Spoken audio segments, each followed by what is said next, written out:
Welcome back, Riftbound players. After an impressively long day, I believe closing in on 19 hours of live streaming yesterday, we are back one more time for the exciting conclusion of the Unleashed season. It is day number 2 of the Beijing National Open, and to start off the first 2 rounds here of Beijing, I got none other than Mr. Plus and Excelsior. How are we feeling, guys? You guys excited for day 2? Yes, sir. I'm always looking forward to those day two tournament matches where we get to see the cream of the crop rise to the top. So get to watch the top tier gameplay as we set sail to the end of Unleashed meta. What about you, Excelsior? Yeah, I'm excited to Mr. Plus and Plus. It's day 2, round 9 and 10. So this is already going to be quite a representation of the top cut meta. And so I was watching yesterday, there were a lot of different champions that were represented. Maybe because of course they want to get best offs regarding their champions, but seeing this kind of competitive scene over at Beijing is actually quite nice. And I also saw the trophy that they had, which is Jin. And Yeah. you mentioned, guys, that there's gonna be a ring. Like, Oh, yeah. does this ring have like a kind of an engraving on it, like the One Ring or Beijing or something like that? I don't know. So I that's a think the great ring question. What they has do, instead of having like the one ring, they actually kind of like, what's the word? Not immortalize it, but something like that with your legend, with your winning legend gemstone. Mm. So what they did for Origins and Spirit Forge is that they did the colors of your legend. So for Origins, it was a Kaiser winner, which was red blue. So the ring was a red blue gem. And then for set 2, it was Aurelia. So it was a green purple gem. So whatever legend is taking it home this weekend, or I should say Mhm. tonight, will be Mhm. graved in with those 2 gemstone colors. And we're seeing it here on the screen. They're predicting a blue purple legend. Okay, Ooh. maybe little hint, Diana might be taking it Oh. all the way. That ring is super good, super crazy. Yeah, look how nice that looks. That's incredible. I mean, would you rock that in your day to day, you guys? Would either of you go to work, Mm. your 9 to 5 with that ring on? Oh yeah, flexing on everyone. I feel like that gonna be some Yeah. superpowers. Just kind of, I love it. I Yeah. love it. Oh, man, if I'm going to casuals and I'm gonna be wearing that, it's gonna add like plus 100 aura, and I'm gonna scare off my opponent Hmm. with this play, right? And something to know as they're showing us here on the screen, this event had a total number of players of 2,048 at the start. Now for day 2 has been cut Wow. by, I don't know, a tenth or even more than that. Only 128. Actually, it might be a little bit more than that, but around 128 players remaining to close things out. On top of that, you guys just saw over $35,000 USD will be rewarded to a handful of people among that top 28. So it's gonna be a great day, and I am excited. Since we saw the ring, since we saw the colors, and we actually didn't do it last night, we didn't do any caster predictions. We normally always do it, but I think it kind of just slipped my mind. Let's go ahead and do a little bit of caster predictions here since it is day 2 and we will be crowning a champion. I'll throw it to Excel. From what you've seen in the Unleashed meta, it has been quite a diverse and healthy meta, but who's taking Yeah. it for the very last Unleashed event? Man, I have seen a lot of different decks try to get into a kind of flow, a kind of meta, a kind of playability in their matches. And I haven't seen the day one of the tournament, like the whole lineup, but I am still veering towards the playability and the options that Diana gives, right? So Okay. Diana is like a kind of the option that I see that may give more flexibility in how to play against your opponent. Holding can actually be good, but you're not really quote unquote holding. You can actually pull back. There's a lot of options for you to play when you use Diana, and I've seen it like pop off, right? And I'm not biased. I'm looking at the data. It looks good. Master Yi, easy to play, but kind of linear for me. But it's still more options for Diana But it's a kind of a fearless forecast, so to speak. But just take my 2 cents. I gotcha. What are you feeling, Mr. Plus? So, the top represented decks yesterday, it was Master Yi, Aurelia, Diana, interesting enough, Vex, and then LeBlanc rounding out number 5.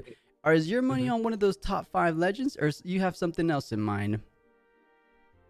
I think looking at the breakdown from day one, I know that they showed us the blue purple ring possibility, and obviously Diana is always going to be a threat, but I kind of want to give it to something a little bit less likely, like maybe the Victor or the Azir, one of Ooh. these a token decks, a yellow deck that can prey on Master Yi.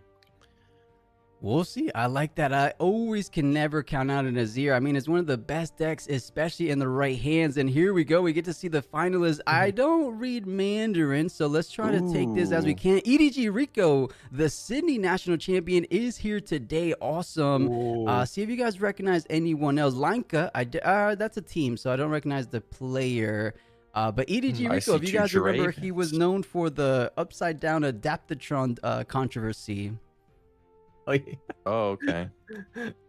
Yeah, I remember that. Yeah. Some orange. Whoa. Yeah, some orange, some Kazakhs, some Dravens, a little bit of a Lilia. So good little package here. I wonder what the Poro represents. Yeah. It's like I was wondering to is there a Poro champion? Right, the Poro king. I'm wondering if this is just like their summoner profile pick or whatever. It's not actually who they're playing. It looks like a Vine made day 2, Rumble making day 2, Lucian making day 2. Man, I'm trying to see if I recognize more names, because usually I just recognize them. I see the team. So if you guys don't know the Chinese community or the Chinese more prevalent teams, there's a good amount of them. But the biggest names obviously is EDG, which is a League of Legends team. ARDB, which is one of the biggest local shops that they sponsor a great amount of players. I believe the second place from the very first national is from ARDB. And then we have Lanka. And then Team AI. Those are like the teams to really watch out as we're getting the day 2 deck distribution. Similar to yesterday, Master Yi, Aurelia, and Diana. Those are like the 3 top dogs at Unleashed, aren't they? This is the day 1 representation. Still, these numbers match the picture that you said. Oh, yes. No. Okay, now it is. Now it's showing us day 2. I'll go ahead and screenshot this. So 28 Yis. Diana overtook Aurelia by 1. And then despite Vex coming in at 4th, look at her now. Only 2 Vexes progressed on to day 2. Yeah, we have 7 victors, 5th place. Maybe, wow, actually 11, 7, and 6. The 4th, 5th, and 6th spot are all blue-yellow legends. Obviously different flavors. They all do different things. But pretty cool to see that color combo's out and representing here. Yeah, and your prediction, Mr. Plus, is right there, with 7 guys representing it. So Victor, not too bad. Victor's looking good, and I'm surprised to see that the Lux right here is represented by 6 players. Right.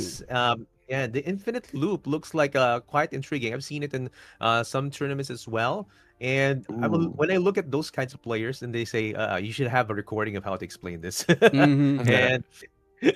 Funny enough, we had Infinite Lux Looper in the semifinals yesterday, so it definitely has some legs, more so than we expected it before. So 6 potential Infinite Loops. Let's save those for a little bit off stream, perhaps. But XP Master Yi made it on to day 2, as well as a Jinx. And look at the representation, which is why we're getting a little bit of insight why there was some potential bans.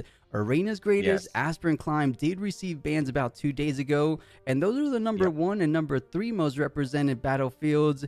Do you guys agree with Riot's decision to ban these 2 battlefields? I do. I think we kind of spoke about it in one of our prior broadcasts. They're all melding together now, but I think for myself, I just like that it is going to bring us to more consistently playing honest games of Riftbound in regards to the point structure.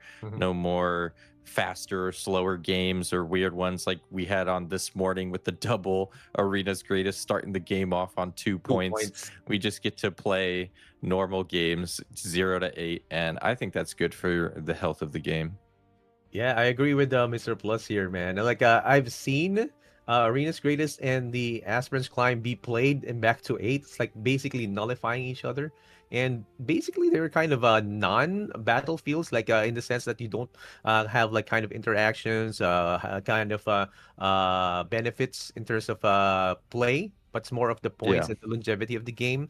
So I'm all for it, man. Like we just have to like have a standard, so people will Hmm. have to scramble up and find a way to to change their battlefields to other ones. For sure, for Yeah. sure. I And do agree. I think it was as the somebody correct who's played, decision. Real quick, it looks I've like we played might be the getting double Lucian to aspirants. start day two off at round number 9. Before we do so, I did want to answer a couple questions in chat. Eric saying, what happened to the finals of Germany? Eric, they split. It was super late. The tournament ran about an hour and a half later than anticipated. So the players were exhausted and they say, finals? Nah. We already won, what, 800 euros each. Let's just split, go home. We got a couple Origins booster boxes too. So yeah, that's what ended up happening. We can't force the players, especially all the way on this side of the world, to play. We were trying to get them to play a best of one for fun, just for the stream, but they had to get home. They were driving late in the evening, so they gave us a good no to that. So that's what happened in the finals. Skydola, it wasn't 3,500 USD. It's 35,000. It's actually 36,400,000 or 36,400 USD is the exact number on the line. So super cool rewards. And they're showing us Lucian. I don't think they're showing us another legend. Do you guys think this is showing us a preview of the next round? Because I'm hoping it is, because Lucian is a fun one. Yeah, this list is interesting too. Only one Relentless Pursuit, Yeah. single long sword, double Bone Shiver though. One Gem Jammer. This is an interesting look at a Lucian list, but I'd love to see it played out. I am a big fan of Lucian. We got to see a little bit of that in day number 1, so be happy to see some more of it. Lucian is one of those sleeper picks, I think. Yeah, I'm kind of interested, of course, with the how they're going to be playing it. Again, we see the Triforce, or Trinity Force weapon right there, and of course the 3X of Ruin Runner being played. So it's basically playing into a kind of like, I don't want to get my Ruin Runner be combat tricked into like maybe a charm or any might altering stuff. So yeah, I've seen it time and again. But one extra Relentless Pursuit, why though? So like it's one thing that can actually give you kind of the advantage, but we'll see. Yeah, Yeah. we will see. It's gonna be a good time. I think someone asked in chat, is there gonna be an event before Barcelona RQ? So interesting enough, Juan, Barcelona RQ will be the first major event of set 4. If you mean majors, of course, we're going to be hosting events here. So we will be getting like a first initial preview of set 4 with our weeklies. We have a triple box event, which I'm hoping can maybe be upgraded to our first ever case event, which would be pretty fun. Let me knock on wood. Maybe we'll get enough signups to do that. But with that kind of stuff on the line, you know, people are going to bring the best of the best they've currently been working with. So we'll get some kind of indication where the meta is heading. But in terms of major, Barcelona is the very first one. On a quick little side note for Barcelona and Singapore, did you guys see those exclusive playmats? It was the Crystal Rose Set and the Oh, Crystal Rose Ori. Did you see that, Rose Excel? Ari, yeah. Yeah, Yeah. I did see it, man. Like the Crystal Rose Ari and the Crystal Rose Set, they're basically having the same kind of pose, right? But with different champions, right? So personally, I wanted to get that Crystal Rose Ari from the RQ Mm-hmm. Singapore, but it was so fast. It was sold out so fast. I mean, like what? And then I just got the competitor badge instead. It's like, bro, it's like it's so nice. It's so nice to see. But set looks really juicy too. You know, those Yeah, premium I'm badges, excited. I think people bought them. There's no way they sell in a millisecond. Literally, you load up the Yes. page and they sold out. Yeah. Like, Yes. I don't Sold know. out. I thought Eventbrite had bot protection or something, but I'm not buying it, chat. The premium badges literally sell out in half a second. But hey, it Yeah. is what it is. I mean, they're highly regarded for a reason, because you know that playmat will sell. I would imagine is usually not so much more like hardcore players that are there to get all the value. It's more so sadly, a bit of scalpers here and there trying to just look for the value of that RE playmat, the promo, Mhm. the additional pricing as well, or not pricing, but additional entry stuff you get. So super cool to see, but I wish they had a way of giving it to like the hardcore players, but it's hard to do, I would Yeah. imagine. Mhm. Yeah, the logistics of that can be a little complicated. What about the mats? Speaking, since we're on the topic of some mats, the rival artwork mats that we saw are going to be coming out with set 4. That's really Ooh, exciting. I super love cool. these rival artworks, as you can see by my His my background. my cam background. Yeah. So to get a couple of those as mats is going to be cool, and I think the ones they selected are pretty nice too. We got the Leona and Diana. I think is going to look amazing in a mat. Oh yeah. I think they did a great job of like collectability for the set, despite having a lower amount of legends getting produced, beside an overall Mhm. lower total of cards getting produced. They did a really awesome job of making sure people want to go out and buy booster boxes because you've Hmm. never had this before. I mean, TCGs have done it in the past, but I feel like Mhm. never like this in terms of like how awesomely, how cool design and the artwork and everything. They did a really cool job. 22 individual cards that connect with their respective Yeah. pair. It's gonna be cool. Mhm. I know I asked this before. I think Mr. Plus, you told me you wanted the said one, or was it Swain? Which one did you Yeah, say? yeah, the Swain would be probably my favorite one, I think, for individual. But if I was gonna get the two paired up side by side, I mean, at first I was going for Draven, but then after you spoiled the final one, the Swain or the sorry, the Kale and Morgana, that one's almost a front runner for me Mm. now. That one looks so good. Definitely. What about you, Excel? Are you feeling like you're really wanting one over the other, or you're happy with whatever you pull if you do? Yeah. Man, I mean, when I'm looking at Mr. Plus here at his background, of course, it gives me that kind of nostalgia for Runeterra back in the day when I was Yeah. playing Swain, right? So, yeah, Swain is one of my champions that I love to play. It has synergy with the Crimson cards and whatnot, Yeah. and yeah, there's blood interaction and whatnot. And man, it's so good. And yeah, I like the whole set actually. Anything that I get is actually gonna be a blessing, so to speak. Right. But yeah, right. And it has that kind of again going back to nostalgia. I don't know if you know the 1990s Topps card Marvel, right? There was Okay. those cards have like connecting. It's like the whole nine Yeah. cards. You can make it into a poster, right? Yeah. Wow. So yeah, it was so good. Like that Like we kind have of with the Poros. yes, that's right, Yeah. man. It's like Mr. Plus. Like I saw like some collectors here in the Philippines. They have when the Poros came out, they just collected it all right out, like the whole set, and they have it framed. That's it. It's so good. Yeah, it looks so cool when you get to frame up those. Like we got to see, I think Magic did that recently with the Lord of the Rings set. You could get that Mhm, entire Battle of Pelennor Fields as a big old landscape if you get all the cards. Those are mhm, always super fun. We even had those. I don't know if you remember Plus all the way back in 2018 and in mhm, Dragon Ball We Super did. card I game. They did remember. that. Yeah.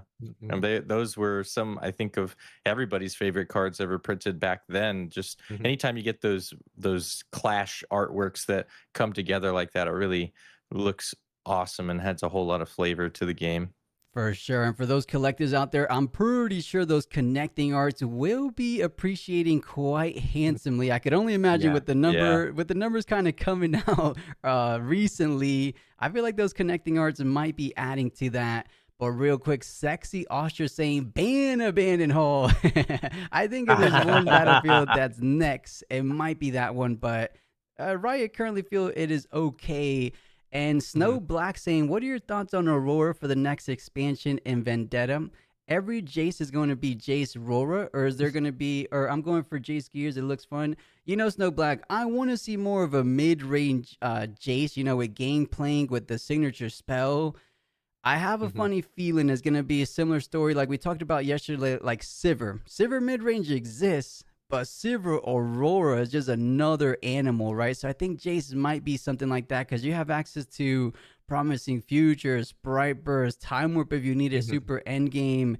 The conduit for the extra energy so that you're able to get off Aurora even faster. So I think it's gonna Mhm. exist. Is it gonna be meta? I don't know, but I want to see it. Jace looks like an awesome legend next set. Are you guys a fan of Jace for next set? Yeah, I'm in your camp. I want to see the mid-range Jace. I hope that all of this Aurora hate that got printed in this set, especially that purple unit that can just banish itself to banish it as soon as it comes on board.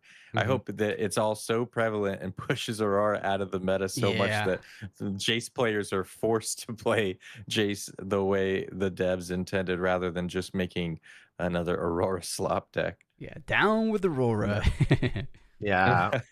Like I see the hate with the Aurora because of how kind of singular the strategy is going to be. Like you ramp yourself and then you can get those big units down the line. But yeah, even making a unit just to make sure that it's not gonna happen is actually kind of interesting in terms of the dev side. But man, I'm uh Plus and Mr. Plus, I am more so veering towards I'm more excited to get my yellow violet in, my cannon in. So I hope I pull Ooh. Mm. it. Yeah, that's going to be a fun deck. I've only played a couple games against it so far, but Yeah. that chosen champ legend being able to come out, instantly empower your legend, move in, conquer, give a ride the wind in your trash flow, and then you play ride the wind from the trash, you go over, conquer again, give something else flow. He just seems like he's going to be all over the place and a boatload of fun. So I'm Yeah. excited to see all the cool cannon brews. From what I heard, I honestly thought Kennen was gonna be the sole reason why Fizz Rasa Nocturne little package was gonna get banned. But maybe it's not Ah. as oppressive as I'm making out to seem, because I would imagine those cards right there feeling pretty good with a 6 total amount of stack deck potential cards, stack deck and then the signature Yeah. spell.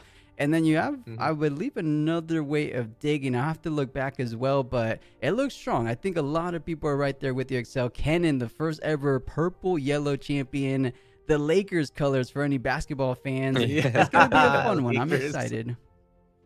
Yeah, and then now that they updated the rulings or I guess it wasn't an update to a ruling, but the errata to Fizz so that the spell always gets recycled, even if it gets defied, Mhm. means that defying a spell off of Fizz feels a little bit better now. It's not just going to go straight back to the trash and let them Mhm. play Fizz again and attempt it another time. Now it'll always go to the bottom of the deck. So maybe that slight change is enough to nerf Fizz out a little bit to make it not a terrorizing menace in the next format. Absolutely. And if we're taking a look at Yeah. the screen, it looks like it's time for anyone just join us. You guys are hopping in at the best time. We are here live in Beijing for day number 2 of the National Open. And it looks like the first round, which is technically round number 9 of the event, is looking to get started rather soon. Mr. Plus and XL, if you guys are ready, let's go ahead and throw you guys to the feature table and let's see what round 9 has in store for us.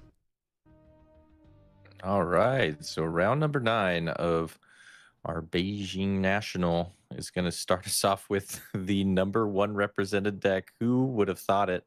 I know I wouldn't have betted against it, that's for sure. But it is a Master Yi, but conversely, across the way, I think what we saw was a one of the sole Jinx player to make it into day 2. So here we go. What a way to start off the day. Round number 9 coming in with some heat. Jinx gonna face off against the top deck in the format. Yeah, this Master Yi going against Jinx Emperor Dice is gonna be the one that's gonna be used as one of the battlefields. And Jinx, man, oh man, I wanna see how Jinx is gonna be played because I don't see it that much, even in locals as well. And oh man, is this the Bandle tree? It Yeah, is. Oh wow. Vandal Tree. So this morning we had on the Germany stream a Jinx deck that made it all the way to top 8, playing this hidden centric game plan, playing around Katarina and Yeah. hiding cards to get the hand count down as quick as possible to facilitate the Legends extra draw. And I had posited the idea of whether or not this deck would run something like Bandle Tree. And in Mhm. that list, we didn't see it. And now we do see this one running Bandle Yeah. Tree. So I'm assuming it'll be something similar to that list. But I'm just excited to see Bandle Tree in a Jinx deck. This is going to be really fun to see how this turns out. Yeah, Mr. Plus. I actually was able to watch that match as well. I think you guys were the ones who were casting it, and Yeah. uh, it was interesting because like the synergy with the Katarina, getting to the 2 damage, and then the hidden just to decrease your hand card to maximize the effect of the Jinx champion is actually really good. It's like it's well thought of, and it Yeah. brings me back to how Jinx was played in LOR, and I'm happy that it gets to get to see the light of day because it has not been the kind of deck that you would normally play. But Yeah. now, like I'm kind of getting inspired as well as to how to play this Mulligan 2 for the Oh, Master Yi, and getting a Skull Crab. This is actually good looking for him because at least getting down something on maybe a turn one or on his first turn would actually be really great. And is that an Ember Monk? Getting that is. getting to see play. Yep, he's getting to he wants to maximize the hiddens. So yeah, but Battle Tree is gonna be the perfect one for him. This looks like this list might differ a bit from what we saw in Germany earlier in the day. Depending on where you are in the world, I suppose. It may not have been earlier in the day for you, but in any case, this is a different list, but still a similar premise. It will be relying on hidden, but it's going a little bit of a different route. We see the Ember Monks, the Switcheroos.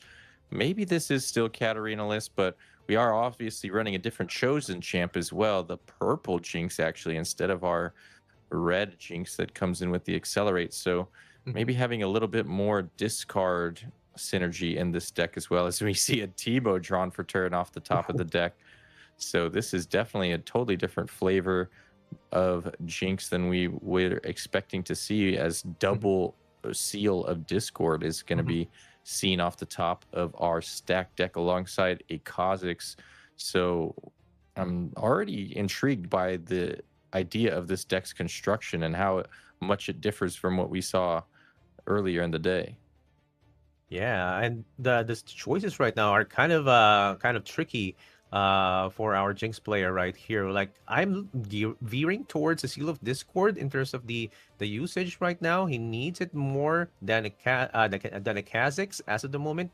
And in terms of in the energy or the power usage, I've seen a lot of power use with this kind of deck that he's using right now, and also I mean you can use the power to hide, so you don't get a Mm-hmm. deficit in terms of the energy or the runes that you can have on your side. And now that Skull Crab is gonna be conquering that Bandle tree. So if and when he gets to push that into the Skull Crab, which will be hard as of the moment because of the plus 2, it's gonna be giving some more information. And even Mr. Plus, some people forget this, the hiddens are revealed.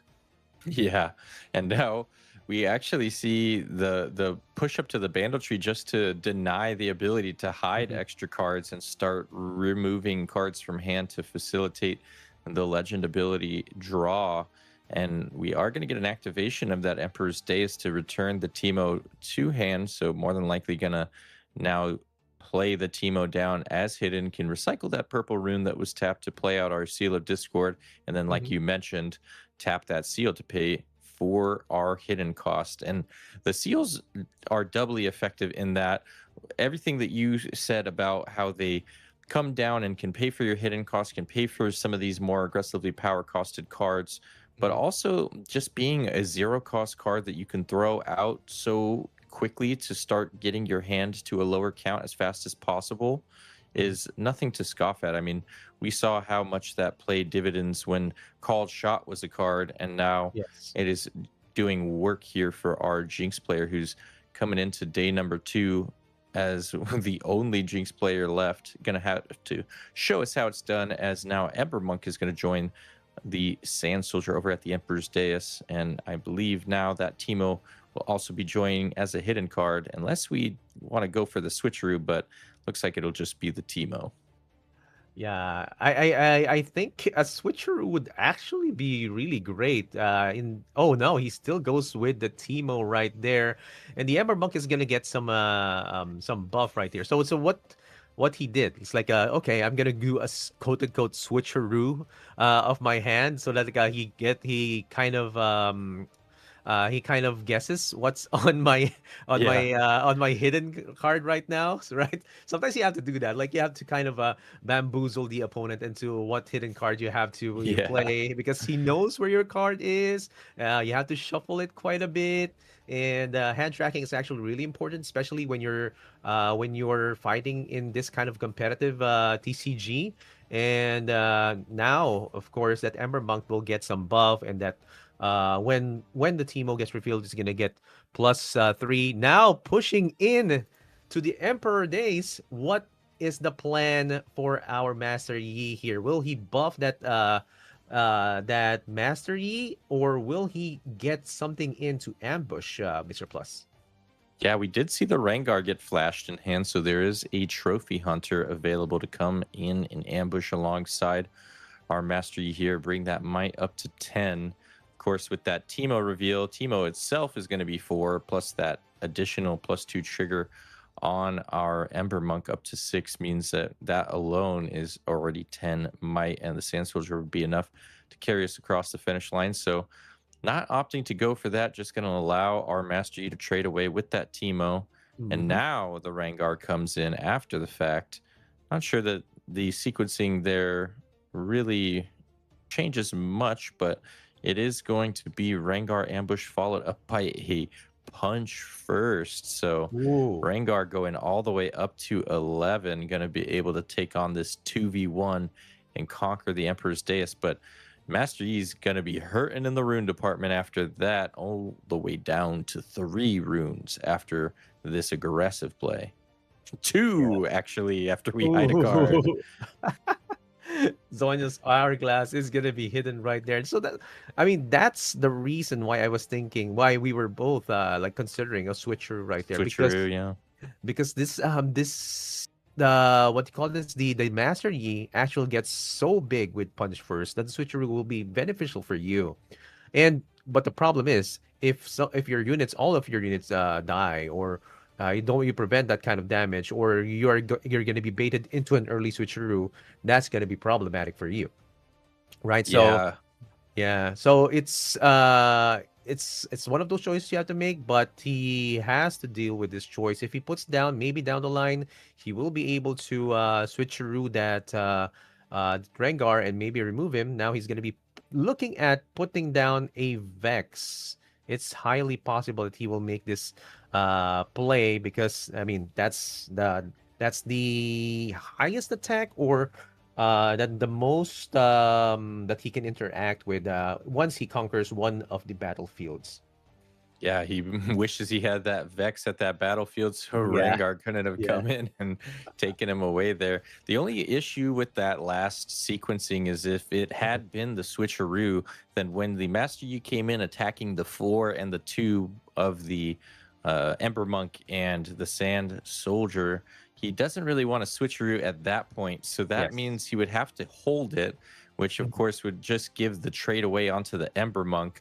And Yeah. now with just the 2 might of the Sand Soldier there, he would Mhm. have to switcheroo the Rengar as at 6 might and go 6 to 2, but then Yes. the punch first still accomplishes his goal. So I don't think that there was really any way for Mhm. Jinx to come out on top there. I think Master Yi Yeah. just played around it expertly by utilizing the one at a time attack structure and in that go around, and is sitting pretty now at 5 to 1, not on Mhm. that even points that you always crave to be at, but still the 4 point gap is probably making that not feel too bad. Yeah, it is a bit concerning for our Jinx player here. And on hindsight, yes, I think you're right, man. Like in terms of the line of play right there, it's kind of inevitable with the kind of plays that a Yi can have. And now I'm kind of wondering, how can he come back? How Yeah. can Jinx come back from this? Like 1:5, you are within 3 from lethal right here, which is actually closer than you think, right? Because you're already holding 2 battlefields as of the moment. You'll get you 7 over the next turn, and there's a high possibility that there will be a closing turn over the next two turns, right? So now going to Gust, that that Skull Crab actually gives more choices to the Master Yi, because he's gonna be drawing him on some more, and the work is gonna be done so much by this Rengar over at Emperor Days, and yeah, the army is being built over at the side of Jinx. Yeah, I'm a little bit concerned about this Jinx's matchup into Master Yi compared to the other variant of this hidden game plan. I think that Katarina was a huge linchpin in what gave it the extra ability to take on Master Yi, because as we've stated so much before, really you don't want to beat Yi in combat if you can avoid it. If you can take out his units outside of combat and prevent him from getting that additional +2 might off the legend ability, that's when you Mhm. really feel like you're making some headway. And that Yeah. Katarina giving you those pings and extra pings in order to do so and pick off some of these lower might units has Yeah. really paid dividends in that matchup. And without it here, it feels like this deck is trying to win in combat a little bit more with the likes of the switcheroos and our purple pikes and the such. So might Mhm. have a little bit more of a difficult time against this Master Yi deck, but perhaps this was just a unfortunate sequence of draws in our game number one, and we'll see a totally different game in the next one. But for now, we're just going to go in and attack at the dais with our pike and activate one of our switcheroos to bring it on over from 6 to 3 in favor of our Jinx player, who will then just be answered by the Zanya's Hourglass that was hidden Yeah. prior. So being on that even point threshold means that Master Yi can go for game next turn, and I Yes. don't see a very great way of preventing that with the very limited resources at Jinx's disposal currently.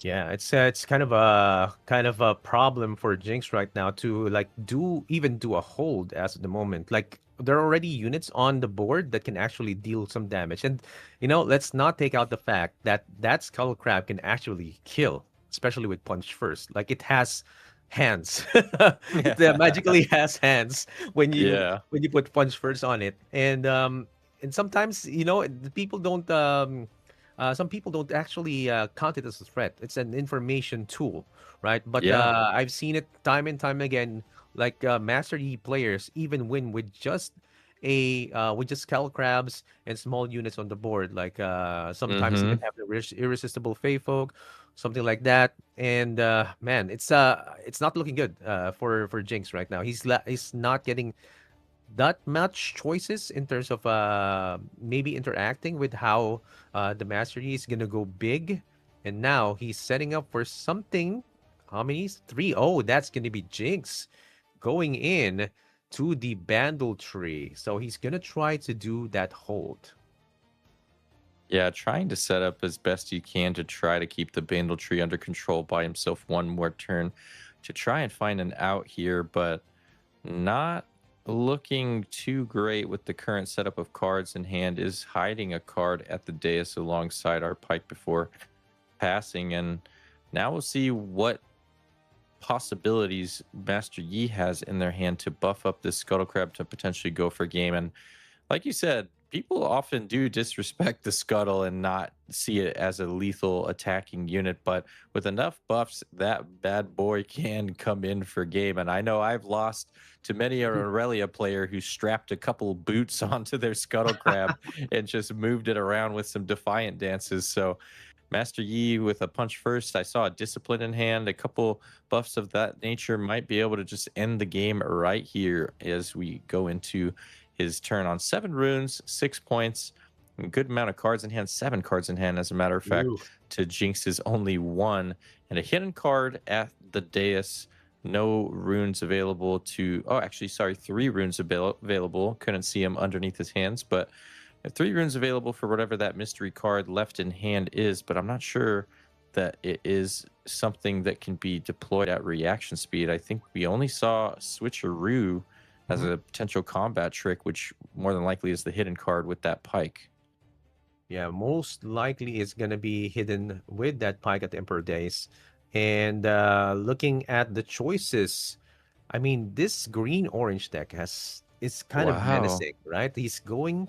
Oh, what is he going to do? Is that a ruin runner? Yes, he is going to put down a ruin runner on the board, saying, "Okay, I'm. You can get those points. You can get those points, Jigs player. But when I put that ruin runner forward, you won't be able to interact it with some switcheroo shenanigans that you have done a while ago. And now going to draw some more." And he has another switcheroo here. There you go. You have that.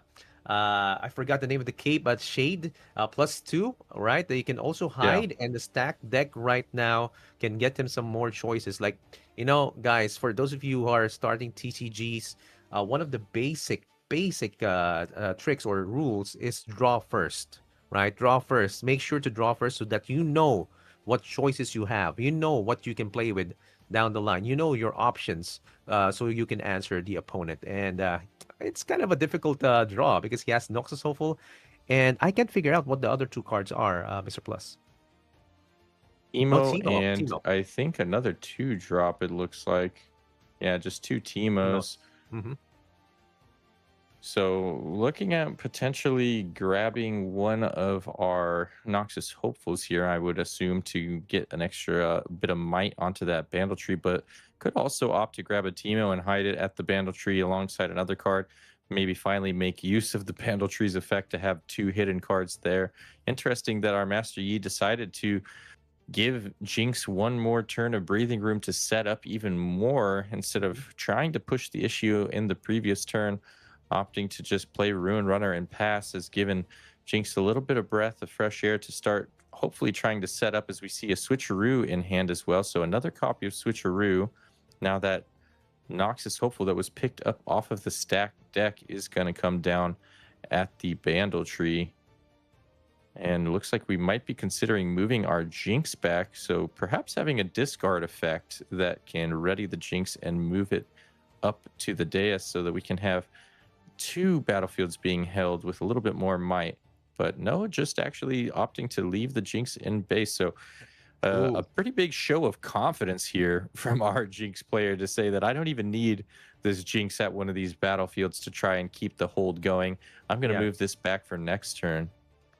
Yeah, it's gonna be kind of maximizing the plus might that the Jinx will have from the discard as well, pushing in with that. Oh wow, look at that!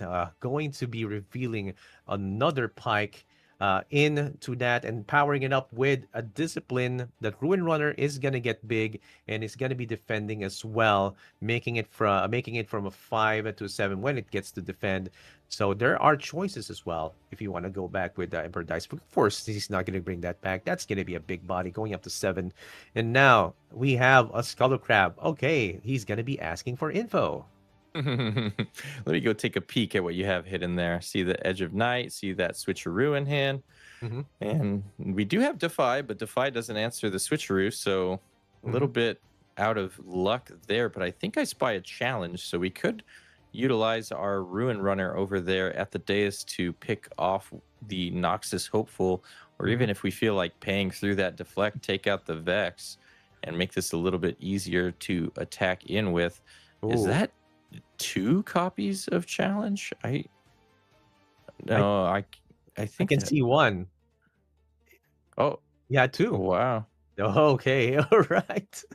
So he might be able to just sacrifice the Ruin Runner to take both of them out if that is two challenges, but Mhm. might be missing some of these cards here. I do see Discipline, Lonely Poro. We have a Defy, and I think that's a First Mate as well. Mm-hmm. So moving up to the dais, actually. So perhaps this is a full-on pivot now. Instead of going for the double conquer, we're just going to go for the big hold at the dais. Yep. It is definitely going to be the choice that the Mastery player is going to be having, and even putting down a Lonely Poro over at the dais right now. So he knows that there is the Edge of Night and the Switcheroo on hand.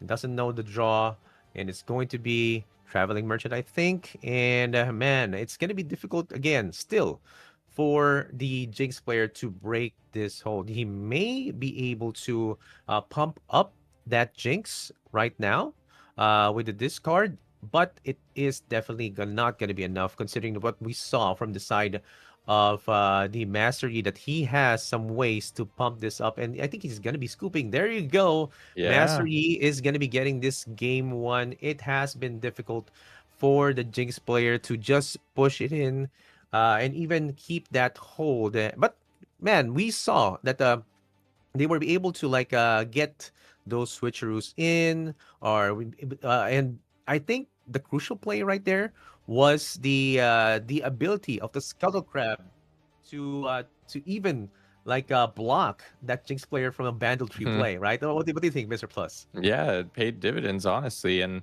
I think too, just the pivot there was a really smart play from the Master Yi to just say, you know what? We thought maybe that previous turn where he decided not to go for it and just set up with the Ruin Runner was maybe potentially giving a little bit too much room to for Jinx to work with, and could have given them the possibility to form a comeback, but ended up working out to just be a total pivot on the strategy, not even going for that double conquer on 6 points, instead just going up to 7 and then setting up a giant hold, and Jinx not having the ability to break it, even after making the you know, inevitably good play of moving that Jinx back after all, because gave Yeah. him the ability to at least attempt an attack with it. Unfortunately, just not enough ammo in the hand to make that attack able to get over the massive hold. But I'm hoping to see some adjustments in the sideboard to maybe shake this matchup up going into game number 2, and wondering how now this deck operates without the Bandle Tree, even though I don't think we saw 2 cards hidden at Yeah. the Bandle Tree by either player. Yeah, I'm kind of interested as well, like how Jinx was able to get to this point, right? It's kind of difficult to pilot this kind of deck, but it is not how do you say it is not. It's kind of a sleeper deck, right? So it's not a sleeper Yeah. deck because you don't usually see it. It's kind of a wild card.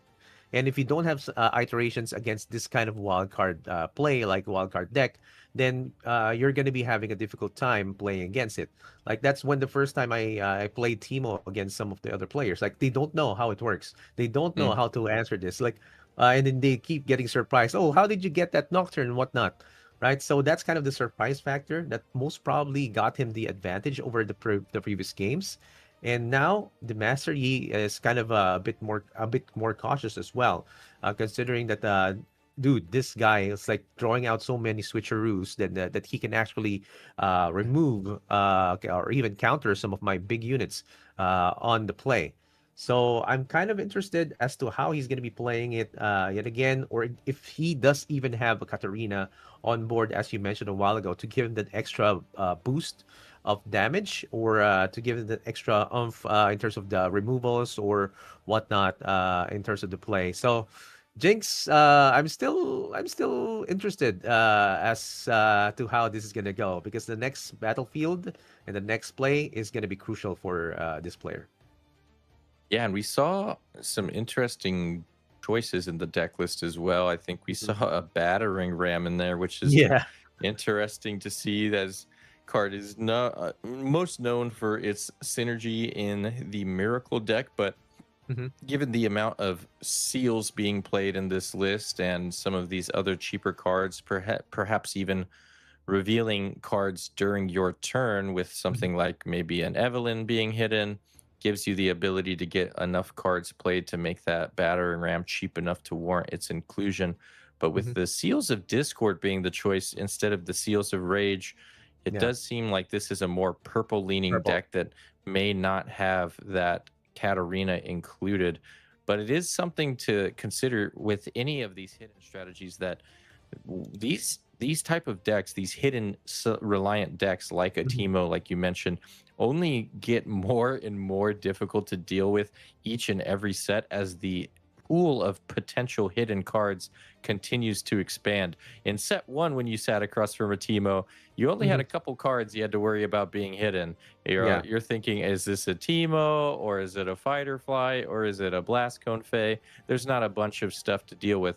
But now there's Edge of Night, Bone Skewer, Mhm, Evelyn, Tide mhm, Turner. There's just so many cards that you can hide that mhm. you never really know what you're walking into, and that only becomes exacerbated that much more as more hidden cards get added. So I'm excited to see this kind of deck in the future continue to develop.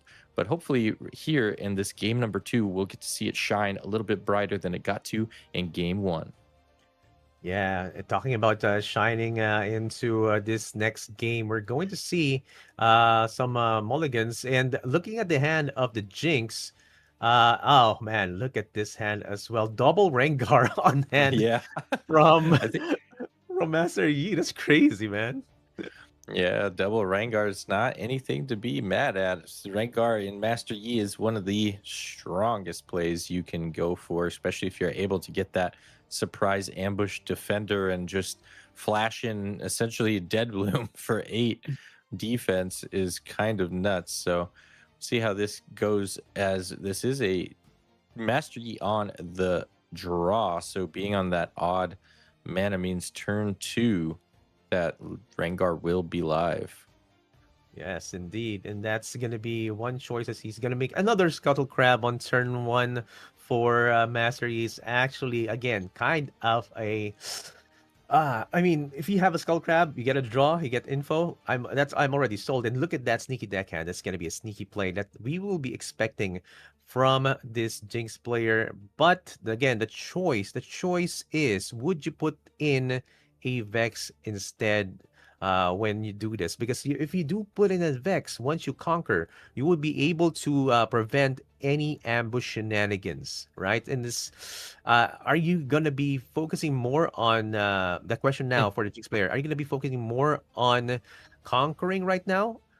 No, he's gonna be going with the choices of getting hiddens right now. A Pike, a Teemo, and a Tide Turner. Those are his choices right now. So he's gonna be going for the hide play right now. Double conquer and a hide is gonna be the best possibility here. Yeah, double conquer and double hide is Yes. not anything to be mad at. We have the Teemo and the Edge of Night in hand now. Tide Turner added to the mix, so even more potential hidden capabilities here as we start off with the sneaky deckhand over at the Zon Warren's going to offer us the first point of the game and a discard draw, discarding the Tide Turner that was just picked up. And oh, the seal draw is actually Oh, perfect here, as now the seal is going to pay for one of these hidden cards. And because that seal came down after hiding both cards, that will bring us down to that crucial 1 card in hand to start getting these extra draws off of the legend ability. yeah, and man, Oh, those are that hidden card right there is gonna be another question that the Master Yi player is gonna be needing to check. And there's an easy way to check, man. There's an easy way to check. You just put in that that skull crab right there, and now he's gonna be putting that Master Yi on the board. He's gonna be building his army first on his side of the board first, and getting to 2 points for that hold for our Jinx player here. He needs to check yet again how he's going to be playing that. And the battering ram is going to be on hand. And what is the choice? Going for 2. Going to be going with that Vex. Okay, this is the play that we've been expecting a while ago. And that is most likely the Edge of Night. If correct me if I'm wrong, Mr. Plus, on the hidden. yeah, the Edge of Night going there alongside our Teemo and our Vex. So a little bit of patience in our Jinx players' play. Didn't go for that double conquer when it was available the first turn to go up to 2 and try to hold to 4. Instead, waited a turn and now is rewarded by being able to establish that Vex apathetic at the battlefield alongside the Teemo, still getting us down crucially to 1 card in hand to enable the Jinx draw going into next turn. After our Scuttle Crab does come in and sacrifice itself for the death knell, we're going to reveal that Edge of Night. So Master Yi knows what he has to get over at Mm-hmm. the Forbidding Waste, and knows that that last card in hand is nothing more than a battering ram. So no combat tricks out of hand, knows everything that's hidden, and has the capabilities now to try and break this board by just doing the math to overcome all of the cards that he has complete knowledge of now. Yeah.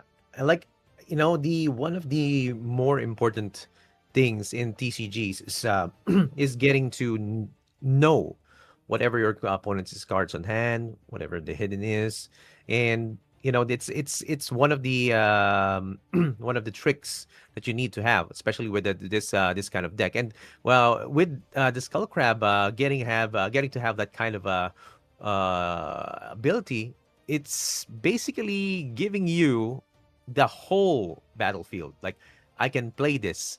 I can play this card and I'm not going to be countered. I can play this other card and I can even conquer this safely, quote unquote. Right? So it's one of the underestimated choices or underestimated choices of cards that some people said, like, I only need two Skull Crabs. No, you need three, guys. You need three.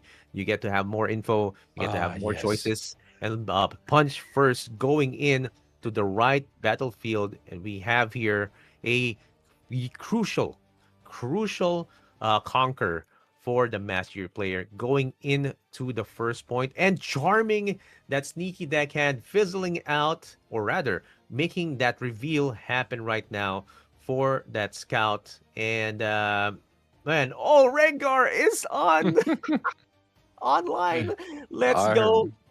our This Master is Yi player is really, really aggressive at recycling their runes all the way back down to 3 runes off of a punch first, a charm, and a Rengar Trophy Hunter all in one turn. 4 power recycled in one turn is crazy, but it was enough to completely break the board. And Mhm. knowing that there was nothing but a battering ram left in hand, I think Master Yi is pretty happy given that he was able to overcome that pretty nice setup that Jinx had. Yeah, it was so good. That info, he got that info and he used it 100%.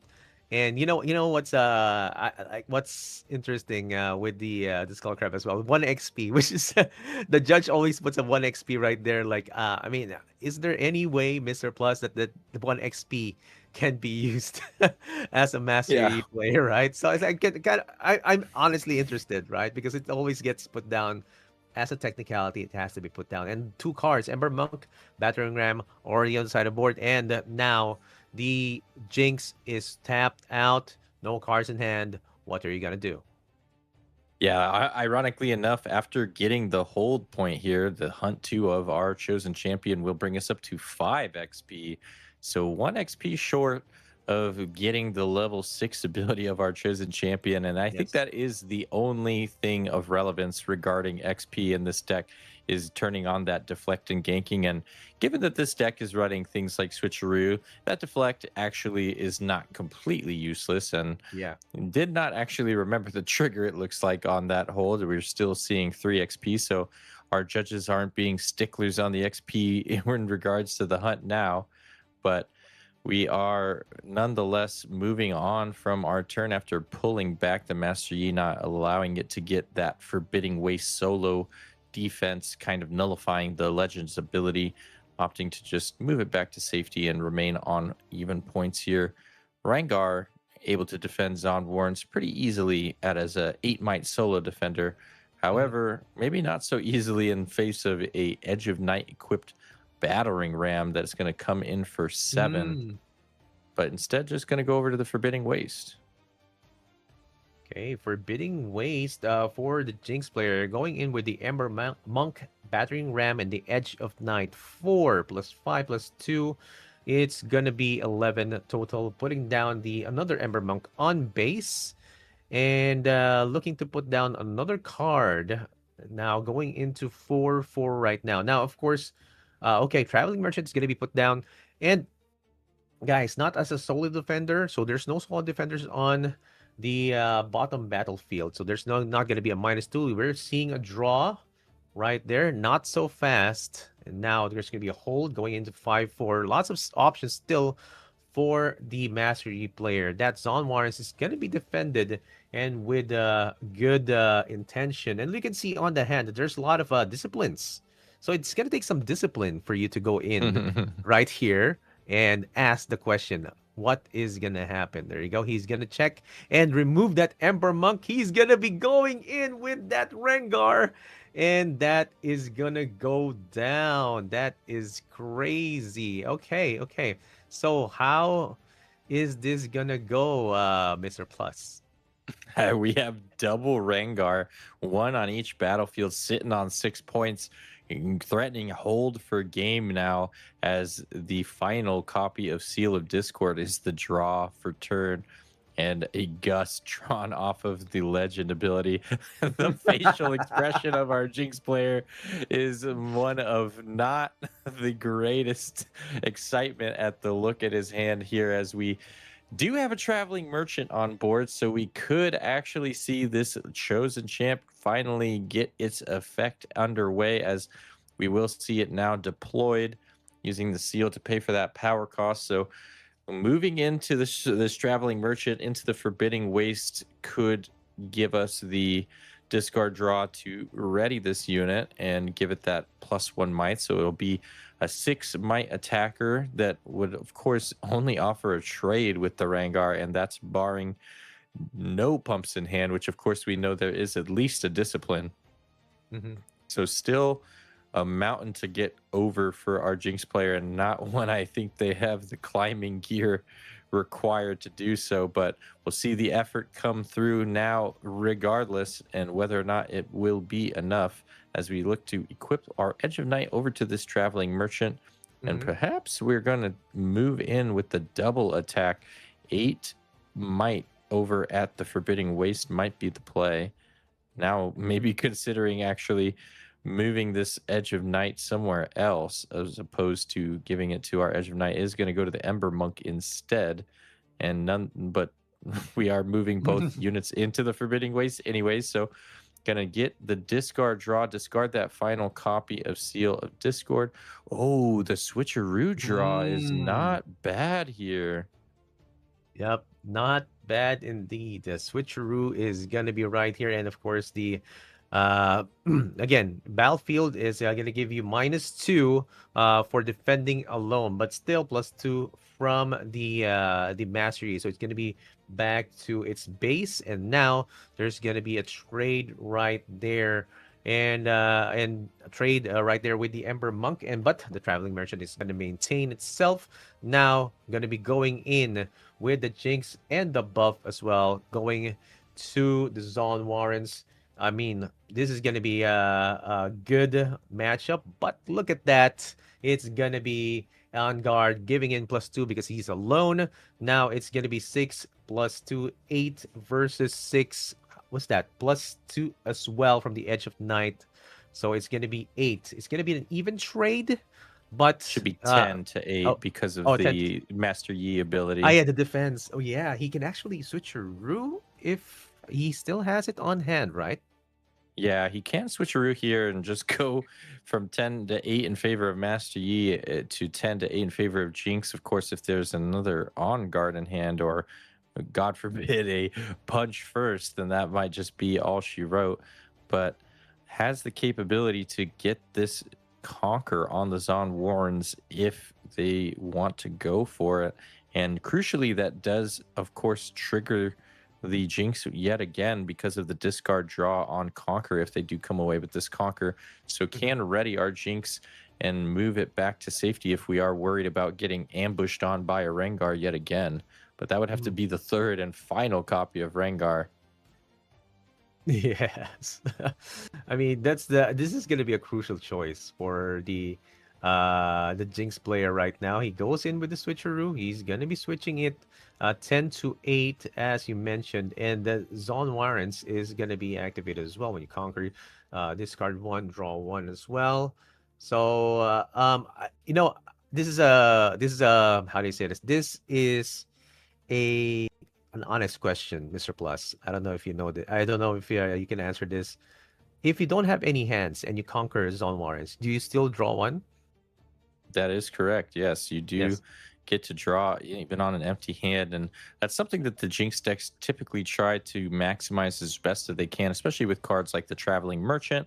If they're Mhm. able to get that 0 cards in hand and then just turn Traveling Merchant into a mini Stellacorn herder, it's Yeah. pretty nice to be able to facilitate something like that and still also get off of the legend ability. So I see the vision. It's just whether or not we can realize in this game as Yeah.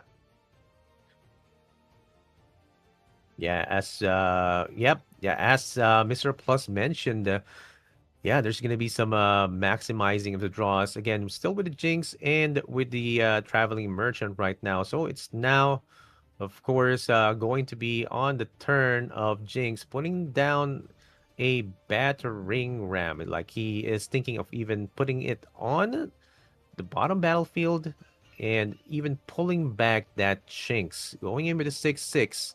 So the question right now is, what is the mastery player gonna be putting on his side of the board? He has a lot of choices, total of 5 cards on hand, and now he is going to be buffing up. I think. Oh, he's gonna be scooping that match. That's gonna be a 1-1 in favor of the Jinx. Amazing, amazing. We are seeing things happening right now with the Jinx player. So it's kind of nerve wracking to see this kind of gameplay, right? It's kind of how this is down to the nose. You know, you don't see that kind of a maximizing in terms of your own cards and going back into the no cards on hand and getting some more cards that in terms of your choices, getting some switcheroos. So this is kind of the play that we can see in terms of the discard mechanics that is maximized with a Jinx deck. Now, for those of you don't know, that's already the second match of the matchup between Master Yi and Jinx, and we're getting to see how it actually got into round 9 of this matchup. And man, let's as we were waiting for Mr. Plus to come back, guys, you're watching the Beijing yeah. National Open. There you go. Okay, you're back. Okay, I was checking. Sorry. Yeah, I was checking I just some wanted technical to make issues. sure. There you Yeah, I want go. to make sure that I was good before I jump in. I don't want to cut you off if I was going to still be Mr. Roboto or Mr. what was Roboto. ever happening to my internet there. A little bit of internet connectivity issues, but Mhm. it looks like you said that Jinx came away with the victory there at the end. So looks like the comeback is real. We'll be Mhm. able to see that duplicated yet again in game number 3. Got to keep the Jinx dream alive. The sole Jinx player left in the tournament has all of that, the dreams of all of the Jinx enjoyers riding on his shoulders, but already a victor in and of himself, because he of course will be coming away with that best of Jinx. Yeah, I mean, if you're already the best of Jinx, you're already a winner, and you're a winner in our hearts as well because you get to play. We get to cast you here Yeah. and see that Jinx get to this far in this tournament, man. Like, and what I'm happy as well is that when I see my opponent play discipline on my unit, that means he doesn't have any cards to play, right? That's like telegraphing, oh man, I am so down on cards or even units right now that I'm playing discipline on your cards. That means like, I mean, has that happened to you, Mr. Plus? Yeah, I've definitely done the desperation discipline or desperation stupefy on Yeah. just trying to dig one card deep and hope to find something, but those are the moments where you're really grasping at straws. You kind of know in the back of your mind this discipline on their unit isn't really gonna get you there, but Mhm. you just hope that for some reason the Millennium Puzzle will intervene and put the best card possible on the top of your deck, and you'll draw it and come away with the victory. But I think ultimately Jinx has proven across now 2 events, the one Mhm. that we saw earlier in Germany. Beijing or in Germany, and now here in Beijing, that this deck does have the legs to compete after so long being regarded as this low tier deck, that if you're going to be playing this color scheme, you shouldn't even be considering this deck. It turns out that there is something to work with here, and I think it's going to be something that might inspire quite a bit of people to see after this, swell of success here at the tail end of Unleashed. Might finally get people back at the drawing board and really starting to brew up some creative Jinx list and see her come into some prevalence finally in the mainstream. Yeah, and it's again, as we said a while ago, Mr. Plus, it's kind of the surprise factor, right? Like I don't Yeah. have any iterations in terms of this deck, so I'm probably gonna be kind of a wild card, a dark horse, so to speak. And you can see, again, there is in terms of the battlefields. If I'm reading this correctly, is that the arena's greatest over at that side, right? Yeah, the Yeah. arena's greatest. The arena's greatest is one of those battlefields that when you forget over at high OPL, man, that's gonna hurt. Right? I've seen it in this tournament. I've seen it in other tournaments, and the judges punish them. Like, yeah, okay, you missed that point, and sometimes they figure out, oh, I lost because I missed that point, right? And Yep. that's the most painful thing to see in some of the players. And now Master Yi going in with that Lonely Poro, and I hope they don't forget the activation. Oh, I think you spoke it into oh, existence. They both missed it, as a matter of fact. Maybe there was a gentleman's agreement. They just both said, this card got banned anyways. Let's just both pretend that it's not going to activate here. I don't know. But oh my gosh. we had a double whiff on the arena's greatest. We wouldn't be casting a Chinese event if there wasn't a missed arena's greatest trigger.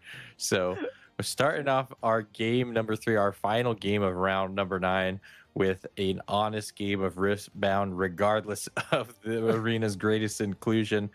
And now Master Yi doing the tried and true, deploying the chosen champ on turn number 2.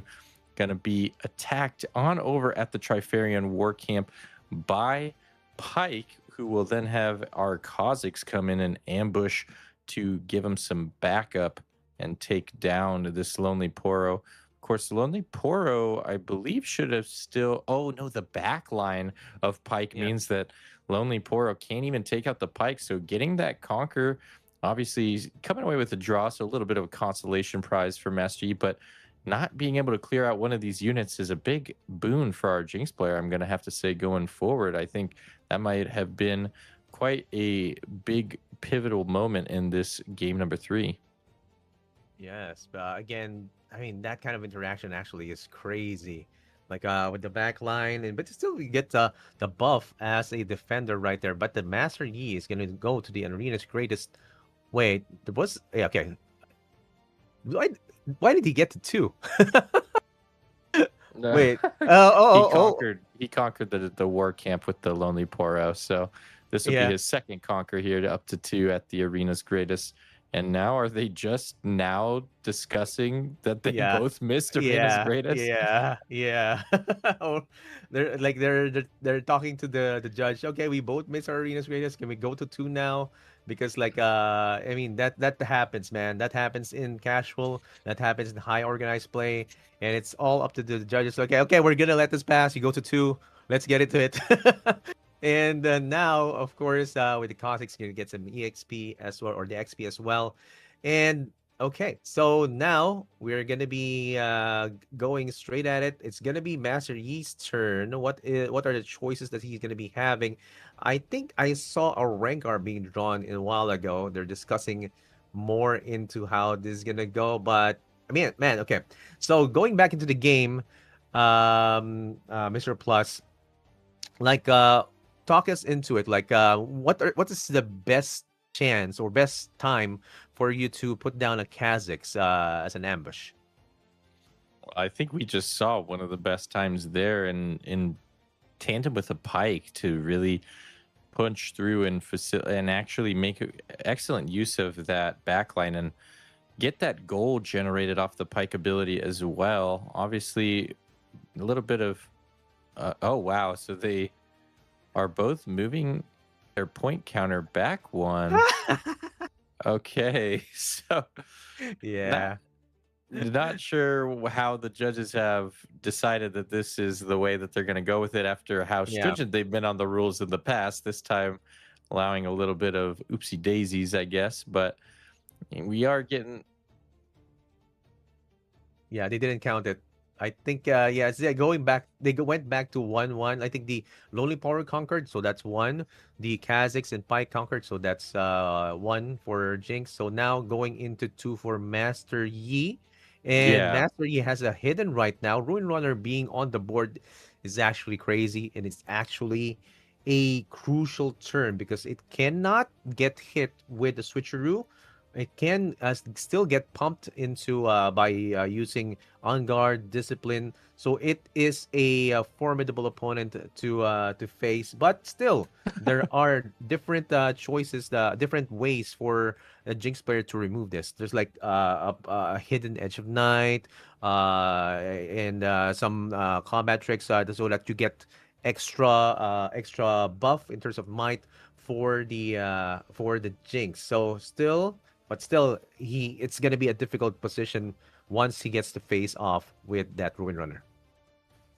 yeah. I'm looking over our choices after playing down a stack deck, seeing the Traveling Merchant, Vex Apathetic, and a Mhm. Seal of Discord, thumbing through off, wondering what the pick might be here. Looking at the cards in hand, accidentally revealing the Vex, Info. and now gonna pick the Vex and basically say, all right, you know what, I picked off the stack deck. Yeah, it is what it is. Unless, of course, Master Yi got caught slipping, didn't get a peek at it. But now Vex might be the card coming down here, as it looks like we're poised to tap 4. Will it be played to the base, or will it be accompanying our Pike and Kha'Zix over at the war camp? Yeah, that Vex is actually a mini scuttle crab, so you don't need a skull crab to get some info uh, with that kind of play. And now we are. He looks like he is gearing towards a possible ram play, but oh, I think yeah, the Vex is the best play right here because you don't want any ambush shenanigans on your side. You're gonna be keeping hold with your the Trifarian Warcamp over at the bottom right there. So this is a lot of might that we are seeing over at this side of the board, and he's gonna be pulling back that Kha'Zix, which is yep, it has to be done in the sense that you can maximize the Kazakh's ability, especially if it basically quote unquote nullifies or evens out the playing field when you're facing a Master Yi. Yeah, wanting to have it be available to attack in the following turn and hopefully get that 1v1 isolated fight that Kha'Zix loves to go for in order to Mhm. get the +2 and that 2xp. Of course, 2xp not doing much for Jinx, I imagine, in this variant of the deck, but important to note that you do also get 2xp off of those isolated combats, as Mhm. Discipline is going to be played out to start our turn off, giving the +2 might over to our Ruin Runner, drawing us another copy of Ruin Runner. Oof. And now On Guard coming in to join the fray as well. An additional +2 might coming up, bringing our Ruin Runner up to 9. Attacking in at the Trifarian War Camp will bring it up to 10. Of Ooh. course, you cannot switcheroo the Ruin Runner. So 10 might on the Ruin Runner is enough to get the Conquer at the War Camp and bring us up to 4-2. And we're sitting on even points with 2 units at or 1 unit at each battlefield that are both excellent at defending. I think Mhm. things are going pretty well for our Master Yi player in this game number 3. But let's see if this Kha'Zix is just the right card that this Jinx player needs to break the battlefield and make a Oh, comeback. yes, yes, indeed. Scuttle crabception is what I call that. Because the skull crab drawing into skull crab, giving you 2 skull crabs, which will also get that Master Yi into total of 6 XP that we mentioned a while ago, Mr. Plus. He is possibly going to get that deflect buff right there. And now the question is, how will this Jinx player try to prevent a 6 point or rather 4 point advantage when he gets to 6 points if he does get this hold.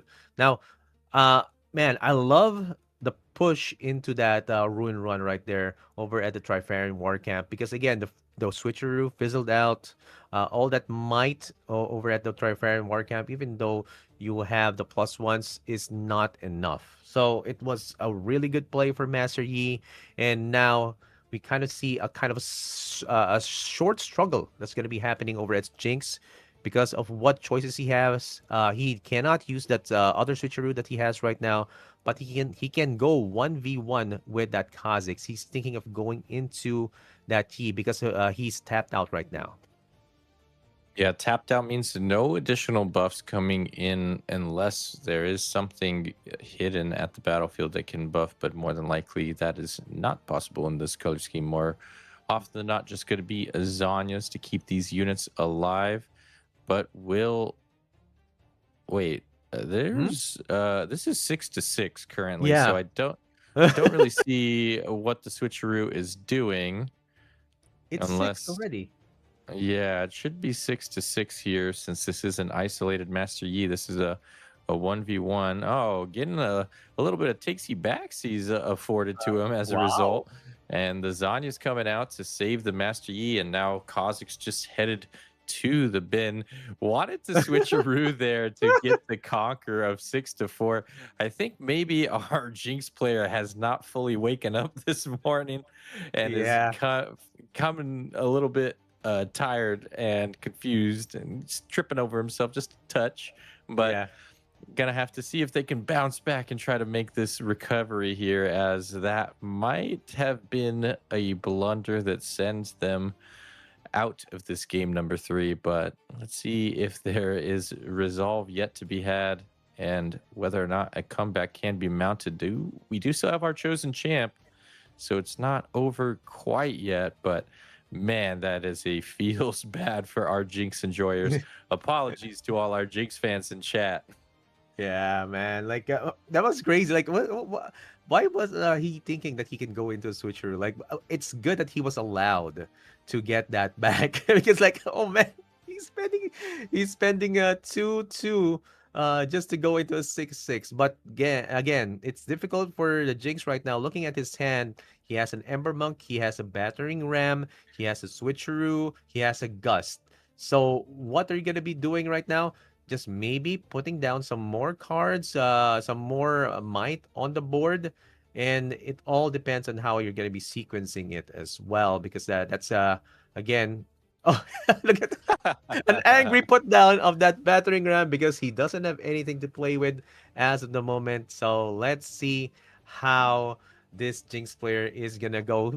He can, Mr. Plus, he can actually gust that that that skull The crab if he scuttle. wants to, right? Yeah, so that's the only choice he has right now.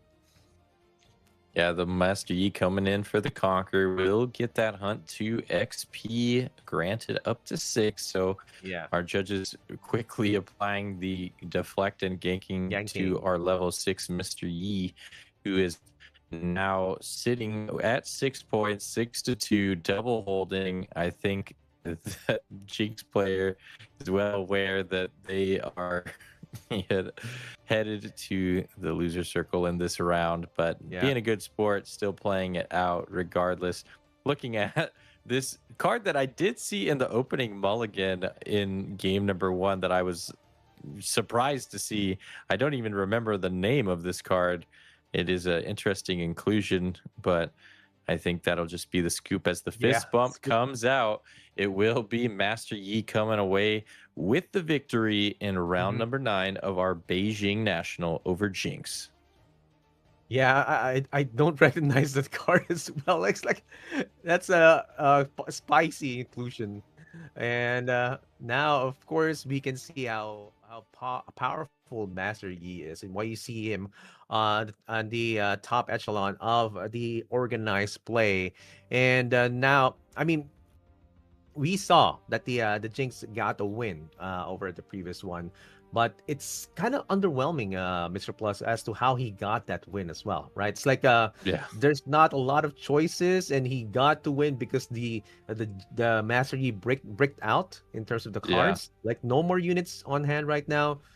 I mean, is that a way you want to go and play in your Jinx? It's like it's kind of a is that how he got those wins, right? But we got to see a kind of masterful play with the Master Yi in terms of how he got in, how he traded, how he actually got in those ambushes. It was very careful in terms of putting down those Rengars. It's not like I'm gonna be putting in my Rengar right now, and it can possibly die with the total amount of might that you have.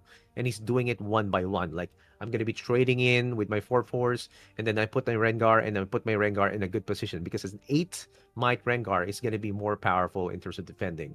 So yeah, still good showing up for Jinx, and I'm a fan, but I'm not gonna Yeah. be playing it. I'm not gonna be playing it anytime soon. Unfortunate. That one was so traumatic that it has brought Plus into the fray with us. What did you think about that one? You Plus. know, towards the end there, Jinx pulling one from my book right now in terms of being a little bit of a sleepyhead. Forgetting that Kha'Zix was just going to trade evenly regardless. So his head not completely in the game, but hey, he isn't walking away empty-handed, as you brought to our attention, Mr. Plus. This is the only Jinx left in day 2, so that is 100% guaranteed best of Jinx. The Chinese best of go for a bit less than the English ones, but if it's anything close to the English one, that's like a $20,000 card at the minimum. So feeling pretty good about that. So who's the real winner, right? So GG's to Jinx. But she is going to be knocked out of the top 16 contention.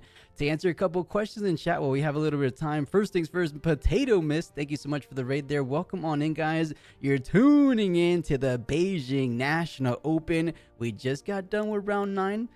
I believe there was still about 15 minutes or so. Guys, how much was left in the round? I can't remember.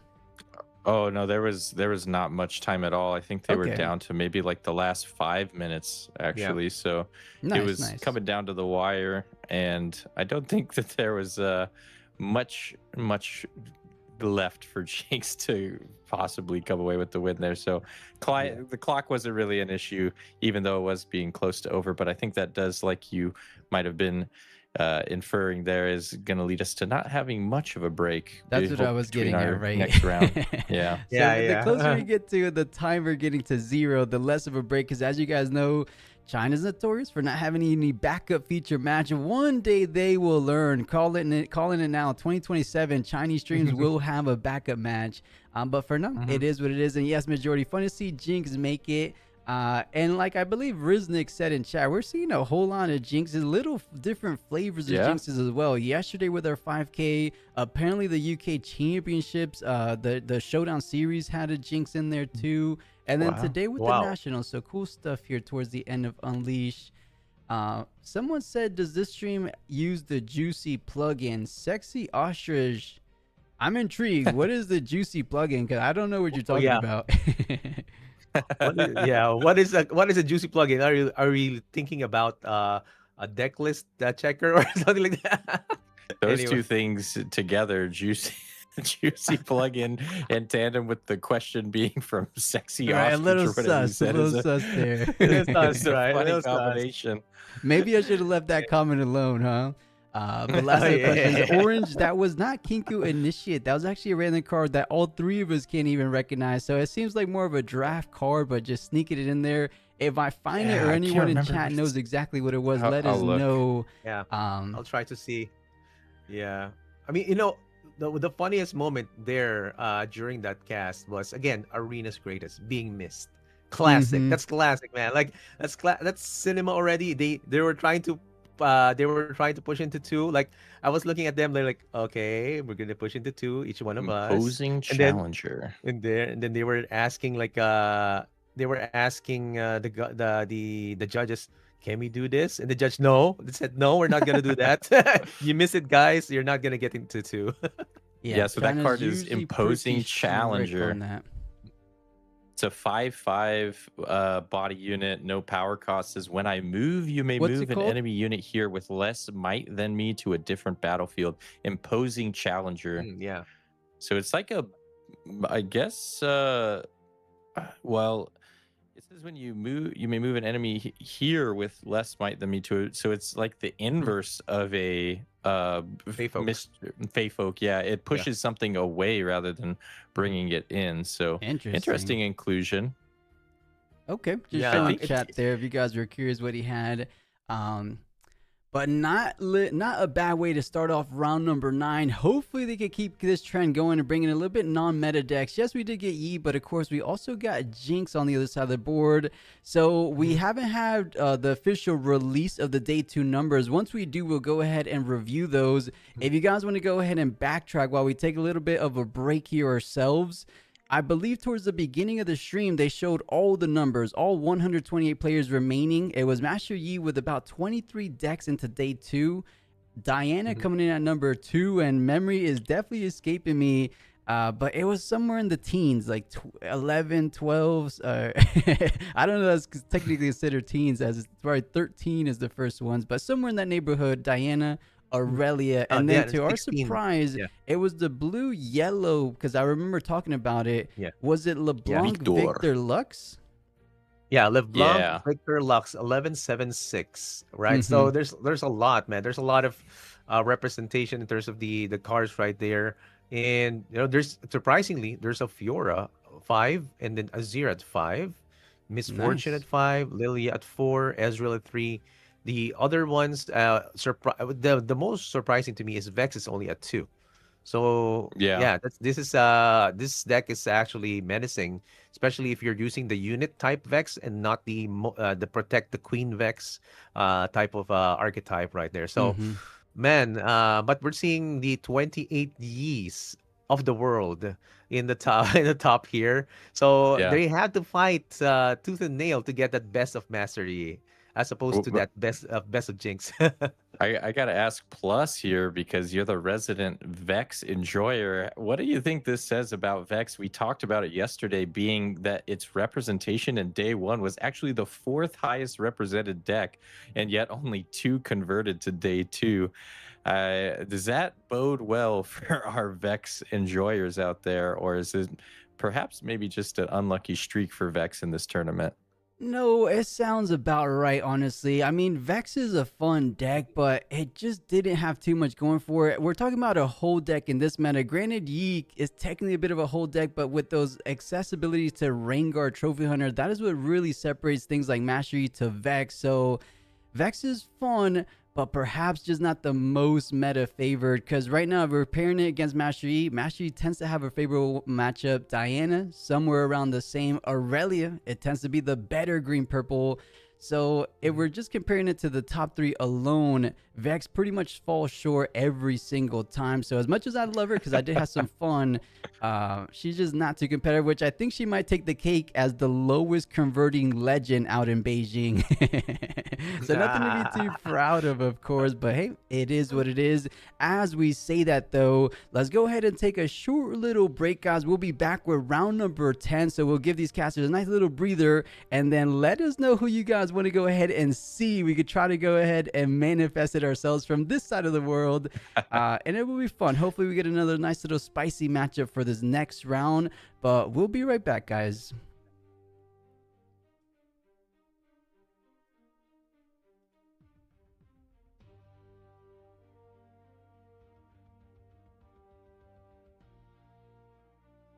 We are sure getting into game as we're getting our last minute it's Tubby. meditations all up and running. Judges ready to go. Players ready for action. BMU, are you ready?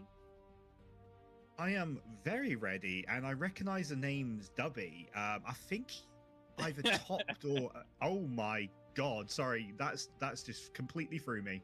It's a Darius. It's a Darius coming in, spinning. Now, I just have to see, and we will be facing off against the Irelia. Now, this is a canon event, BMU. We're gonna do some reenactment of the lore right in front of us. Now, no Scion here. There's no Singed here to, enact his war. No, I'm not gonna say that. But we are looking for a more of a tempo-based match, and those are really, in general, really hard to beat Irelia on. Is this a more Darius, a more aggro variant? What is the adaptation we want to see? Yeah, so as an Aurelia main, I've been an Aurelia main for quite a few months now, and I think it's going to be. Yeah, I think it's going to be going into set 3. Probably Aurelia, I've got to be honest. The thing that kills Aurelia is that early tempo, like just murdering. You can't ever get on board. And if we know anything about the color yellow, it's got quite a few tools to just kind of go, no, your unit doesn't exist anymore. So it could be one of those things. Like if Aurelia manages to establish a few units, gets a few points on the board, and Darius has only got those red cards without any of the yellow sort of kill spells, it could end up very Aurelia favored. But I don't know what this Darius deck is going to look like. I've not seen Darius and Unleashed yet. Bandit, have you? This can go a whole different amount of ways. We have seen a more mid-range variant where you just kind of spam in your more beefy units kind of to hit the Darius, move onto the battlefields left and right. We've seen baited hook variants all the way back in Origins that are that good. Even LeBlanc is running them currently.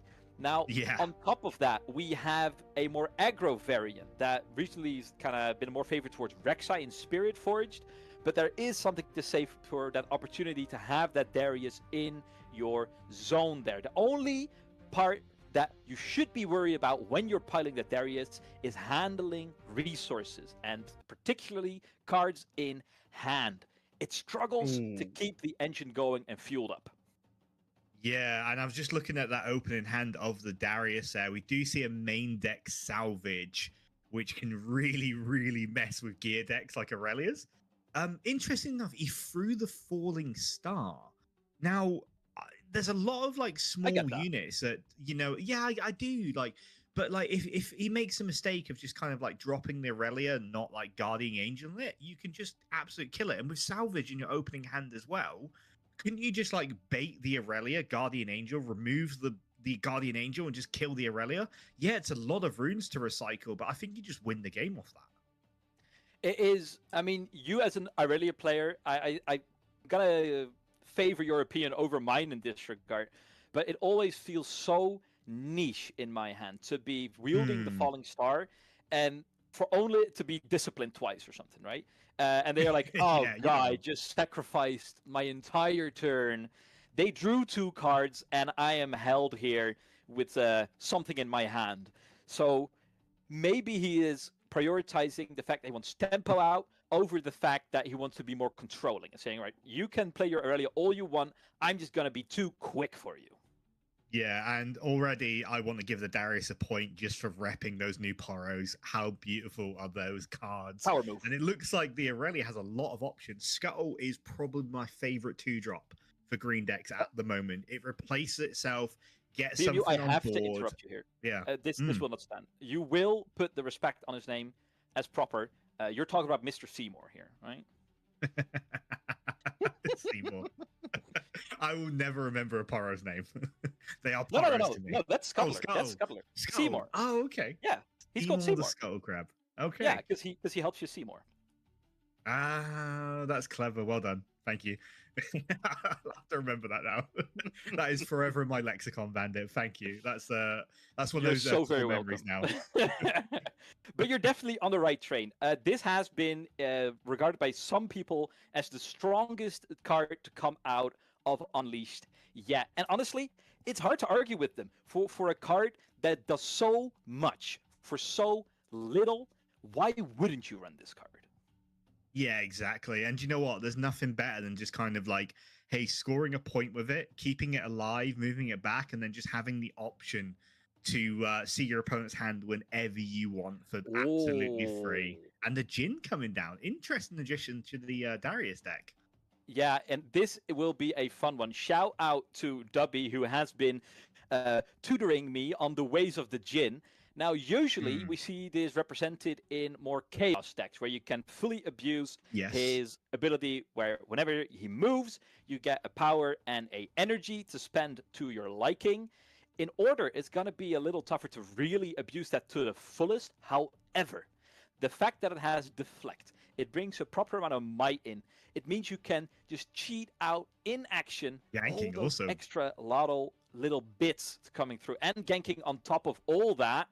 Now, no secrets for a lot longer. As a second Seymour comes out, surely one of them will end up on the chopping block. Yeah, I've got to imagine like one gets thrown in, see what the situation is in hand.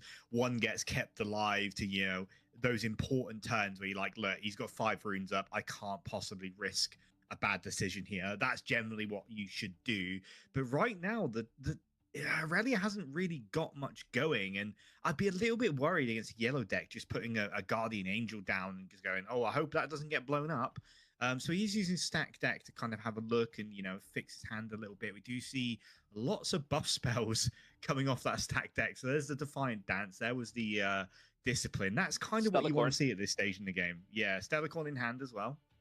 Yeah, there is all the pieces are there. The engine has yet to be assembled properly, but also Darius is not really mounting the pressure all that much just yet. We're very much still in the early stages of the game.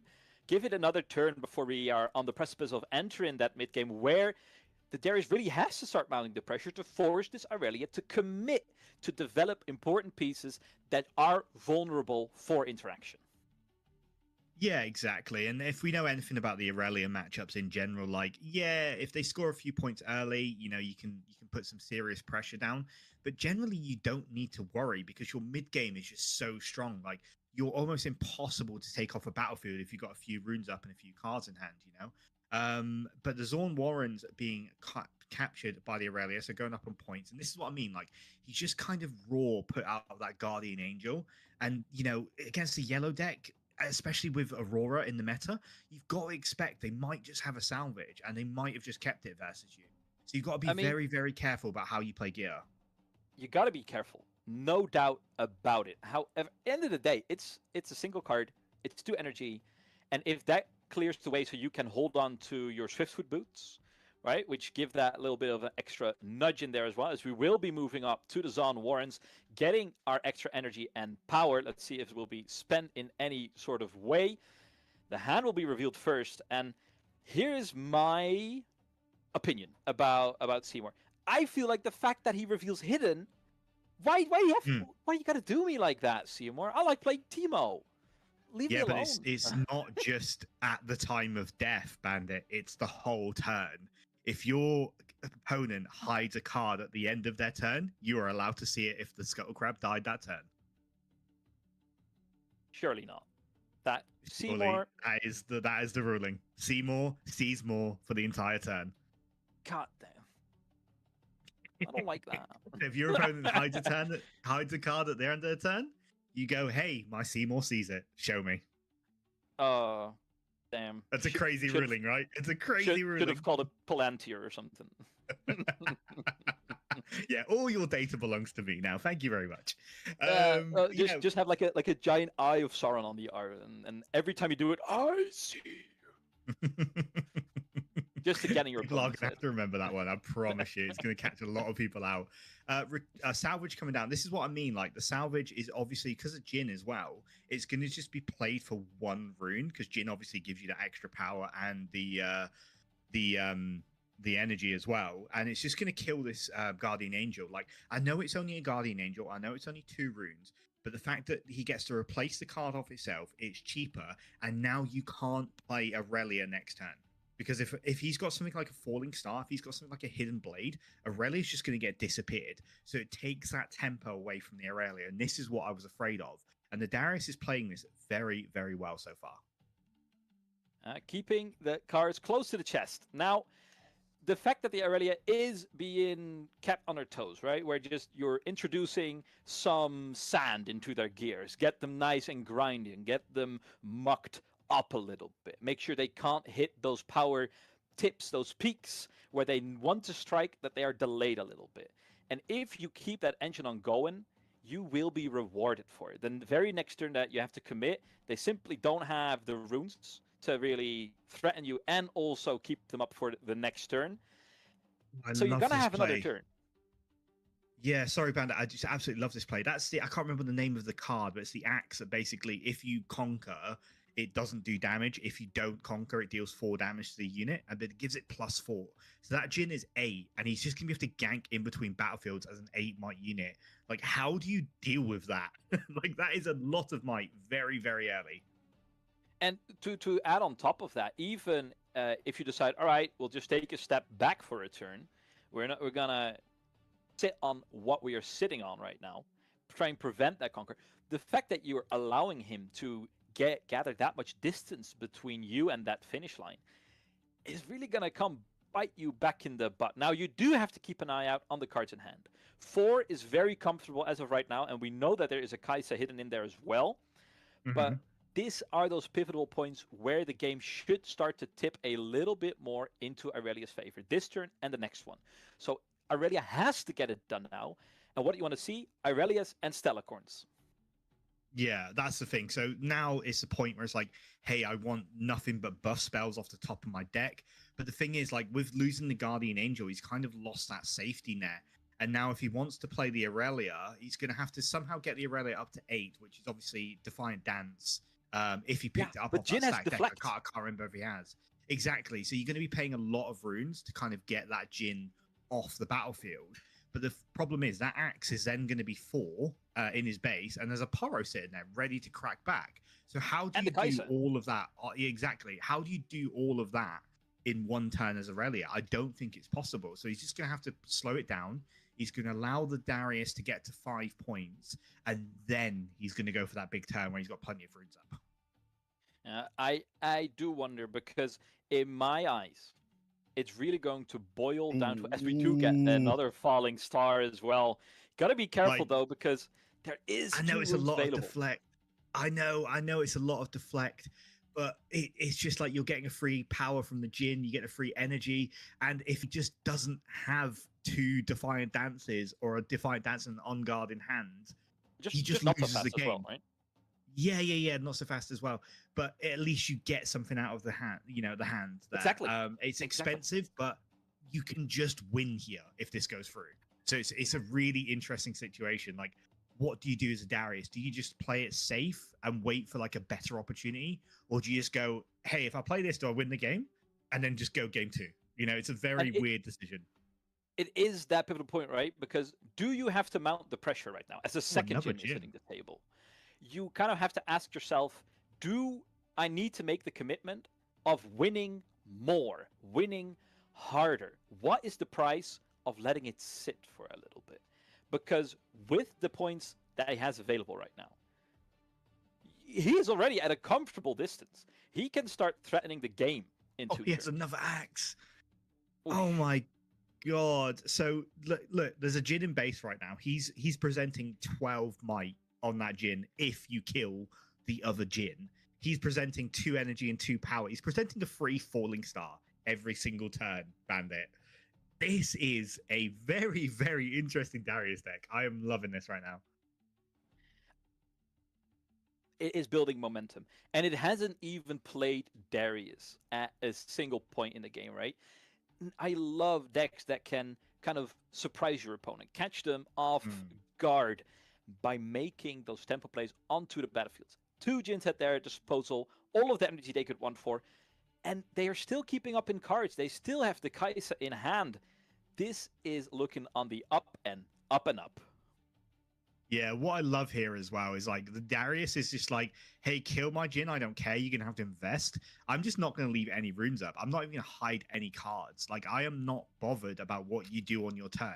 I am showing you in my base, I have enough to do whatever I want to do next turn. As you're right, Bandit, that Darius sitting in the champion slot, he's got equipment that gives you +4 on board. Like, it's crazy amount of might for the crackback. Aurelia has to play extremely safe here.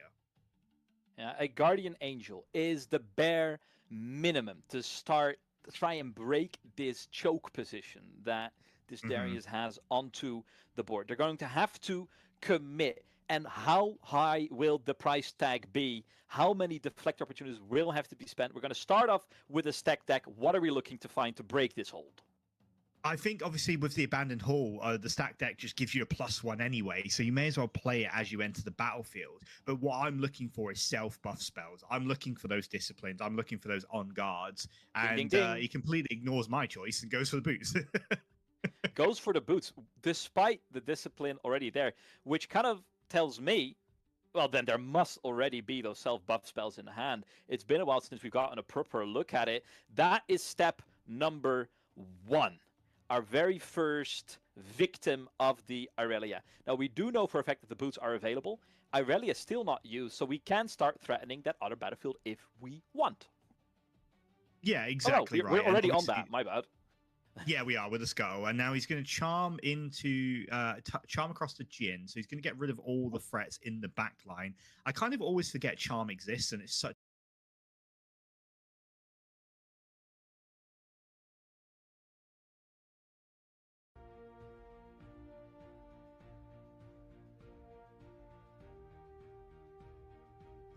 All right, chat, one more time. We are back, and it looks like round number 10 should be right around the corner. So while we wait for a little bit, I believe it has been officially announced that day 2 distribution, as we were talking a little bit beforehand.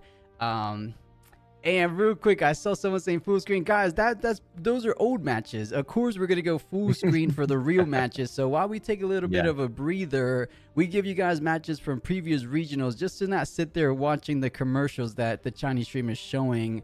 But let's go ahead and pull this up. I like the one you posted, Excel. So let me pull that one up for the stream.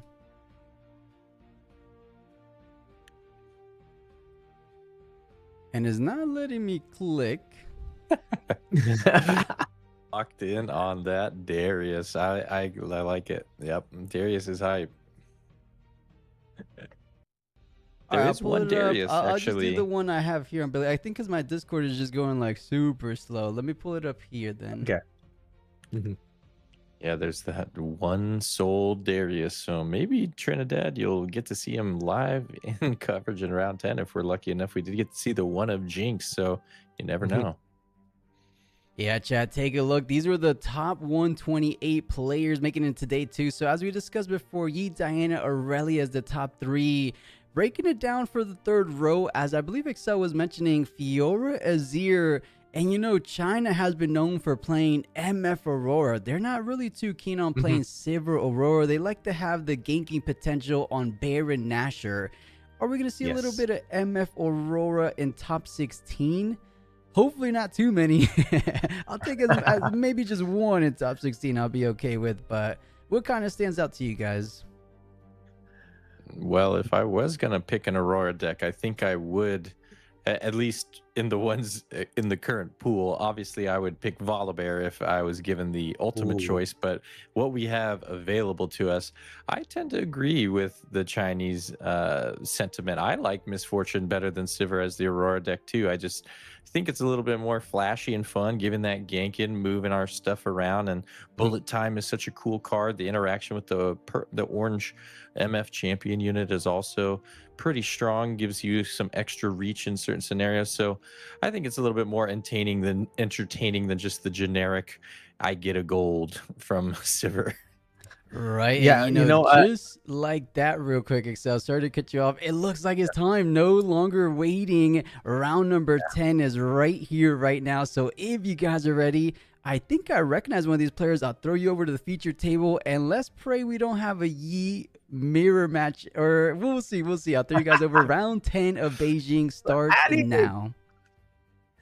Nice. Yeah, all right. So let's get prepared for our round number 10 of the Beijing National Open. As we see our legends reveal, it will be Victor, the call out that hopefully will see some success here. This is my pick to go the distance.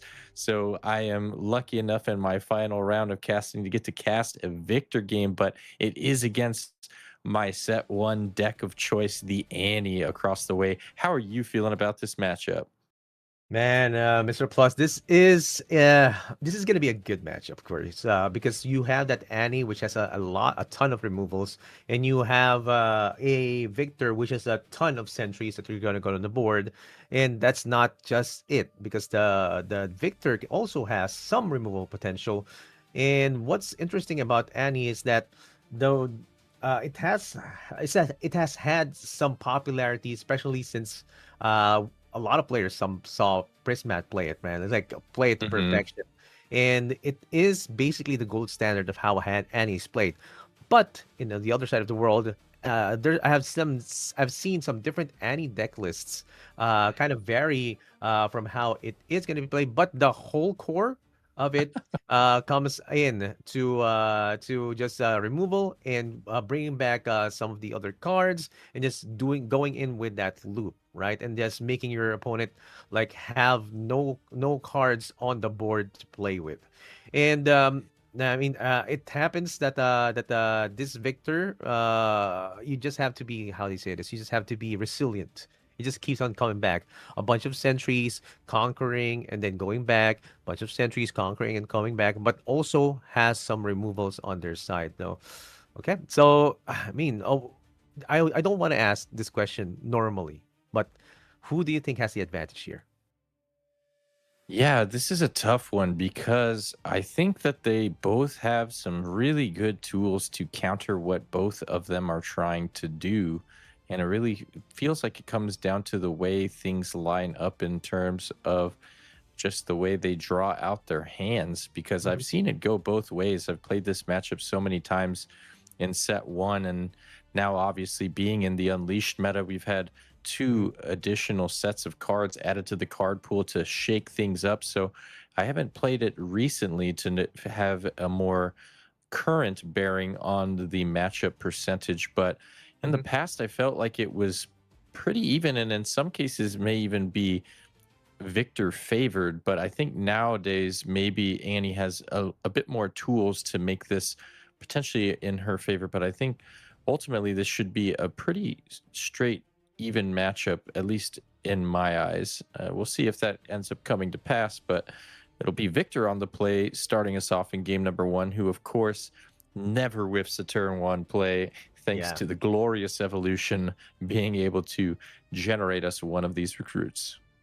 Yep, generating recruits is very important, especially during the first turn. Now we have a stack deck, and looking at the hand of Annie right now, a bit high on the cost, so he needs some choices that he can put down. But no, I think he picks an abandon. If I'm, Yeah, he oh, did it's pick the abandon. Yep, and he has an Inferno to be put down on the first turn. Of course, he's not going to be tapping out that card because that Annie will be refreshing that rune. And man, look at the hand. There's a lot of removal tools coming from Victor right now. Blood Money, you have their Flourish, and now going to be pushing on with his Sentry, getting at that first point. And from how I played against Victor, it's a bit difficult in terms of removing them if you don't have like multiple removal tools, right? For example, it's not in the Annie arsenal. Bell's Breath actually really helps, but it's not in the Annie arsenal. But there are some tools as well that you can use from Annie that can make sure that you survive and even dominate those matchups. Yeah, and here we see the opting of just deploying a Kaisa Hmm. to the base and passing it, just setting up, taking our time here, wanting to get in a position to be able to double conquer, keep us on the even point threshold, and as well offer the draw at the seat of power. So taking a patient, reserved play here and having the three runes up does mean that if there is a window to respond, could even flash in a Rangar to base just to Hmm. get that base a little bit more filled up with units. But I don't think we saw a Rangar just yet. There is that abandon being shown here that was picked off of the stack deck, which really has to tell you how much Annie has to respect and fear the amount of removal spells at Victor's disposal, opting to take the abandon to try and have an out to something like perhaps that Call the Week or one of the three copies of Hidden Blade currently in hand, or Yeah. even better still, the Imperial Decree that we know is ever so threatening in this Victor deck.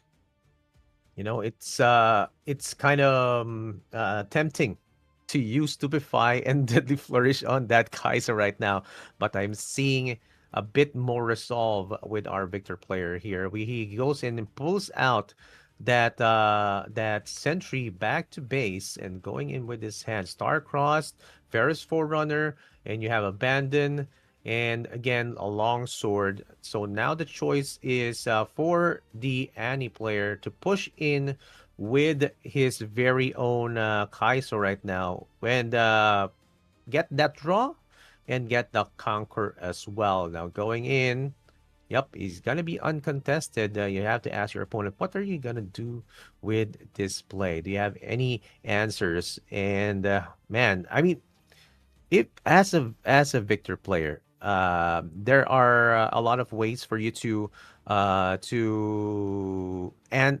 kind of answer a conquered, or rather a conquer battlefield with some of your with your spells and your combat tricks as well. So it's not really a threat that the opponent is going to be conquering, because you know down the line that you will be able to destroy those units. And now this is one of my favorite cards, Ferris Forerunner Mr. Plus. Basically, a 12 might unit.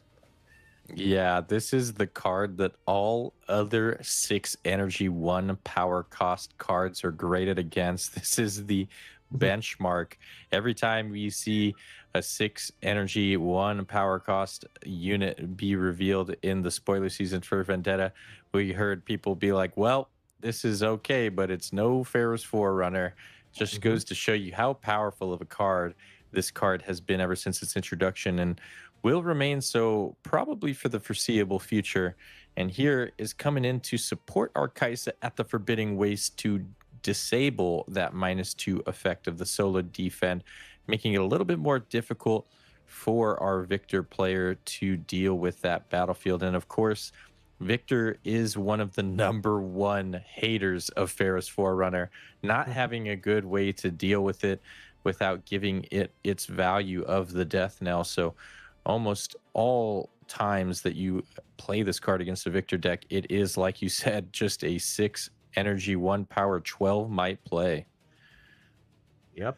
And you can have it here, right? That he has some choices right there with the possible play of a 7 cost TTW and a while ago.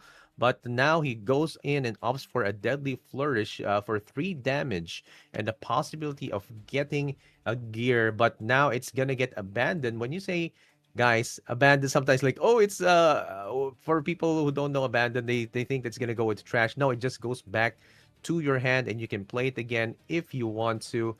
And now he can use it again, but of course the best target for Deadly Flourish is definitely gonna be Kaisa.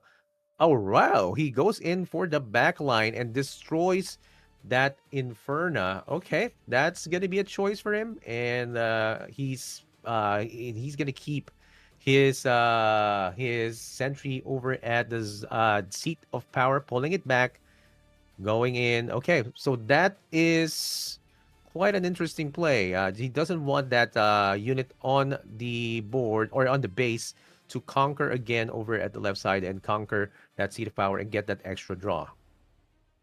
Yeah, just trying to deny the draw at the seat of power. It is crazy to see somebody tap 8 runes to kill an Inferna and make a gold, but you got to do what you got to do. You're sitting at a 4-2 point lead, so you're feeling kind of comfortable. So I guess I can see the reasoning behind it, not feeling like they're under tremendous amounts of pressure at the current juncture to feel too bad about playing that. Do get a gold on the back end as a consolation prize, but just 3 recruits sitting on board for our Victor player. Not a threatening board, but of course, it's mostly the spells that are the threats from Victor, not really the board itself. So Yeah. not really out of the woods just yet for our Annie player, who is now going to deploy the Chosen Champion alongside our Ferris Forerunner at the Forbidding Waste and choose to pick that Abandon right back up,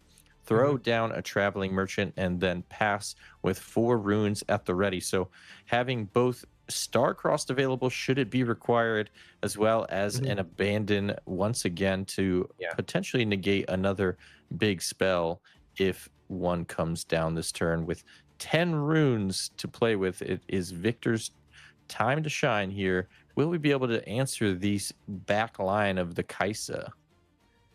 Yes, yes, indeed. I don't know, man. I don't know if our Victor player is kind of nervous right now. I kind of see his hands shaking.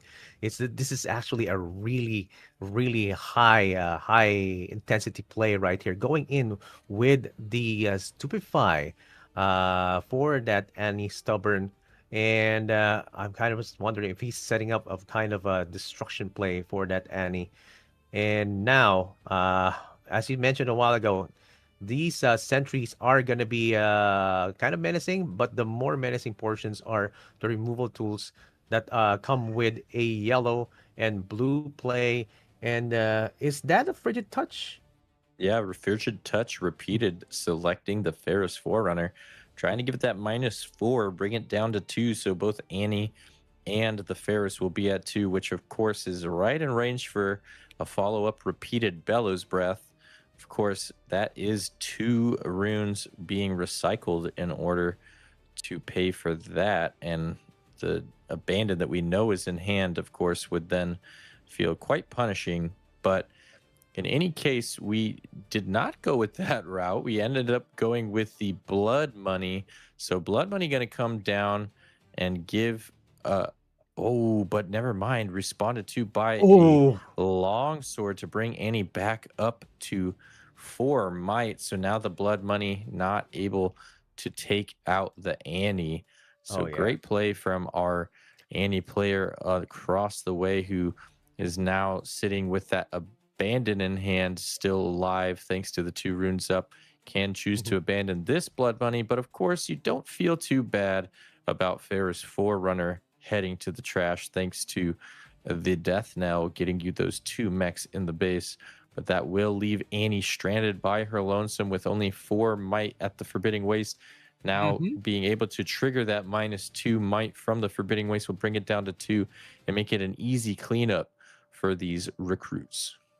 Yep. Yes, indeed. That's actually a good play for using that long sword. Now, it is indeed going to be vulnerable for a -2, right? And defending alone. Now, if it has been triggered on the defense, so currently, right now, the Annie is now at 3 -1. It's going to go, oh, sorry, with the long swords +2 and then -1. So now it's 3 plus 2, 5. It's going to be -1 is 4, -2. It's going to be a total of 2. Now it's going to be traded in. So the question a while ago, Annie, are you okay? No, you're not. He's going to be going back to trash. And that is a good clear from our Victor player. Now Victor just using that last rune to make another recruit. Doesn't even feel the need to move in and go up to odd point number here. Opting to just keep the recruit in base to have plenty of ammunition. Wants to build up a critical mass of recruits to be able to push in for the final push once they draw up the Imperial Decree. Of course, does still have to worry about that abandon that he saw the Annie Chosen Champ pick up earlier, but will be headed to 12 runes in the next turn. So lots of room to work with, 6 cards in hand. Think Victor's not feeling too bad right now, but Annie does have quite a board set up.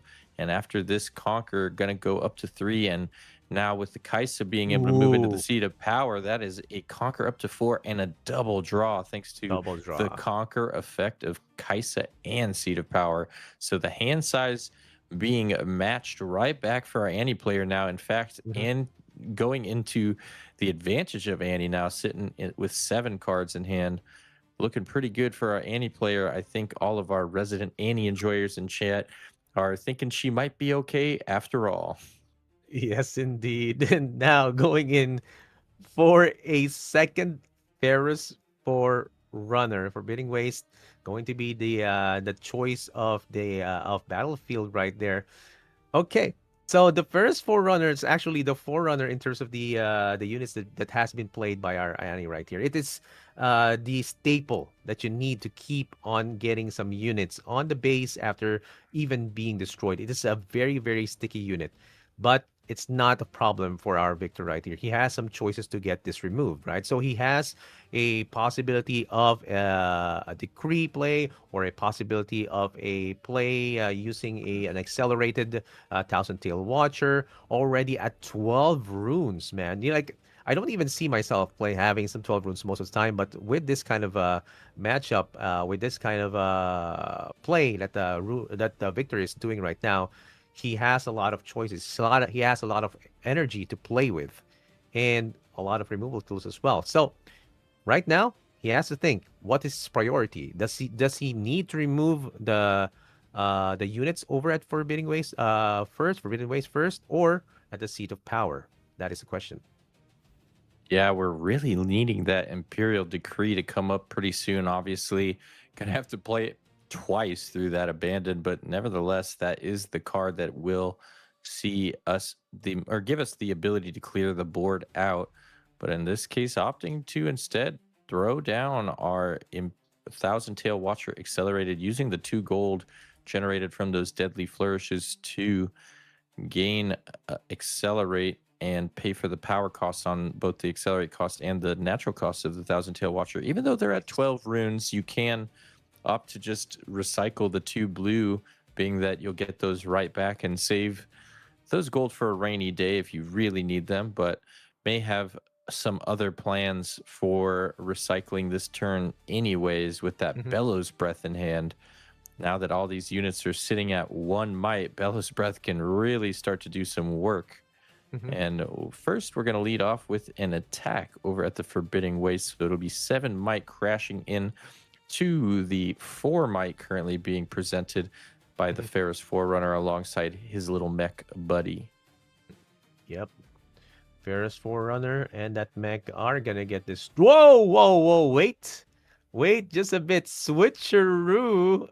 Okay. Oh, 1 versus 7. What are you gonna do? All right. What a tech from the Annie player here. Does he have an answer? Probably not, because that is gonna die. Or if he uses one of the spells, or if he gets to like to respond, oh, he's gonna take it. He's gonna take it. He's gonna get that switch. That mech is going to go to 7. And now we're going to be seeing a favorable trade in terms of how this is going to be happening with the Victor. Wow, what an incredible play from the Annie to switcheroo. Change that up. That turned that 1 might mech into a 7 might mech. Really giving our Victor player some pause here and has to completely reassess the situation now. Almost makes you think that he might have needed to lead in with the Bellows Breath first, but obviously wanted to maximize the value of the Watcher being accelerated and get that 2 for 1 clear at the Forbidding Waste. But unfortunately, Switcheroo had other plans, and wondering now if he's even considering hidden blading his own unit here, as this 1 might Watcher can't trade with anything at the battlefield anymore. No, just gonna let it come to pass, and Thousand Tail Watcher's headed to the bin. So we are heading into a 4 runes at the ready with, of course, double Bellows Breath in hand. Still has to worry about the abandon, obviously, but being at 12 runes, you're kind of okay having to pay through a couple extra runes of power here as we declare 1 instance of it at the Seat of Power and the other instance off the repeat at the base to take out those pesky little minions in the back row. But will we see now the abandoned come out to answer it? Yep. Yes, indeed. Abandon is going to be answering it, but that Bellows Breath is going to go back to the hand of the Victor player right here. And he can recast it. And of course, he's going to be paying 2 power. And now he's going to be going back to 8, but that's not a problem. He's going to be going back to 10 over at the next turn. Those crucial back lines have been removed as well, just to make sure that they don't push in over at the next turn. So the Forbidden Waste is actually being protected by the Annie, but he's not going to get the benefit of that seat of power unless he has another Kaisa or another accelerated unit to push that in. And there is, oh, I guess I'm kind of guessing what that hidden blade is. Right. That's the question. Like, it's almost always hidden blade where you when we are facing a yellow and blue, but sometimes it's a wages of pain. Mm-hmm. Yeah, Mhm. sometimes you can get switched up and be, unexpectedly caught out by a wages when you're expecting a hidden blade. So do have to be a little bit worried about what it might be. Obviously, like you said, it's more often than not the hidden blade because of the modality of being able to use it on our own recruit to get that draw to get our hand filled back up a little bit. Now that we're down to 4 cards in hand, feeling a little bit less confident, Mhm. but choosing to move into the seat of power to get to that 5 point number first, critical in that now that we are behind on board, we're really kind of pressed into a corner to need to keep up in points at least as much as we can. But obviously, that's not very easy for a victor to do with only recruits on board. And now that 1,000 tail watchers headed for the bin or headed to the bin already, not much that they can come back within the following turn. And Mhm. now Flash being deployed to move back our Ferris Forerunner from that forbidding waste alongside the mech, who will then move in. No, we're going to switch it up, contemplate our options here, but offering us the ability to double conquer and go to 6 in order to threaten that lethal next turn, not to mention grab another draw off of that seat of power conquer.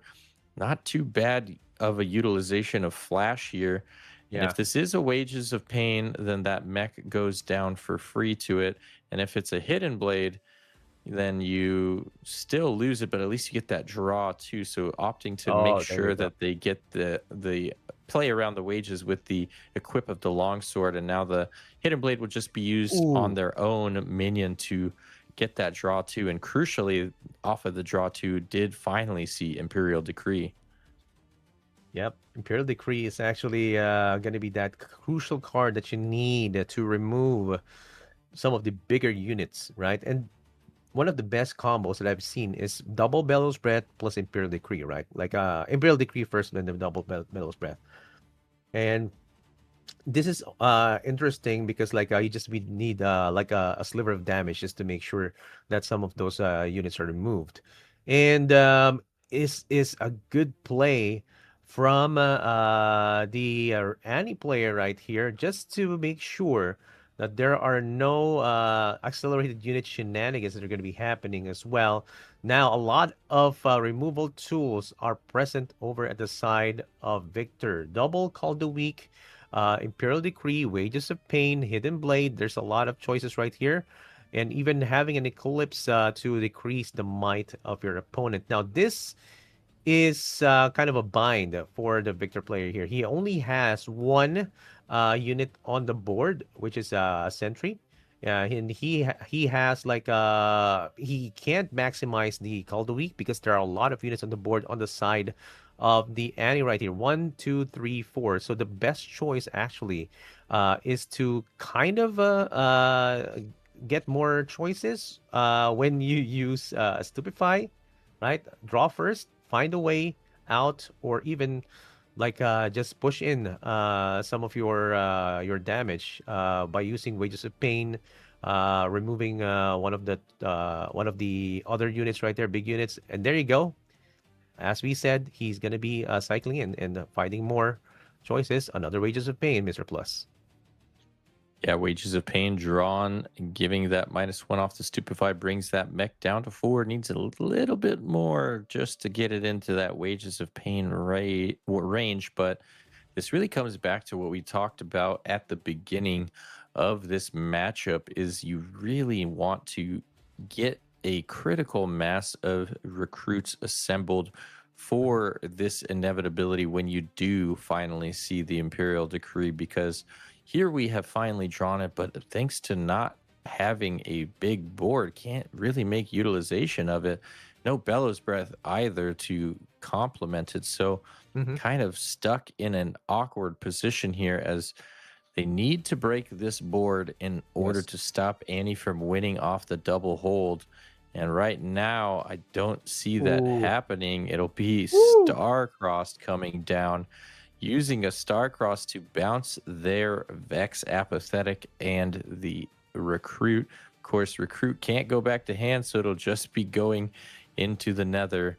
And that might just be all that she wrote for round or game number 1 of round 10. You know, I have a question right here. Doesn't that damage fizzle out? Yeah, there should be a cleanup that then takes away the damage, but there wasn't any damage. It was all minus effects from the Oh eclipses, yes, right? So I minus, think yeah, it was, minus damage. Yeah, yeah. yeah. That's right. It's like I was thinking like that was damage. So that was debuff. Okay, okay. So yeah, that's a debuff, and Wages of Pain goes in and destroys that mech, and he prevents a kind of a win right there, or rather a yes, a win from the Annie. Now, does he have an accelerated unit to push this in? He's gonna be drawing in. Gets that overzealous fan. No accelerated units right now, but he is on a kind of dominating position, near lethal already at 7 points. Now, this is a play that you would want to see. Most likely, it's going to be just putting units down on the board, on your base, and then on the next turn, maybe get that lethal. Unless he finds a way to find that Bellows Breath to remove some of the other units and make sure that the board and the base is clear. Yeah, we'll just see the Vex Apathetic come alongside that Ferris Forerunner at the Forbidding Waste, disabling the Forbidding Waste effect, and of course, Ooh. disabling any type of ambushes. Not that we expect to see any ambushes. Of course, there could be the Vi in yellow that can ambush, but it looks like it'll be just the Imperial Decree to start us off, going in, paying 1 gold and 1 yellow to get that resolved. No abandon this time around. And with that Bellows Breath in hand, we do have the capability to clear the board. We're going to first run our mech or recruit into the Ferris Foreigner in order to generate those mechs. That way, of course, the Bellows Breath repeated will then be able to target all 3 of those units in the back line, as well as this Vex Apathetic. Of course, having deflect means 1 more rune headed to the bottom. There it goes. So 3 runes recycled for this play on top of the 1 recycled for Imperial Decree. 4 runes already headed to the bottom of the rune deck in this turn cycle. Hefty cost, but it did clear the board and give us some breathing room here. Now got to reassemble a board of our own. Right now, no units in hand, so it'll just be another recruit played down and a pass on over. But potential life signs of life from our Victor player, just barely squeaking or holding in there as we are still in game number 1 of this round 10 with almost 30 minutes passed in the round timer. Yeah, man. Like Victor is this kind of opponent that you almost always see come back. But now I'm not optimistic, man. Like I'm seeing some cards right here uh that can actually be detrimental to Victor as of the moment. Like you will be able to push in with 1 card or 1 sentry to get that 6 points. But looking at at the board or the base of that Annie, another Ferris Forerunner. I think this is the 3rd one that we're seeing. 3rd Ferris Forerunner. Wow, The he's putting in 3rd the work. copy, the MVP of the deck, the hard carry that really is putting in work against this Victor. If this was any other unit, Victor might feel pretty confident here, but the 3rd Ferris Forerunner has to just be backbreaking and terrible to see if you're a Victor fan. Yeah, literally a Forerunner unit, right? So, so he is right there. 2nd Bellows Breath, an Imperial Decree, and here we have another Forerunner on the base. And now the question is, how are you going to be removing those units on the side of Annie, because on the next turn it is definitely going to be lethal. If not, there's going to be a draw, and there's going to be some other choices that the Annie can have once they get into that position. And now we're going to be seeing the Victor conquer Forbidding Ways, getting into 6. He has to call he has to call the weeks. He has a Hidden Blade. And there you go. He uses the Call of the Week. Of course, he wants to remove his existing Sentry and ask, what are you going to be removing, Mr. Annie player? And most likely, it's going to be the Ferris Forerunner, and 2 mechs might join the fray of Overzealous fan on his side. Yeah, we're unfortunately having to lose a recruit of our own, and we're gonna follow that up with the second call of the week and get rid of one of these mechs. But this is an awkward position because you only have, oh no, wait, we do have 5 runes up, so there is enough runes to be able to play Wages and Hidden Blade to take both of these units down to deny any type of conquering.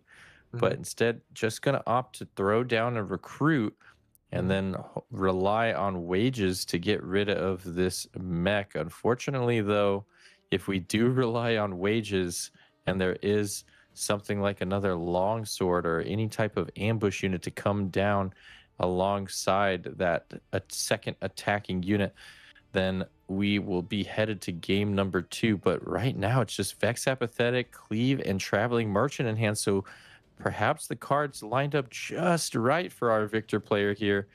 Let's see. He's going to let this Conquer go through, which does get us a draw, and the draw is an Inferno off the top.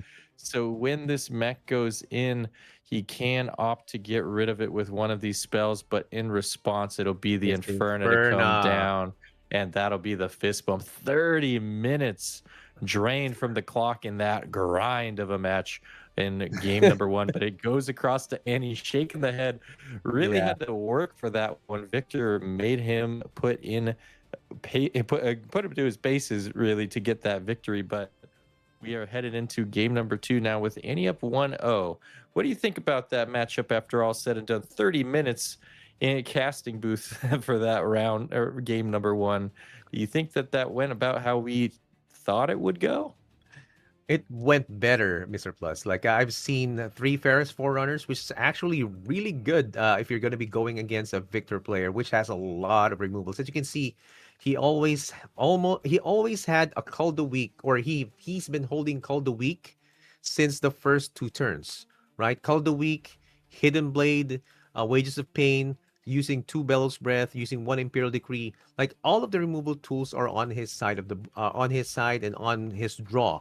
Right, and even using a Stupefy to cycle the cards to get more choices is actually on his side. And what I was thinking is, like, there is not enough removal right now with that Victor player because of all the Ferris Forerunner that was generated with all those mechs that have been generated. It went and did the work, right? It's the workhorse of that match. And I'm giving it the kind of a quote-unquote MVP card of that match. And looking at that match, it was close, but not so much because of the top deck that he got with the Inferno, man. That was crazy. It got the win. I think that kind of goes back to what I was saying at the beginning of the round. Is just, in my opinion, I feel like this matchup is pretty even. Both players have the tools to make a victory happen, and it really just comes to how it lines up, because in that scenario it seemed like Annie was in the driver's seat, but then Victor started to claw his way back and had the potential to make the comeback. But then the lucky break of not only what you mentioned about that top deck Inferno at the very end to seal the deal, but even prior to that, drawing the 3rd Ferris Forerunner, seeing the 3 of a kind, all 3 copies here, MVP of the matchup, getting to resolve all 3 in that game really was the thing that set him over the top. Because if that were any other unit, that double Call the Week would have really almost ended the game for our Victor player, and it just comes down to that little bit of luck you need to come away with a victory in these big tournaments. But I think we saw that the capability for Victor to overcome the Annie is there. So let's see how they adjust with their sideboards going into game number 2. But I have to believe that our Victor player is not out of this race just yet. Yeah, getting into round 10 is actually a feat for Victor, and I'm not surprised, man. Like, you generating units basically secures you turn 1, and then just those units you don't expect to survive, right? Those units are those sentries are gonna be the ones that are gonna be getting your points, but they're also bait, so to speak, right? They're bait. Okay, Yeah. are you gonna be attacking my unit? Or I can actually use Hidden Blade to remove this, or I can use Wages of Pain to remove your unit that was probably gonna be attacking. I'm gonna be holding. So basically, you don't need a lot of units on as when you're playing a Victor.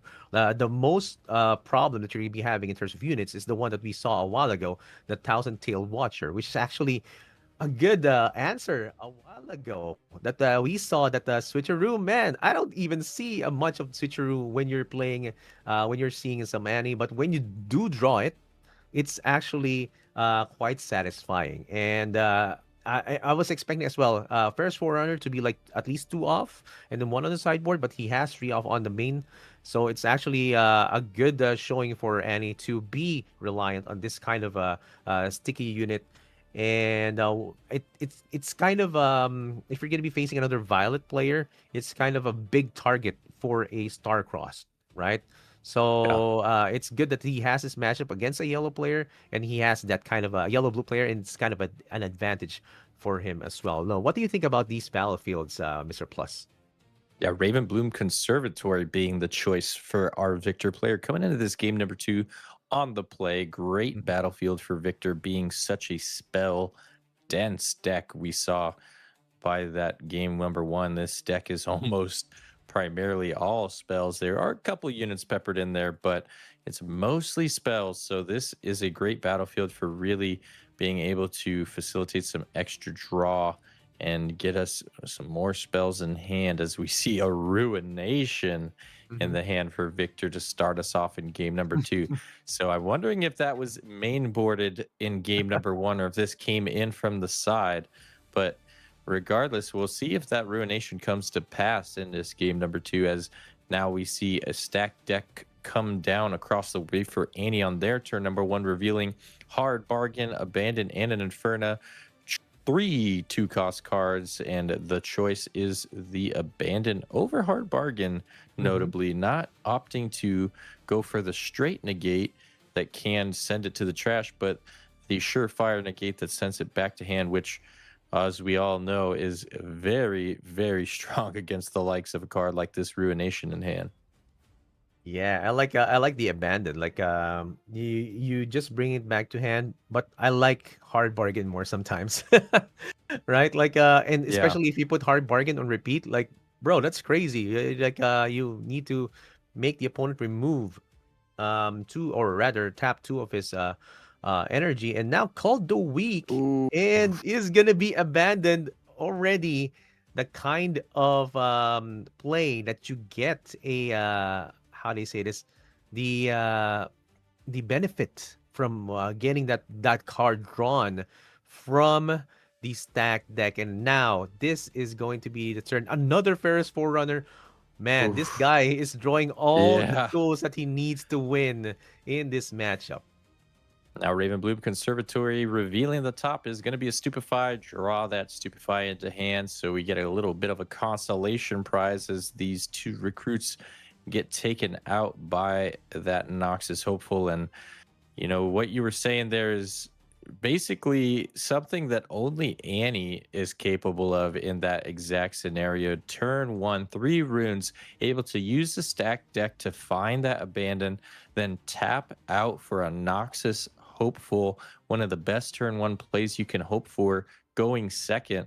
And then because of that ready of the 2 runes from Annie, has that Abandon at the ready to be able to stop that Call the Weak play, which admittedly would have probably been backbreaking for our Annie player. An unfortunate turn for Victor, who got blown out by the abandon, is now going to attempt to deadly flourish our Noxus Hopeful at the Ravenbloom Conservatory and now finish it off with the Stupefy, generating us a gold from the deadly flourish. Did we forget to draw off the Stupefy there? There we go. There you Draw go. coming in. And unfortunately, though, this is a whole turn dedicated just to answering a Noxus Hopeful and no board being developed. I think they were maybe contemplating whether or not he should be allowed to draw there, but judges gave him the draw. Yeah. And now grip of cards in hand, 7 cards in hand, according to our HUD here, and no units on board, however. So looking maybe a little bit grim at the start, but as we saw in that game number 1, Victor definitely capable of making a comeback. Now seeing the discard draw from that Zon Warrens, getting rid of a Star-Crossed, Yeah. picking up a Rengar, it looked like, off the top. And now here he comes. Ferris Forerunner is already out and gonna start causing problems for Victor. Yes, it's looking like a run it back of game 1, but now we're seeing some more removal options from Victor right now. I'm seeing Imperial Decree, seeing some Blood Money, and from what it looks like, Blood Money is going to be the choice right now to generate another gold gear, and he's going to be removing that Overzealous Fan. Now, of course, this is going to be the best choice if you're going to be planning to trade in, right? And there's going to be another possible Blood Money that may be used over at that Inferna. You're going to be using the least amount of energy, and it is going to be the second one. And Mr. Plus, I gotta tell you, I want to get those gold gears, man. Those gold gears are like kind of collectibles. I don't have them. I'm seeing them on the competitive play, and that Rengar is going to be played on base as a reaction, and this is going to be good for Annie to have one more on the board. Yes, and as well being able to then come in and conquer the seat of power for another draw, as Annie is looking pretty scarce in hand after deploying that Rengar. Has only a single card in hand, but of course it's a second copy of Ferris Forerunner. So Annie is just being, let's face it, hard carried by Ferris Forerunner right now. This card is just doing so much work, and now Call the Weak will come across and get rid of the first one.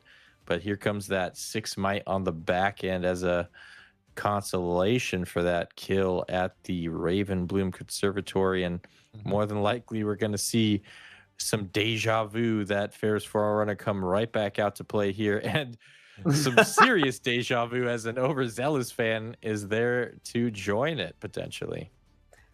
Yeah, bro, like it just got removed, but the overzealous fan was too overzealous to be out in the stands, going back onto the hand of our Annie right here. And of course, he's just, this is kind of mind games as a TCG player. Just like, I'm looking, I may have some combat tricks, but I actually have 2 units on my hand. I'm gonna be discarding one, and he shows that he's discarding one, and he gets a Vex up top. Now, okay, so the question is right now, will you be putting down a Ferris Forerunner right now?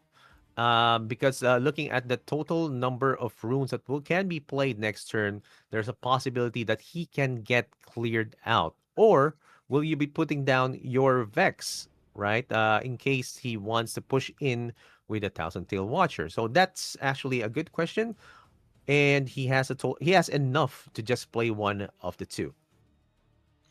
Yeah, and just a quick correction for myself. I think I said Seat of Power earlier. This is Zon Warrens over here for our Annie play. So apologies in the chat if I misspoke and said Seat of Power. But we are seeing the selection between the 2 be that Ferris Forerunner. Like we keep saying, it is hard carrying, so might as well throw another one down.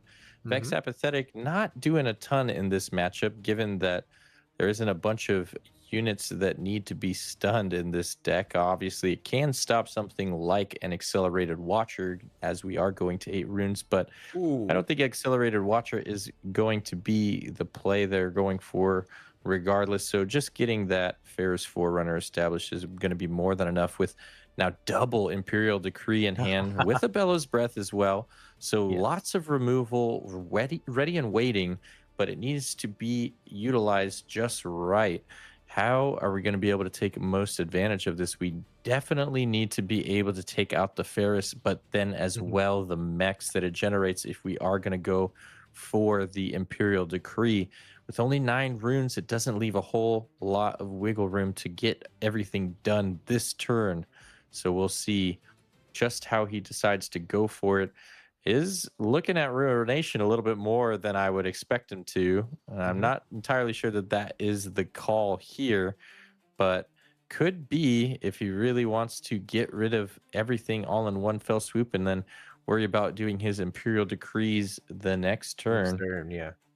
But it looks like we're thumbing the possibility of going with Imperial Decree now. We do have 2.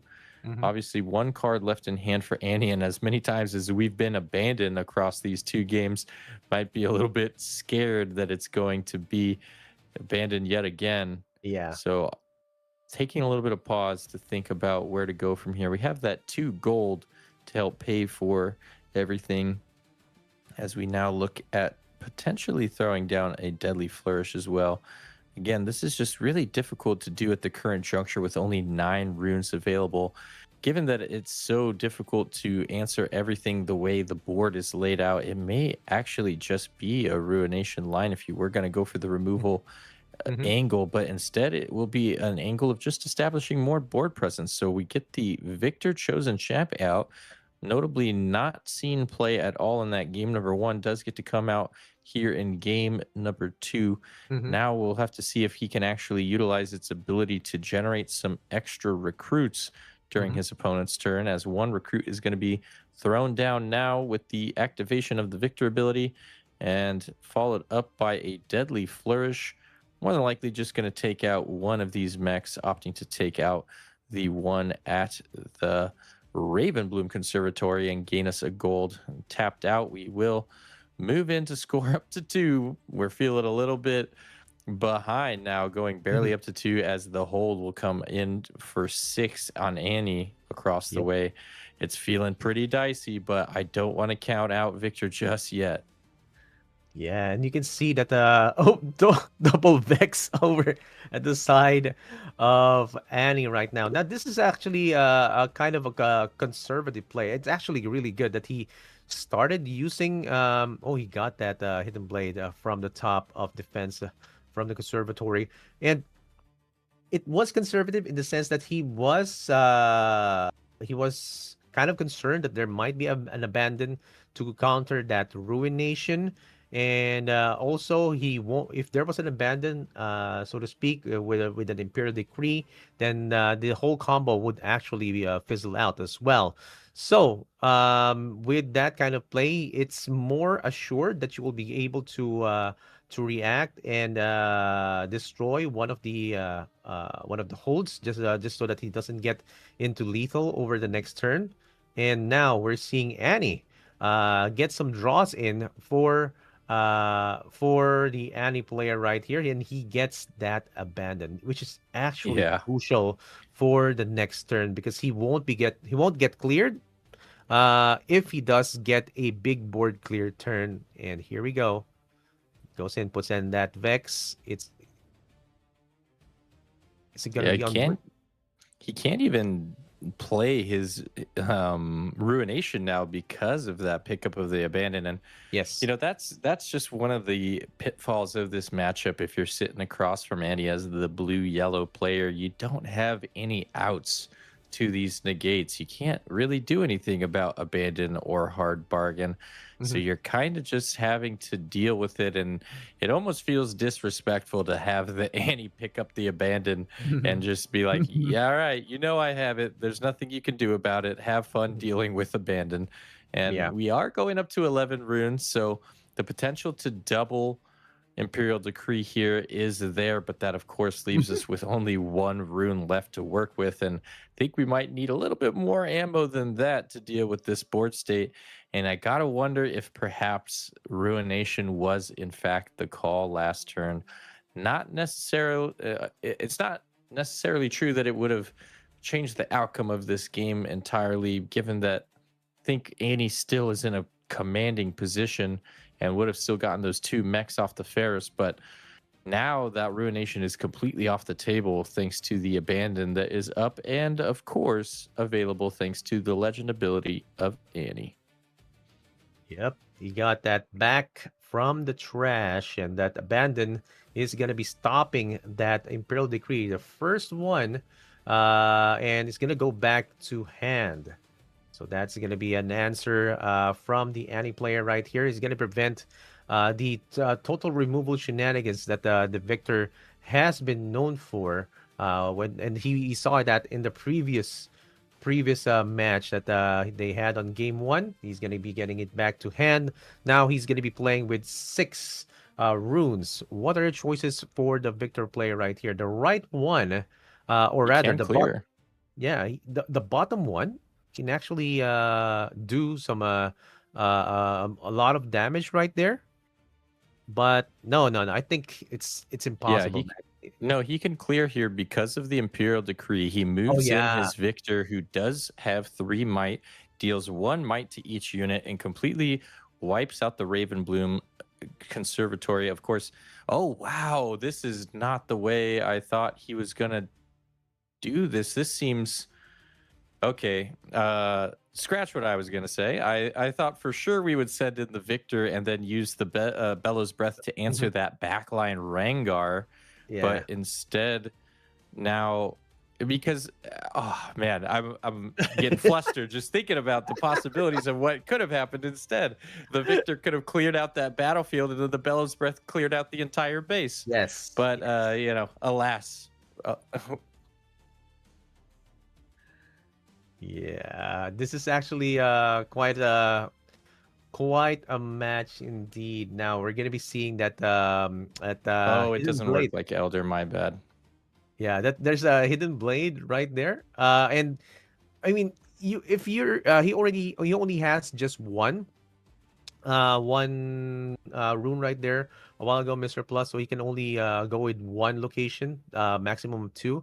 But now the question is right now for the player. Oh, he's gonna be scooping. Okay, that's gonna be it. Okay, that's gonna be a win for the Annie. I mean, he looks tired, and it's admittedly so a tiring match indeed. It's coming in from a 30-minute match before, and now gonna be going in with a shorter one. And Annie is gonna be going in with this win. And let's welcome back Plus into the fold. Plus, man, that was an amazing match. Here we go. Again, amazing match indeed. And wow, that Annie has gone places. Ferris Forerunner with the MVP unit that he's played. We saw a total of 5, right? Yeah, I'm just still like lost on that last turn. This is when any unit takes damage this turn, I'll explain it, Mr. Plus. So Elder Dragon reads exactly how you have it in mind, right? So you can't assign 1 tick of damage because Elder Dragon reads any damage is lethal damage. How Imperial Decree reads, if a unit has taken damage this turn, it dies. So you see the little difference there? It doesn't mean any point of damage is lethal. It means if it took damage, it dies. So you still have to just do normal Riftbound rules, apply the full set of damage to the unit before moving to the next one. So a little caveat there, big nuance between Decree and Elder, because if it did work that way, Victor would be even better, and Imperial Decree combos would be definitely pretty prevalent in the meta currently, but not working as you would imagine, because it's similar, but there is those slight differences. So you can't distribute the damage from the Victor unit 1 damage each. It has to all 3 go to 1 place. Yeah, standard Riftbound rules. Just like you can't do that normally, in the same situation for Imperial Decree, you can't do that.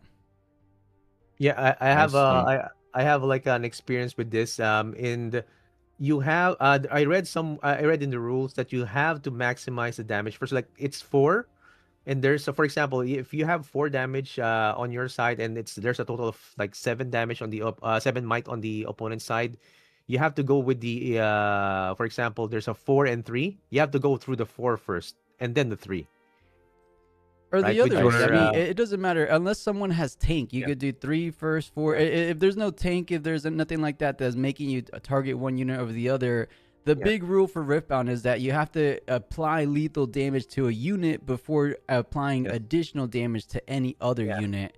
So for Elder, Yes. one is enough to be considered lethal, but in Decree, you still have to do Gotcha. normal Riftbound rules. yeah. All normal right, damage. that is that wording made it clear for me. Thank you, Plus. For sure. You Yeah, probably that got was, cheated at locals or something. I know I did Yeah. Race before I knew the rules. Yeah, that's unfortunate that it went down that way. But I really do think that we saw that Victor has the capabilities to win that matchup. Unfortunately, it didn't shake out that way. My Yeah. dreams of the Victor call might be gone, but no, there's still 6 other Victors out there. Yeah. So maybe one of them goes all the way. But nevertheless, really well played from Annie, especially in that second game, being so low on resources, kind of Mhm. being stretched thin, really having to play very cleanly to all their outs in order to survive with such few cards in hand, and came away with the victory in a very well played manner. So kudos to the Annie player. Always love to see Annie's on display. It's a great deck and has been so popularized thanks to Prismat and his necklace of Annies. So nice to see it getting some representation over in China as well. Yeah, and Mr. Plus, I love seeing Victor right here. I know some of the Victor players at home, kind of rooting for Victor to get out of this, but man, Annie has been drawing the nuts here. Like even getting going with all those removals from Victor, it's not enough. There is a number of units on Annie's side, but there's also a lot of spells, right? And having to draw more of the units right now just to make sure that he retains units on the board to have a holding point, and also units on the base to like even push in. It's actually a really good play for the Annie player right here. It deserves actually to get into the spot. But kudos to the Victor player for getting to this far and getting these much there are like so much wins to get into this spot as well. Like he even like made Annie sweat. Like Mhm. Yeah. and, I mean, right? It's actually crazy that this is a high level play from Victor, and we're seeing it right now. Right, and that game Yeah, won those are some couple long, big, grindy games. yeah, a couple big top decks. I believe Victor top decked the Bellows to back up the Imperial Decree, but then of course the Inferno top deck to close out the game. And Victor trying to do all this control-y strategy doesn't work too well. As you were mentioning, Excel, a bit of a natural counter Annie is against Victor. With those Ferris Forerunners, you try to control the board and they just keep multiplying over and over. But GG, maybe that Annie player, I wouldn't be too surprised to see her in top 16. One more round remaining. Everything on the line in terms of the big lion's share of the prize pool this weekend. Who will be our final top 16? Before we go on a short little break before this round 11, which is the last round of Swiss, let's do a little predictions. We guessed the champion, but what do you guys think is like the overall top 16 looking like? You think it's going to be pretty diverse like we had in the 5K yesterday? Or is it going to be like a heavy favorite with like 4 decks making it? I mean, we see the spread here. 4 is a good amount of any of these legends, especially anything below 5. Or, the 5th seat one. Yeah, I'm looking at this layout. I mean, I think we can have a pretty diverse top 16. I mean, obviously, we're pretty used to it just being top 8. So having top 16 means we'll have quite a few additional one-ofs potentially in top cut that might come as a surprise even. I think maybe some of these lesser represented legends might squeak their way in, and would be cool to see. We saw Lee Sin on coverage before. It'd be nice to see that. Saw people in chat hyping up Darius, so it'd be cool to see Darius make Yeah. it. that one lonely Lucian that was pointed out at the beginning of the broadcast could be cool to see if it can pull off the wombo combo with the Skyfall and Trinity Force. So I'm just hoping to see a nice open diverse top 16. For sure. Yeah, like, yeah, I want to see like of course uh my girl Rek'Sai here to get up right there. Although it's just two over at day two, but guys, if there's gonna be a Lux cast a bit later, I'm gonna say to you, good luck on that. Good lucks on that cast, because that's gonna be crazy. That's gonna be crazy long. That's gonna be tiring. And in terms of predictions as well, we're possibly going to be seeing like two outs of the top decks, two of the Yees, two of the Dianas, maybe one of the Aurelius, and maybe some of the other ones at the bottom. But yeah, it's kind of crazy that there's a lot of diversity right now. Maybe because of the boon that there is the best of cards from our players. But it is what it is. You can see some of the top decks being played in terms of their flexibility and their like success rate. But there are other rewards that you can get, right? Not just by getting into the top two or getting to the top spot. You can go get those best of metal cards, and that can be a consolation prize or even the final goal of some of the players here. Yeah, quick little note. I don't think there was a Ori in day two, so I wonder who was the Ori best of metal, because as we know, that is the most sought after best of, as it tends to sell for the highest amount. Even the normal prize ones are fetching a crazy amount of money right now. So we don't know. There's no Oris in day two, so one of these Chinese players ended up taking it home. But with that said, let's go ahead and throw it over to a short little break, as I believe that game had not even 10 minutes remaining. So I would imagine there's like 3-4 tables remaining to be found out or to be finished. And then they'll usually do like about 8 to 10 minute break themselves before we head on out of here. Okay, it says 7 tables, so a little bit left, not too long. As I was saying before we head on out of here, long weekend from us here, Mr. Plus. Happy to have you, and thanks for hanging on in there, because this is the biggest, longest weekend we've ever done. Let's not make this too much of a common thing for sure, because I'm dying myself. Yeah, I gotta give you your kudos. This is a Herculean task to take on with this much streaming, so much coverage, but it does wonders for the community. I always hear about how much our locals appreciate all this coverage that you offer here at Runes and Rifts. So I'm glad to be a part of it and help get it done as much as I can. So it's been great getting to cast so much Riftbound this weekend. For sure, and always a pleasure to have you on. Before we head on, if you want to go ahead and do our usual shout outs, I'll let you go first, and then we'll throw it over to XL. Before we go on a little break, I know someone was interested in that Darius match. I'll bring back the Darius match in the meantime.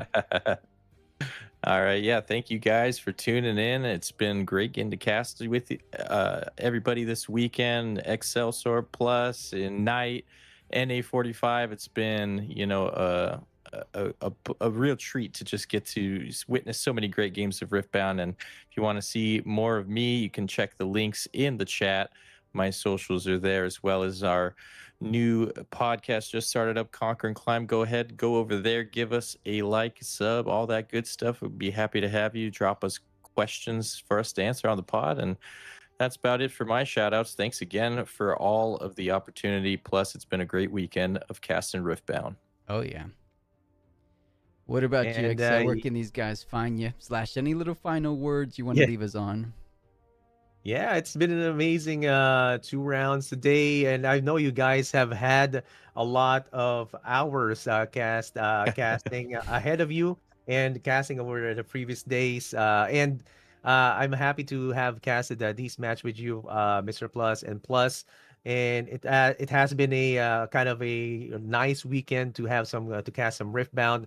And it's always an honor to have these kinds of community casts, and you guys are helping the community get some more exposure with Riftbound. And don't forget to follow me as well. I'm trying to get into the scene, trying to make some more content, POV content as well, while playing some IRL tournaments. And guys, keep joining your local game store tournaments, Nexus Nights, and even this high stakes tournaments as well with Riftbound. Hopefully, I can get to Ooh. see you over at Singapore. See you guys. Yeah. sure. One, sorry. Plus, he just reminded me of just quick additional shout out. Pre-rifts are next week, so go out to your local yeah. pre-rift. We have I think 4 or 5 pre-rifts being hosted next weekend over at Top Deck Keep in Riverside, California. So if you are looking to join a pre-rift, we have plenty going down, so make sure to head on over, get your tickets, and anywhere you're at in the world, get out to a pre-rift. They are some of the most fun you can have playing Riftbound. 100%, guys. Best of luck on those pools. But with that being said, let's go ahead and throw it on a short break. About 4 tables left. These guys are kind of flying by. So just in about 10 minutes or so break, and then we'll be right back for the final round of Swizz, narrowing it down from 2,000 players, roughly over 2,000 players, down to the final 16. Who will be those players? I'm hoping at least a familiar name like EDG Rico kind of squeezes in, since, you know, it's always fun to have a known name make it out there. So we will see if he does indeed, but we will return with the whole new fresh casters. I believe NA45 and Night Fighter will be joining for that round 11. So guys, we'll be right back. See you soon.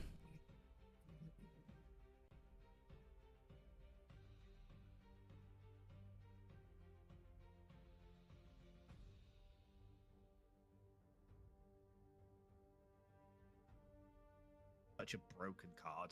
And obviously, the trick here with the Aurelia, with the Abandoned Hallways, every time you play a spell, you give a unit here +1. But because Aurelia is being chosen by the battlefield, she actually gets +2. So this is essentially a discipline for playing things like Stack Deck, a discipline for playing things like Charm. It's an incredibly powerful battlefield for Aurelia. You thought that Purple Diana was good and buffing herself on spells. No. Aurelia says, hold my dancing blade. Exactly. Yeah. Here, catch this. Preferably between your spine and your lungs. That is the natural sheath for one of those. Now, with surgical precision, Aurelia has taken care of some of the most painful cards that we're facing across the board. However, those equipments aren't going anywhere right now. And the fact that you can throw them onto the Poro, launch them into the stratosphere against the Aurelia, and then if you really want to, you can then play out the Darius. If that is your second play, it will be untapping. And you can start threatening that second battlefield. You have Kaisa in hand still. So this Darius, even though it took a major blow, is still running in this game. And getting to those 6 points is what it's all about right now. So you can start threatening lethal, ramp up the pressure on the Aurelia, so she's always forced to take into account that you can end the game whenever you want. Yeah, exactly right, Bandit. And this is what we were saying, like, early game. Like, Aurelia's happy to give up, like, a couple of early points, you know, establish a proper board, get the situation correct where you've got runes and buff spells, and you can kind of deal with anything. And obviously, the Aurelia's sitting on a battlefield, you know, it's not the scariest unit at the moment. It's 5 might, because obviously it's not ready, it's not been chosen. It's got, like, Guardian Angel sitting on it. But there's a hidden card and 4 runes up. And if anyone knows anything about playing into Aurelia, that is absolutely terrifying. That can take that Aurelia from 5 might to 20 might quite easily. Especially in the hull, right? And even if you do take care of that Guardian Angel is attached to that. So you really gotta be thinking twice. So if we can survive this very turn and just have the Conquering Stacks, dig a little deeper on the Zon Warrens, get that extra card in hand, you might be in a more favorable position. And when you're attacking solo into a battlefield with hidden cards, you gotta be ready for your unit to end up stunned in these Unleashed meta. And drip feeding your units into stuns and stuns and stuns all over again is just not a prospect that you want to be going for right now. So getting onto that 6th point, throwing it back to Aurelia, saying, all right, next turn I can start threatening lethal if you're not careful. What are you going to do about it, Mr. 7 Energy? Yeah, there's nothing worse than having a big scary unit on a battlefield. And we do see the Starcross coming out to bounce this Crab and bounce the Kaiser. That is such a value play. The card is so good. The Skull Crab Seymour replaces himself, and Kaiser costs a lot of energy to put down again. That completely killed the tempo of the Darius player, and it looks like the Aurelia is clawing her way back to this victory situation of 6 points, which you said.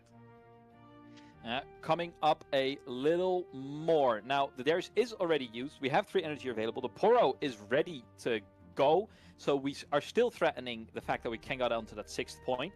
We got rid of the Star-Crossed. I feel, even though, of course, it's a bit of a blow, I think our bottom line is not moving. And our main objective for this turn can still be acquired. Next turn, we can still threaten with the Darius, but it's gotten a lot harder, right? Because getting out the Darius and the Kai'Sa is simply not happening when you're only sitting on 9 energy. Yeah, so the thing what I'd be doing right now is thinking, is that hidden card a switcheroo? Can I just go and kill the tempo? Do I just go Poro, double axe, kill the Aurelia, pray I can get over it, and falling star That it? feels so risky. It does. That feels but so risky. Is now the time for risk, or is now the time to kind of go, you know what, you can have one more turn? Oh, hidden. Oh, I thought it was a hidden blade for some reason. It's an honest broker. I don't know why I saw Almost. hidden blade, but I don't. Yeah, and because I feel like even if you do take care of it, the Guardian Angel is attached to it, so we're not really addressing the root of the issue, right? It's only part 1, and That's what I was saying. So if you swing in, kill it, and then falling star it in the back line once the Guardian Angel's done, you lose a lot of runes. It's a big risky play, but can it just win you the game from there? They're not going to go for it. They're going to play it safe for now and start to focus on their own points of power. On that 6 victory points, it is really up to the Aurelia right now, and the resources she had to put in is damning, right? Look at that economy. It's in shambles. Yeah, it's not good, but Aurelia's fine on like 4 to 5 runes most of the game. Honestly, like it doesn't make that much of a difference. Like all your big buff spells just do so much value, especially obviously on Abandoned Hall. But even so, like just choosing Aurelia with a discipline +1, choosing Aurelia with a Defiant Dance +1. It mounts up with very, very small rune amounts. So it's not as bad as it could be for a legend like Kaiser, where all their big cards are 6 runes, 7 runes with a Watcher, for example. So it's not as bad as it looks, but it's not good, but it's not bad.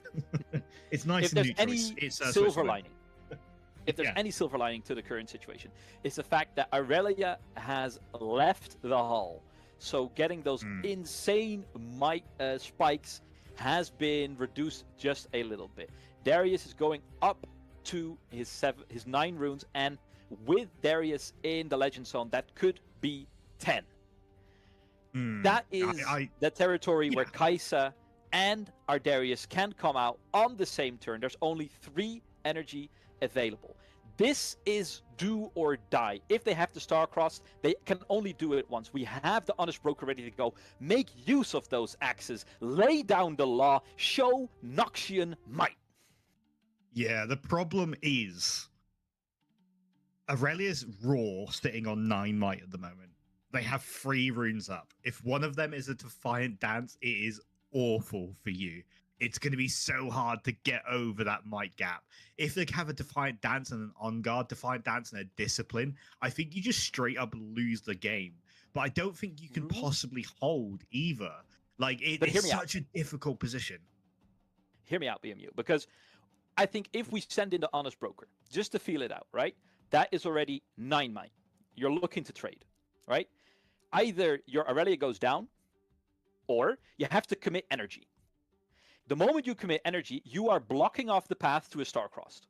And then afterwards, you can still come out swinging with the Darius, with the Kai'Sa. I mean, it's not the line we're going, right, with what we're seeing on play. But that you still have 9 might on ready to go. But they're going to play it cool. And I think this was the opening to strike, and they are letting it pass right in front of them. Yeah, because now obviously, if Aurelia has like a bunch of buff spells in hand, which we just saw that she doesn't, so she's kind of bluffing. The Aurelia's kind of bluffing. Hey, look, I've got 4 runes up. Do you dare? And we've kind of seen the hand, so obviously we've got really good information that says like, oh, there isn't those those scary spells in hand. Hmm. But obviously, if there was, I think you're right, Bandit. I think last turn was the crack. That was Which where wasn't on you Hull. could win. Yeah, exactly. And now, obviously, you've got the Aurelia. You know, in real terms, if you don't know the hand, you've got the Aurelia on the hall, and they're going to have 8 runes open, or 7 runes open. It might be. So it's kind of like you've just made the situation worse for the sake of playing 8 might. You know, it's a really, really weird place to be. But the scuttle coming down there kind of tells a little bit of a story. Still looking for the right kind of units. Or the right And, kind of well, spell, sorry. Here's the thing from me. I think, especially when you're playing into order, the Scuttle Crab making its appearance just kind of makes it less threatening to be hit by Call of the Week, which was such a power play from order decks, especially into the Aurelia, which has so many eggs in so little amount of baskets. That is kind of the play for me that I was worried about. Now, this is it. Surely there is no time like the present for our Darius. We have to commit is the time. right now. Yeah, this So is they're gonna this is the turn. You have to They're gonna dig. conquer both. You have to conquer both this turn. Like if you just conquer one, put all your eggs in one basket, the Aurelia just comes back and it's going to crack back and it's going to be horrible. Stage They one do have of right the to win, plan so is complete. it's over. They do. We saw it in hand, I No. believe, twice. Yeah, right? yeah, they do, but it's not over. It's not over. No. But like they have right to win. If it goes back to their turn, it's over. Oh yeah, 100%. Yeah, no. If it goes back to the turn, I don't think it matters what they've got in hand. I think it's over. So here is where we are at. In our current situation, Darius will be coming out. A second spell will ready him. The army has amassed. The war horn is sounding, and our final march is coming up. Is it enough to break the Ionian hold onto the hull? And BMU, real quick, are we going to drip feed our units in, or do we have to commit all at once altogether? I think you have to just go, because the thing is, if you go with like 10 might and you're like, oh, 10 might's good enough to get over it, and then they play a discipline or a divine dance or something like that, it's kind of over. I think you just literally attach the axes and swing with all the might you could possibly have. And I think looking at the Aurelius hand, I think this just Hey. wins. BMU, he has right the wind. Can't he just on action right the wind out of there? No, because the showdown on the hull will It's- result first. Yeah, exactly, and it's 7 to can't do it, 7, so yeah. you cannot let them get a point here. So we're assembling the masses. That's 8, 16. That is 22, 23 might. Here we go. All right, the war drum is Aurelius drum. drumming. Can you hear the drumming of our hearts, BMU? It's all coming down to this 2 energy left to wreak havoc upon the Aurelia, but in the halls, Aurelia reigns supreme. Can this Yeah. be the moment to overcome such a disparity? Aurelia is playing to her strengths. What are the outs? There's so many outs, BMU. She's already on 9 might, and normally I'd be like, oh, hey, Aurelia can easily get to 30 might on the hall with a couple of Defiant Dancers, a couple of On-Guards, but we've seen the hand. It's not there. I'm not sure what the Aurelia is doing here. I don't think they can do it. They've got an On-Guard and a Discipline, actually. That's a good couple of first steps. So they can draw something off that Discipline. If it's a Defiant Dance, I can't quite get the math right in my head doing it straight up right now, but a Defiant Dance is definitely what you want to look for here. He's counting it. He's calculating it. He's doing some maths. He's got the scientific calculator out. And yeah, the abandoned hall insurmountable. actually makes such a massive difference here. Like a crazy amount of difference. Here we go. We're off to the races. Discipline is the first shot fired. Yeah. That will So dig. discipline's a That plus will 4. get +4 for 2. Yeah. That already gets us up to 13. And we still have 3 energy ready to go. Yes, that gets you to plus 13. It gets a card. Does it get to plus 13? Yeah, so it's Was that? I do believe we saw a nip. no, it's plus of the 5, Defiant isn't Dance. it? It's plus 5. Because it's 2 for the thing, 1 for picking, 1 for casting a spell from Abandoned Hall, and 1 for choosing. Discipline is plus 5 on Abandoned Hall. That is Yeah, that seems nonsense. reasonable. That seems Yeah, like, That seems like a pretty good return for, oh, I don't know, 2 energy. That also draws me a card. Yeah, that seems like So a fun she's play. on 14 might at the On moment. guard still ready. On guard still ready, but they have that's it now. I don't think they've got any more draw. I mean, didn't we see? It might have been a Defy instead. I thought we saw a Defiant Dance. I saw circles on a card, so that got my heart thumping. But I feel like that would have been coming out already. That Defy on guard. This is crazy. Like the Aurelia is more than capable of doing it with that many cards in hand, that many runes open. Like that's the scary thing about this deck. It's more than capable of overcoming 26 might with 3 cards.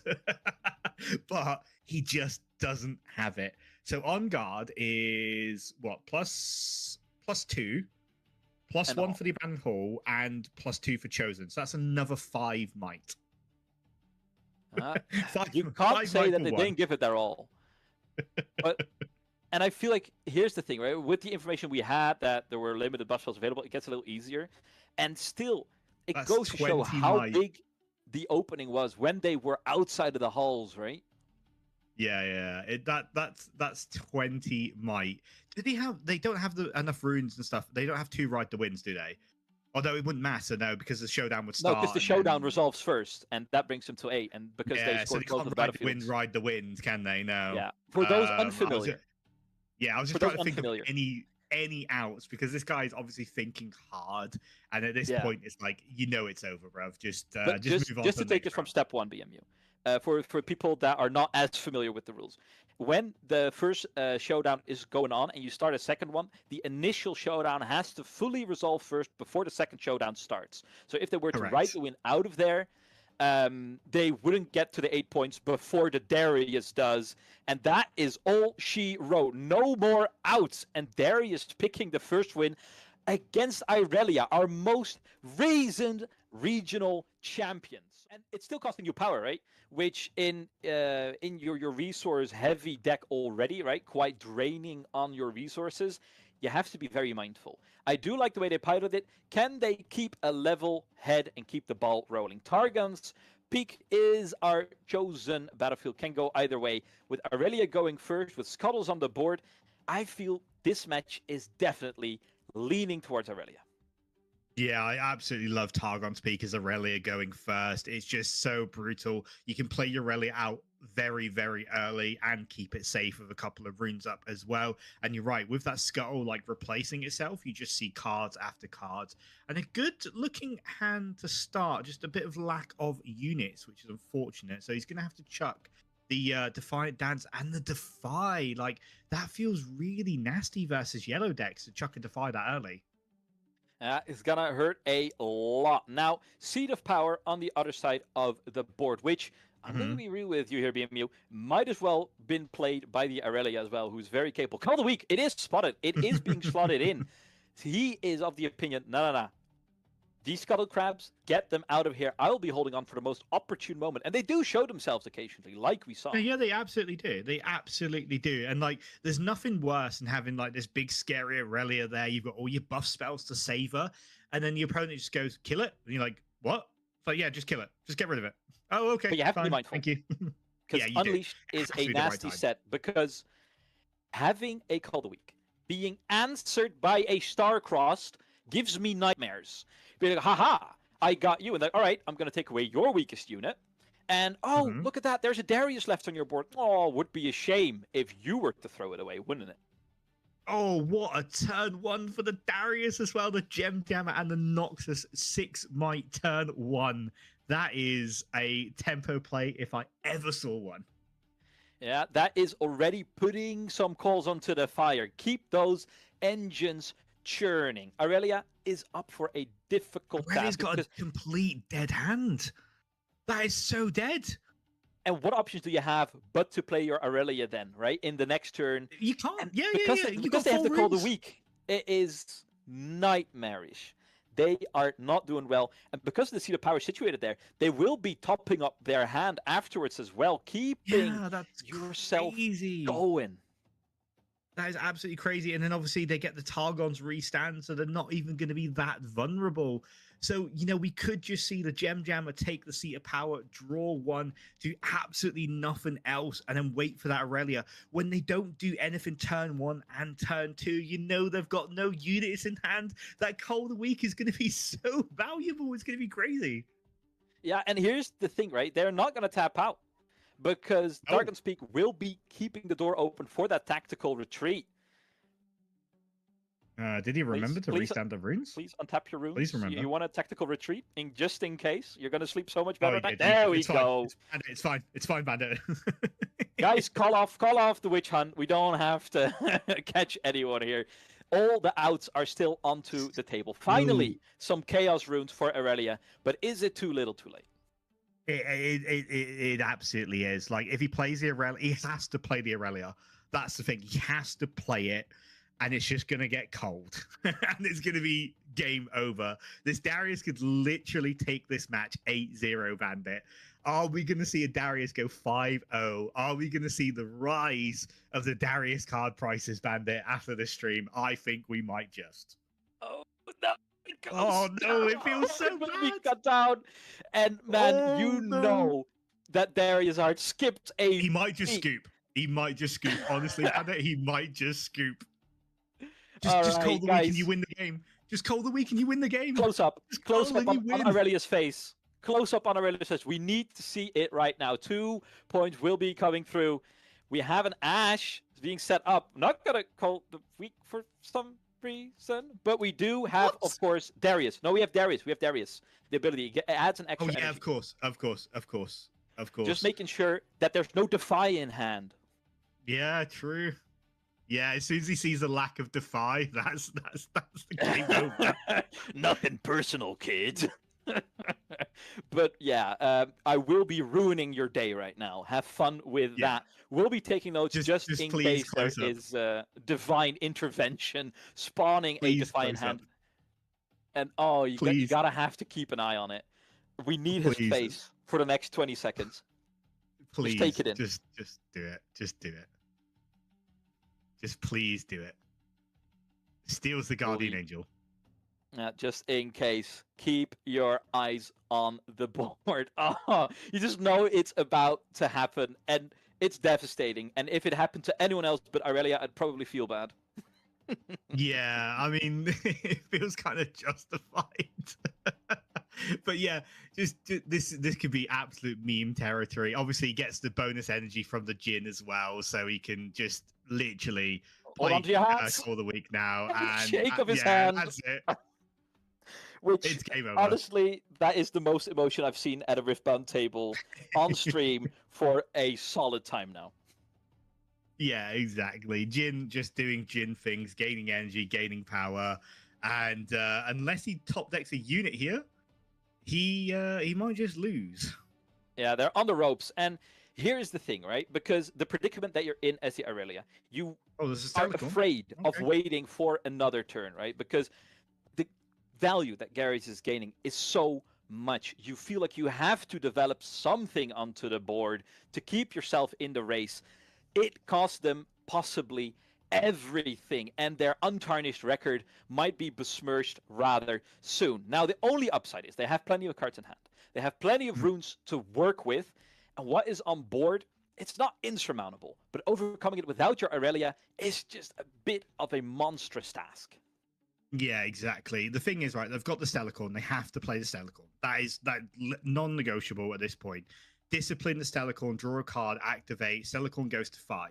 You now swing the Stellarcorn in, you get to draw 2. You get to have a look at some more cards, keep 2 runes up. Obviously, with the Targon's Peak Conquer as well, you're going to have some defensive options. So you're right, Bandit. It's not insurmountable. It's just a very, very horrible position to be in. That starting hand, those starting draws from Aurelia, absolutely murdered the tempo. Is it over? I would say 90% chance it's over. But if anyone can come back, it's Aurelia with runes and cards. Yeah, we all you need is a card and a chair, right? That is everything you need for a win.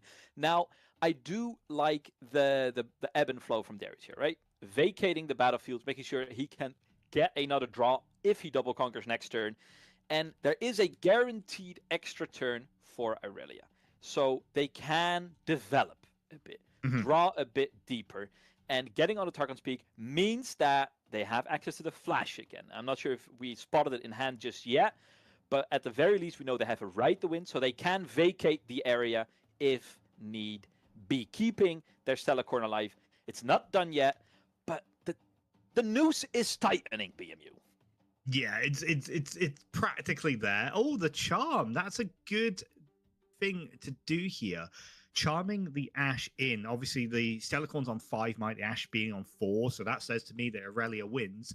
And you're still going to get the +2 runes, as you mentioned, Bandit. So it's a very, very good player. And you get your GA back, if I'm not mistaken, on that text. You sure do. Oh, but he gives Unless we're going to be so he's gonna assaulting have a to little spend a rune more. here. He's going to have to spend a rune here just to keep the Stellarcorn alive. He can't let that die. Absolutely not. Has the Defiant Dance in hand, but getting all those valuable cards out the way already before you want to be thinking about them, just to keep you in the game rather than to crush your enemies back. It's not where you want to be. It's another out taken off of the board for Irelia. It was a nice little play, and the resources spent on either side. You're not unhappy as Darius. No, I don't think you're unhappy as Darius. I don't think you're unhappy as Aurelia in this situation, ironically, as well. Hiding a card there. We've seen the Edge of Night being a hidden card before. Could it be the same thing? I'm not sure. But if it is, that Noxus Hopeful then has a hill to battle up. You know, when you're swinging into an opponent and you have to act first, it kind of almost reveals, you know, what your attention is. Yeah, we do see the nasty axe coming down again. So that Noxus is going to be 8 might before he even does anything. We will be sharpening that axe only to swing it once. It's a true Abe Lincoln style assault that we can be launching up here. And now, I will say, despite the fact that we are set up for success just that little bit, these are some of the cracks that we were worried about in the armor of Darius. Only sitting on 3 cards. You're quite heavily dependent on getting the double conquer this turn. If you don't, you're kind of running out of an escape plan, and your lines of play are starting to become a little bit more linear. I agree, but I also think, like, knowing, obviously we know the Aurelia's hand. You know, we can see that there's not a lot of units in there. If Darius just takes the Stellarcorn off the board, I think he can't lose from there. Knowing Aurelia's hand, obviously, it's a bit of a different situation for the player across the table, but that is the situation we're looking at. So Aurelia is having to steely-eyed poker bluff his way, going, you can't take that Stellarcorn off. I know you can't. But Darius does have the tools in hand. And of course, he does have the Darius on board as well. So that presents 7 might almost immediately. And here's the thing. I feel we know for a fact that the Stellarcorn is not going to die to this turn. Because there is either the Edge of Night available, ready to go. All right, so you're going to have to commit the axe. If you commit the axe, I'm going to write the win out of there. And then it is up to the Darius, who's 5 might, to battle with my 5 might Stellarcorn Herder at the very least. Or you put it back in base if you're not a greedy player. And we know this Darius isn't greedy. That's the thing. No. Darius played game 1 so cool, so calm. But it looks like he's decided to just play the axe and pass. Interesting situation. All right. Just to kind of run it through that, right? He is, just to kind of like tickle the brain a little bit, of the opinion, all right, I cannot dislodge this Stellarcorn Herder. Exposing myself to a single battlefield that only gets me to 5, which is not the power threshold that I'm looking for, right? Can be dismissed. So I want to be on 6. It's 6 or nothing. This can be the play. But you had Aurelia on the ropes, and you're giving her time to get back up. You're giving her a free count to 8, and if she can land that knockout punch, it doesn't matter. She got down. True. Very, very true. Has he got his GA back? Because Ash died. He should have his GA back. Oh, he does. It's in hand. I can see it's in hand. Yeah, that's fine. Okay. I'm just making sure the judges didn't miss anything like that. But yeah, you're right, Bandit. Like, playing it slow, playing it patiently. Is there any point risking your entire board, your entire tempo for 1 point to go to 5? Probably not. Let's play it a little bit slow. Let's make the Aurelia overcommit. But right now, if I'm Aurelia, I'm never overcommitting. I don't even. I just want to keep as many runes up as possible, And BMU, as many options as available. you know why you don't have to? Because Darius is not threatening lethal. You are always guaranteed to Exactly. get that extra turn. And simple as that. Darius cannot match the value engine of a Stellacorn herder moving around left and right. Ooh. And with the Fizz getting the charm back, they're whittling away at that amassed little skirmish settling in their units. Now, Tactical Retreat will bail out their unit if it is allowed to resolve. Yeah, and obviously with no Define hand, that kind of gives it away. Like you would 100% defy that. 100% if you had one. Like there's no reason ever not to defy that. So it's it kind of gives away the hand a little bit. You know he's not going to have the defy. So if you draw something like a hidden blade or something like that, it could just make the difference. So yeah, Celacorn's but going they to move have not so back. fast, so Yeah, it's also they like a do. false sense of security, maybe if they're indeed lulled into the hypnosis of like, no counter, so it's a free board. Exactly right. Yeah, exactly right. Obviously, Aurelia just playing it slow, a bit safe. Like it feels really weird. Like when you're technically so far behind on points to kind of withdraw and play it safe, especially as an Aurelia. Like you like to kind of hold battlefields and threaten, lots and lots of spells. But at the moment, Aurelia, I think, is playing this absolutely perfectly. They bided the time. They played all the right cards at the right time. And Darius is down to 2 cards, and one of them kills your own unit. So that's a bit rough. Yeah, and having to fan out right now to draw an extra card, right? We do have the Seed of Power. We can draw an extra card, but it means you have to commit to 2 separate battlefields. It means you'll have to play out your Darius. That is a awkward position to be in, one that is reeking of overextensions, and that is exactly the type of plays that Aurelia will be punishing so hard. And suddenly, we have a heck of a game on our hands, and Aurelia might have righted the ship. There's no more water being taken on. We're a little bit low on the runes, but we are taking efficient trades. There are insurance policies, and most importantly, we are drawing cards. This is the call an ambulance, but not for me meme, if I've ever seen it in a game of Riftbound. This looked like Aurelia was absolutely on the ropes, getting absolutely bopped in the face repeatedly, and then all of a sudden, a lucky right hook out of nowhere, and all of a sudden Darius is stumbling backwards. And I think this is the best play for him, actually. It's just play your Darius, wait another turn. You've still got time. But unfortunately, obviously, with the Stellacorn on board, Aurelia's going to be drawing cards a little bit more often than you are. You know the GA's in hand, so he can potentially just save something. 2 units on board. He can claim 2 battlefield here.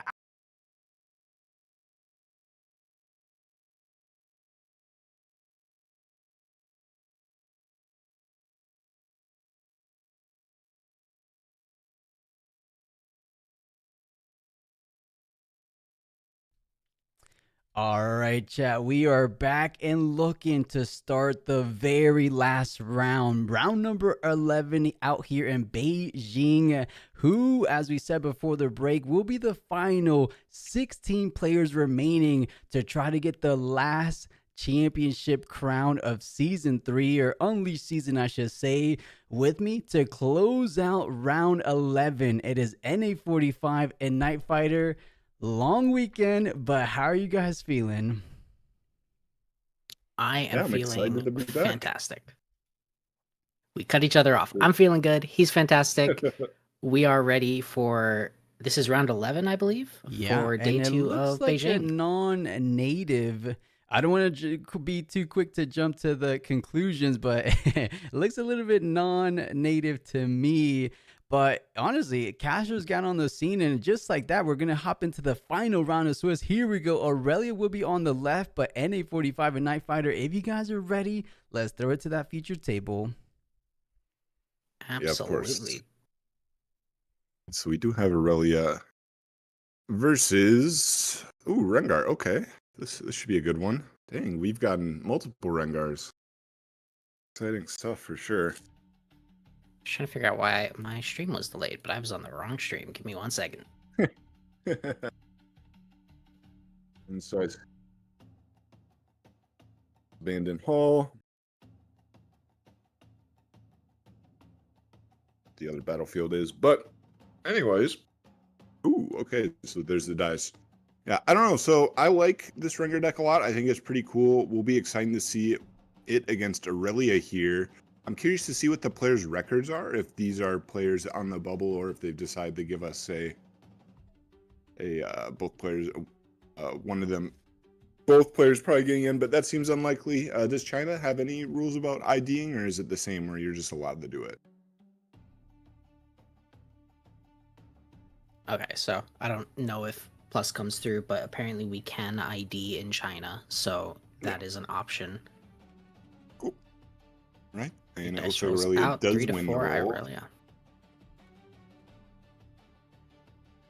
Abandoned Hall and Emperor's Dais being the first battlefields, is that normal? Is that not what you would expect? Because I've seen Irelias go for all 3 games with Abandoned Hall, going first, going second, the very first game. What is the actual logic behind that? As an Irelia non-player myself, I don't know it. Well, as we did talk about before, I kind of played the, well, I've played the deck before. How about that? But the thing to me is it's probably a lot of player preference and matchup. Like if you feel that, because there's a lot that goes into the little mini game, battlefield mini game, right? Because there's sometimes when you want to try and match your opponent's battlefield. Like if you remember in set 2 in Spirit Forge, one of the big things was trying to match obelisk games, right? Because then you eliminate the whole like going second for rune advantage. So you say, okay, well, if I match your obelisk game, then I just might get to go first with my Driven Vanquisher or whatever, right? So some interesting mind games there. And in this case, it might be... Okay, so have been informed that there are 2 Rengars in day 2. Ooh, And did we one see of the them other will one make it. earlier? I vaguely feel like we might have seen it, but I am being told by production we have not, so this is the first Rengar we've seen today. Yeah, Right, Shadow so... Fire in the chat. I like it blind. It's your best battlefield. You want to secure the win. That was always my assumption, but then I saw Irelia's running it second, and so I was thinking, well, if it's so favored for the Irelia, do you run it going second when you're generally unfavored anyway? And for the Rengar, this is actually a really, really nice start for him, getting the Determined Sentry as his turn 1 when going second to put 2 units on the board.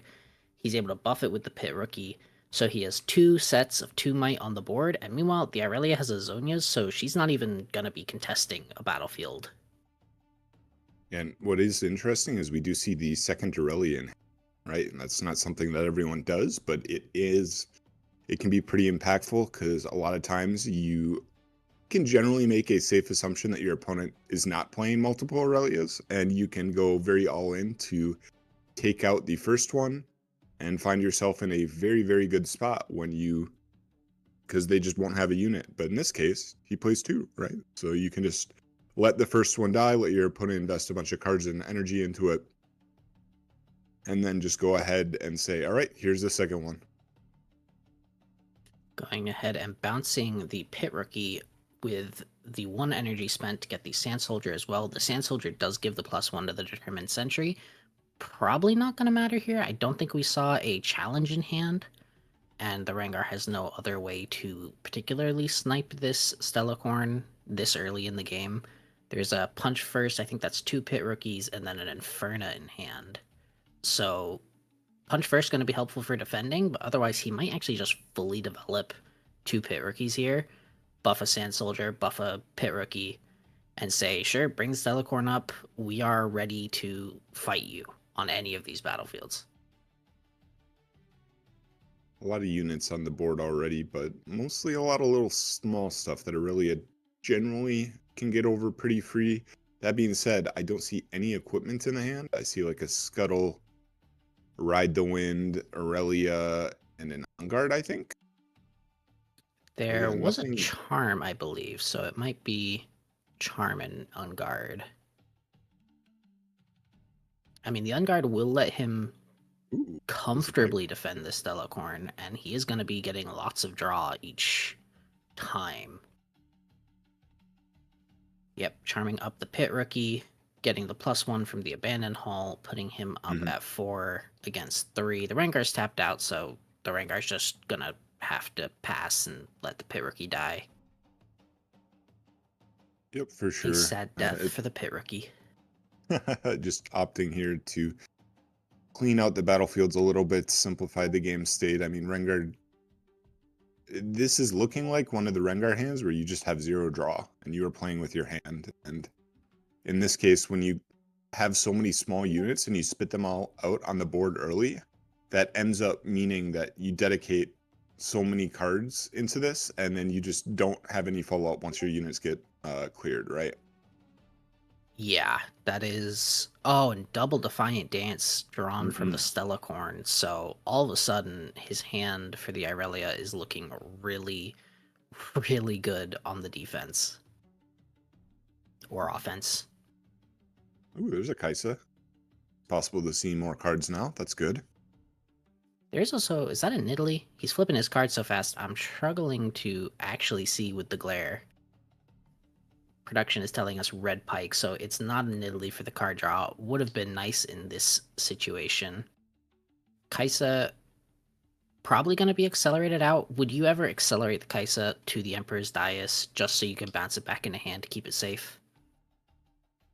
You could.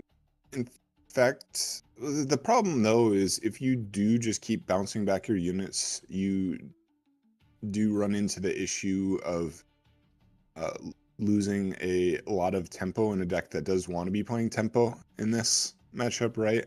I imagine that Rengar does want to be the aggressor. That being said, it is probably fine, and in fact, maybe better in this scenario than doing the Pit Rookie, specifically because he doesn't have any draw access in his hand. And getting access to that draw means that, well, might actually have more options in the future.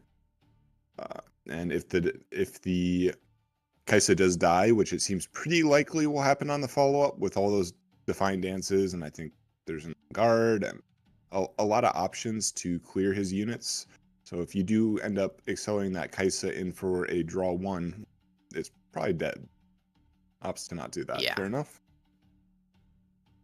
Yeah, as the Rengar, this is kind of an unfortunate situation. Despite being up on points, with so many cards in the Irelia's hand, every unit that you leave at a battlefield, you have to assume that unit is going to die on the next turn.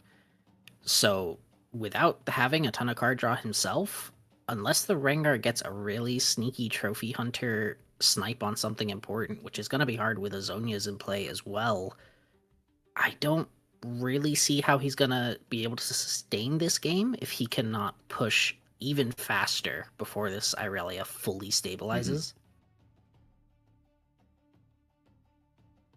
Yeah, the multiple Defiant Dances makes this pretty hard. Honestly, we would be a little bit surprised if Aurelia does commit these here. I feel like you do not quite need to do that yet, but is thinking about it. But first, yep, I think this is a good start. Go straight to the hall, get your free draw, and rips off another Ride the Wind.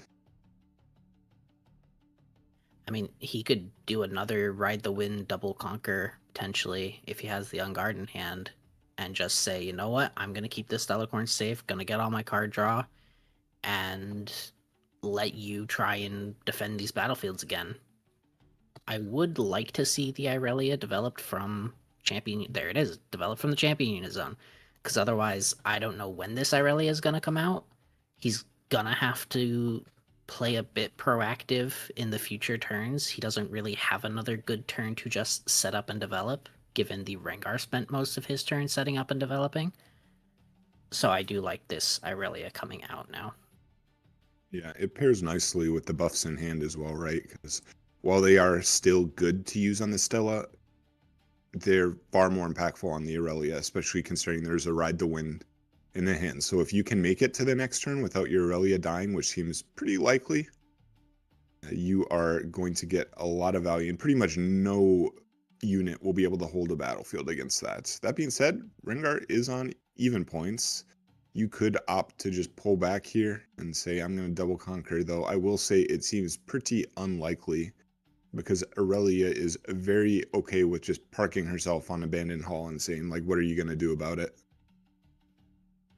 Yeah, I mean, the Aurelia is getting, what, 7 might swings for 1 and 1 power every time she Yeah. plays one of those Defiant Dances on the Abandoned Hall. That is more than a punch first for less energy, which is really painful for this Rengar to try and get over. And it looks like Rengar is really thinking hard here, and unfortunately did miss the opportunity to get the draw off of the Kai'Sa, right? So maybe it would have been nice to potentially try and get that draw when he had the opportunity. Now it ends up just being a 4/4 vanilla, right? Yeah, because I don't think he's getting over. I mean, ironically, Stellacorn and Pike is looking like a pretty scary hold. The assumption I would have in this scenario is that that is a Zhonya's Hourglass.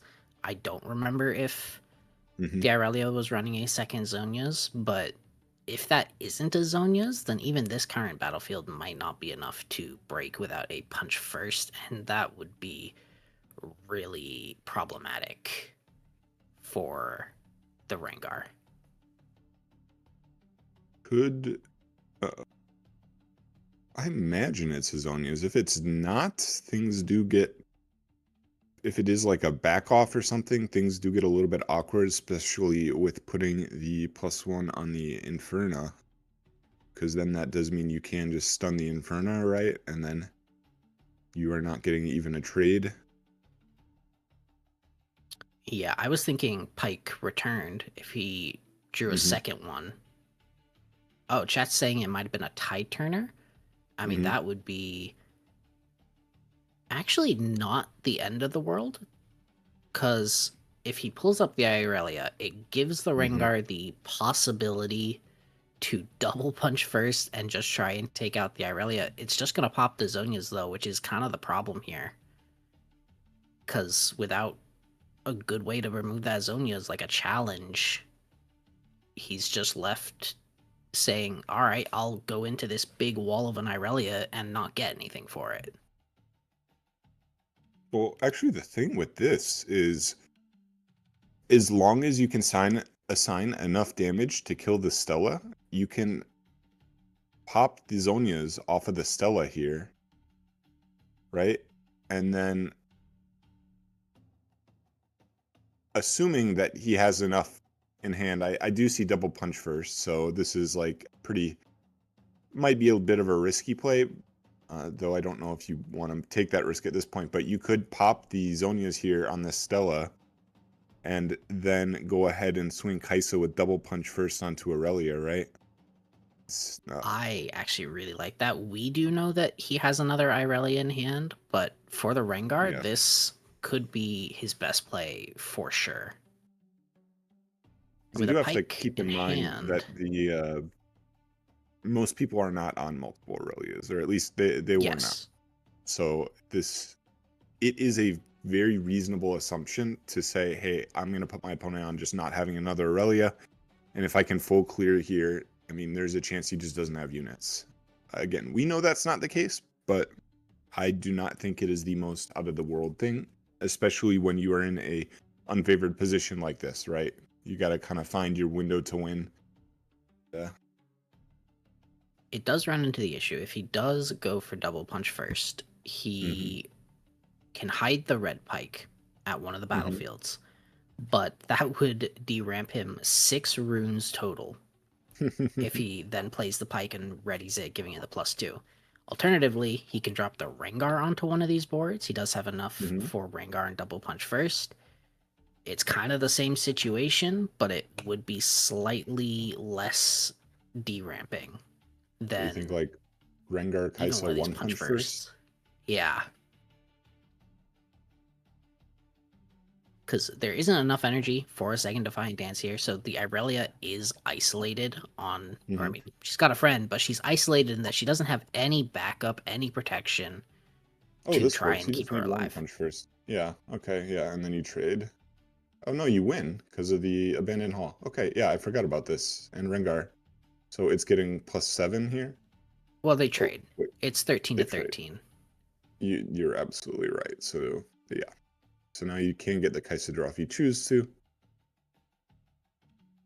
I mean, he can. It does then. It kind of leaves this Kai'Sa without Mm. any form of protection. He has the punch first, but that isn't really what you're hoping to use here on an abandoned hall after just spending 3 runes to kill this Irelia. And Mhm. for the Irelia player, he's like, well, that sucks. I'm going to put down another Irelia. So he's chilling. And I imagine that Stellacorn is probably going to go up, bounce off of the Emperors, or even Tide Turner to bounce off the Emperors. To instead just pass, which is fair enough.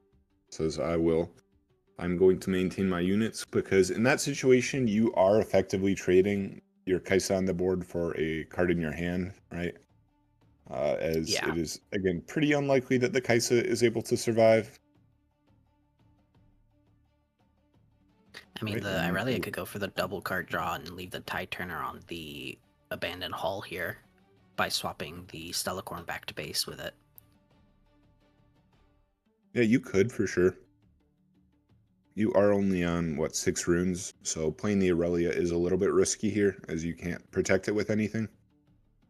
Especially after drawing the stack deck, I kind of feel like he's just going to use the stack deck and the Tide Turner and then kind of see what else he has in hand for the last 3 runes. Maybe those I boots see of swiftness that he Swifties. picked up. I don't hate just like playing out Swifties, playing out Tide Turner, getting another draw.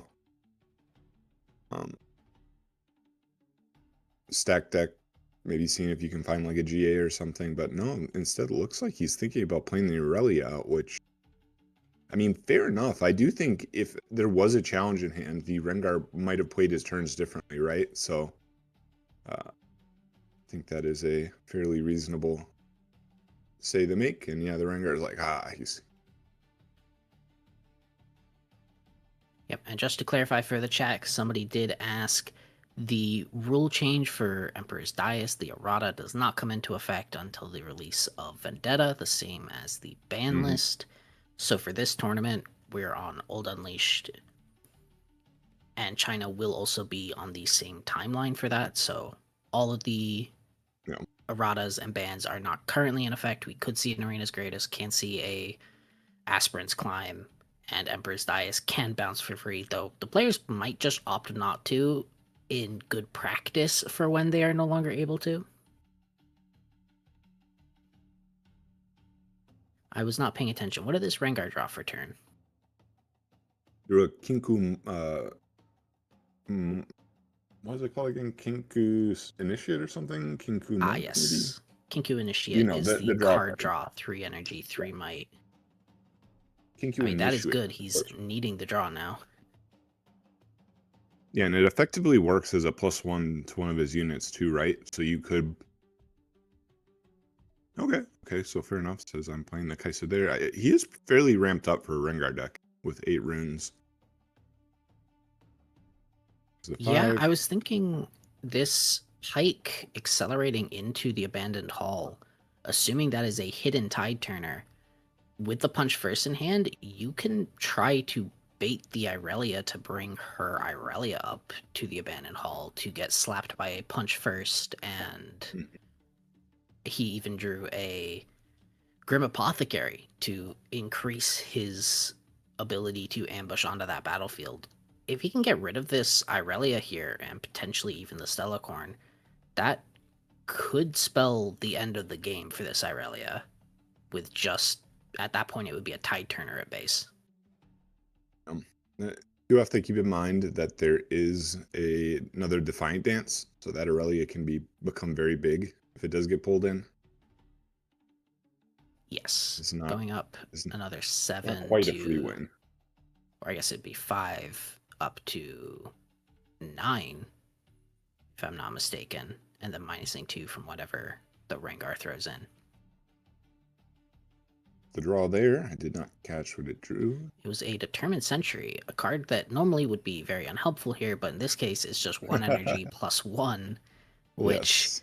it looks like this Sand Soldier is about to go engage in glorious combat at the Abandoned Hall based on the might being stacked up here.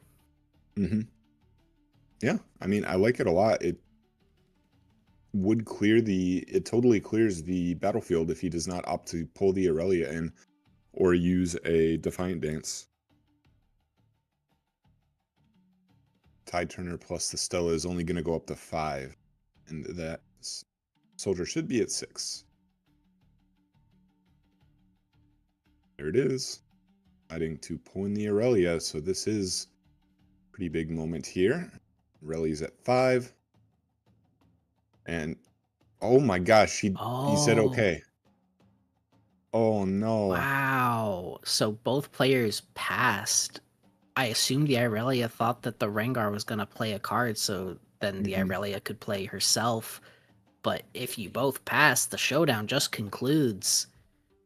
And that Irelia just got sniped for basically free. It was a 1 energy Sand Soldier, a buff from an old pit rookie, and then just a couple of buffs from playing units to base. I don't know if that Rengar just did a happy dance himself, but I would be doing a happy dance if I just sniped your second Irelia for effectively free. Yeah, that was a pretty big turn here. That being said, it is only at 5 points, right? And the Stella, if it does hold, does go to 6 points. And it is very possible to win with just through buffs and such, especially considering Abandoned Hall is a card on the battlefield, right? So it is very possible, but oh wow, okay, so he's hiding the Pike. I thought he was going to maybe accelerate it in here and just clear out the Stella and put him on just a Tide Turner. Yeah, I mean, it is good that he didn't accelerate in the Pike, because then the Defiant Dance comes out and he doesn't have enough energy to play the punch first, which could just be that he was very aware of that, given the Irelia presumably was trying to defend her Irelia with a card, but then just slightly missed I almost want to say the ordering of how the turn went. So the Stellacorn would presumably survive with a buff. You could also just say that he's fine with there's a world where he's just fine with the Aurelia dying, because like we did say, Stella means you will have pretty much infinite cards for the next push on the next turn. And you are at 6 points and your opponent is at 5, so you cannot win the game. The Rengar cannot win the game on the next turn. So you are always getting at least one more turn. And you can just kind of develop here, which it looks like he is doing for the big push. And yeah, we see a Kha'Zix. That's a pretty good one. I mean, a Kha'Zix and a Ride the Wind, or even a Kha'Zix and a Starcrossed, if you have the energy for it, would be a massive final push for 8 points. Yep. So did take the discipline, and we know like a bunch of buffs in hand here. So it is going to be a pretty big push on the next turn. We do know that Rengar has a punch first, so there is at least one defensive option, and draws Throw of the Hunt for turn. Throw of the Hunt is it is possible to scam away the game. I'm gonna say it's gonna be easy though, because that Stellacorn has multiple ways to gank. Right? You don't just get a free, hey, I'm going to go onto this battlefield after you've committed to one battlefield. No, that Stellacorn can move around quite a bit with the boost of swiftness, the Aurelia Legend, the double. I think there's 1 or 2 Ride the Winds in hand. There might still be a Ride the Wind. I know he picked one up earlier, and I don't think he's used it yet.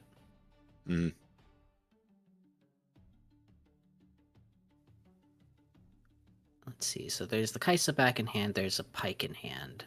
That is not the best defensive board that he could develop. I'm assuming, I mean, if he conquers up to 7 on the Abandoned Hall, you don't want to be holding on the Abandoned Hall against Irelia, though. So Is he gonna just stack everything to the Emperor's Dais and leave the Determined Sentry to hold down the fort at the Abandoned Hall? I mean, to me, the problem is that even if you choose to not hold on the Abandoned Hall, they can just do all the buffing on the Abandoned Hall, right? And like push up the Stella almost for free. And then, well, the Stella's on the Abandoned Hall loaded up with all the buffs because Rengar doesn't really have any cards that say, like, I'm going to stop you from just moving over to the other battlefield with ganking, right? That is true. You have to be careful how many buffs you spend, though, on the Abandoned Hall, or he can thrill across after you've left. Well, the problem is that he's on 6 points, right? And he cannot win off of a thrill. He has to hold unless he has double thrill, right? Yes. So in this case, if Aurelia does just commit, throw everything there on that hall, you have to hold one of these two. You're not able to scam the game through a through the thrill. It seems pretty unlikely unless it somehow comes back and Aurelia goes for like a hold on one. That could happen. That is true. No, I'm more expecting the Irelia to commit everything, clear a battlefield, go to gank across, and then hopefully the Rengar can trade places effectively with the thrill. And I guess will come down to sequencing ultimately from the Irelia, if she is able to leave up enough energy and power to get that Stellacorn kind of bouncing back and forth, because she will presumably need to move to both battlefields more than once this turn at minimum. And there is a Defiant hand as well, so we know that a thrill is probably not going to resolve if it actually does end up mattering. Assuming that Aurelia does not tap out, which is possible. I mean, so Stella is up to 5, and then to 8. 8 into 8 currently. Yeah, the cards are not lining up for the Rengar, because even just one discipline puts this Stellacorn up over the Abandoned Hall defense. It's kind of why I was saying don't try and hold the Abandoned Hall, because he is just gonna clear whatever you put there really comfortably.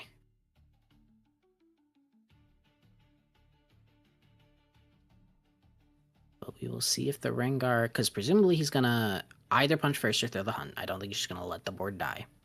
And it's which one does he want to commit now and which one does he want to commit later. With the Defy, the answer is he's forced to commit punch first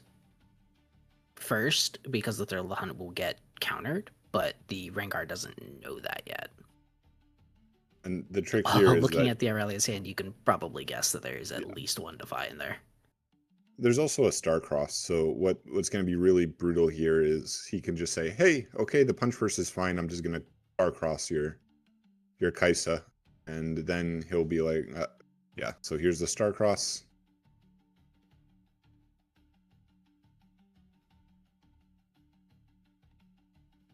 And then presumably he's gonna try and thrill, but oh, nope, just saying, alright, guess the Kaisa's back in hand.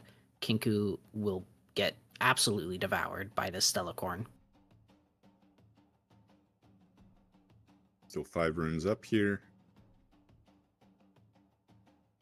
So what, the Pike is going to defend for 6, right?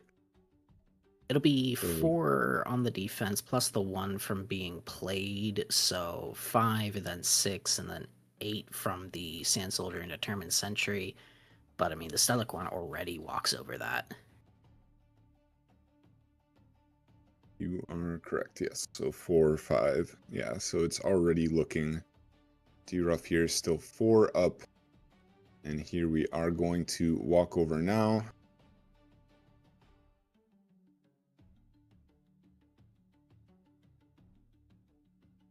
Yeah, when the Aurelia draws like 10 cards off of Defiant Dance, you just feel, off of the Stellacorn, it always just feels so doomed. Yeah, I mean that is what I have heard a lot of the Irelia's players saying, is that Irelia is really, really reliant on this Stellacorn to have a good game, and that's part of why she struggled in Unleash compared to something like Spirit Forge. There's a lot more targeted, but also a lot more backline removal. It's far easier to punish the Stellacorn and cause her to just not have the card draw to make this all work.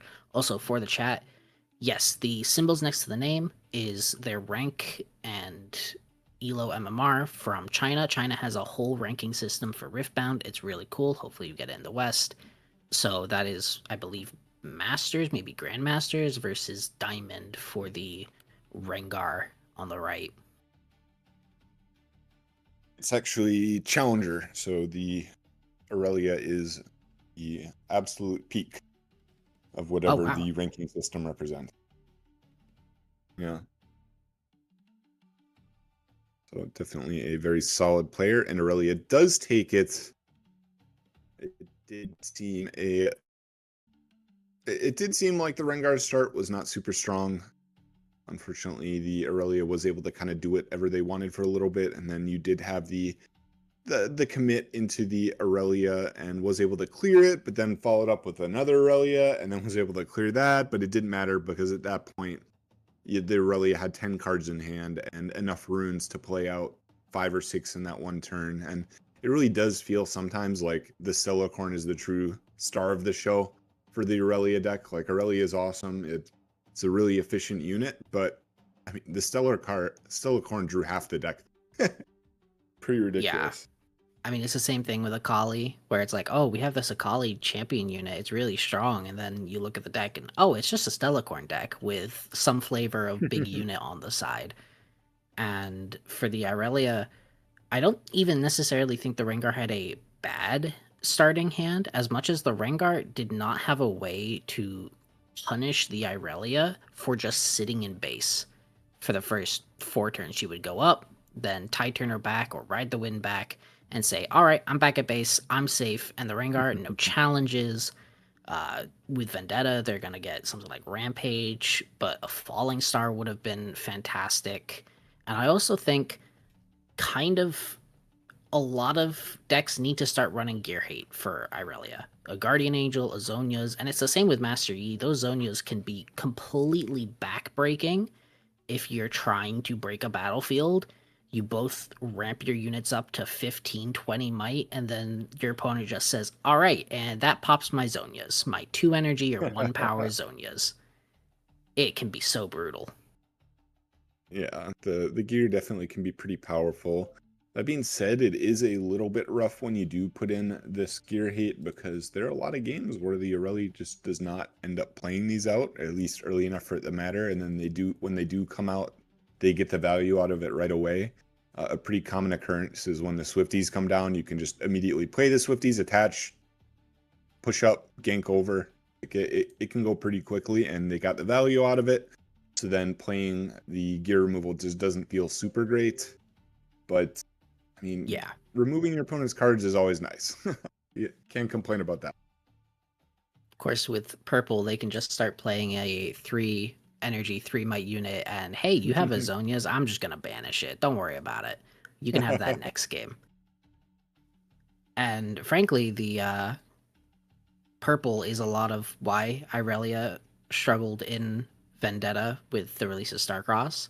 But Rengar does not have Chaos, and Rengar also does not have Calm, which means a lot of the support skills that you would typically, or support spells, you would want to deal with this Irelia, you just don't have. You don't have Defy to keep her in place when she rides the wind. You don't have Starcross to bounce her into hand when she's up at 30 might. And so for Rengar, I think he's got to almost go faster than he did in game 1. And that's really hard when you don't have access to really convenient and consistent draw. That's the word I was looking for.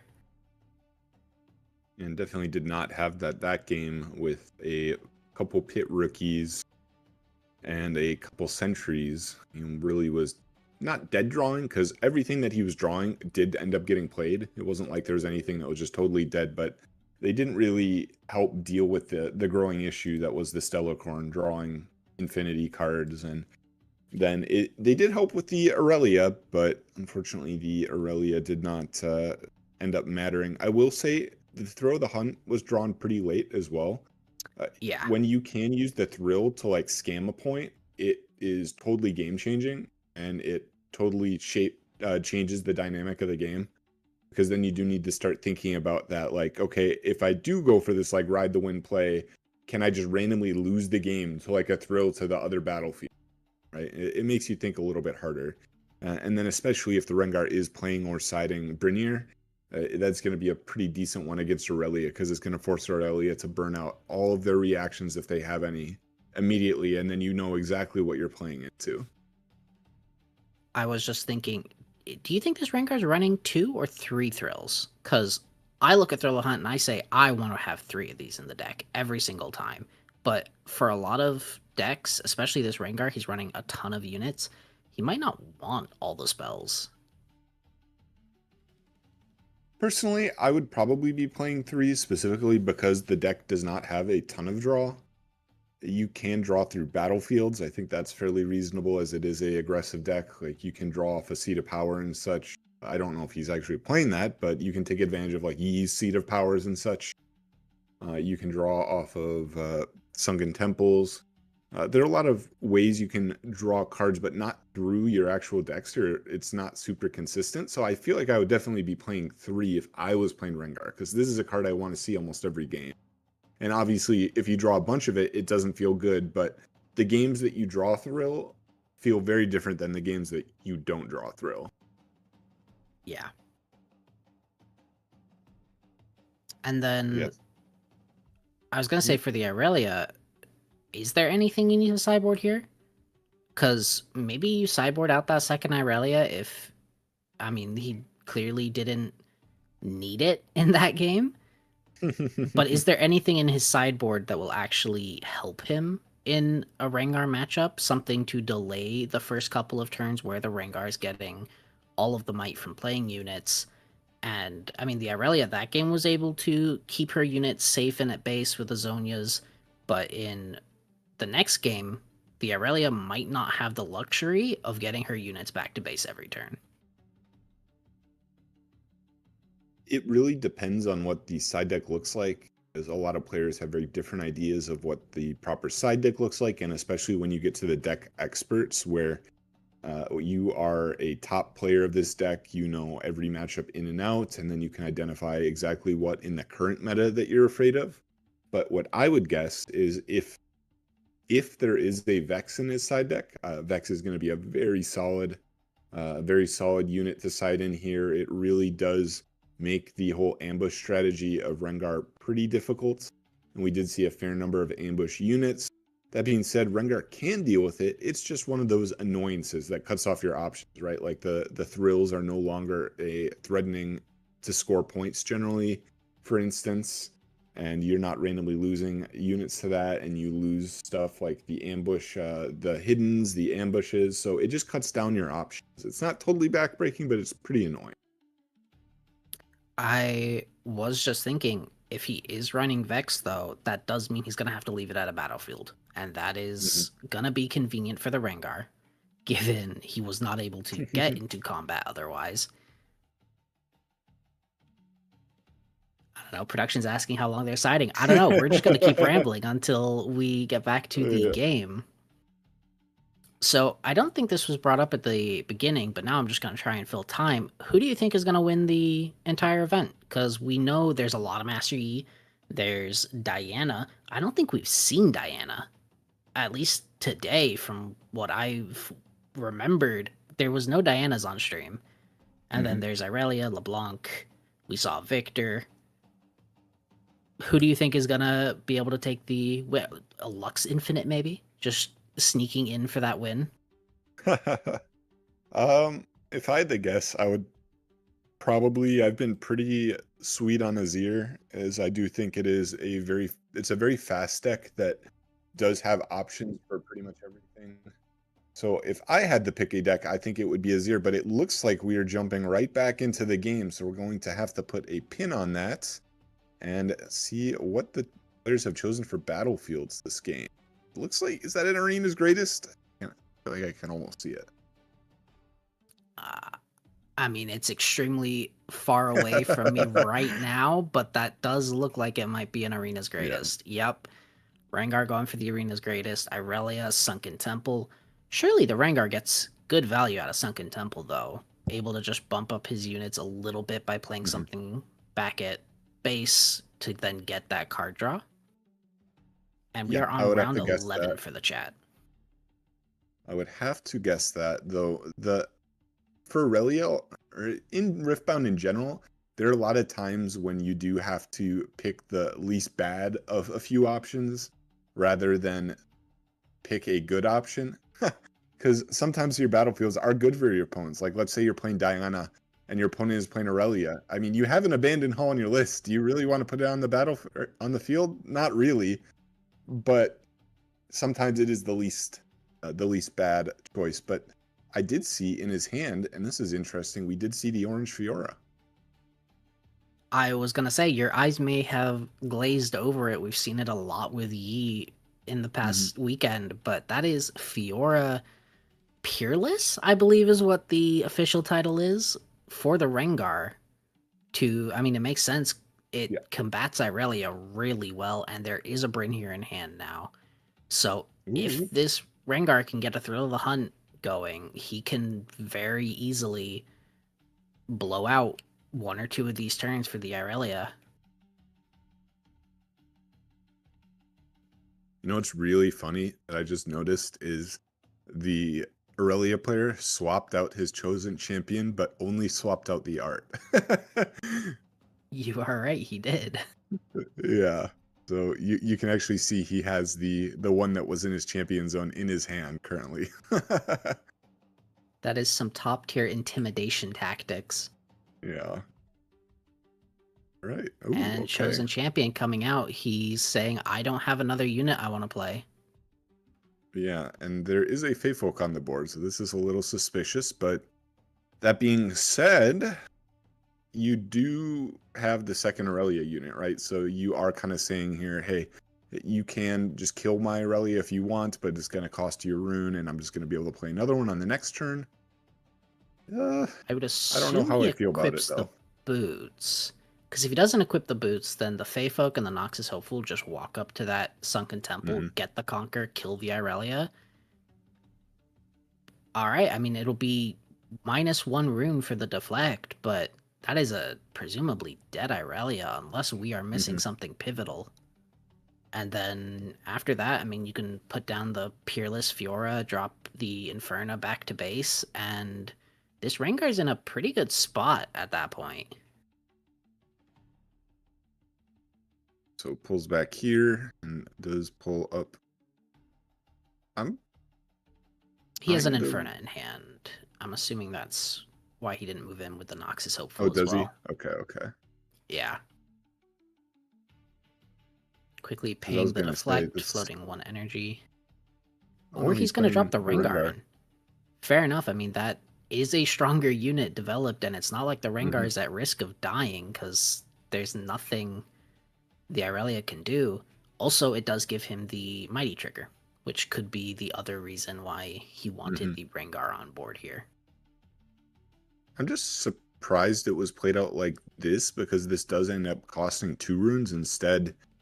I was under the impression that he was going to go ahead and play the Fiora to his base, so before moving the Fey, and then give the +1 to the Hopeful, and then go Hopeful and Fey onto the battlefield.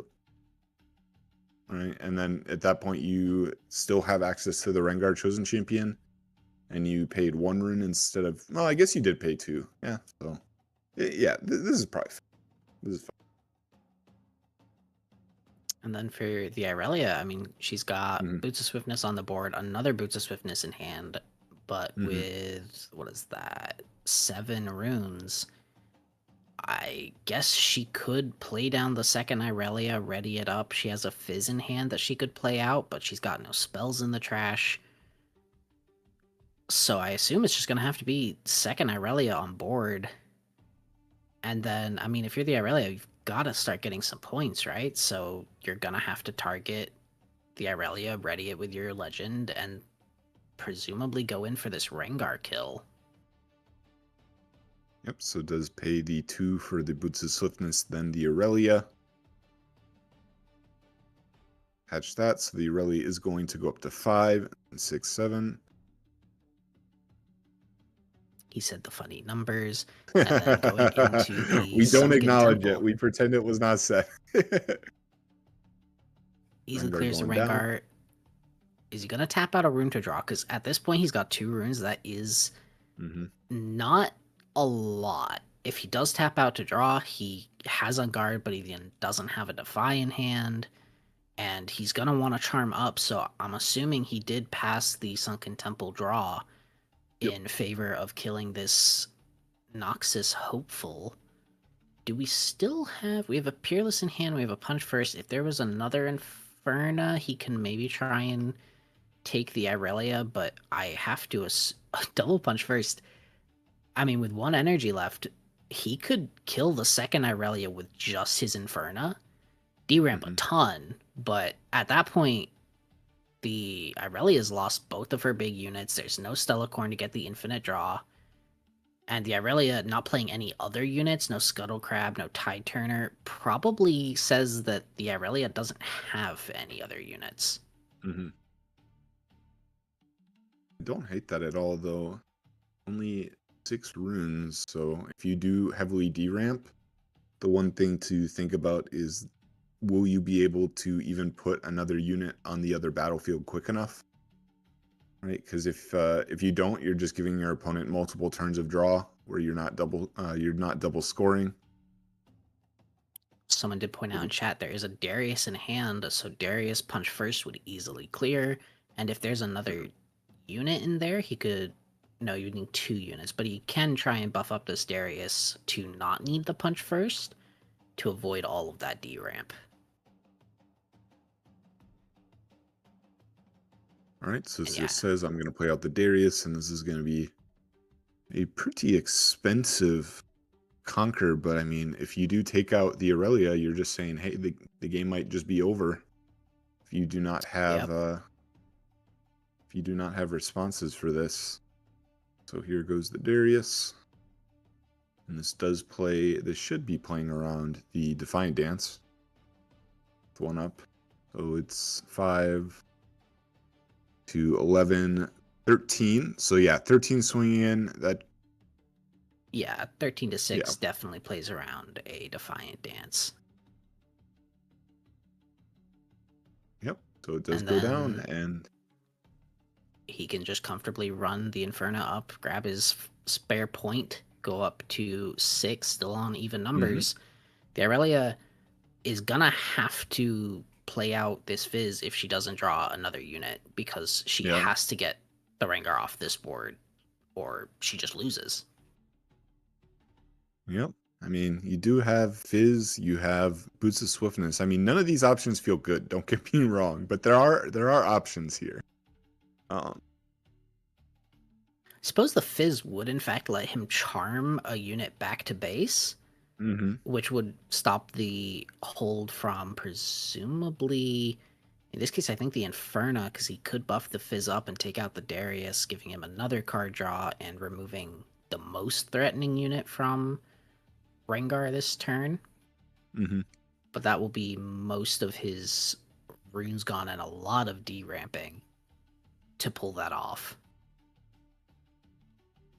Paying 1 here. 3 plus the 1 for the Fizz, and thinking if he wants to play out the charm here. You did say, if you can't clear the Darius, that is pretty big. I mean, he can clear the Darius. Just to be clear, he can clear the Darius. It's just if he does opt to, that does cost more cards. You do need to buff up the Fizz with the On Guard in hand, or play out the second Boots of Swiftness. If he... he's... What? Taking it back. Okay, I've never liked that you're allowed to do this, but fair enough. Yeah.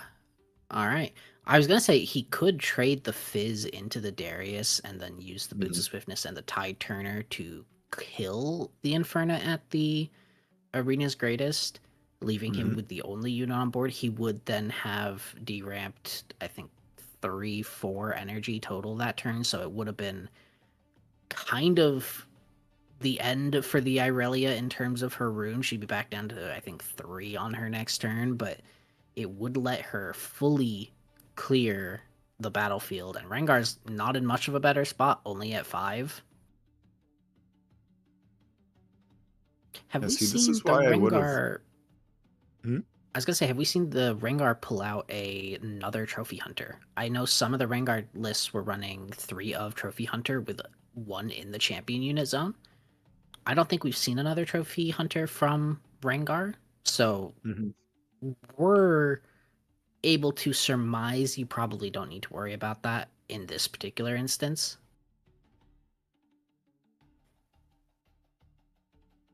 And I mean, this is pretty close to what I was saying anyway. The Irelia deramping a lot of runes to get Swiftness Boots and readying the Tide Turner again, but is able to clear both battlefields. Going up to 4 runes this turn, but she's got a pretty stacked 6 might Tide Turner that's going to be able to double conquer up to 6 just by walking. And if this Fiora attempts to duel 1v1 with the Tide Turner, he can reaction speed the Kha'Zix. It shouldn't stop the Irelia or the Fiora trigger from still going off, but with a 6 might Kha'Zix, the Fiora might not be able to get over that. Though with a punch first, it's definitely possible. You can also just play the Fizz out to the battlefield that the Tide Turner's at, copy Charm, and Charm in the Fiora. And that clears it right here. True. I was gonna say, both players are on such low rune counts that it's pretty difficult to have these big turns now. They're kind of going back to the beginning of the game where it's develop a unit, walk up to a battlefield, trade like 1 spell each, and then pass turn. All right, so it looks like this he might is be that going charm play. Yep, when they charm it up, Yeah. could be a declear. It can take out the Fizz, so that just does leave the Tide Turner, which is going to be 6 might, and does have a rune up though, so you still have enough for the On Guard. Pretty important. Is it? Actually, it doesn't change in that, does it? Yeah, an On Guard still gets swung over by the punch first. Okay. Opting to save the Fizz this turn instead. Oh, this is better, right? Yeah, because now this is 9 might, and that does trade with the On Guard. Or it trades with the punch first. I was thinking he could have done this play before moving off of the Sunken Temple, leaving 1 unit at both, forcing the Rengar to double... That's a challenge for the first time, which is really nice. I mean, he can run in with the Noxus Hopeful and punch first challenge, or even just play out the Kaisa and punch first the Kaisa. That's 9 to trade the bottom 10 from the +1 with Rengar, so it would be enough to get over that Arena's Greatest. And then the Noxus Hopeful conquers top battlefield. Game 2 goes to the Rengar 1-1. Yeah, that was a really good game. At the end it was so tense there at the end. Aurelia almost cleared out of units, and both players working on such low. That was very impressive play from both players. I feel like I'm learning things. Yeah, that was a very nitty-gritty game at the very end. 1 might swing from the Rengar legend was enough to take out that Arena's Greatest at the bottom. Yeah, and it was very efficiently played by the Aurelia too, making use of every single rune, the double boots of swiftness, ending up being pretty powerful to make that Tide Turner be able to beat over the Darius. And again, both players using literally every rune at their disposal. I think they both were down to 0 energy up at the end. Again, very, very cool to see. I love these 0 really tense energy end and games. 4 runes for both of them, I think. So Yeah, for sure. that was So sick. Do you have any thoughts on game 3, seeing as we've seen how game 1 and 2 went? Well, unfortunately, I am actually concerned for the Rengar. The Rengar went first, and that was down to the wire. Irelia is going to be able to stabilize faster going first, and if the Irelia stabilizes, I don't know that the Rengar can overwhelm the Irelia fast enough going second, so I think it's going to be favored for the Irelia at the beginning, depending on card draw and if there is any super impressive plays by either player to just take the game. Yeah, that's fair. I do think that's fair, and we did even see in that game that it did feel like the Aurelia was rather bricked at the beginning. They didn't really have a lot of early plays, and the Rengar still barely was able to squeak the victory, which is not really something you do want to see when you are on your preferred battlefield. You're going first. Like, those are two good things for you, and you still like barely squeaked by. It's not a super encouraging sign. But again, another game without seeing a thrill of the hunt. So that is true. And we did see one challenge. I'm wondering if the challenge was sideboarded or if he's only running 2. I imagine it's that he's running 2.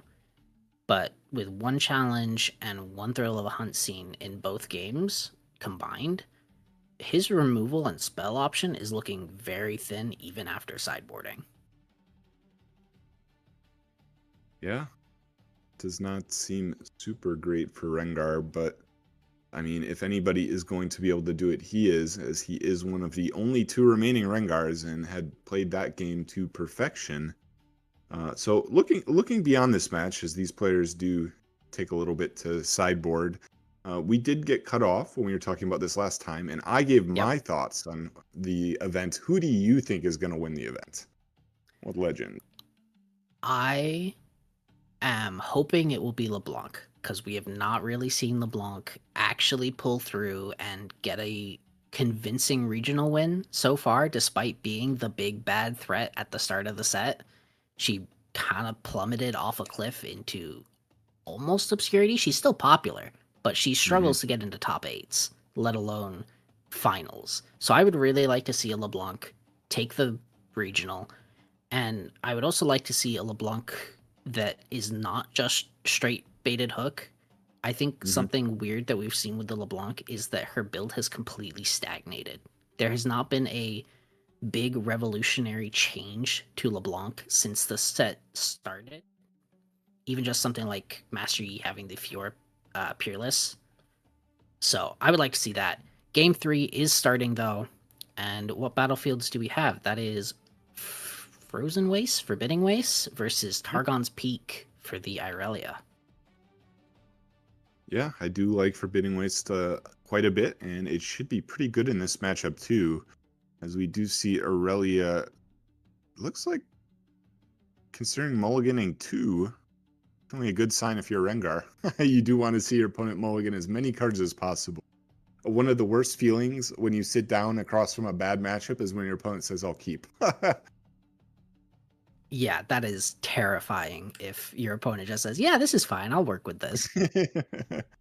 There's literally Although the no better Rengar card is than also your deck. mulliganing too. Yep. Which means neither player too happy with their starting hand. I think when we saw the Irelia starting hand, she didn't have a turn 1 play going first, which is probably why she is feeling so concerned with her opening hand. And we've swapped back the champion units. We're back to High Noon Irelia and top deck the Scuttle Crab. That's so fantastic as the Irelia to top deck your turn 1 play. It's got to feel really good, and does draw into the Zonias as well, so does have some form of protection this time, which was totally lacking last game. Just Rengar has all he has is an Inferno. But this Rengar's hand is completely different from the previous 2 games. There's a Nidalee and a Falling Star in hand. Ooh, okay. We did not see either of those in the first game. Imagine Boost of Swiftness comes out, walks up, hides the Zonias, leaving up the 1 rune for something to defend. Not walking up, just saying, all right, we'll leave the Scuttle Crab at base. Mm-hmm. I guess that makes sense. The Irelia is trying to play out the long game in this case because she knows she can win if the game stalls out long enough. Yeah, absolutely. You can play this fairly slowly. I mean, the hand is very good for the protect the president play style here. If you do opt to go all in on that Aurelia, there's a Defiant Dance, there's the Zonias, there's the Swiftness, there's buffs. Like, this is the perfect I am playing Aurelia and only Aurelia hand. Yeah, the only thing it's missing is like maybe a second GA or Zonias or a Defy or something. But I would not be super disappointed if I was the one playing this. But is he just... Okay, No, there it seems looks like to the be some players are judge just call talking. that was made Mhm. because one of the judges was talking from the side. Oh, on the Mhm. Targon's trigger, I guess, Mhm. is what production's telling us. All right, Scuttle Crab now going up to the Forbidding Waste, saying, yeah, I'll take a -2 Scuttle Crab on the defense. I'm not playing Master Yi. And out comes the Irelia. He's so fast with these Irelia plays compared with, I know me and you were casting Irelia versus Ornn like 20 hours ago now, where both players did not play out their champion units in the first match. Yeah. This is completely different. This is as fast as I can get that Irelia out on the board. And this time does have the GA to protect her. Definitely will not be nearly as easy to get rid of. It is on the Scuttle battlefield, so you can play it out at almost whenever you would like until you commit up to the battlefield, in which case you can have do the reaction to the death knell. So again, pretty safe place to put it. And what is cool with the way that this was played is he got to play out the Zonias one turn later, so had that one extra rune to work with, and does end up scoring with the Scuttle regardless. So it ends up being very similar to if he had pushed up on the first turn. All right, so... And then on the Death Knell trigger, the Scuttle Crab will react with the Zonias, letting him still keep it without having to save his Scuttle Crab, so he does get to still look at the hand. And for the chat, yes, there have been rule updates that have come out with Vendetta. You can see them all on Riot's site with the newsletter that they sent out for Riftbound. Azir, the yellow order, Azir is now able to move your reflection tokens, and that will be a big change for LeBlanc. It should be pretty nice. It gives her some much needed mobility, and it does give you a very solid closer where you can do some, it's different than Azir because Azir has a lot of tokens a lot of times, but you can move just like a couple big tokens, which is definitely to be pretty decent. So yeah, things can change. Things can change for sure. So are we gonna see, I'm assuming developed at base, does this Noxus Hopeful walk up to the battlefield though? Because that runs the risk of getting run over by a Ride the Wind, or even just this Irelia readying off the champion legend. And we see that the Rengar has nothing in hand to be a boost spell, despite having, I think, an Inferno to play. He has a Nidalee to play. I mean, the Nidalee, we haven't seen it in either of the two games. That could be a really big play if he can drop the Nidalee onto a battlefield, get the +5 might, especially this Forbidding Waste, where the Irelia is assuming that the Grimpothcary is at 3 at most. He can go up to like 5 with an Inferno. So just dropping a Nidalee on top could be really important if this Irelia does not sequence properly and hold up the runes to keep her Irelia safe. Though with double Ride the Wind, that Irelia is going to be safe, almost regardless of what happens. Yeah, like I said, this is a very, very powerful protect the president hand. You have a lot of save, a lot of buffs. You have the Zonias, the Boots of Swiftness, a lot of mobility. Definitely pretty good to be playing out that Aurelia unit here. But that being said, only at 7 runes. Be nicer if you had a little bit more, because pretty much everything is going to cost power here. But if you can keep the Aurelia alive, it doesn't matter. Yeah, and I did just realize he did tap out for the Kaisa, so this Yes. Irelia is free to run all over the battlefield however she wishes. There is no response from the Rengar at the moment. Pulling the Fiora Okay. up to the Grim Apothecary does mean the Fiora will not get her one-on-one trigger. The Grim Apothecary does avoid losing -2, but in this case, I'm pretty sure the Irelia is happy to just walk over with those Boots of Swiftness and kill both of them for pretty much free. You could also just ride the win. In fact, I kind of like that even more. We get one for choosing, one for readying. That Right, should go yeah, up that would to also 7. work. Although, is that Discipline coming out first? Okay, interesting. Yeah, that is neither of the lines we thought of. So Mhm. he's gonna get that Irelia really big. Does he have another charm? Does he try to get more units? Because otherwise that feels excessive, the amount of might he's just put on this Irelia. All right, so there goes the boots. All right, so yeah, just up to play the boots out here. I wonder why he did play the discipline. It's probably something silly that I'm missing. His chat is always so nice to tell me.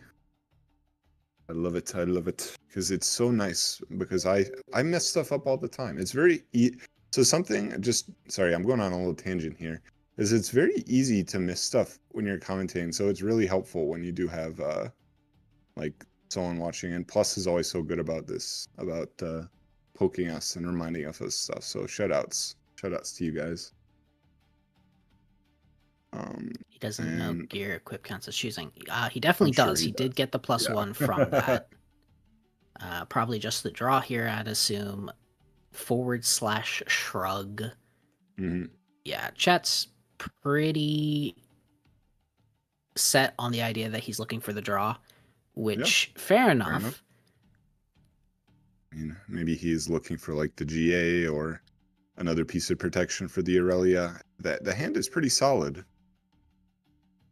Hand is pretty solid right now. Is true. So the Irelia has seen that the Rengar had a falling star in hand, so it is Mhm. very possible that this Irelia is trying to get something to keep this Irelia alive if the Zonias gets killed. But I'll ride the wind back to Targon's Peak. I mean, we said Thrill of the Hunt's good for cheesing points, but I mean, Ride the Mhm. Wind does it just as well. +2 from being targeted and readied for the Irelia. Do you drop the Rengar pouncing or Trophy Hunter onto Targon's Peak and just try and trade in for the Zonias? Feels a bit rough, but you do get the card draw from Kaisa unless the Irelia commits more cards. This is what feels pretty bad into Aurelia though, when you do have the Zonias down, is it's so little commitment to get the Aurelia big, and you're just gonna have to kill it twice. So you commit cards to kill it the first time, and now you're gonna have to commit cards to kill it the second time. Assuming he even does. I think there's a rill in the hand, so there are options to either beyond playing out the Rengar Chosen to help out this Kaisa if he does choose to, or even just throw the Kaisa over onto the wastes, but I would feel pretty bad.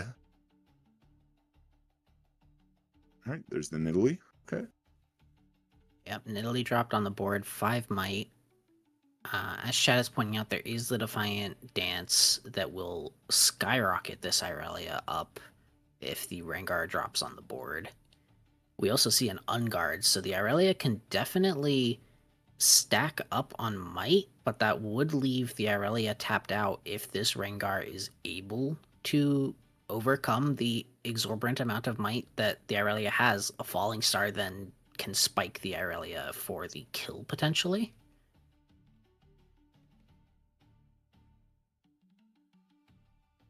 Vanguard to start. It's going to be another +3, bringing the Irelia up to 11. So is currently winning the battle 11-9. And even with a Trophy Hunter, that's going to be 7, and then it'd be a 5 swing with the Defiant Dance. So I think it would win this combat if the Rengar's dropped. Otherwise, does he have an Inferna in hand? That might be his best play otherwise. 5, 9. And then Inferna's another 4, so it'd be 13. So, yeah. The problem is if he plays the Inferna and then the Defiant Dance comes out, he still loses the battle. If he plays out the Rengar, he trades 2 of these units for Azonias, which feels so bad. But is kind of all he can do. He's gonna have to lose 2 of these units regardless. I guess he still has the Thrill of the Hunt in hand, which can save one of them. He could just say, you know what, one of these units dies, the other one's bouncing across to conquer the Forbidding Waste, so we will deal with the Irelia later.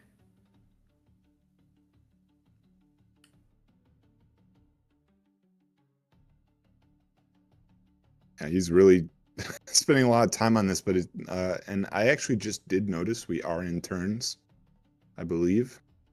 Should be turn 1 here. Oh, I yes, believe that is we a are 1. in turns. Oh, it's 0? Where's the... Oh, it's at the top. Okay, yeah, so turn 0. And here comes out the Rengar.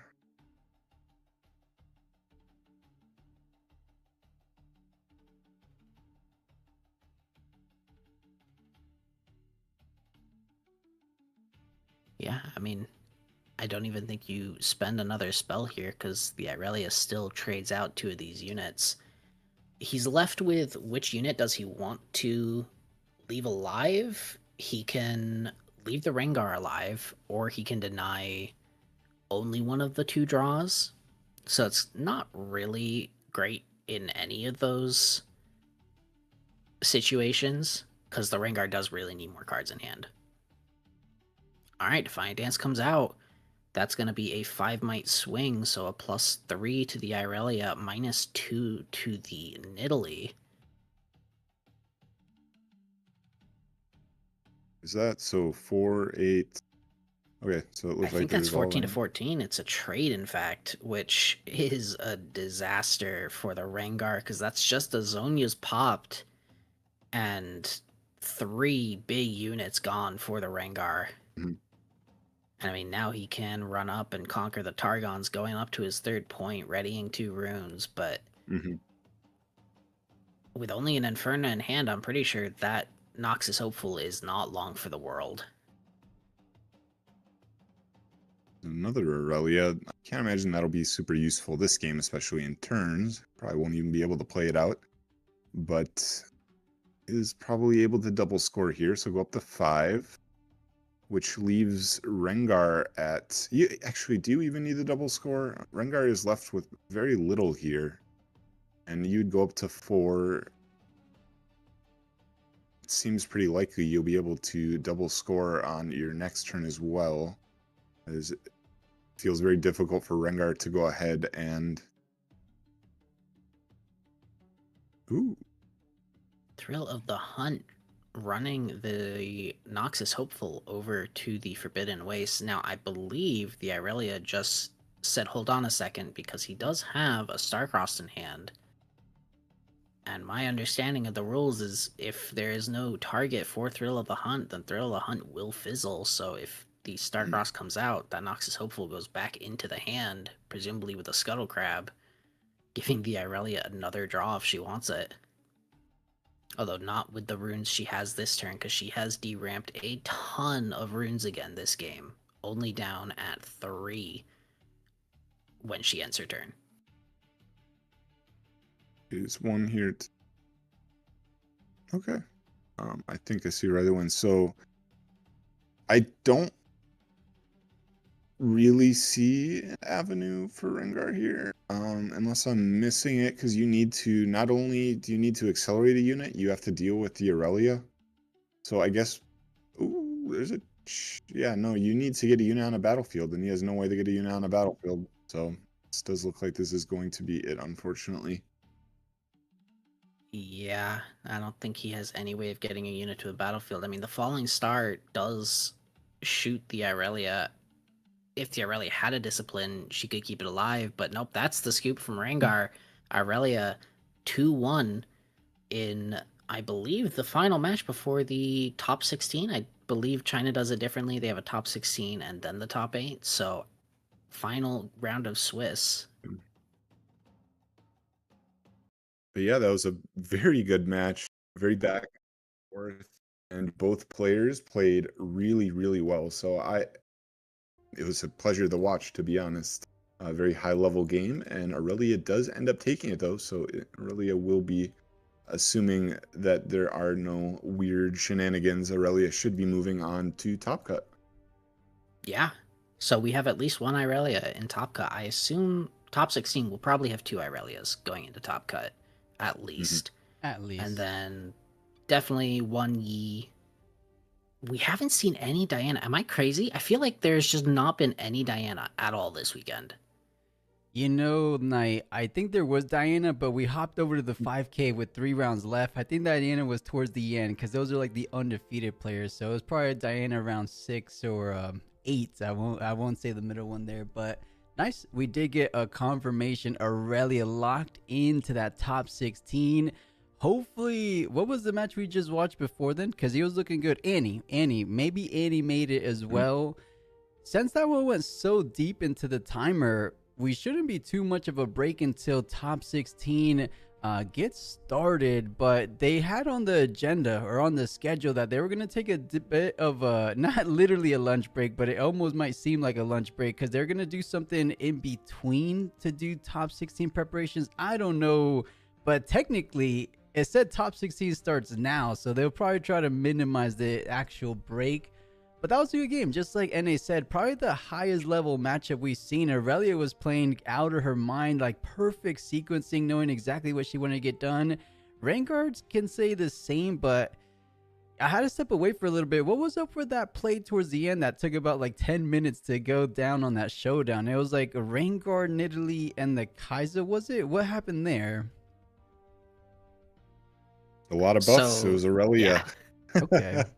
A lot of buffs, a lot of might trying to figure out what exactly would be the outcome of dropping the Rengar Trophy Hunter, and the Rengar kind of realizing he didn't have the perfect play he needed, where both players tapped out everything they had, recycled a bunch of runes, and it ended up with a trade when the Rengar was really needing to have just one might more to take the battlefield, get the Irelia back, and it just wasn't quite enough.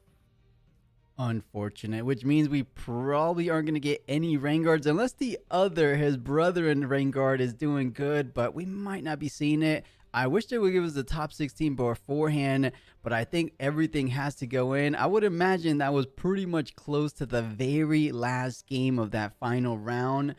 And not too bad. Chat, let us know who you think is going to be making into top 16. But we'll take a short little break. And speaking of lunch break, I kind of got hungry in the middle of the night here. So I might actually go grab some food.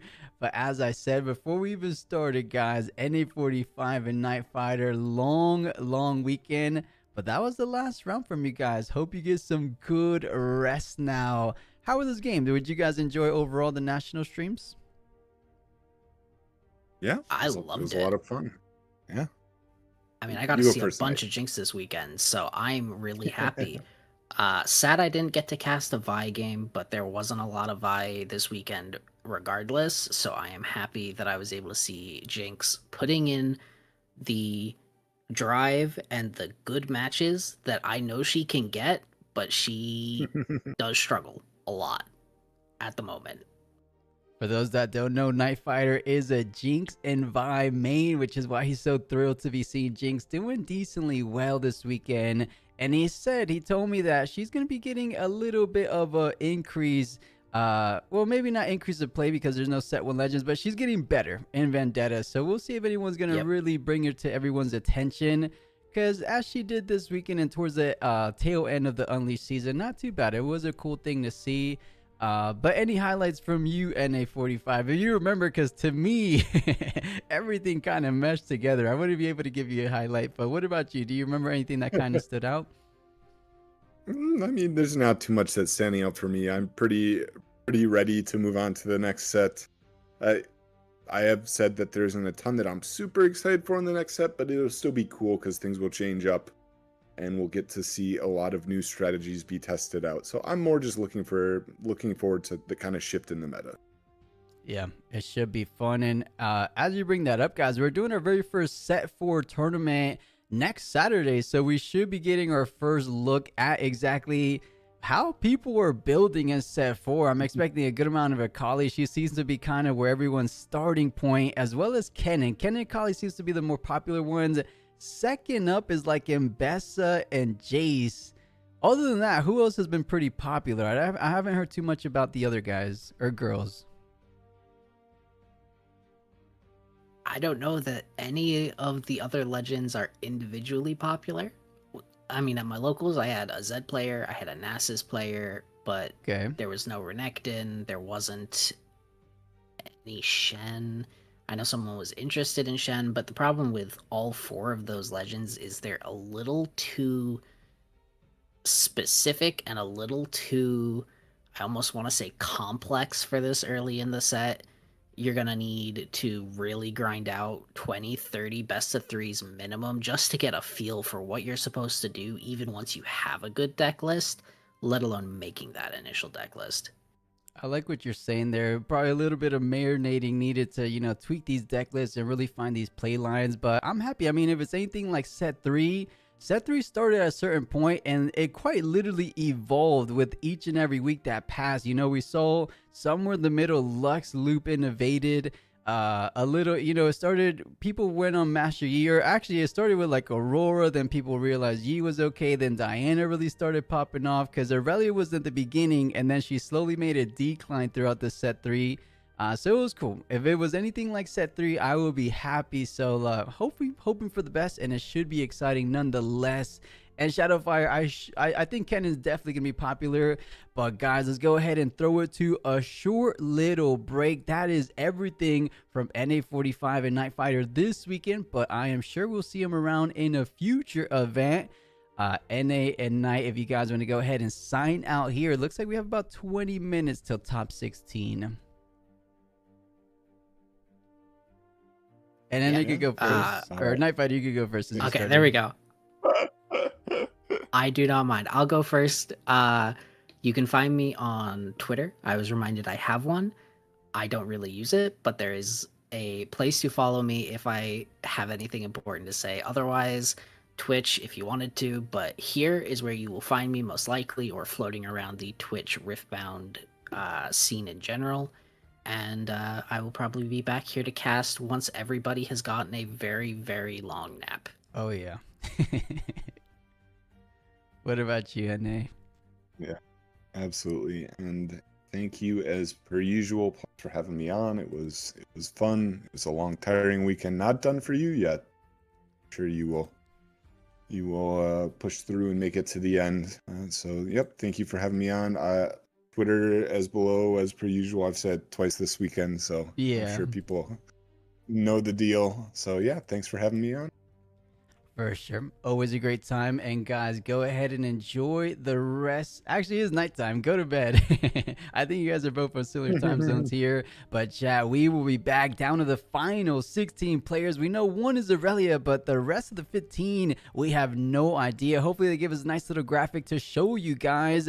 But it looks like the timer is on the screen. I'll give you guys a little pseudo backup match. I know the Darius match was still underway, so let's go to that one, but we'll be right back to the concluding final rounds of the Beijing National Open. See you soon.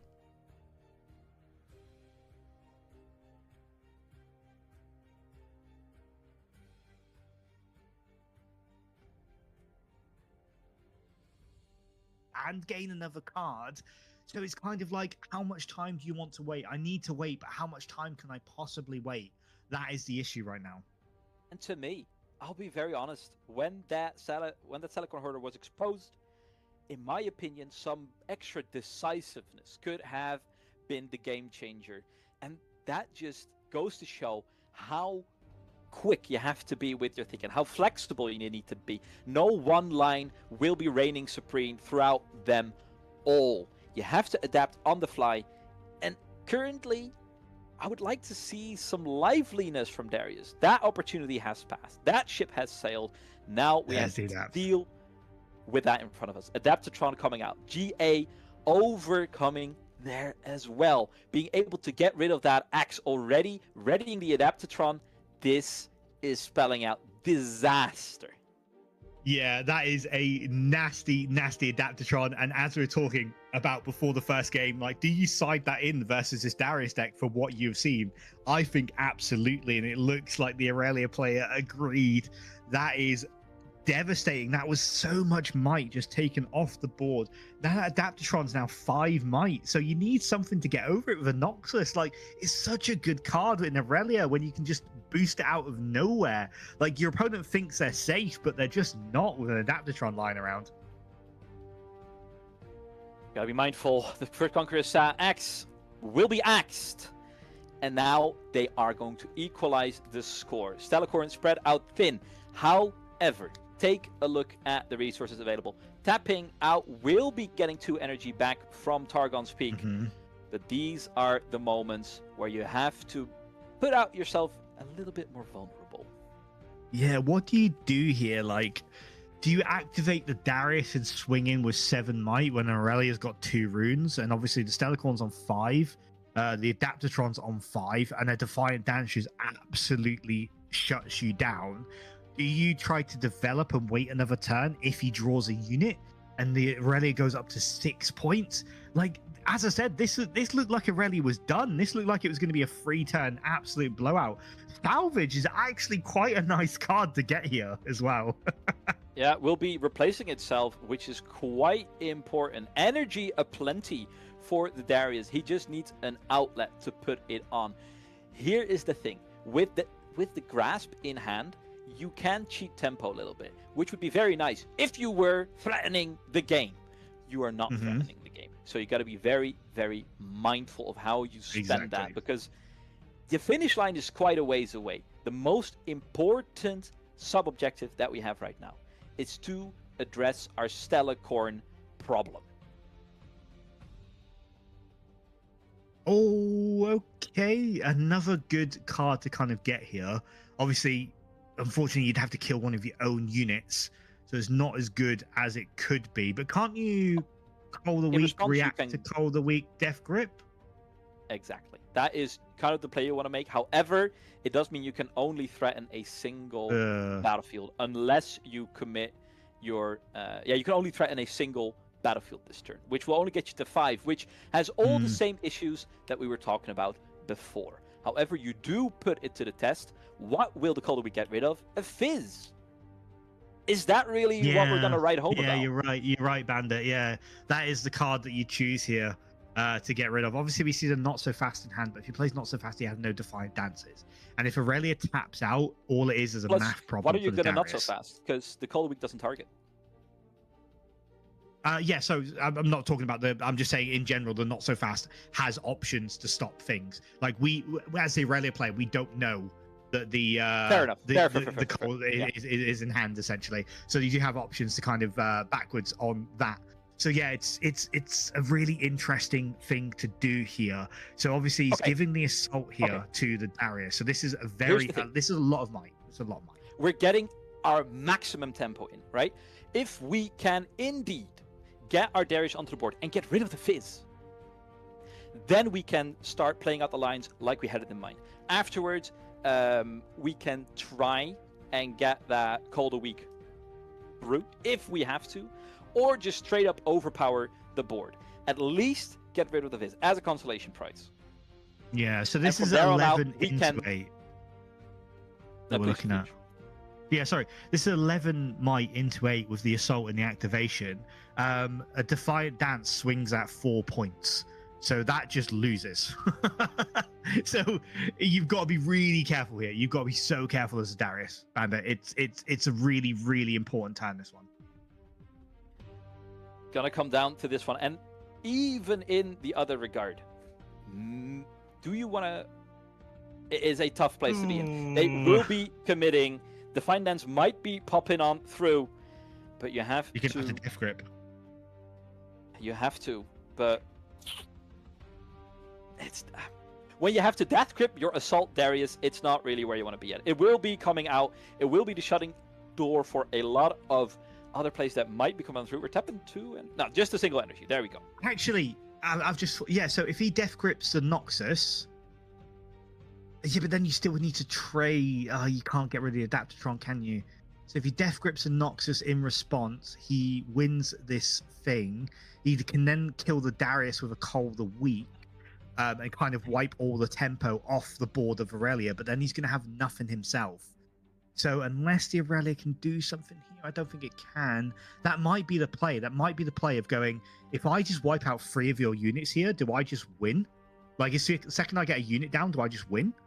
An empty board for Aurelia is disaster. She only has 3 next turn, 5 energy to work with. We know she is running low on bodies. Is that the play? Stack deck. But what are you really going to find that will bring you solace here? Not a whole lot. StarCraft the revealed Defy was off the also an top option. deck as well. The Defy just wins in the game if he had it in hand. Yeah, so close, yet so far away. Yeah. Yeah. Oh, yeah. Game 2, 6 minutes remaining. So this could just end up as a tie. Wow. Yeah, and this is the thought moment. game Are one they went aware? really quickly? Are they aware of their current predicament that they are in? Will we see the last call of the week come through? Will they want to trade it?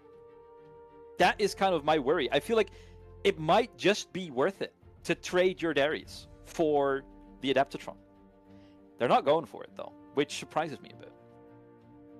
Yeah, exactly. And then obviously the boots coming down here. The Adaptatron now is going to be threatening the Darius on the other side. And again, this is what I mean. Like, this is why I might have just called the week, just to take away the fact that, you know, Aurelia can gank quite easily with her abilities and everything like that.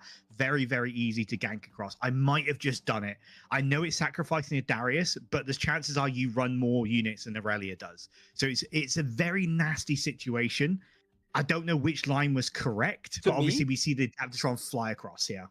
To me, you're giving so much room for Aurelia to play to her strengths. On her turn, where she gets to move, where she gets to dictate where she's fighting and that she will be the attacker, that is the line of play that is disaster right now. But as from a purely competitive point of view, I do appreciate the fact that this Darius is playing fast, that this Aurelia is playing fast, and we see nothing of that slow play for the Darius to kind of like eke out and then, all right, cool, maybe I can squeak out on my single game win. I do appreciate that. But the fact he's on an empty board, no Darius available, Tides have to start rather soon, and the cards are running out. He's practically in top deck mode. Yeah. GG's called, and...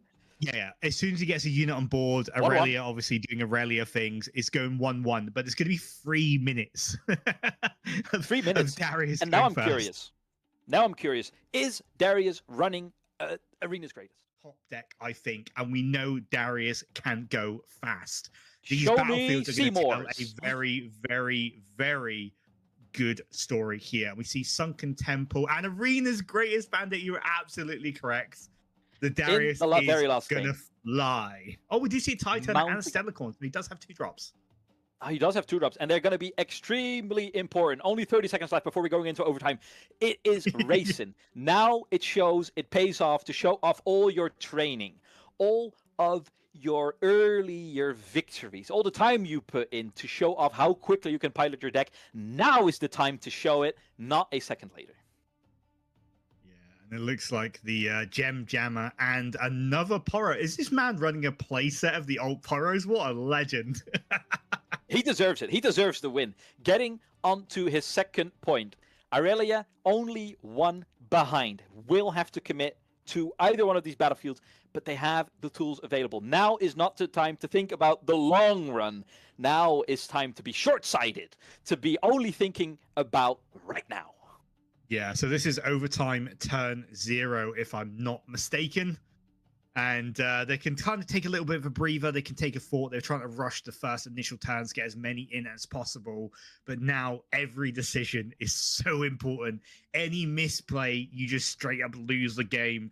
Any sort of like, maybe that was slightly wrong, you draw the game. And right now, people do not want to draw in these regionals because it absolutely kills your tempo. Guardian Angel being played and attached to trade quite nicely into that Poro. There you go. 1 point to equal out the score. But you have to be on your best. We're going to see 5 more turns. Irelia will be closing out our structure then, right? Ride the wind. Defiant dance, ride the wind. The ingredients are there for Aurelia to take a massive tempo lead. It's, I think this is Aurelia favored right now, you know? You don't have to commit just yet, though, because you know you are sure of a next turn. So maybe you can fend off, scare off any scary Darius plays that he might be looking to get out of the way. Now the X coming through. Axe. They've got so many options. Both players have the right options to make this absolutely insane game. I know we're on a limited amount of turns, which really sucks because I'd love to see them play out their game free like this. But Bandit, it could go either way here. I'm not sure who has the stronger hand. And don't forget that Darius does have access to a 7th energy, which, especially in the early game, is so important. Salvage and the Axe are already kind of cutting it close. Will fit barely into 6, but he knows he will get 1 more turn. But every turn has to be maximized from here on out. Yeah, exactly. And the thing I'm afraid of is the Defiant Dance. That is such a game changer in terms of like units. But if you swing the Poro in, obviously it has to flex, so he's gonna have to pay some extra runes, which kind of slows him down that little bit. But you just can't afford to lose any tempo. He is. I think. Oh, actually, the assault. That's gonna be 10 might. It's gonna be 10 That's might. an insane play. But you have to think about, you have 2 energy available. Will you be taking care of the salvage? No. It's not what we're doing. More assault, more better. Fire up those engines. Give them absolute hell. Yeah. So this is going to be a double assault because he repeated it with the Darius there. So that's going to be what 7 + 4 is 11 might. A Defiant Dance just doesn't get over that. But a Ride the Wind lets him score another point. Yeah, and draw. Because it's a mighty unit now, right? No, that would mean he would have to cast Defiant Dance as well, which I doubt that is worth it. No, I don't think so. All right. This is the biggest Darius we have seen all game. Not an Axe needed. Double Assault is our line of play. We are tapped out, including the Darius. Ride the Wind is exactly our bailout strategy. It will be getting us another point. It will make us hold on the very next turn. So we will be up a single point. If we can get 1 more turn through, and they will be guaranteed 1 more turn. Yes, they will be. And obviously this goes up to 4 points as well. So this is potentially the way that they kind of get back into this game. But look at the rune count. They're only going to have 5 runes next turn. That's not like, I know Aurelia is good on low rune count, but when they've established, when they've got the Aurelias, when they've got things to play already, and Darius, as I said, this is every single decision matters right now. Every single decision. So this is turn 2, right? So 1 more turn after this. Turn 3. Turn 3. Aurelia had 0, 1, 2, right? Yeah, 0, 1, 2. So this will be turn 2. So there's 1 more turn. Darius has got 1 more turn, right? Oh, we're playing 3 turns. We're playing not 5. All right, this is the last turn for Aurelia. Yeah. Sorry, I have trouble counting. And then 1 more for Darius. Yeah. I was sick that day at school. Oh, okay. So moving it back, discipline, activate. Yeah, okay. This is really nice. So that's 5 might. Obviously, we know they've got a Defiant Dance, and the Darius is tapped out. This is the winning play, Bandit. This is it. But hear me out here. They can only get a tie, can they not? Darius will be getting 1 more turn. They have 2 units in their base, so Aurelia can only get up to 5 because she already held. As long as Darius just conquers the other battlefield in his own turn, which he can easily do, it's a tie. Definitely not the outcome he was hoping for, but it's not a loss. Yeah, exactly. They're playing for the draw now. I was thinking like, oh, we're playing a proper game here. We're not. I was like, this is the absolute winning play here. The Take only the Darius off, and that's it. But yeah, you're right. The only they out. can just swing it across. Can they win? They have. Can Do they have Ride the Wind in hand again? Because then they can score on Darius' turn. That's the only way they can get out. If they can Ride the Wind, they can go up to 6. Darius goes up to 4, and they won't have the might to contest a 3 or 4 might tie turner. That's the only way. So keep your eyes on that Irelia hand. Yeah, I don't think there was a Ride the Wind in there. I don't think there was a second one. I think it was. As far I as think I it was can only see. one. Yeah, Discipline was a great card to use there to obviously to accelerate the unit, essentially to gank it across and get the card draw. Because you're right, Bandit. If he drew a Ride the Wind from that Discipline, that could have been the game. Will we be cutting through? Yeah, it will be going That's over. kind of risky, That is right? 4. Why would it That's be kind of risky. Moving the Gem Jammer on its own. That's kind of risky Why? because if you had to Ride the Wind there, like then you're in a really, really bad situation. Oh, Well, if he had the Ride the Wind, you were kind of cooked anyway. yeah, true. But I might have moved 2 over. I might have just made sure he can't win there. He's going for the kill, but it doesn't matter. No, even if he, I mean, it's. Here's the thing: it's the best play you can do if you had others turns to set up for.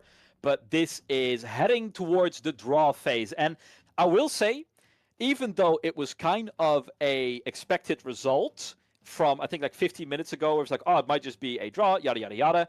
The fact that we took so many twists and turns to then still arrive at the draw, they made us sweat for the most expected result. I mean, if this was like a full game, this is absolute blowout. Aurelia wins this 100%. Like, obviously, Darius might have played differently if it was a full game and yada yada yada. But yeah, I think this just ends on a draw, and I think that's all it was ever destined to do. Despite their best efforts, the fact that Aurelia managed to claw their way back in that game number 2, the real highlight of this match, the most that they could hope for after such a disastrous start to game number 2, will mean that they're not out of contention just yet.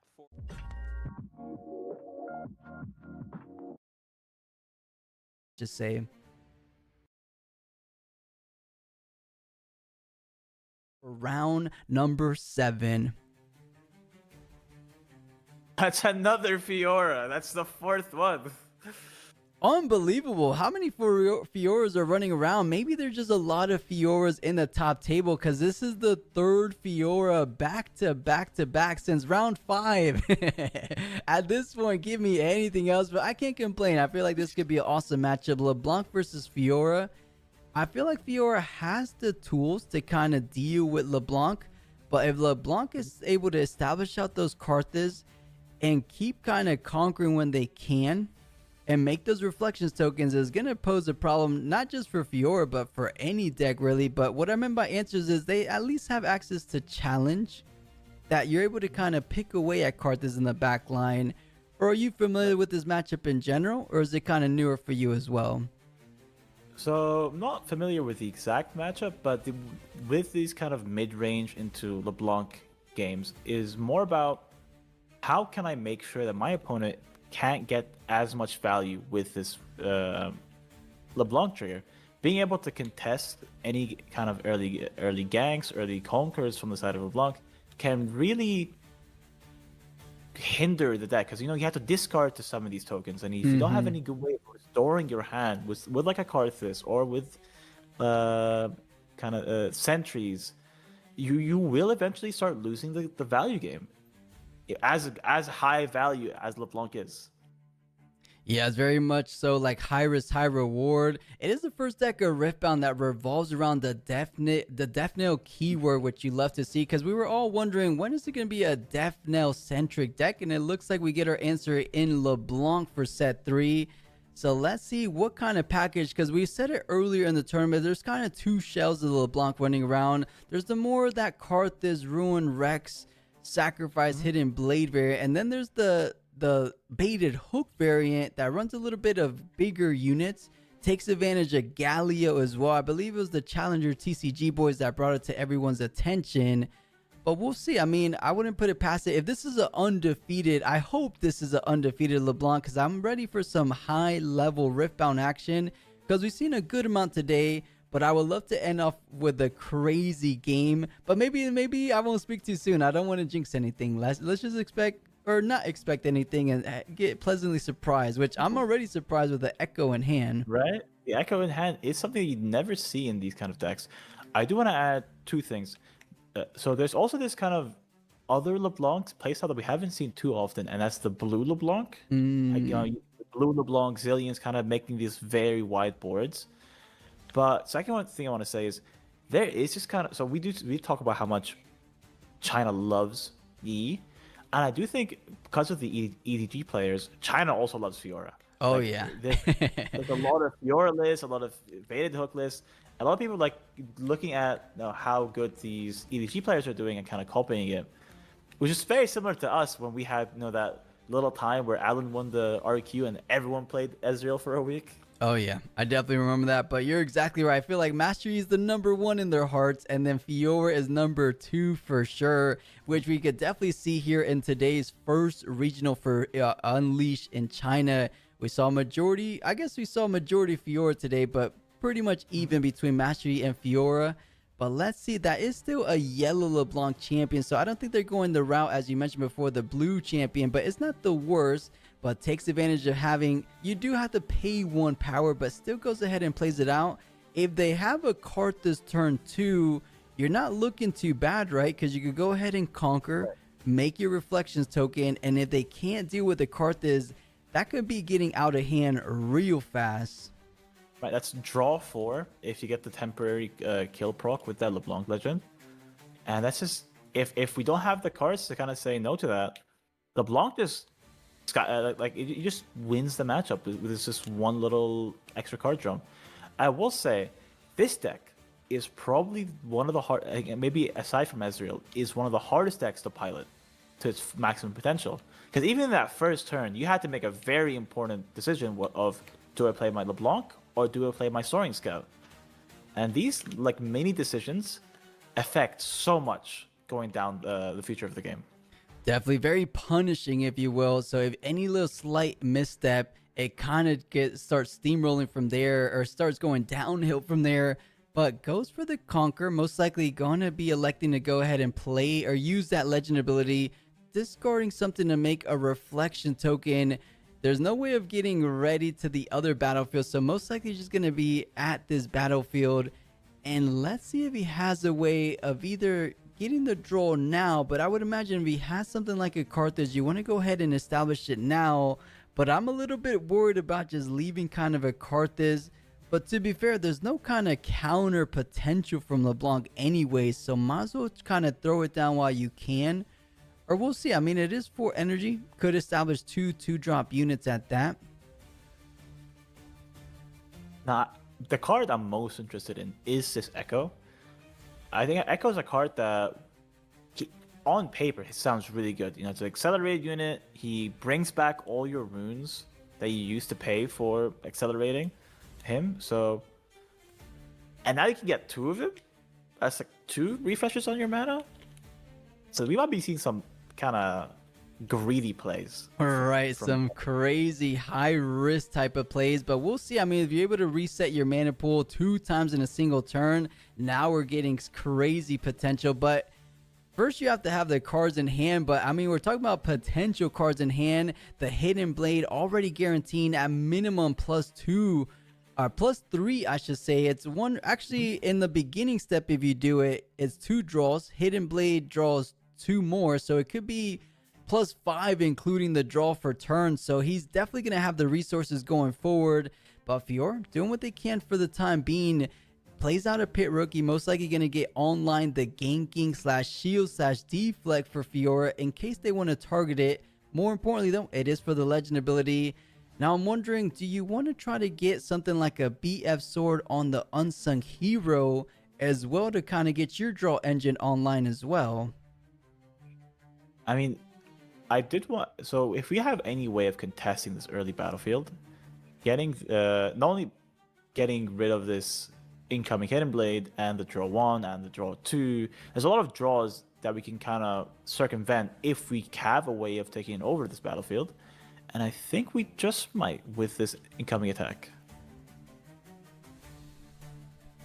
Yeah, let's see exactly what he decides to do. So sending in an Unsung Hero, if he uses the hidden card for the Unsung Hero, that's going to be an impressive amount of draw. And if he doesn't use the Hidden Blade, that's going to be a Hidden Blade on your own. That's going to be a good amount of cards coming in the way of LeBlanc.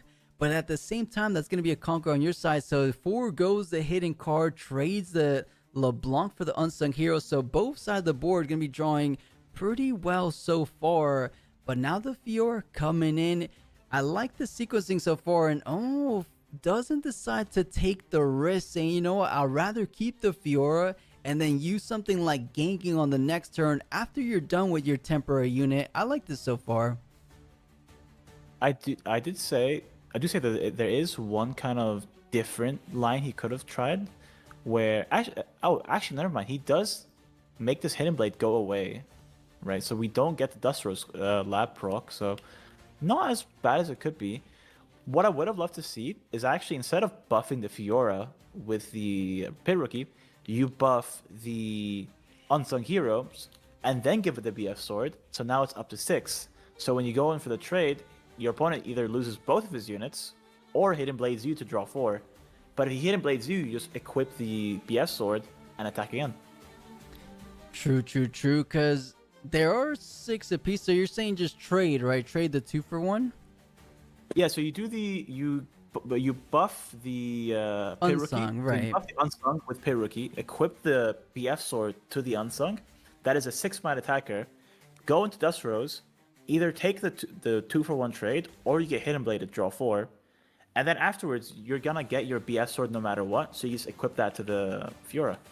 Right. The only downside, of course, is that he didn't have any order runes left to attach. Oh, wait, So- no, yeah, you're so right. I like the play, but with the lack of order runes, because that probably would have been the more ideal line, but having to do what you can do with the current cards in hand, or rather the cards that got played out from the rune deck, either or, still in a decent position, both 1-1. Now let's see if LeBlanc goes ahead.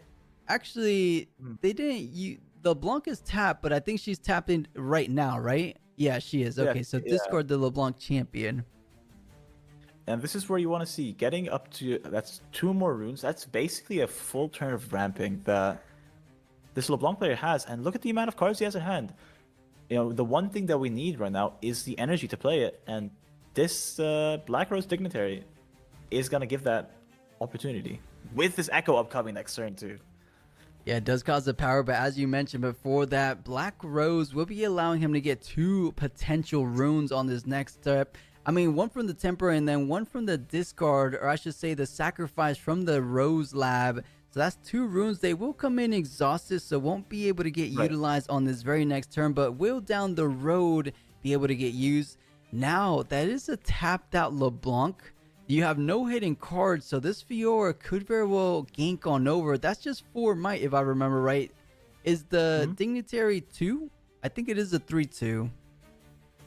That is a 2 and with Assault, I'm pretty sure. Yeah, 3-2. So it is only 4 might. We do have enough might to kind of gank over. I will say that even if, for some reason, those 2 Black Rose Dignitaries die on our turn, we do have Echo to kind of ready those 2 runes that we got in. Because they come in exhausted, and then we kill Echo, and those 2 runes that were exhausted are now ready. So really cool stuff. You know, and on top of that, you're actually inviting him to go ahead and take care of my Black Rose Dignitaries because they go ahead and come in exhausted on your turn, but then I ready them on my turn. So this could be exactly what he's trying to get his opponent to play into. He's saying, you know what? There's a reason I left these available for you. Yes, I'll give up a single point. You go up to 3, but I'm going into 6 or 8 runes next turn with an Echo that can also get repeated. How much can he get done with all that energy is the question, because how much can you really do? I mean, you do have the potential of a repeated Echo as well. And when I say repeated, but the reflection token from Echo. Right.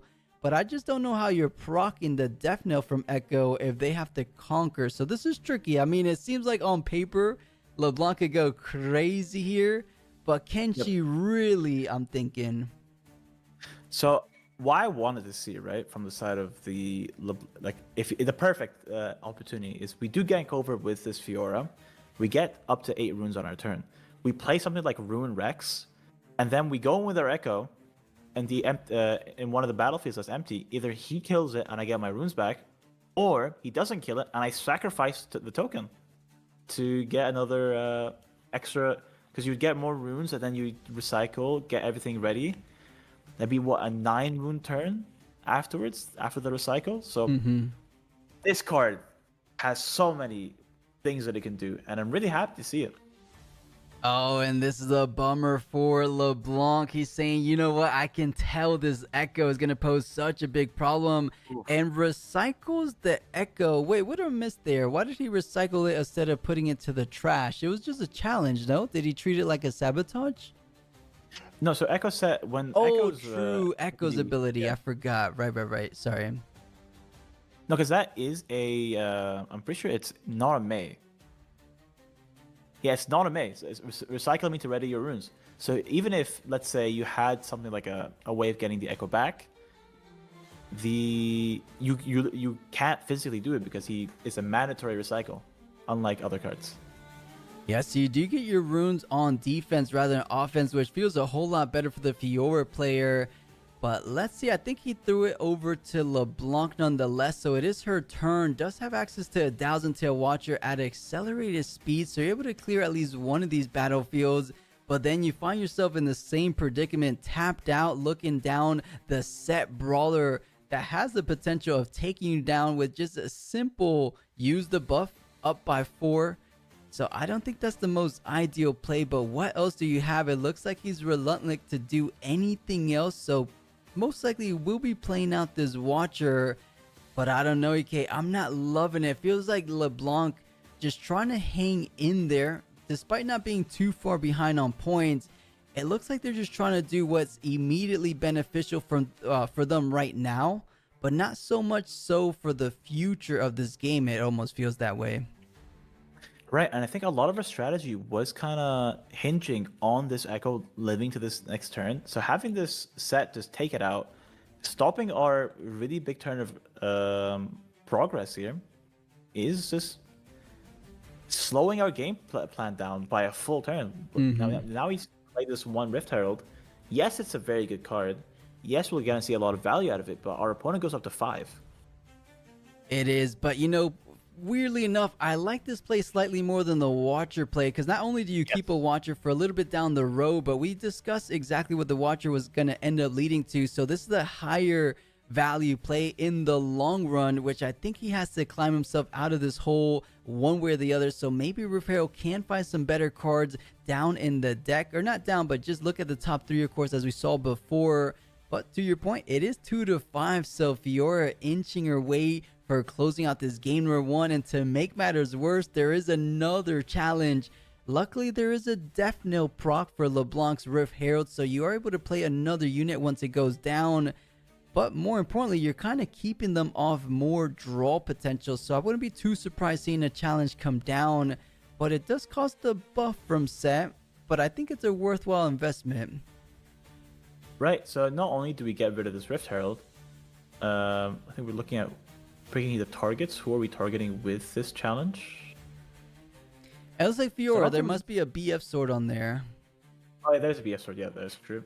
I will say, so the cool thing with the Rift Herald is on the attack, right? You can go and trade with the Rift Herald and then play an accelerated Watcher, right? For basically free. So getting rid of this on our turn stops us from going through a world filled with pain. And now just facing down a Glass Massageist that it's not the biggest of deals. You know, it all comes down to the one card we mentioned before this game even started. We said Fiora has the tools to kind of interact and slow down LeBlanc's game plan, and challenge was an essential piece of that puzzle. And we're seeing 2 challenges really pay dividends so far in this game number 1. But we get the second BF sword of this game, attaching it. This Fiora is mighty times 2 going up and away. It's going to be super hard for LeBlanc to deal with this, with the lack of Ruin Rexes and Karthus already set up on a battlefield. Relying on raw might is gonna be a little bit too difficult. Luckily, there is the Watcher you mentioned, but at this point, how much might does this Fiora have? Right, so we do have the buff plus the 2 BS swords. I'm pretty sure those are 2, right? So that's 7. Adding on the 4 from Fiora, that's 11. And then the 1 we're going to get from the shield, that's 12. So even if we do Water, that's 7 to 9. 9. Which is still above. Right, so there's just no world of stopping this Fiora, and that's just taking care of one of these battlefields. Granted, you could go ahead and send in the Glass Mixologist as well, but we'll see. I believe the play we're mentioning right now is going to be tapping out LeBlanc, which means you're not able to interact with the set ball on the back line, so it almost goes back to the same exact play we talked about before. It's good for the moment. You conquer up to 3, you get rid of the Fiora, so it is a mini victory in itself, but you're going to be losing your units as well. When he looked at the trash because of the Glass Mixologist Death Knell trigger as well, most likely looking at the LeBlanc chosen champion to bring back, unless you think of another better target. I think right now we are looking for cards, and I think this might just be a perfect repulse opportunity from the side of Fiora. A new card inside this deck, having access to more this counter spells in this in non-green decks is just so strong. It really is. It's elevated body to another caliber, which is why a lot of people are considering body as potentially the best color coming out from set 3, alongside Chaos, which is a big thing to even say, because Chaos was so far ahead of all the other colors. So we love to see a little bit more competition, if you will. But Repose is one of the reasons I would imagine Set is also finding a lot of success over there in Sydney RQ. And then you're giving another counter. You get the Repose from Signature Spell, and then the Repose. They sound so similar. I don't know why Riot did that to us, right? Not really the best. I think right here we are saying, do I want to give my opponent more cards? I think, yeah, saying, you know what, I'm going to hit him with your unit. I don't think it matters what you end up doing with this 2 extra cards, because I have so much board state. You only have so many runes. I think that I have this game in the bag. And that is the Glass Mixologist attacking, so they don't have control of the battlefield, which means you can't actually play the Death Knell trigger onto the battlefield, as you've seen maybe if the Glass Mixology was on defense. So having to force to play it on the base, which means the Fiora player is definitely prioritizing holding onto these battlefields and potentially double holding up to 7, which means just either of these battlefields, if you're able to hang in there, that's going to be game number 1 in the books for the side of Fiora. Can they get it done? Because I'm surprised, EK, with the amount of sheer card draw we've seen from game number 1, they haven't been really able to get things churning and rolling in their direction. I wonder what they could have done. I mean, I feel like they had definitely some kind of answers, but maybe it was the lack of Karthus, because I think this was the first Karthus of the game, as he just looked to maybe draw at this turn. Right, this Karthus feels like too little too late.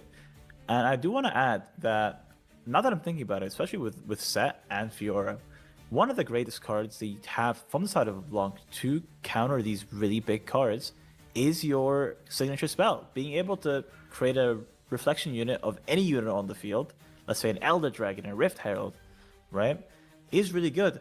But remember, when we copy a unit, we don't copy their play effects, and we don't copy their gears. So right now, there's no valid target for us to copy if we're trying to use this signature spell to our advantage. No good targets, not valid targets, sorry. Right, not too much of a beneficial target, as you mentioned, but now trying to set up for a closing defense, if you will, from the side of Fiora, thinking very carefully, saying, I'm at 7, I have a huge, massive lead. You know, you don't even have to overextend necessarily. You could decide to retreat, but I don't know. I mean, I don't hate either play of trying to go ahead and just defend. If you have some kind of combat tricks in hand, you could very well be able to defend, but with just 3 cards in hand, a Doran's Blade, an Action, and a First Mate, this is tricky. What can the LeBlanc have to punish units on the battlefield? I mean, of course, Hidden Blade can always kill a unit outright, Ruin Rex, if you sacrifice a Ruin Rex, do you have enough runes for that, though, is the question. We'll have exactly enough, I feel, because it will be on... Yeah, we'll be on 7 runes. So we'll have enough for exactly that line of play. I will say, LeBlanc right now says... Because conventional Riftbound says, if you're on 6 points, the best thing to do is to go back and then double conquer, because there's so many cards that are effective on battlefields. But when you have a LeBlanc player, when we do make this conquer, we'll get to double our value from our units. So now it's like, do I keep my units up in a vulnerable position to stop my opponent from getting double LeBlanc, or do I do the conventional correct play of just keeping my units back in base and allowing my opponent to get as much value as he wants? Right, because there is a line here where you can go ahead and cart this, create a reflection tokens to cart this, and then do the play you had in mind to benefit from cart this. So you're going to be able to double up on those Death Knell triggers, but that might not just be enough, because that is a really tall Fiora. We said they was already defending for 12, add 2 more on top of that, so 14 total might. But Fiora is completely exhausted out on runes, so super straightforward turn. As you know, there's no interaction. Caveat being, you could have a call to glory from the buff from Set Legend ability, or from Set Chosen Champion, or not the Chosen, but from the Set Champion in general. Right. So there is a little bit of some interaction, but with just single card in hand, we know here in the booth that that's just simply a first mate. So first steps first, you do have to play out, or he is playing out another card, as it looks like. Yeah, I do feel like we're at the point where we're one turn too late, or we're a few mana too short. Because imagine if we had a bit more mana, we could play our Ruin Rex, go in with a Karthus, copy it, and then sacrifice our Ruin Rex for 3 procs. But even if we do get something like that, that's still not enough damage to kill the backline and the Fiora. So I think we're just kind of grasping at straws, trying to find the correct play. I mean, do you know if there's a way of getting back into this game if you're the LeBlanc player? No, the only way I could imagine it was like conquer Karthus, Ruin Rex, and then sacrifice Ruin Rex, doing it.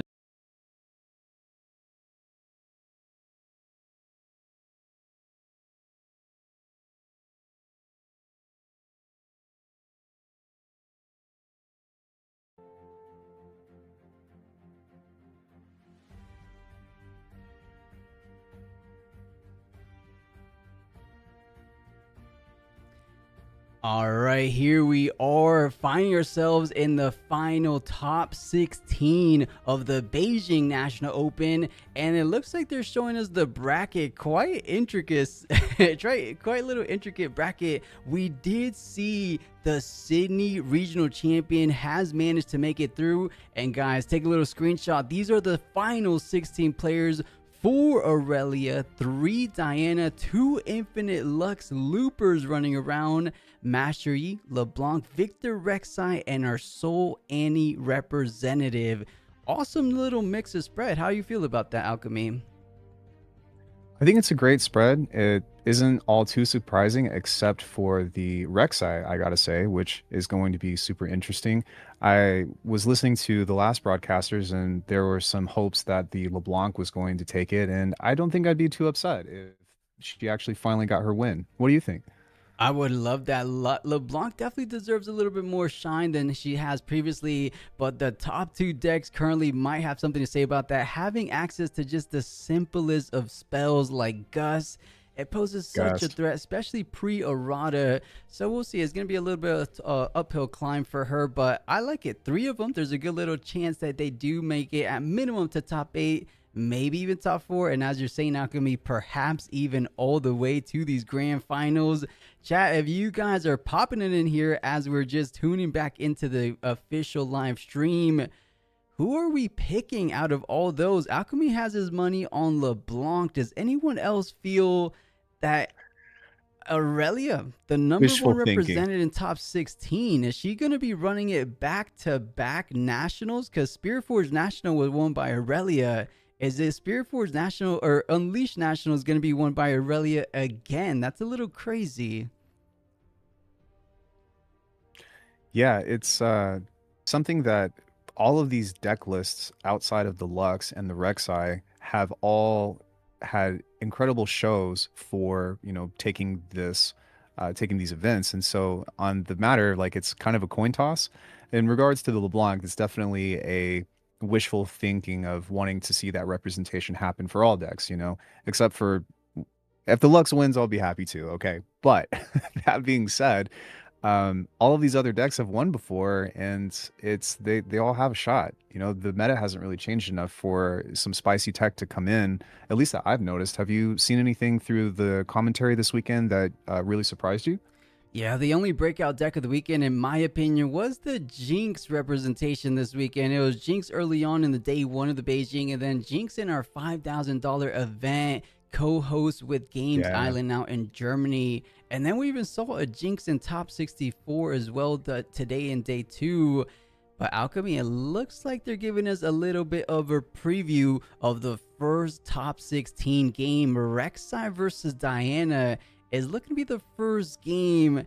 We've seen this before. How are you liking this matchup for Rek'Sai? Is it a little tricky, or can they go a little bit wide with that where Diana can't really handle all her pressure? It is a lot of pressure to deal with, although having access to Starcrossed and Moonfall to be able to move the units over and give them all a lot of negative might is pretty substantial. In my opinion, I think that you're going to want to make sure that you have those kill spells to get rid of the Hui. And whenever I play Diana, my first thought is always just don't let the Hui play. And if you can pull that off, you probably have a pretty good shot at winning, but I don't know. What do you think? Yeah, it is tricky. As you bring that up, if you take down those key components from Diana, they tend to have a bit of a hard time. And Rek'Sai does have access. And ooh, look who it is. He switched teams. He was on EDG. He was our Annie regional champion. Awesome way to start things off. Alchemy, if you're ready, let's go ahead and hop in to the top 16 feature match of that National Open here this weekend. As I was saying, this is a former regional champion, has won with the Annie. If you guys remember, he was the one that kind of said Farrah's Forerunner is definitely busted. Let's go ahead and capitalize that, and took it all the way. And I think the second Spirit Forge regional last season. So he's definitely no stranger to going very, very far in high level events. So I'm definitely excited how he's kind of putting a bit of his own twist on Rek'Sai. This is going to be a good match, Alchemy. I think so too. And I wouldn't be surprised if we see a couple of Ferris Forerunners. I don't know about you, but I tend to favor champions more than I do the legend. For example, whenever I play Aurelia, I tend to just play Vex, but with Aurelia spells, and it works out pretty well. That being said, do you think that there's any kind of special tech or anything that he might have changed or might be bringing over from his experience with playing the Fury? I can't say for certain the exact tech he's bringing, but what I can say pretty confidently is he is a chef. He is such a great cook. If you recall, he also participated in the Sydney Regional, and his name is Boolong. You guys know his English name, Boolong. He was the Vex player that top 16 with Vex out in Sydney, and he was mixing things up. It was the hidden Vex package, which was the first time we ever actually saw it at a big event. So he knows how to build decks unconventionally. So I'm excited if this is going to be, because we've seen Rek'Sai builds. We know what to expect, but we've never seen a Boolong Rek'Sai build. So this should be good. It looks like he's on a brand new team. Said EDG, you guys have too many good players. Let's go ahead and represent ARDB this weekend, because I definitely remember he had the EDG jersey. I don't know if you follow it as much as I do, Alchemy, but I have all these players kind of ingrained in my mind at this point. Yeah, even still, I think that just with the knowledge that you're kind of sharing with us, it's cool to see, people at this high level of play showcase these different decks, because these are the pioneers of the ones that are innovating on it and kind of showing us the way. I wouldn't consider myself to be a top level competitor by any means. And so watching maybe even perhaps your favorite player or something play a deck that you admire, that you were thinking about doing and gain inspiration from is always a treat. For sure. And for anyone just tuned in, ATEM, this is top 16. As I said before, the event started off with 2,048 players. started day 2 with 128, and now we are finding the final 16 remaining players. I'll go ahead and show you in between the games, or rather in between the rounds, who those top 16 were. But for the time being, it is going to be that Rek'Sai and Diana on this feature match. And I feel like this Diana, one of the only 3 Dianas to make it, because in my opinion, Diana probably has the biggest target on her back, second to Master Yi, or maybe on the same level of Master Yi, because those are the top dogs. Those are the decks that everyone is coming prepared for. Would you agree? Absolutely. Just with the recent showcasing, and also the thing about Master Yi is that it's a relatively easier deck to pilot.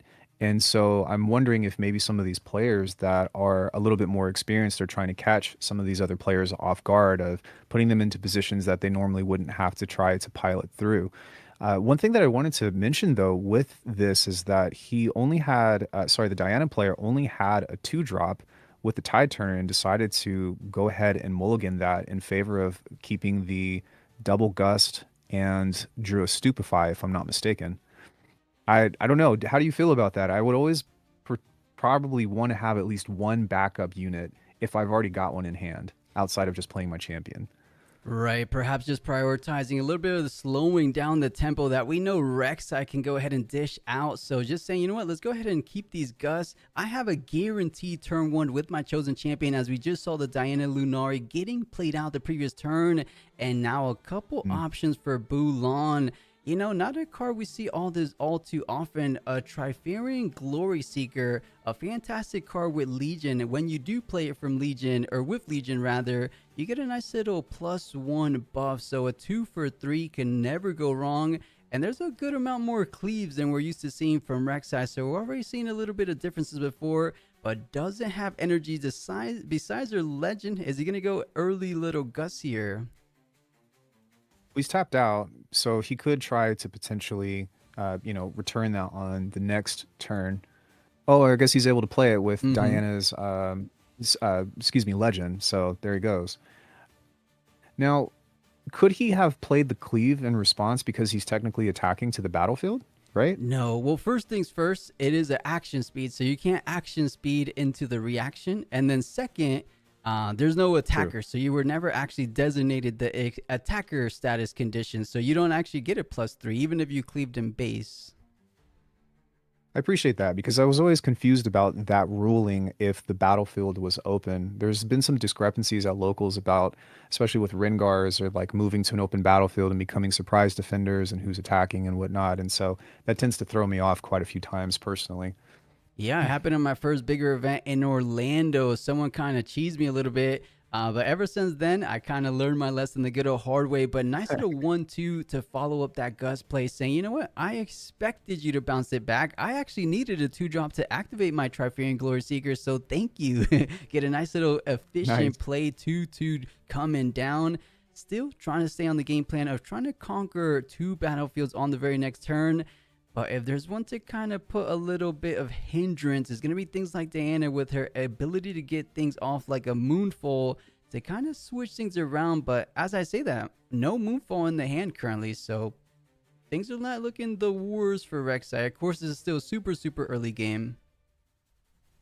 Right, and with both multiple spells in both players' hands, the Abandoned Hall is something that you do have to be mindful of in regards to how many spells the Diana player has, and likewise, if you're coming into it without cleave and all of that, you're looking for a pretty big buff as well. But it seems like it's pretty even and not really a favorable hand from both sides so far at the moment. The Conqueror is going to go through with the Abandoned Hall, but you have at least a couple of units to retaliate with, and if possible, you could play a cleave early or something in fear of maybe perhaps wondering if the Diana player is going to have that second gust. We'll just have to see if they have that intuition.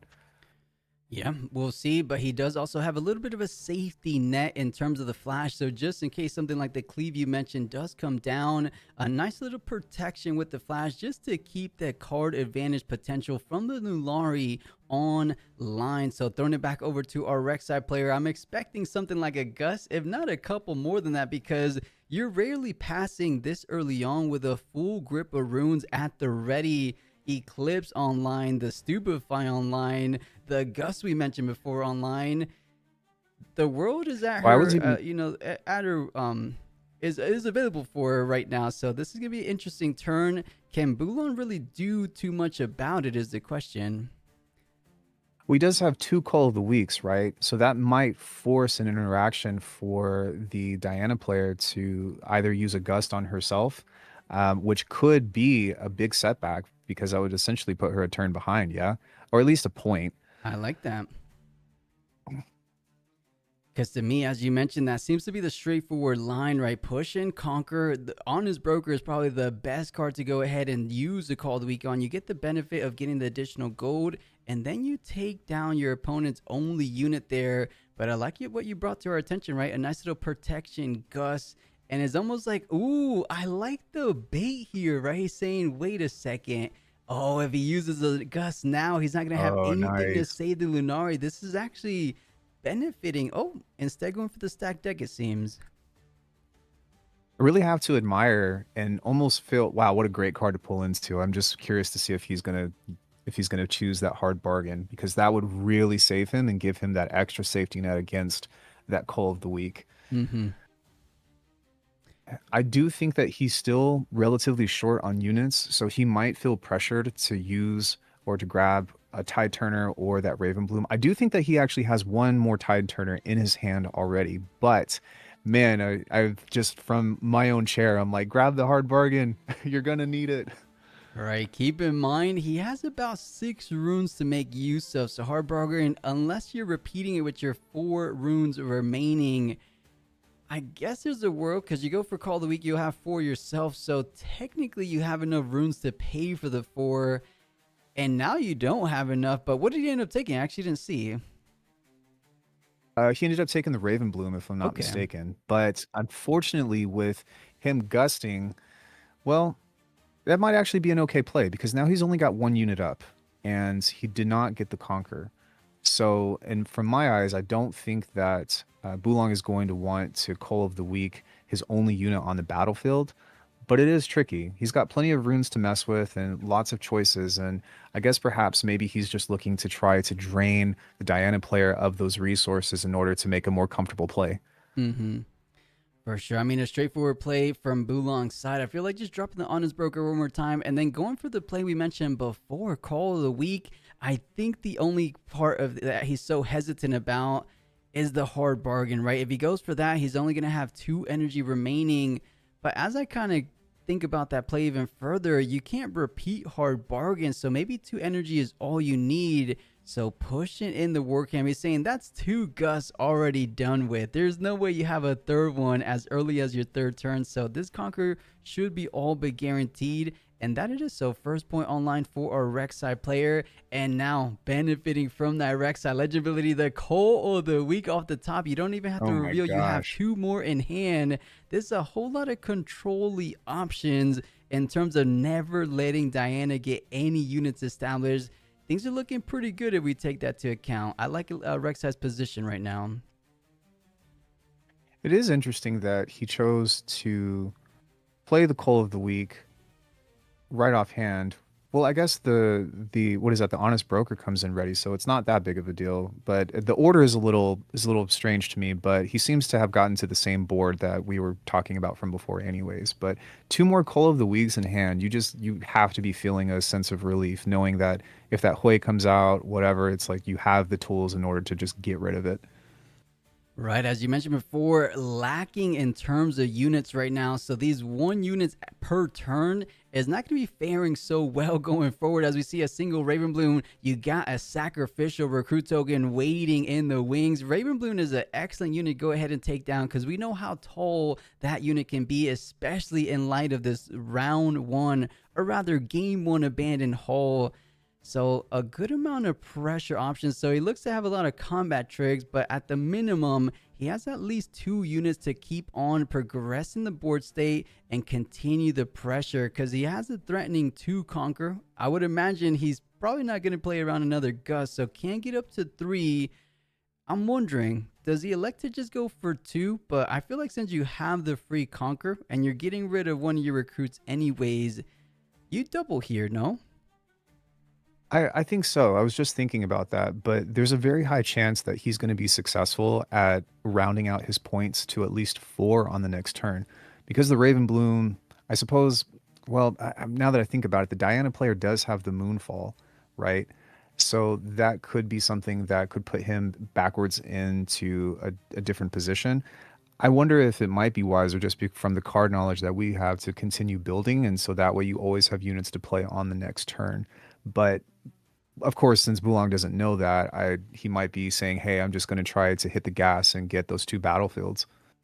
Yeah, we'll see exactly what he has in mind. I would imagine push in with the recruit token. That way you get the conquer before sacrificing for the call week, just as he was intending to do with the honest broker. So just making sure he's not missing anything right now. Is there anything that he's trying to play around? The only thing I would imagine is something like a hard bargain, making sure you have the energy to play for the hard bargain, because honestly, those are pretty much the only counter potentials from Diana players. So, as we said before, I believe every top level player is prepared to combat the Dianas of the world. And Bulan is definitely one of those top players. So, come in definitely prepared. And he's probably honestly took down a couple Dianas on his run to top 16. You would think so. I mean, and also just the sheer amount of play testing that these people do in order to be at a level at this place, you know? So both players, I imagine, know this matchup really well. It's more of just, do they have any kind of special sauce, if you will, in order to surprise your opponent, which becomes harder and harder to do as this format continues to, I guess, stay present. You know, we're looking for the Vendetta next week, but we've all been playing this format for at least a few months now, and we kind of figure it out way faster than any card game from before, I feel like. Yeah, for sure. And, you know, as you mentioned, for the first time ever, well, as you mentioned, Vendetta comes out in about 2 weeks now, but for the first time ever, we are on the same timeline as China before going the call of the week, being very patient and very deliberate with these call of the week, saying, you know what? Ravenbloom is good, but not good enough. I want the Hueys. I want the bigger unit, the bigger value unit. So I can respect it, because Ravenbloom is a decent, good unit, but you could probably get the job done with your own units as well, with just pure combats. So I like this, and prioritizing just a huge development of the board state. Look at the back line alchemy. 2 manufacturers, a Noxus Hopeful, the broker, and 2 recruits. Gonna get a lot of potential value from the war camp, but just a whole lot for Diana to deal with, because single target removal is the best Diana could do. They don't really do singularities recently. Right. Well, I mean, it's so expensive, and there's a lot of counterplay from that. If maybe not from a red and yellow deck, most people generally have purple, I would say, as it's the most common color, and I would imagine that people factor that in. I will say that I do think that Bulong made a really wise choice in maybe potentially being aware of the Moonfall, because he only had 2 units up at the time, and that could be relatively risky, as the Ravenbloom student would have had a really large advantage moving those 2 units to the abandoned hall and then just getting a major pump spell. But now, even Whoa. if even if the Diana player were to do that, he would still have plenty of defense on there. And now I'm kind of curious, is the new goal of this entire thing to, you know, just try to ship the Baron out as quickly as possible, or what do you think? Right, a little bit more of a later game Diana build here in our top 16 of Beijing, saying, you know what? I'm going to go ahead and mainboard Baron Nashor. Usually we've seen it in the sideboard, but mainboard Baron to catch everyone everyone by surprise, and he actually goes ahead and puts it in hand. A bit indicative that it's probably his one of, so if he puts it on the bottom of the deck, he won't be able to see it any longer. So puts it up. We'll see if it comes into play, because it is a big unit and is honestly such a tall unit, but yellow is inherently a counter to that Baron, right? Call the week never targets, so if that's the last unit remaining, he has 2 spells in hand to easily deal with it. So we'll see. It might not be as impactful as we would imagine. At the very least, he will get 1 point, which could be helpful. At the same time, it would be risky, because 1, we already know that Bulong has 2 Call of the Weeks to get rid of that, and plus whatever ammunition of big bodies or just large threats that the Diana player will have. But that will also open up that 3rd battlefield that anybody can move to from any other position. And so while it creates a deeper sense of dynamism, it might not be worth just getting that 1 point for a little bit of extra greed. I would imagine that as a Diana player, that is what I would be afraid of the Call of the Week or anything that would non-target kill units, even though the Baron can't be chosen. Right, no, unfortunately for our Diana player, might not have too many better options because as we keep going back to, very lacking in terms of units. Riftbound Student and I believe Baron are the only units left, so if you want to go ahead and try to progress and score some points, you're going to have to go ahead and play the Baron and see if Rek'Sai is able to go ahead and handle the Baron, which I would imagine, as we talked about before, it shouldn't be too hard for him to do so. A whole lot of units to work with, and to make it even sweeter for Bulan, he has the Undertitan to get an additional +2 on every single one of those units. That's 2, 4, 6, 8, 10 total additional might added onto this push when he needs it, of course, because right now it seems a little bit unnecessary. So this is a pretty big moment because he is getting rid of that Raven Bloom, or at least going to attempt to, and he does have one more Call of the Week, but oof, I mean, imagine how you would feel if, let's say, you played that last Call of the Week and then the Baron comes out and you're like, oh no, I should have saved that. So it's a little tricky. Yeah. Yeah, and like we discussed, you're not completely out of options because of the Undertitan. You just got to get over 10, or is Baron 12? I can't recall. Baron is 10. Well, Baron's might is 12, but his cost is 10, of course. 10, 12 is Was what that it is. Right. So you have the potential to get over it just Yeah. with raw numbers, but it's going to be like a 1 for 6 on the side of Rek'Sai, or against the side of Rek'Sai. So not the most efficient play.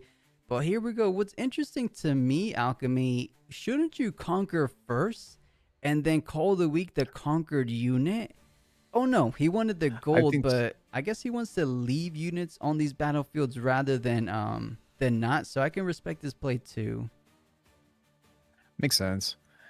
Yeah, and I mean, from what we've seen, especially with his hand and also the board state, he might be just looking to have a surplus of these units that have the death knell, and so he's maybe trying to reap the benefit, especially because it's an open battlefield. Sorry, I mean, the Diana player has 0 units. As the turn or the play that we just had, I was also going to say that it was really important to see what was going to happen in that moment, because had the Diana player played something like Moonfall and perhaps maybe another power, then that would have not allowed him to be able to play the Baron this turn. But because he didn't, and he was a little patient, he now has 10 runes to play, plus maybe 1 extra one to try to offset whatever challenge that that Bulong will play, except for, of course, Call of the Week. So I hate to say it, but I feel like this is a train wreck that's getting ready to happen in slow motion. What do you think? Yeah. A little bit of a final destination moment. That train will be eventually crashing down. So we'll see exactly how things pan out, because right now, Diana's kind of staring down the barrel of that massive Rek'Sai board, and he's ready going ahead and pull the trigger. Honestly, though, he's still at 4, so relatively in that midway point. So has a couple turns to essentially breathe, but right now things are just not looking too comfortable for Diana. Picks up the Fizz for turn, which is hence why he looked through his trash. I don't know what he had though. I mean, a potential Gust, Stupefy to draw additional cards, or the free stack deck is the go-to play for Diana. Yeah, probably looking for the Hui, assuming that he plays it. The Kha'Zix is a really interesting one, as well as a secondary Fizz. Those could be things that could help him continue to either dig through or potentially, win a combat or offset some of the units that Bulong has. But I will say, I think that he definitely had some sixth sense right there, not playing that Baron and leaving him open. So he's got a little bit more of a unit pool now, especially with the Vex, and I think he also had a Tide Turner in, so he might be able to establish more of the board this turn, and then next turn try to, offset that. But thankfully, this is still like early/mid game with with Bulong going to be going to 6 on the next turn, so he still has a shot. Yeah, we might have to backtrack just a little bit there. I don't know how much time he realistically has. The more we think about it, as you mentioned, he's at 4 points now, but because you don't have access to things like a Ride the Wind, he will be guaranteed to hold up to 6, and all you have to simply do, retreat all your units and prepare for the final 6th to 8th push. And with all those units sitting pretty under Titan in the hand, I don't see any world where you're not going to be able to double conquer from 6 to 8. So I think Diana has literally a single turn to make the difference in this game number 1. If not, ARBD's new representative Bulan will be running away with this game number 1 because things are looking up, and I don't see it any other way. I think he definitely has this one locked in. It's very highly likely, and even now I'm the kind of person that says it's not over until it's over. All things considered, with the combat tricks that he's been holding on to, even if the Diana player does establish some kind of board presence, it's going to be incredibly challenging. But it just goes to show like how good of a player Bulong is. I feel like once you get to a certain skill in this, oh no, that could be interesting. I might have spoken too soon, and I don't think that Bulong probably predicted that Baron, but that might actually have some agency in swaying the tide of things. Because the Baron will be going, or the Diana player will be going to 12, so he'll at least have a couple of extra runes to mess with, and that might buy him an extra turn.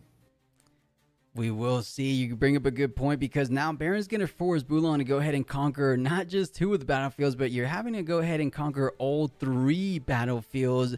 But luckily for him, he still has double cleave under Titan. I think even a little bit more. Those might be actually the last 3 cards remaining. So I think with the abundance of units right now, +2 on each of those, double cleave making an additional +6, he's still sitting comfortable in that driving position. 2 Moonfalls is enough to take care of 2 units, but he definitely has a little bit more than just that. So we'll see. And of course, if we play Moonfall, he won't be able to bring out the Baron Nashor, as well, as he already has only 12 runes to work with, capped out there. So yeah, as we keep going back to, I believe Bulong will be successful in getting this game number 1 of the first game in Top Cut, top 16 at that. So I think Rek'Sai pushing in and could be finding ourselves in a little bit more than just top 8. He's looking really impressive so far. So one really big thing to consider is that Baron gives other units +2. So if he moves in with the Vex and the Fizz and holds at the same battlefield, then it might move everything into a super large duke out. The thing is, as well, that we're looking at is if Bulong needs all of his units in order to swing over this to get that might, then he may not be able to take all of the battlefields this turn. So that could be something that might sway the favor of what's happening.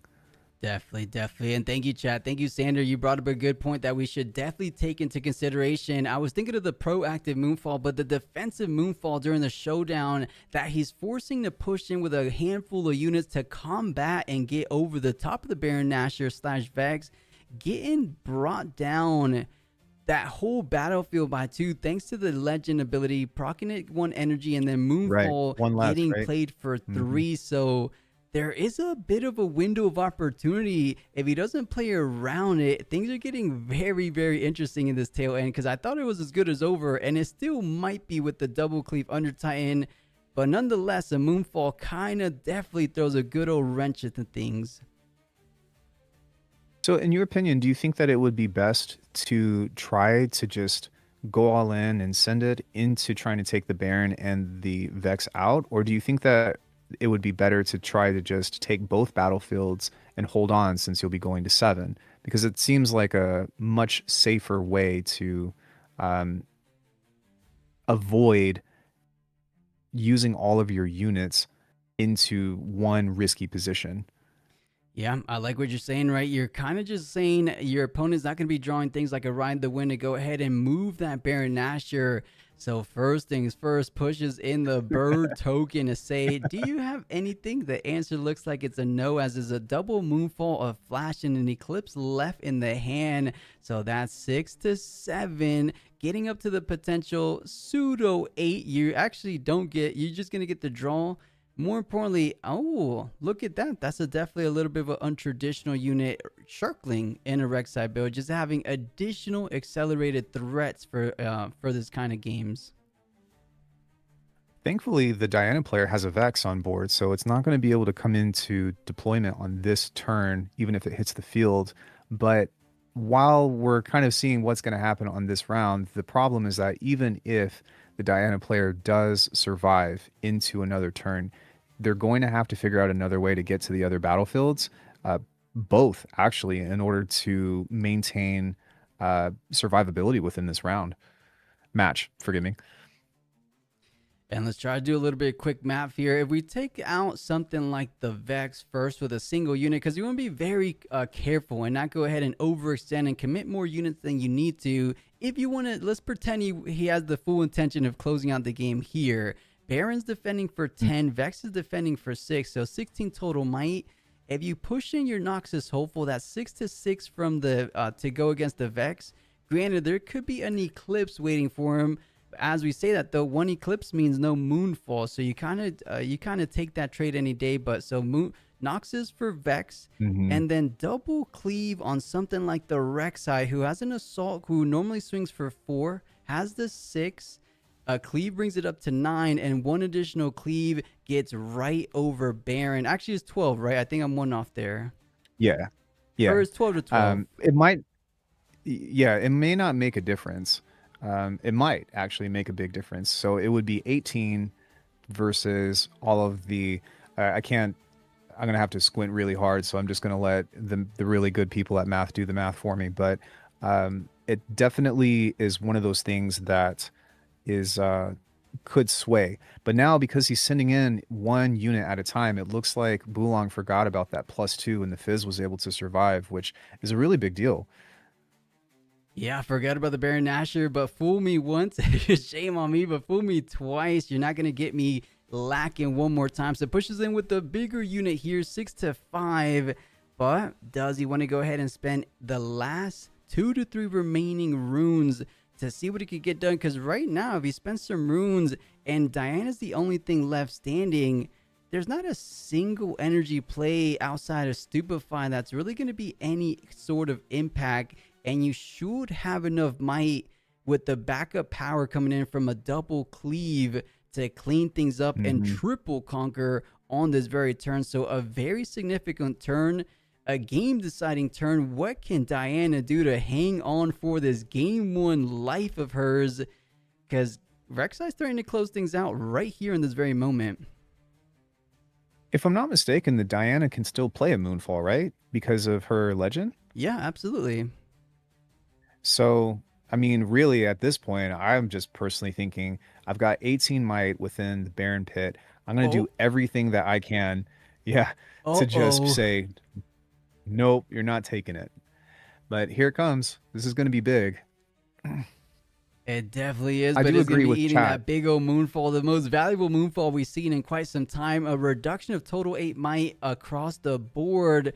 But double cleave, I'll let these guys do the math. For I guess if I wasn't on 3 hours of sleep, I'll definitely be more inclined to do the math here.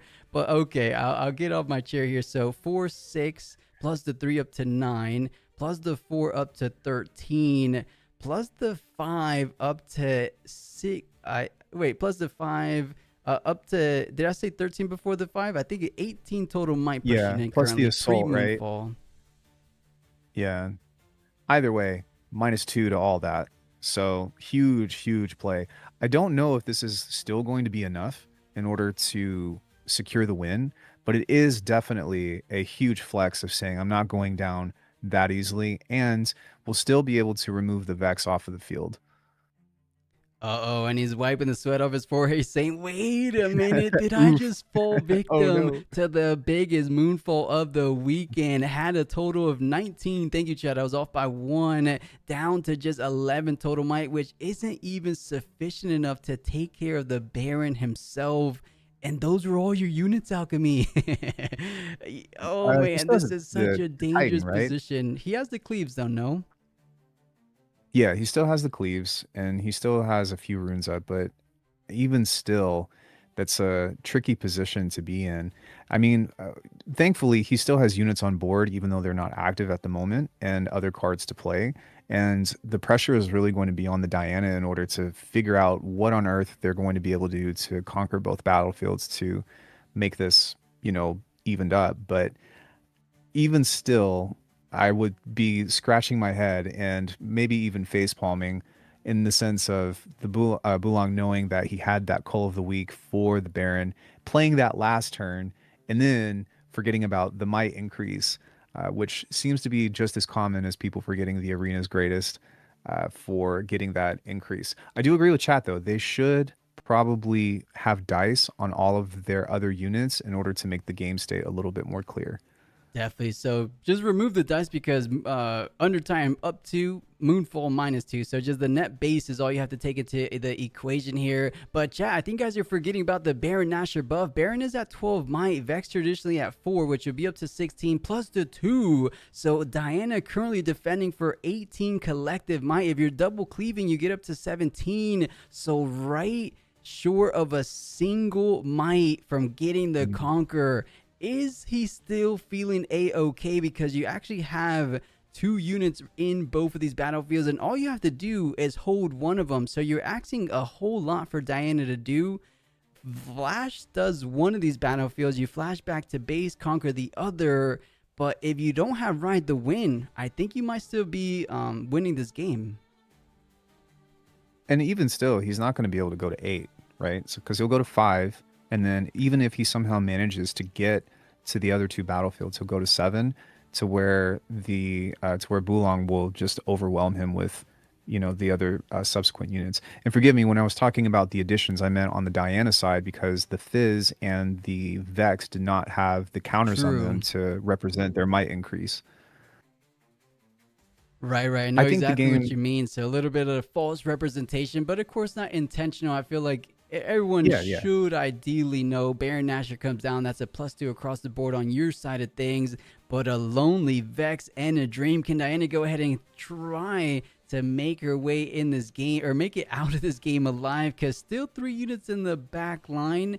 I don't know what's left in the hand though, because he definitely utilized the majority of his hand last turn.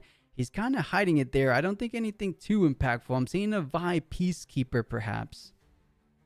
And he still, as far as the Diana goes, I think that they still have at least one more Moonfall, but this is just too insurmountable, I think. So even though if I were in Bulong's shoes, I'd still be sweating beads right now, even though the game state still seems to be in his favor.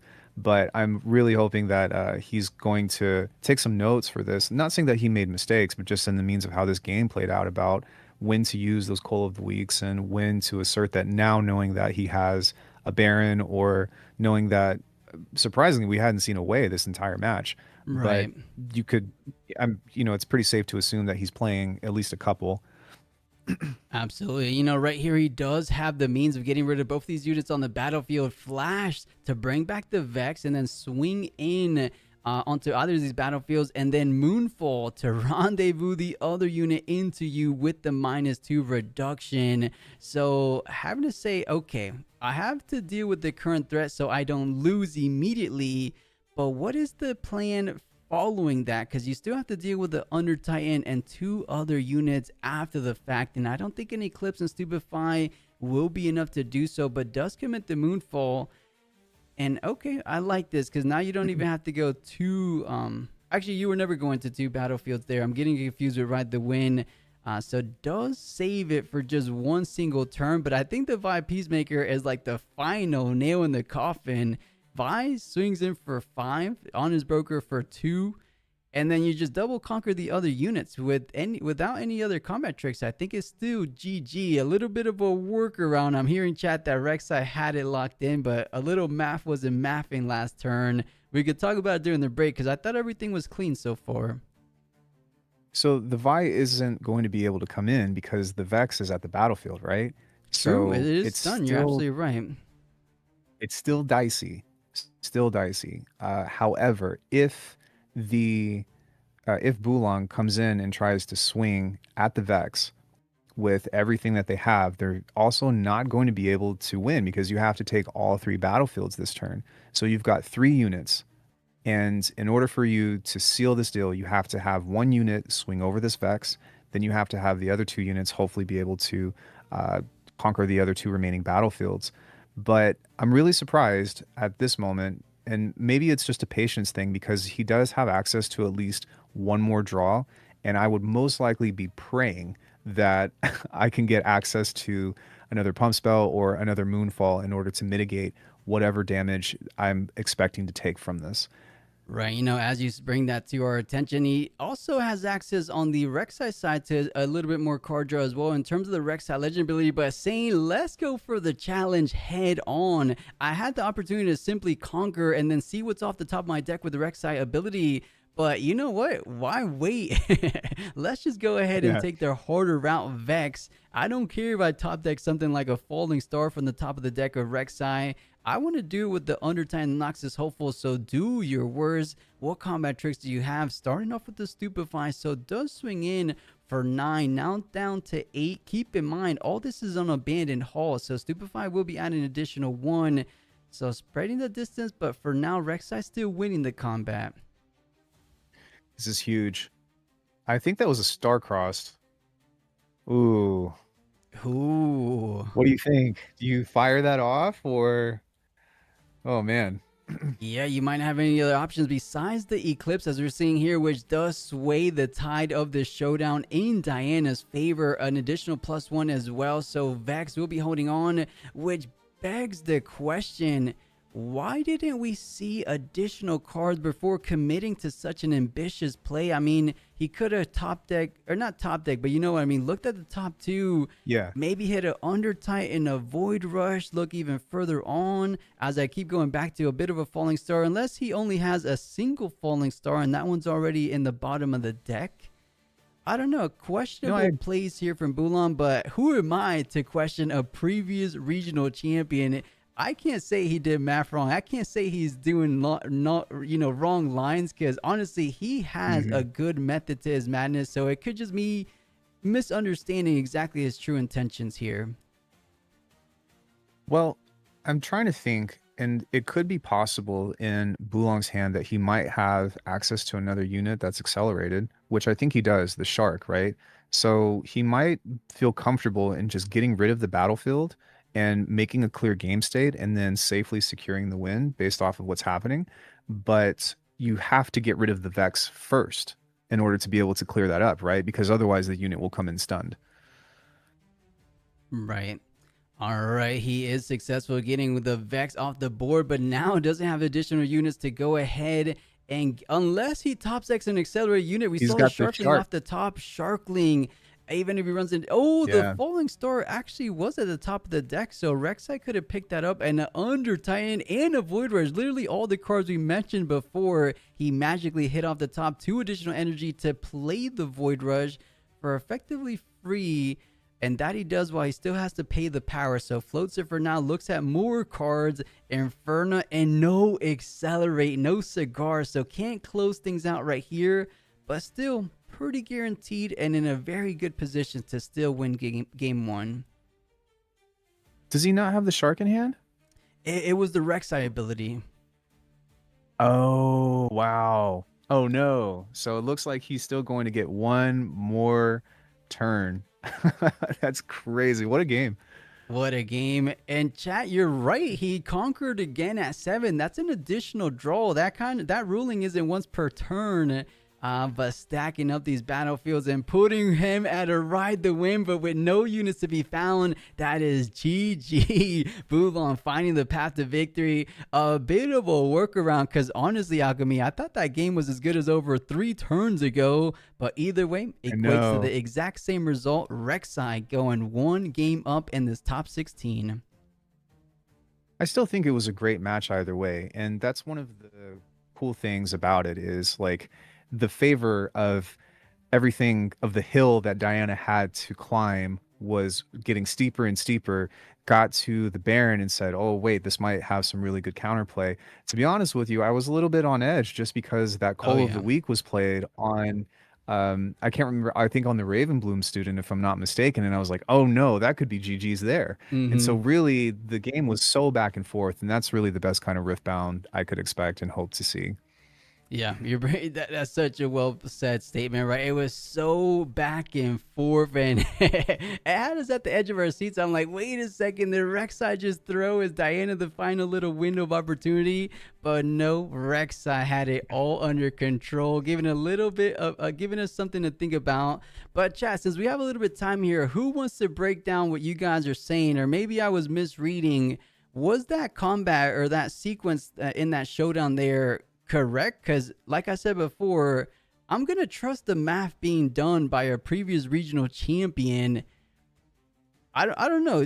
Chat, let me scroll up, because some of you guys saying he was at 19, some of you guys are saying they was at 17. Let me see exactly, because I want to go ahead and break down that turn, but I don't have the ability to rewind on that, so I might have to catch it after the stream. Let me see. Oh, as far as the math, there were a couple of turns within there that had me scratching my head a little bit. I mean, for one, as far as sending everything in with the math, I think that Bulong had potential to, maybe he was afraid of the ride the wind or so, of taking the other two battlefields outside of the Baron and then just trying to hold that down.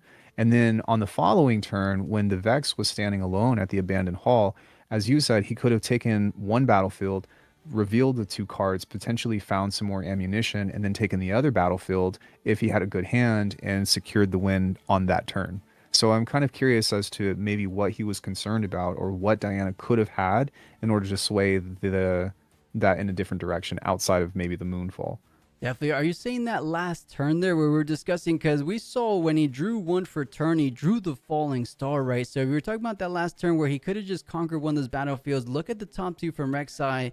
Falling Star, the Vex. There was no hard bargain to be found in Diana. Yes, his double deflect, but it's the last turn of the game, right? So you just pay the cost. Right. He had a flash. Falling Star still hits it in the back line. Eclipse and Stupefy, praying that he drew the hard bargain, which we know he didn't. So a cleaner play could have the ability to triple conquer, but still got the job done nonetheless, as we keep going back to. And oh nom nom, I see exactly what you mean. So the math was good. It was just the one little slight misstep he took by sacrificing a unit for no reason from the miscalculation of the Baron Nashor. So I see what you guys are getting at. In my personal opinion as well, I think that what makes a really good player or competitor of anything isn't the player that makes no mistakes. It's the one that gets themselves into a situation and then navigates it to the other side. Right. Sometimes that might have to, have a little bit of luck and a little bit of, favored by the Riftbound gods in this particular scenario. But the way that he was still able to bounce back is the reason why he's such a high-level competitor.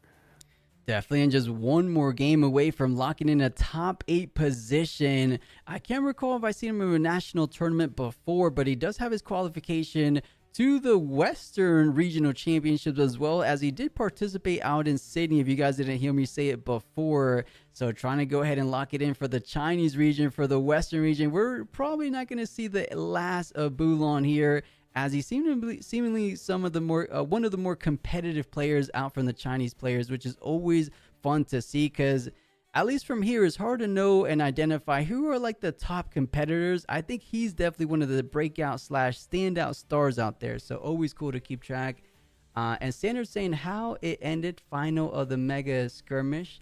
Oh, Sander, they split.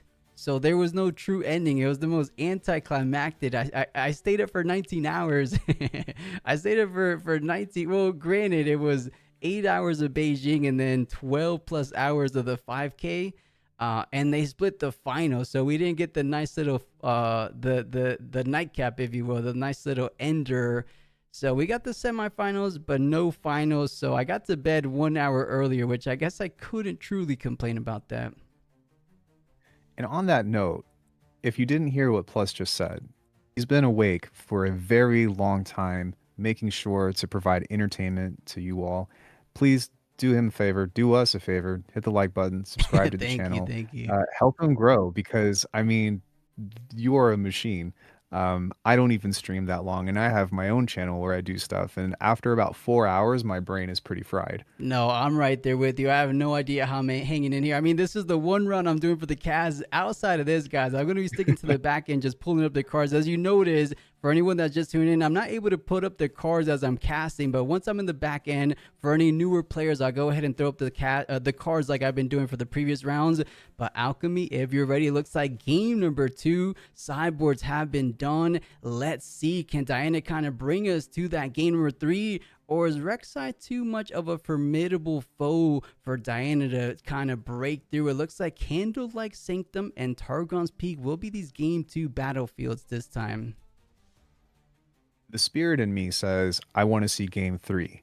Mm-hmm. The human with compassion in me says, I'd like you to be able to go to bed at a decent time. So I'm okay with either output from my own personal standpoint. That being said, more Riftbound with exciting gameplay is always a treat, and I'm definitely here for it personally. I was going to ask you, in regards to some of those interactions that you had that we saw from the first game, if I were the Diana player, is there anything specific that you noticed that maybe were some traps that they were running into that you might want to be careful of for game 2? Or I don't know, I'm trying to think about what the counterplay would be just because I don't play Diana. Right. I mean, I would imagine if you try your best to kind of not leave single individual units on your board state in general, because it is going to fall victim to those Call of the Weeks. But of course, a little tougher to do when you're not really drawing the units, but it does have 2 of the better units right now. And we're seeing a bit of sideboard tech with the Angler. I think it's Angler something, but Angler, what he attend, I guess I could pull him up since we have some time here. He puts back all units 2 or less back to the hand. And Rek'Sai has a nice little good amount of minions, with the half of them being recruit tokens, which can't even go back to hand. So I like this sideboard tech from Diana. This could be very impactful this game too. I just hope that Sandra is helping us out, or Sandar, Angler Beast is the name, and an unchecked power. So that's definitely going to see some pretty substantial play. So it looks like some of those answers have already been come to light for us, as he's made a decision to have at least one more unit on play, and he's got some very specific counterplay against having multiple bodies, both with the unchecked power and with the Angler Beast, to send all of those units back to the hand if needed. And there goes the fist bump, and we are on our way to the Diana going first. That's right, this game number 2, and as you brought to our attention, unchecked power also enhanced, so if he wants to go ahead and overcommit on these battlefields, which a lot of Rek'Sai players don't realistically tend to do, because stacking battlefields are more of a defensive tactic. You want, pushing units, reinforcing units. That's not the game plan and strategy from Rek'Sai. She'll much rather go ahead, pushing one at a time, keeping the majority of units in the back line, just like we saw in game number 1. And unchecked power only hits units on the battlefield. So it could be if she finds herself where Rek'Sai is trying to unconventionally hold, from 6 to 8 or 7 to 8. But I don't know how impactful this unchecked power is realistically going to be, thinking about it. That makes a lot of sense, and I am a little concerned for that as well. And the big thing with the Rek'Sai is that because a lot of the units have Accelerate, they have Assault.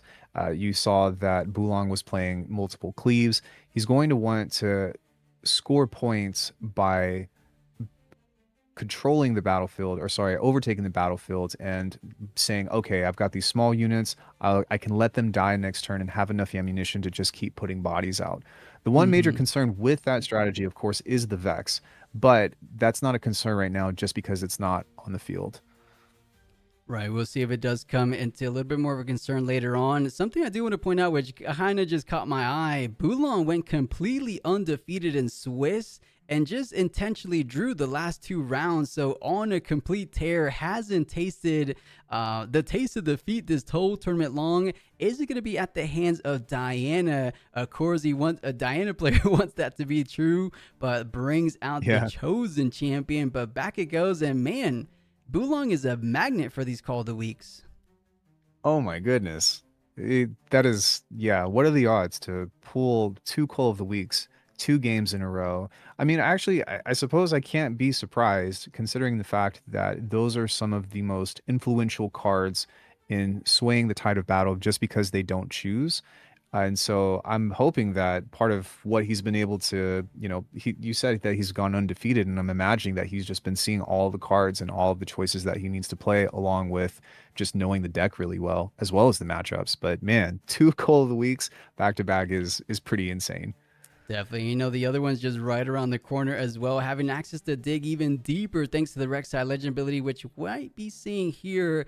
It looks like a Diana Legend to just trigger the stack deck. 3 more energy remaining, so he could have access to the top deck, the Gus. No Cigar, just, a unit could be picked up because we saw he was definitely needing more units as it's kind of a natural counter to the Call of the Week. So almost picks up the Tide Turner as a bit of a pawn there to just sacrifice for those spells. So I like the pickup despite you put back a Starcross and a Stupefy that draws you more cards. That goes to show you the priorities here. Units to not fall for those Call of the Weeks as he did in game 1. I was thinking about that just now as well. It's tough to navigate because while Starcrossed is an incredibly powerful card, it's very costly and it's only a single removal. So in that certain sense, you're also playing defensively by grabbing another unit in case if they were playing that Call of the Week in order to say, you know what, it's not even going to be worth playing. And a lot of times that is one of the major counters to a Call of the Week in general, is just having so many bodies on board that you're like, oh, okay, I'll get rid of the Tide Turner, I'll get rid of a token, or, whatever, deck you're playing at the time when you're going up against it. Definitely, and Bulan currently find himself stuck between a rock and a hard play as 2 Noxus Hopeful saying, wait a second, I didn't play anything this turn. That Noxus Hopeful is going to cost all 4 to just play him out, but on the other side, if I don't play him, those are my last 2 Hopefuls left in the deck as one of them goes down. So having to do, swallow the pill there and say, all right, let's just get him on the board. I want to be a little bit more efficient and play at minimum 2 units this turn. But a Noxus Hopeful, you can't truly go too wrong, but a bit of a slower start compared to game 1 for sure. Which is good because that allows both players to, build up their best. And that's what I always want to see, especially, I don't know how everyone else plays in locals and stuff, but whenever people run into mistakes, assuming that it's not a nationals, or something of the sort with high stakes, when people make those small things, I'm always like, play your best. And this case, the respect between the 2 players is a means of not being too greedy, of being very careful with their choices. And I'm hoping that we're going to see just as much figurative, metaphorical bloodshed within this game as the last one. Yeah, we will see as he's finding a very similar decision as he did in that opening game. Baron Nashor saying, do I want to go ahead and pick it up? It's a bit early. I'm kind of ways away, but if I don't pick up my one of now, I'm never going to be able to see it. And it is quite an impactful card. Made the math increasingly difficult in that mid to late game. So picks it up, or was that actually a Stupefy there at the top? He did a little bit of a mix-up there. I wasn't too sure. Yeah, it looked like he put it down on the table, but then he picked up the other cards, and so I'm not too sure. On one end, it looks like he picked up the Stupefy, which I don't think is a bad choice because you're still at least two turns away from being able to play the Baron in the first place, right? So in my eyes, I'm thinking most likely going to try to get that Hui out, which I think he had in hand, and have a little bit of protection with either the Stupefy or the Abandon against something like a Starcrossed. As you can see, the Diana is out. Yeah, the Diana is out, the Tide Turner is out, so he's insulated from the Call of the Week. And I think that's probably the strongest play that I could imagine, given the card information.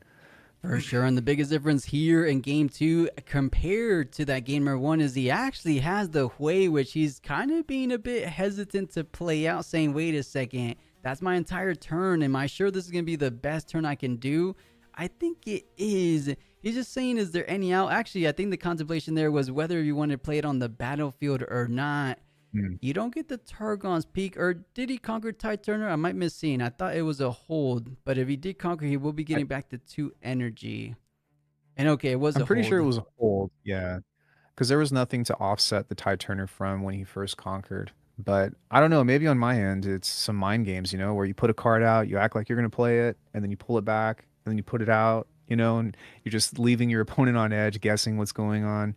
Those are the tactics that aren't talked about enough. Right, the mental battles, those mental games, and at the highest level, they make a bit of a difference for sure.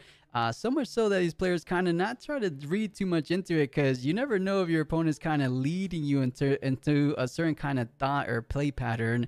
But here we go. Bulong saying, all right, let's go ahead and take it one step at a time. We got to wait at Targon's Peak. Diana Lunari over at the Sanctum with one hidden card, which is 9 times out of 10 something along the lines of a Tide Turner to get the value from the Hui.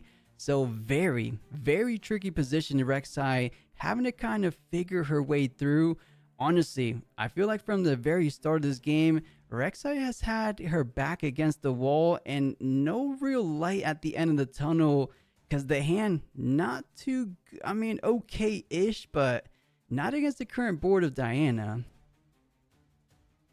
So is that card right there in the middle? Is that a token? If I'm not It's a mistaken, bird from the Secret Garden set. it's a bird. It's brand new. Okay. So yeah, man, it seems like every time I ask a question about that, last time it was the runes of the tokens, tournament, the right, on the gold. prize wall. Yeah, and now this time it's the new tokens, which look lovely. I just wasn't really sure if those were custom or whatever. But interestingly, something that could have been a potential play, which I think was actually, I don't know how I feel about it, but we're gonna find out. He's attacking. He's got a blood rush. I think that he's also got a cleave, and what I probably would have done was try to bait that counterplay of that Tide Turner to move the Hui, and then try to go into being able to utilize some of my pump spells to try to take that out. Now, that's assuming that that is a Tide Turner, but really I want him to try to get all of his hidden information out and then be able to secure that, because he's only got 1 rune up, 2 at the most because of the legend. But I don't think that he might even be able to use that because it looks like the Diana Legend's tapped. It is. Here we go. As we just anticipated, the Tide Turner will be coming down, allowing the Hui to move on over. So has the potential to defend 8 plus the 3. So 11 total might. And now Rek'Sai swinging in for the Assault 1. So 4 plus the 4. 8 to 11 if he goes ahead and pitches a unit. But of course, the cleave lurking in the hand, bringing it up to an 11-11. Picks up the Baron Nashor. So I believe he did leave it at the top of the deck. Unless that's another Baron Nashor, because I do see the Stupefy. But, oh, pitches it. Okay, that's a perfect unit. Maybe this is what he actually had in mind. He's saying, you know what, I need a unit to pitch because I don't have any additional units to do that. So it does go up to 11. Are we taking the trade? And are you nervous about that 1 energy? Because as we discussed, 11 to 11, but a Stupefy is waiting in the wings as well. So this might not be going in the favor of Rek'Sai. Things are getting dangerous.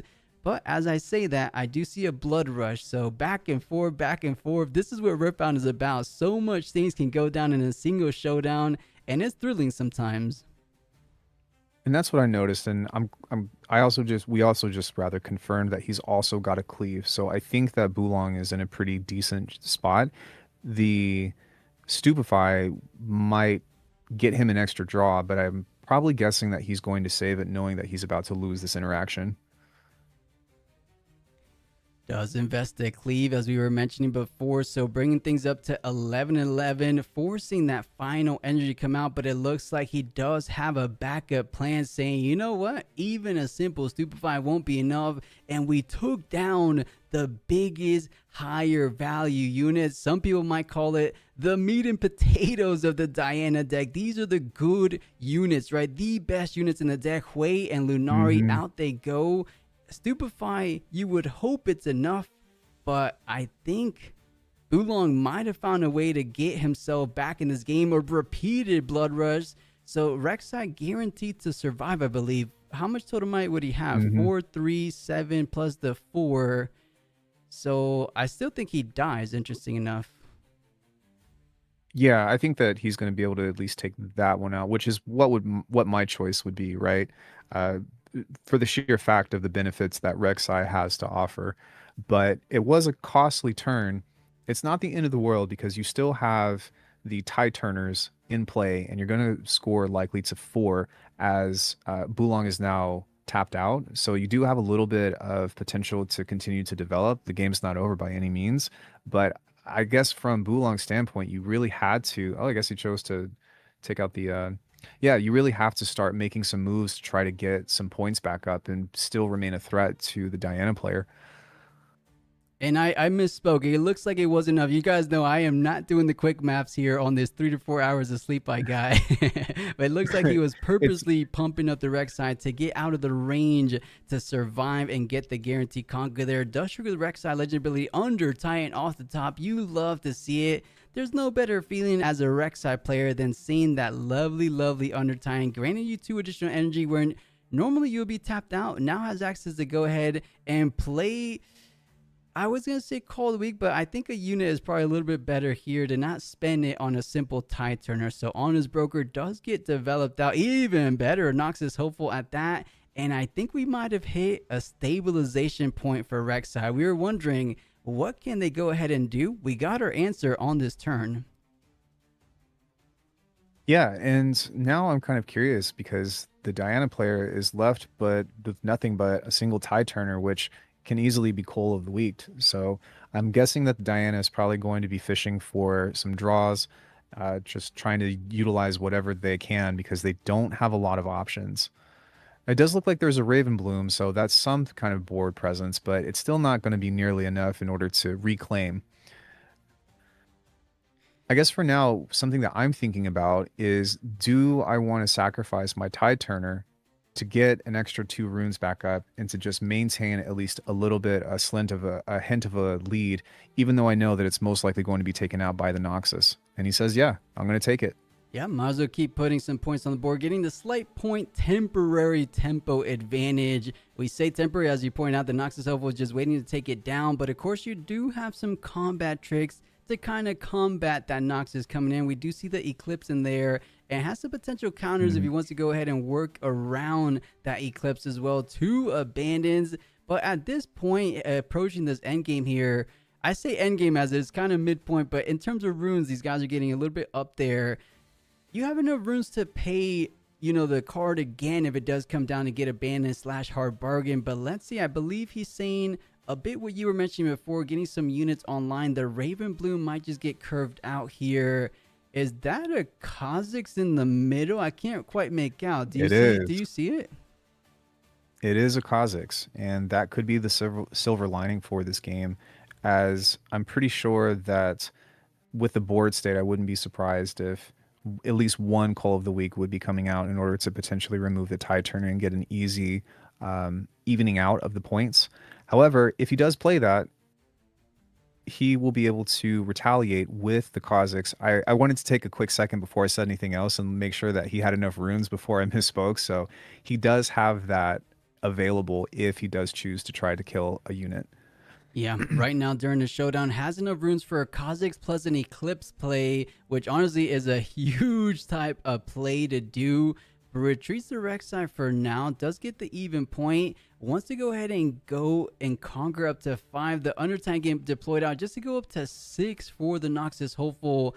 Even an Eclipse from this position actually just even things out, but of course not taking into consideration the Kha'Zix that, okay, it is the Altar Kha'Zix. I see it now. Pretty card, by the way. Yeah, pretty and impactful. So pushing in, I could only imagine the Kha'Zix coming in, but 2 Call of the Weeks available to him. I'm wondering.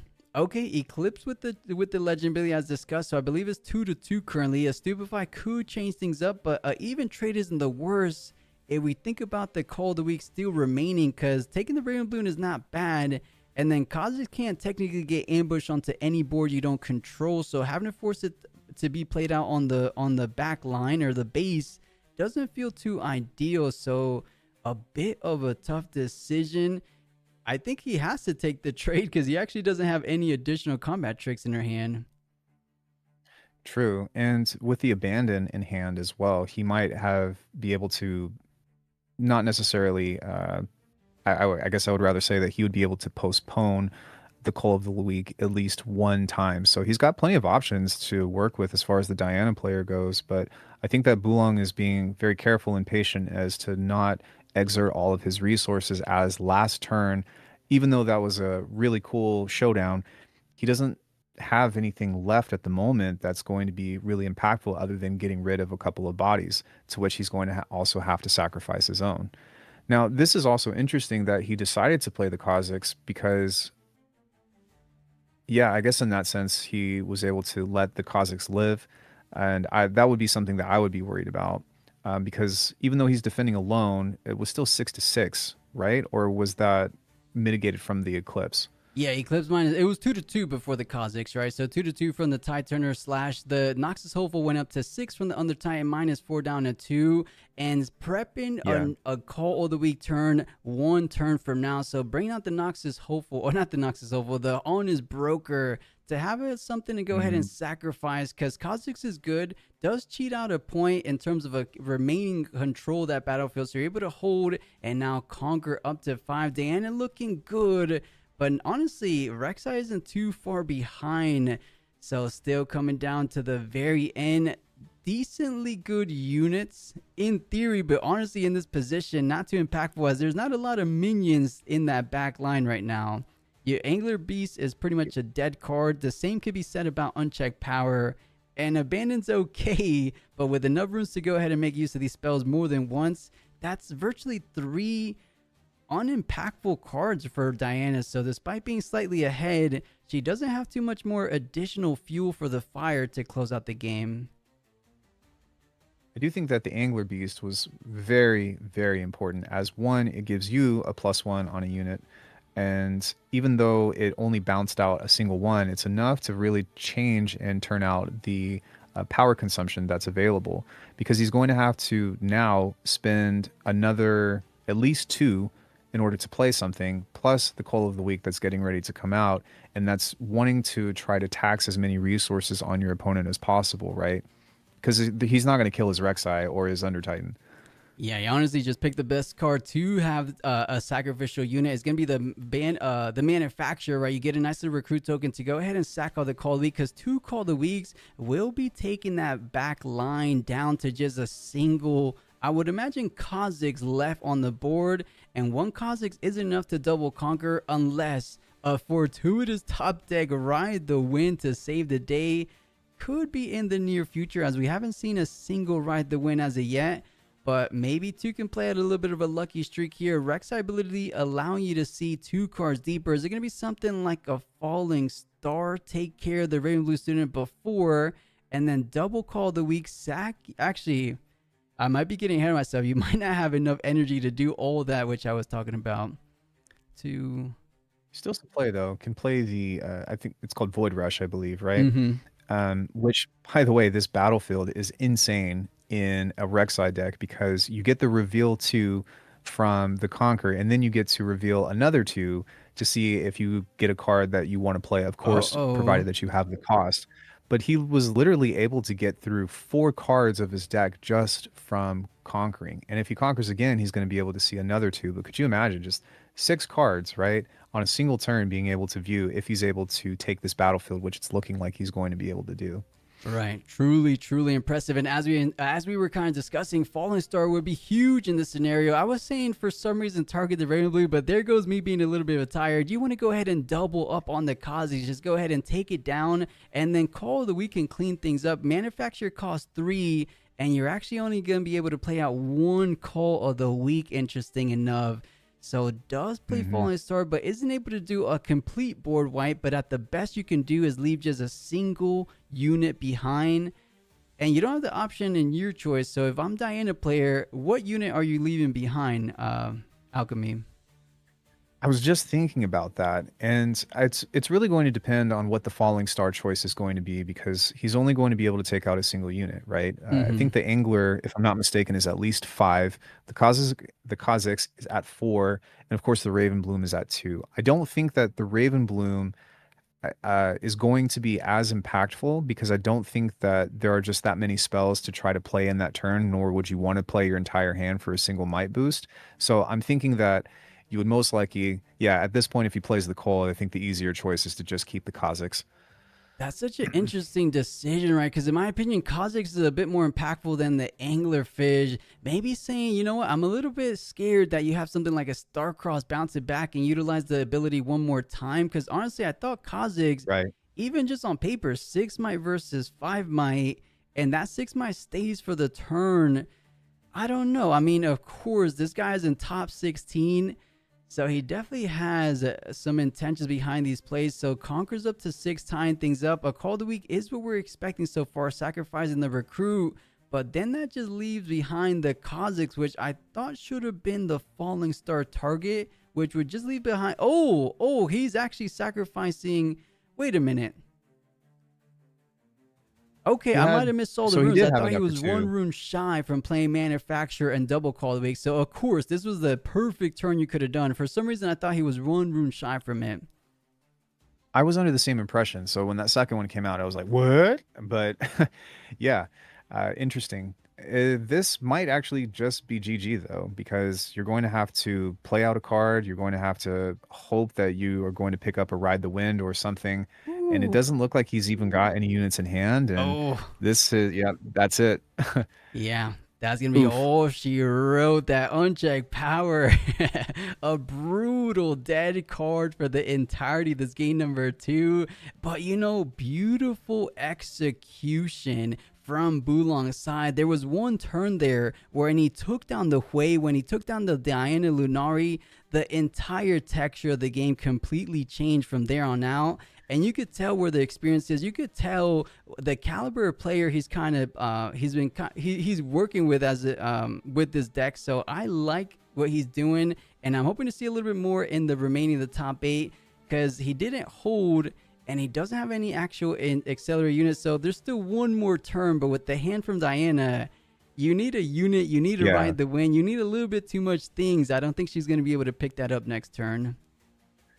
I think perhaps the best case scenario is to have access to a draw, get a Vex, get a Ride the Wind, and hope for the best. But I mean, let's be honest here. I highly doubt that that's going to be possible by any means. In any case, I do think that the Diana player played extremely well. I think that they dealt with what their hand was and navigated very carefully.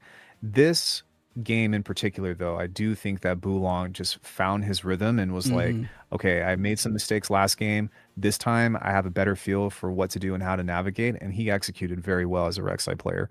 Definitely well played. And I think it came down to a little bit unluck, or, you know, a little bit of lack of luck on the side of Diana. Just drew one too many spells, and not too impactful spells at that. We're seeing the top 3 cards. The Sprite Fountain, enough to take away the hold as a win con. But with the Cleave and Vi Peacemaker in hand, we all know is as good as over. Vi to stun, coming on in for 5 total might. Cleave to do the other one, even if there was a unit at that battlefield. I guess I'm not taking into account a potential Moonfall, huh? Well, here's the thing, is that he's at 6. So if he has a way to conquer and have access to another draw and maybe ride the win, I think I made a mistake here, just because I was thinking that this one gave you 2 sprites as opposed to 1, so it's probably not going to be enough. Yeah, I was going to say, oh, that could have actually won him the game. That being said, he didn't have any options to begin with.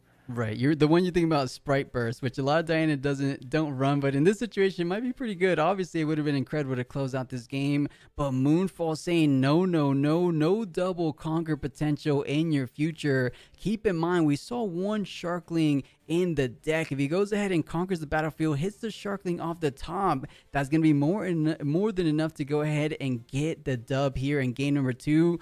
But, ooh, Gus, I don't think he's drawing because he's at 7, not conquering from 7 to 8. So you're not able to pick up this Gus, but you're preparing it for a future turn. If you have the future turn is the question. You almost have to put both at the bottom, right? Well, I guess maybe not. You are expecting at least 1 more sprite on the next turn. So maybe if you gust and hold that out for the Bulong wanting to do the double conquer and they only take 1 battlefield, it might save you again. But you got to respect the tenacity of the Diana player just holding on for dear life, you know? I'm not too upset about it.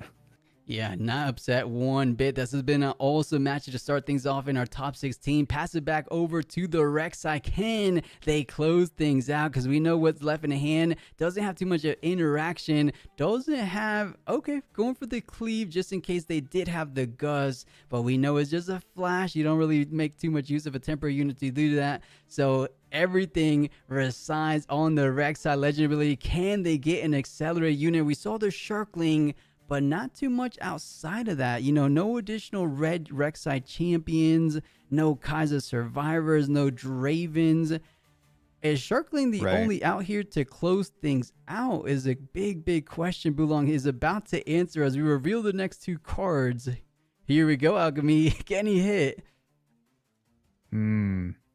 Even still, he's in a pretty comfortable position because he's hanging out on the Vi. So obviously the sprite on the next turn is going to come out and he's going to be able to just dish that out to where he will not be able to gust it because it's a high unit, you know? So I cannot think of a single thing that that the Diana player will be able to use in order to sway the nature of this game, especially since he still has all of his runes up and he's most likely going to hold out for that Vi when the sprite comes in. What could he possibly do? Yeah, I think in this situation, since you can't double conquer, the best you can do is just guarantee you can hold your way to victory, making sure you get from 7 to that 8th point, denying a double conquer potential. Sprite Fountain has access to go ahead and conquer Targon's Peak, enabling an additional draw. You do have exactly 5 energy for the Peacemaker. It does come at ambush. You don't get the stun because you're going to be the defender, but you get 5 additional might on that battlefield regardless. And with a Gust, Flash, and Abandon, I think that's all you need. Rek'Sai more than likely going to be taking it in a 2-0 fashion unless this 7th draw is something... I can't think of a single card, right? The Wind doesn't do it. Moonfall doesn't do it. Yeah, chat, let me know. And I don't see any other way here. Diana falling a bit short besides having a fantastic start. Bulong just kind of maneuvered it one bit better, and it shows just how strong of a player he is, threatening to kind of take it way further. And can he be one of the first ever regional and national champions of these Chinese Riftbound scene? Some exciting happenings are unfolding as we're trying to figure this out. The Diana player went ahead and played the Gust, and the Bulong retaliated with the Vi. But does the Diana player... Oh, he doesn't. He does not have the Moonfall. So this is looking like it's it. I think this is it's like GG's. 1000%. GG Rek'Sai continuing on this undefeated streak into top 8. As I keep going back to, I hope to see a little bit more Bulong going forward and potentially a national champion here in the near future. 2-0 impressive victory. And yeah, Bulong putting on quite a performance. Don't want to discredit too much Diana because she did fantastic as well. I mean, honestly, that is how you start off top 16. We couldn't really ask for too much more, could we? I don't think so. This was such a great game, and it is really cool to see, you know, a deck like Rek'Sai being played at such a high level. Like the interactions and the moment to moments that had happened in between isn't really something that you normally run into. At least in my experience, I've usually run into a one-sided interaction in between whenever I play these decks, but I just think that that was one of the best representations of, you know, this card game that I've seen in quite a while. That was a fun one. So chat, the only big thing that we got to think about here is top 16 is on time. Let me see how many Luxes were on this. Let me pull up top 16 for you guys. So thank you, Alchemy, for posting it in the Discord here. Let me copy media link. Let me pull this up and let's check out, because right now what I'm trying to get at is there's 2 infinite loop Lux players, and if it's on time and they can take as long as they can to do their actions per turn, are they going to take us really deep into overtime and we're not going to get top 8? You know, as sooner rather than later. I'm a little nervous about that, Alchemy. I am hopeful that the games all move at a healthy pace regardless of who wins. And I think that's the safest way I can say that without dropping any hints. But, you know, mad respect to, you know, the Luxes, plural, making it all the way to top 8 for a 2,000 player tournament. So that's nothing to scoff at. Absolutely. 2,000 players, over $35,000 on the line. Who's going to be taking the majority of that? We will be finding out as we do get crowned a champion in a couple hours. We just got to get to top 8, top 4, and of course our grand finals for Drowned Warlord. Discord link where, guys?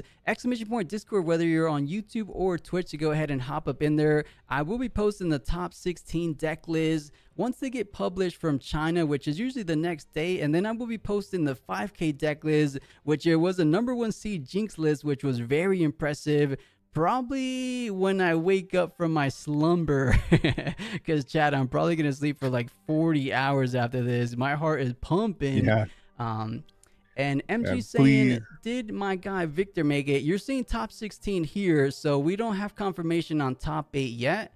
But Victor holding strong with a single representative. And Bulong was actually the sole Rek'Sai to make it. Very impressive. So guaranteed Rek'Sai in top 8. I do have questions regarding the matchup that we just had, but just from a safety perspective and consideration, did you want to maybe take a break or something as you had talked about from before, since it's so Yeah. late? For sure.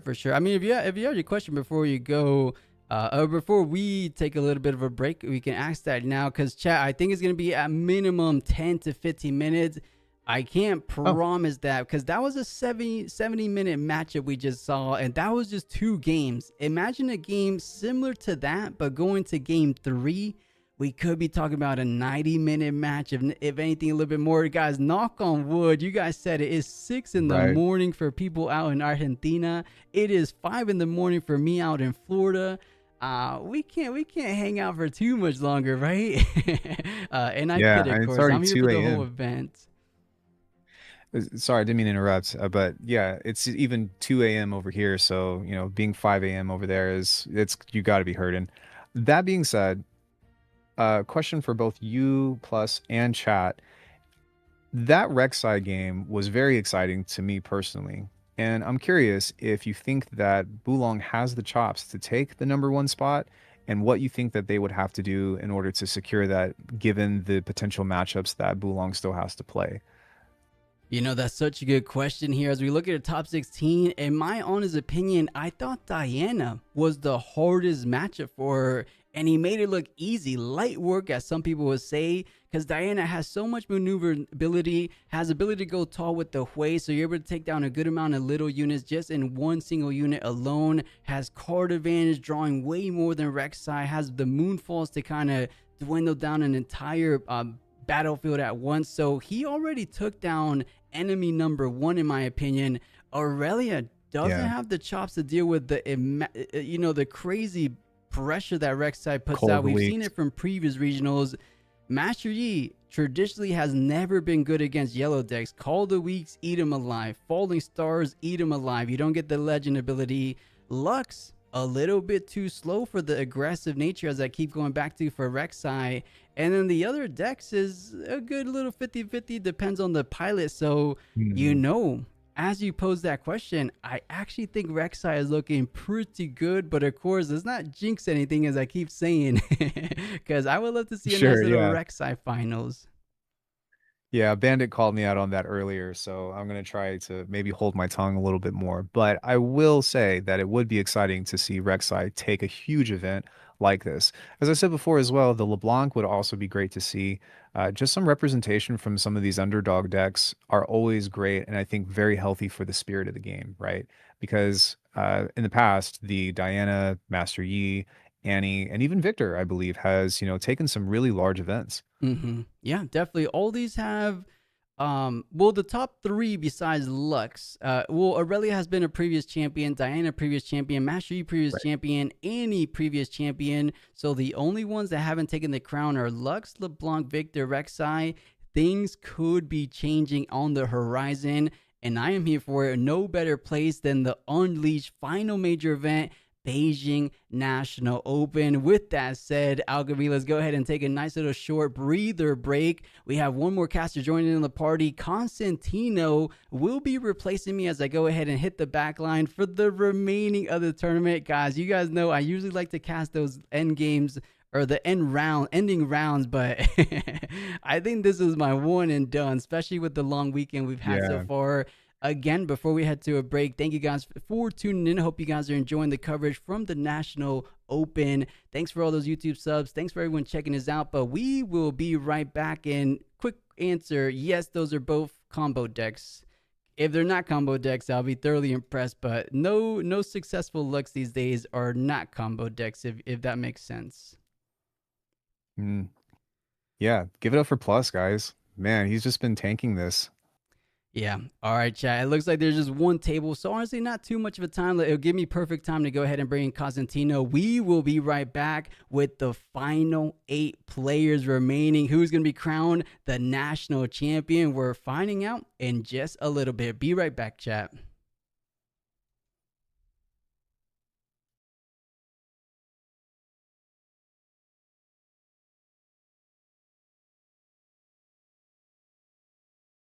An impressive, I believe, Rune Rex does 4 damage, right? So 4 you damage, do 12 yeah. total damage. That's just enough to clear some of these units, but with the Fiora alone, she might just be able to hold on. You don't even have to double conquer on your turn. You have 2 energy remaining. That could be a hidden blade. That's probably ideally what he was searching for. You still have a couple more draws to find that out, but yes, you hidden blade. But how are you taking care of the remaining 2 units in the back line? So drawing 4 or 3 cards, I should say, and didn't draw it. And there's no hidden blades.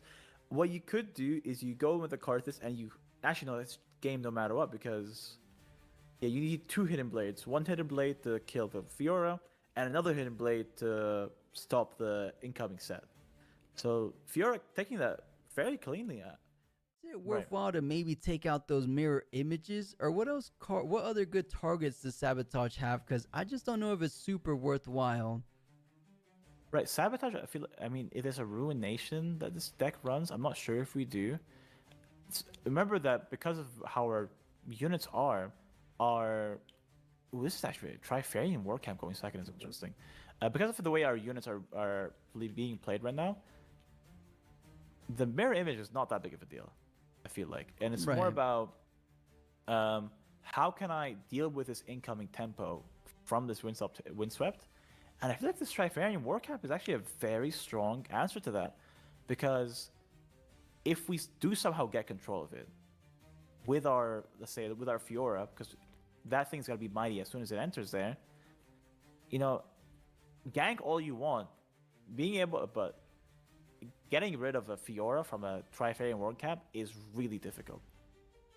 Yeah, especially if you had a couple equipment like we saw in that game number 1. But here we are, guys. It is game number 2, potentially the last matchup of this game, or definitely the last matchup, but potentially the last game of today's Suzhou Regional. And we were discussing, does he want to go ahead and add some gear hate? It looks like he doesn't just have 1 salvage in hand. He has double salvage currently. So those BF swords won't be sticking around for too much longer. But Nidalee, we don't get to see it too often in Fiora. But I love this card. One of my favorite cards coming out from Unleashed.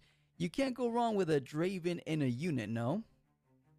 Yeah, I think this card's a very cool card. Being able to draw you cards for winning combat in decks like Yi, in decks like Fiora, that don't have these inherent draw cards that LeBlanc is going to show us, I think, throughout this game. That's triple salvage on the side of LeBlanc?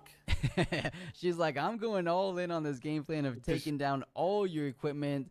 Pitches a salvage because you have an additional one to work with. So this is interesting. Goes ahead and pushes in that Soaring Scout. Right. Does do exactly as you mentioned, the reflection token to go ahead and quickly double conquer.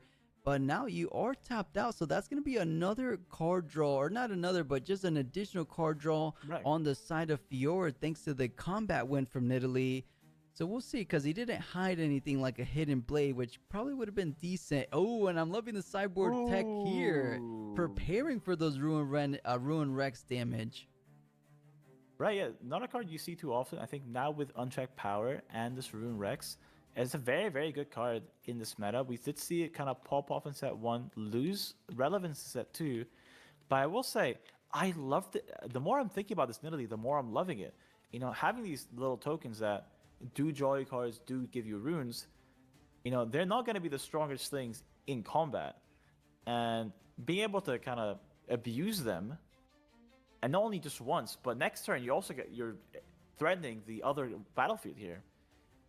So really smart play by the side of Fiora here, saying, you know what, I'm going to do a good meta read onto this kind of matchup and say, this card just gives me so much value while threatening you from making these early holds. Right, just a fantastic card in general. He's saying, I saw you pitch one salvage, so I could kind of deduce that you have another salvage in hand, but I'm going to force you to have it in case that was your only one. So still attaches it. That is LeBlanc Right. with Assault, so it does swing in for 4, so you could match the Nidalee 4 as well, but you're trading 1 for 1, which wouldn't be the most ideal, I feel like, for LeBlanc. But let's take a look at the hand. So a Rift Herald, double salvage, as you said. So he did draw all 3. He was all in on kill the equipment game plan this game. I mean, that definitely is kind of a risk that you do play, because Fiora only runs so many. I think Fiora runs 6, something like that. Like the 3 Doran's blades and then 3 BS swords. That sounds about right. I correct feel me like if I'm wrong. that's a good list. Yeah, so then there's only there's a chance he just doesn't draw into them, and then you draw into salvages. So, and this might just be the case that we're seeing right now, having a lot of these salvages. At least they replace themselves. But the one thing I do want to say, this Trifarian War Camp can actually be a hindrance to us right now, if we decide to put 2 tokens on there. There's I the see Hidden what you Blade. mean, because that's going to be defending for 8 with that reflection token, but did find a straight up kill spell in the Hidden Blade. Does allow him to get additional 2 draws, but Nidalee was threatening a draw in general, so just basically 1 more Right. additional draw than it would otherwise, but does go for the Hillock. Most likely will be utilizing that legend ability 1 more time. So just like that, another turn of double conquer. This is exactly what you were mentioning. It really starts getting a little bit out of hand. So much conquer, so much pressure that Fiora almost feels like she's just not able to hang in there, especially with the lack of your kind of ready slash accelerated units like we see usually with the Fiora worthy. I'm wondering, I mean, the Fiora champ, we saw how strong she was in game number 1. Is there a world where you kind of have one in the sideboard just to swap out? Because I feel like on the draw, you want to be able to get onto these battlefields rather than not, or to be delayed by a turn because of the because of them coming in exhausted, of course. So I don't know, we'll see. I mean, he's been doing good this entire tournament long. He is X1. I think on China, the one on the tail end is a loss. I'm pretty sure. Oh, let me just confirm that actually right now. So I will say, I love the victorious on these Trifarian War Camp games where we can get an early entrance into the Trifarian War Camp, right? But because we're on the draw, and our opponent has a Witch Hillock, so he is gonna get both battlefields. I just don't like this. I would love to see the Worthy more. Right, I love the Worthy, but at the same time, Victorious does feel really strong in certain situations. I mean, just the fact that you get 3 keywords on a card just by attaching equipment or just playing a simple pit rookie, you could never truly go wrong with that as well. But let's see how they approaches this turn, because they are desperately behind, trying to get back into this game. Goes for the Windswept Hillock to deal with the real LeBlanc champ for now, and trying to say, what do you have? Because that is 3 energy. Or 4 energy, but 2 of those being used for the salvage. So bringing down the pit rookie to just 3-3, which is just a 1-for-1 trade. But I don't think LeBlanc minds that much. That is a +1 draw for you. On top of that, you don't get to hold, but LeBlanc doesn't have does have an easier time of kind of getting to these battlefields as opposed to Fiora right now. Right, and I think the most important part here is because we didn't invest the BF sword it had because of this incoming salvage, we do have to give up a punch first to kind of take over this battlefield, and I think we just might. Yep, there's the punch first. That's a lot of D-ramp that we have to do just to kill 1 3-my unit. But this does mean that our opponent's going to have 0 units on his turn, and we don't have something like the incoming Watcher because we're only going to be on 7 runes. I do want to add though, I did check, and these players are 5 wins, 0 losses, and 1 draw. So the So draw the- is on the right. So I wonder if they changed things up, because I think this is how it works in the West as well. Because Sydney was Yes. X1 on that Teemo, so maybe they kind of all decided to get on the same page. Did you translate it, or you just know? Yeah, no, I did translate it. It's 5 wins, 0 losses, and 1 flat. So it's definitely a draw. Yeah, that does make sense. Yeah. Okay, Fiora does get her second point there. You do add another equipment, but I believe there was still another salvage in hand, but I don't think that's the biggest priority right now. You want to go ahead and see what you can do about this board state. You do have the Rift Herald. Or, wait a second, did they not update the overlay? There's no way he's just at 5 runes. He should be at 7. He should be at 7, yeah. There it is. So one short of the Rift Herald, as I believe Rift Herald is 8. A Watcher doesn't feel too advantageous to go ahead and play out. I don't think he has too many clean answers. A Mirror Image gets you a Pit Rookie. Never feels too good. It is a readied Pit Rookie, but just doing what you can and establishes out a Glass Mixologist for the time being to bring back that LeBlanc champion a little bit down the road. But I think this is exactly a little bit of the wiggle room Fiora was hoping this Conquer would do, because it's definitely slowed down LeBlanc just enough for him to kind of get back into this game, because Pit Rookie would hold to 3. The Pit Rookie in the back line kind of ties things up to 4. Granted, as you said, the Punch First was definitely a bit expensive, but looking at it from this position, it looked to be worthwhile to do so, because Fiora's a champ that has 0 body runes in that mana pool so far. But what I was getting at, Fiora's a legend that doesn't mind being too low on rune economy because of her legend ability, of course. If they're able to get at least 1 order or 1 body rune, that's not the worst to play things out like the Repose. But you can completely count out something like another Punch First out of the equation, which is a single body rune at that. So this is tough, which is why we're seeing his reaction this way. Right, but also just think about it this way. If you do go back from this Prince of Hillock, that does mean another Glass Mixologist is going to be made, right?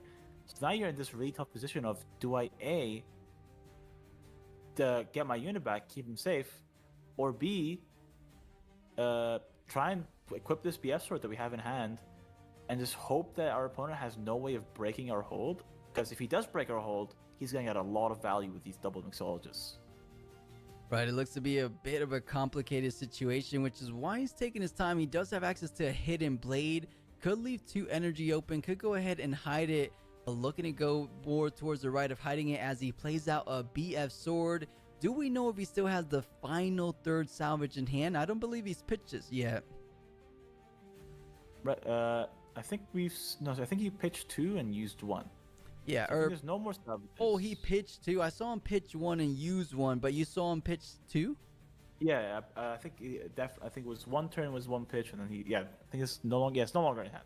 No Okay, longer. yeah, I don't see him in hand as well, and we're looking through. So there's 3 salvages, so he's kind of dreading it. He's saying, wait a minute, I forgot he has access to BF sword. So we'll see if it comes back to bite him ever so slightly, but does have access to gank on over. But I wouldn't blame him. Okay, he does gank on over, so tying things up to 4. And let's see, does he want to go ahead and threaten a double hold to keep on that even point tempo? Because I think he can defend, especially because he has the Hidden Blade. But I wouldn't be too upset if he just tries to defend one battlefield to kind of force him onto the other one. And then if he tries to gank on over, you have that bit of a safety net with the Hidden Blade. Right, and the one issue is if we do leave this Pit Rookie in base, which we're not, which is smart, because we could have been completely blown out with we go into Conquer on the Windswept Hillock for free if the Pit Rookie wasn't there, and then we gank over with the copy for 5, and then we can just hit and call just to win the game right on the spot. And we all have the call from the side of LeBlanc, but the Fiora player has to kind of play around these extra cards, these extra removals that the LeBlanc player might either have or draw into. Yeah, a little bit of a tricky spot now on the side of LeBlanc. Still has a signature spell that we haven't seen all series long. He just doesn't have a fantastic target to go ahead and deploy it out. I mean, granted, Glass Mixologist isn't the worst, but I just don't think there's too many worthwhile targets in the trash currently. I think the Chosen Champ is the only one so far. Is there actually any other units? I believe that was the only unit that went down so far. Right, I think we've seen the Chosen Champ, and maybe we discarded something, but the Chosen Champ being an amazing option. And this Watcher, using the reaction speed sacrifice to get the value from this mighty unit while we still can. But now we're in a very tough position because even this gold token, I forgot his name, but he can just walk into the Windswept, force this Hidden Blade, and then we can gank over with the Glass Mixologist and get 2 more units for free.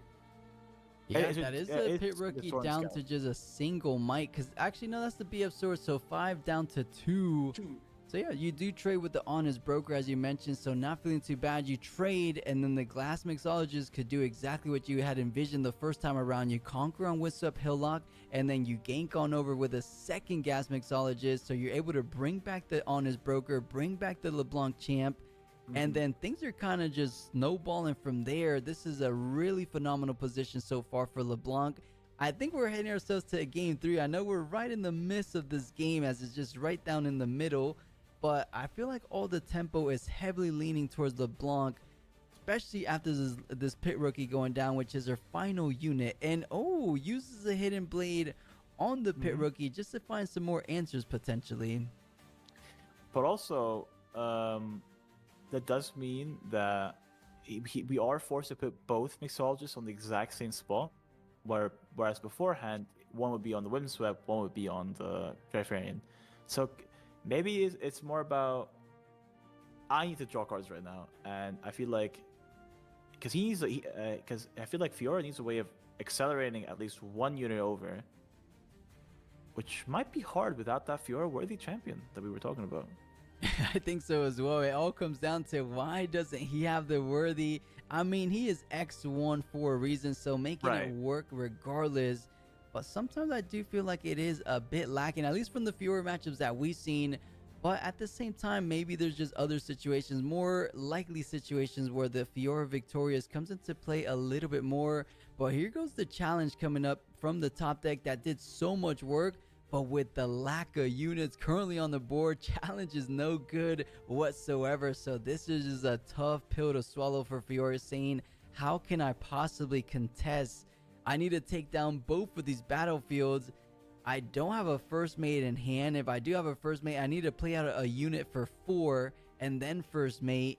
Yes, I could conquer 1, but there's a lurking in the back line, that Watcher that could go ahead and just conquer after that.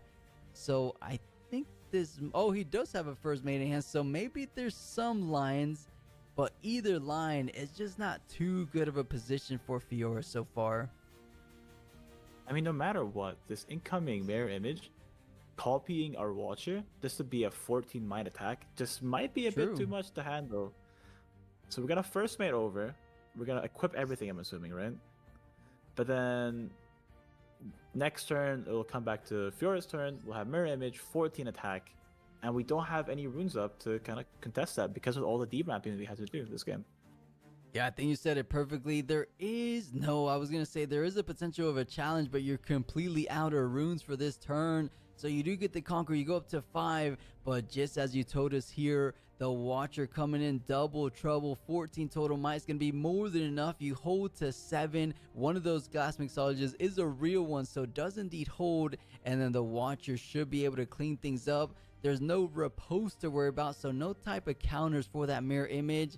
So just like that, I don't see it any other way. We will be finding ourselves a game number 3, and that is actually the final game for day 1 of the Suzhou Regional. It couldn't end any better way because a lot of these games haven't gone to game 3. This is one of 2 or 3 rounds that have actually gone to game number 3. So definitely neck and neck, which you love to see in Riftbound.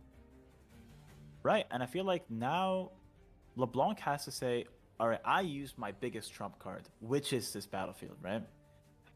We did see how much we struggled without the kind of early game tempo, early game lead of this Windswept Hillock. And it's more about how can I now recreate what I did this game without this big boon that is this battlefield. And remind me real quick, EK, how did the Blanc challenge, the Order of LeBlanc come in readied from the Glass Mixologist? It shouldn't have. It shouldn't have, right? Maybe that was a little bit of oversight, but just like that, Right. exactly as we mentioned here, that is a game 3 situation for round number 7, the final round. Who can get the job done and lock in? I believe both of these players might be locked in for day number 2, but one of these players might not be so locked in for the top 8 because the X2, when there's still 3 to 4 more Swiss rounds left for tomorrow, Right. is very unlikely. Late game, but let me just make sure. Yeah, if Yeah, anyone in chat remembers what those world bundles, those were super cool worlds bundle Battlefield, and it is Aspirant Oakley. That's the first thing that kind of came to mind. But I'm approaching 11 hours in. It started at nighttime, approaching morning, or it is daytime already, 8 a.m. my time. So sometimes don't know exactly what I'm saying here, but it is indeed an Aspirant climb, which is interesting. Why do we feel that can benefit LeBlanc? Is it just to kind of set up those Carthage engine that much more likely? You're giving yourself more breathing room to set up? Because once you're set up, you're kind of good from there, right? So I could only imagine that's what he has in mind. Right. I think the best way to think about it is if you go back to game 1, I did.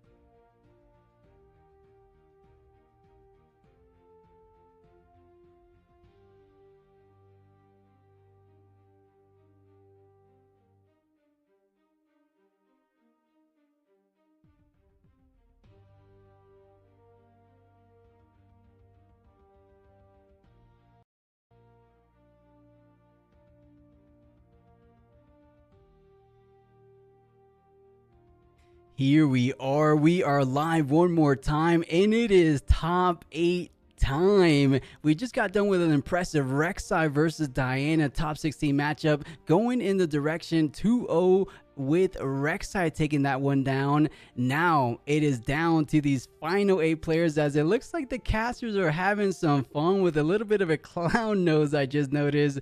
I wonder what in the world they're talking about, but what we're trying to find out is who is the final 8, and we're getting some indication right here. Let's take a look at the bracket. It looks like EDG Rico, the Sydney champion, has been knocked out. I don't recognize any other name. I wish they put legend under these, so because right now they only names, but after they show the names, they'll show us the legends. Speaking of, how do you all feel about that last match? It was pretty insane, right? Ooh, the Annie made it, the Rek'Sai made it, and then 2-2-2. So no blue-yellow deck to be found. LeBlanc have been taken care of. Victor has been taken care of, and for the first time in top 16, no Lux Loop, or not the first time, but all of the blue-yellow decks, they got eliminated. No. Lux's, LeBlanc's, Victor's. How do we feel about that, guys? Yeah, I mean, I am a little. yeah, Yeah, go I ahead. love some diversity, but I don't really like some meta-heavy players that just, you play your own solitary game and then you hope that you win faster than your opponent. So I'm kind of relieved. It's a catch-22, right? Because on one end, I was hoping to see LeBlanc make it a little bit further, and even Victor. I made a mistake earlier saying that I think I was under the impression that Victor had actually taken a champion, but I think the furthest that they had gotten was actually second. Am I right? So in that sense, it's a little disappointing to see, but it's also not too out of the expectations, as the top 8 are most of the decks that have already won. So, what can you say? Rek'Sai, right? Yeah, I think we're all in the same boat. I'm rooting for either the single individual Annie or the Rek'Sai. I believe the Annie was that player we saw on stream. I believe it was top 32 or top 64. So those guys have my vote in terms of taking this entire tournament. But it looks like because we're down to the best of the best in this final Unleashed tournament, it's going to be the top 3 dogs, right? Master Yi, Diana, Aurelia. So it might be on the near future top 8 match looking to be Master Yi versus Diana. How many times have we seen this matchup, Constantino? How familiar are you with it? a millions of times. I mean, these are the most represented deck at every single event since the start of this set. So I think Yeah. these are the top meta decks, and the pilots here are going to have to do a lot, because you not only have to be the best at your deck, but you have to have the knowledge of the opponent deck as thorough as possible. Definitely. And I know, if I remember right, Alchemy, aren't you a Diana player, or did you kind of switch things up? So I have quite a few decks, but I would most likely claim to be more of a Master Yi / Aurelia player than a Oh, Diana. nice. I do know the matchup a little bit regarding what I would be if I were a Diana player, but in regards to the Master Yi, on one end, like I do want to give some credit where credit is due because before Unleashed, Master Yi was all but forgotten, right? And so it wasn't until things like the Scuttle Crab and whatnot came out, the Rengar, in order to put it right back into the competitive scene. But I will say that it doesn't necessarily mean that it's going to be a free win. In this matchup, if I'm the Master Yi, I'm definitely going to do exactly what I was talking about last time, which is keeping a mindful out for the Hui and trying to get maybe a charm to come into that battlefield, get that might increase, and potentially even shotgun a Rengar if it's an open battlefield. But as far as playing 100%. Diana, as far as playing Diana goes, that's still something that I'm trying to learn about as far as what their main game plan is outside of just get the Hui, use the Moonfall, etc. Yeah, we'll see exactly what these guys are bringing to the table, but it looks like it is time, chat. Top 8 is here. We'll be starting things off. Master Yi on the left, Diana on the right, Alchemy, Constantino. Take it away from here, and let's see who's going to be progressing forward into the semifinals, the final 4 players of the Beijing National. First things first, you got to get through your top 8 opponent, of course. Thanks, Plus. It looks like the arena's greatest is the opening battlefield, which is an interesting choice for game one. Typically speaking, that's a battlefield that you would want to go for when you know that you're going first. So immediately a little bit of a shakeup is coming in. And then on the Diana side, we've got the Abandoned Hall, which we're all pretty familiar with. It gives any unit there +1 whenever you play a spell, which can be pretty devastating if you have something like a Raven Bloom or anything that increases its might as well.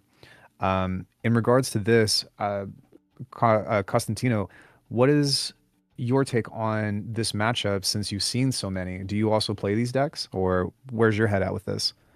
I mean, I train with these decks. I play them. They are not what I would call my main deck, but I think that here the Master Yi is favored.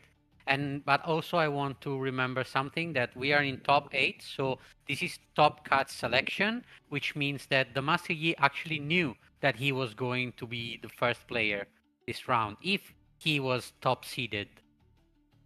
That's right, because the rulings are a little bit different, right? So he knew that he was going first. Interesting, or really good observation on that front. To be honest, with this opening hand, we've got two drops, a challenge, as well as I think that is the what are we looking at here? Grim, No, no, the plus. I mean, the card that +3. yeah, Grim Yeah, Resolve, I think it's called. Grim Resolve. Thank you. Yeah, It's late. I apologize. So he yeah, swapped out a might buff for a better might buff, potentially in early game, as you can spend XP with the Grim Resolve, or you can gain XP with the Grim Resolve, rather. And on this, both players have a fairly decent opening hand. With the Hui and all of that, he's going to be able to get that Diana turn 1. Let's just see how this plays out. I would most likely play out the Scuttle Crab, try to get a draw, give it back to the opponent, and then see what I would do on the next turn if I were opening up with this hand. yeah. I would agree, and I also agree with the mulligan that he had, because you want to keep a couple of drops, and also the challenge. I think it's going to be very good.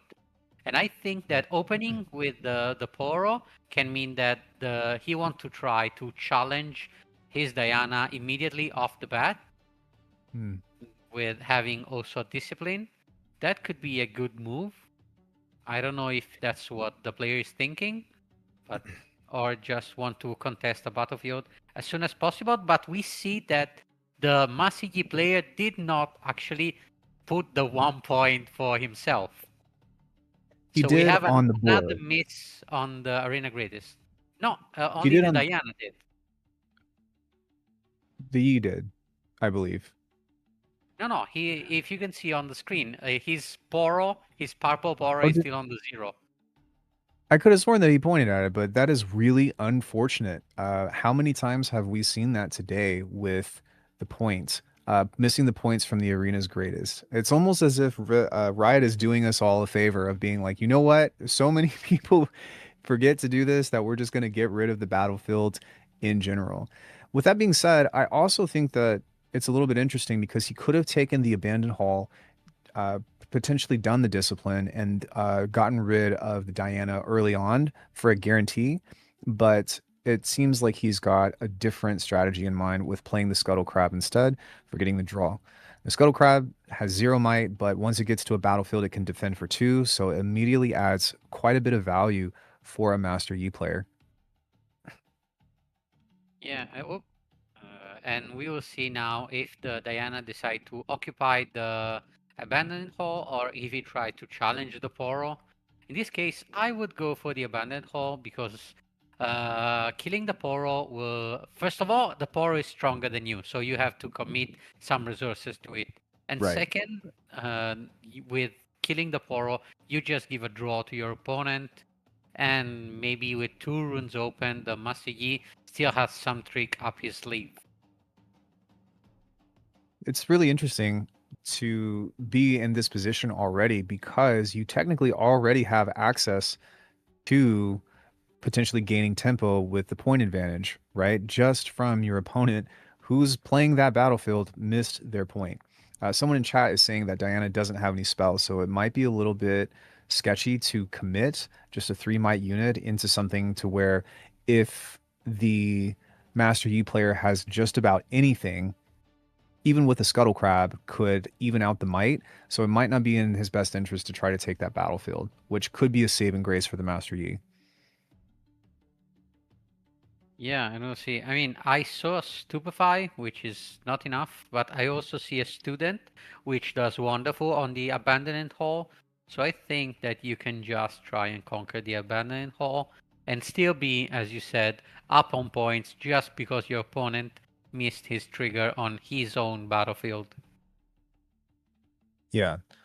Instead, he's going to opt for the Hui, which is a great play as well. I mean, really, this is your bread and butter. So getting this out onto the field and getting it active with the movement and all of that is really going to put pressure on the Master Yi, although he's not in a terrible position.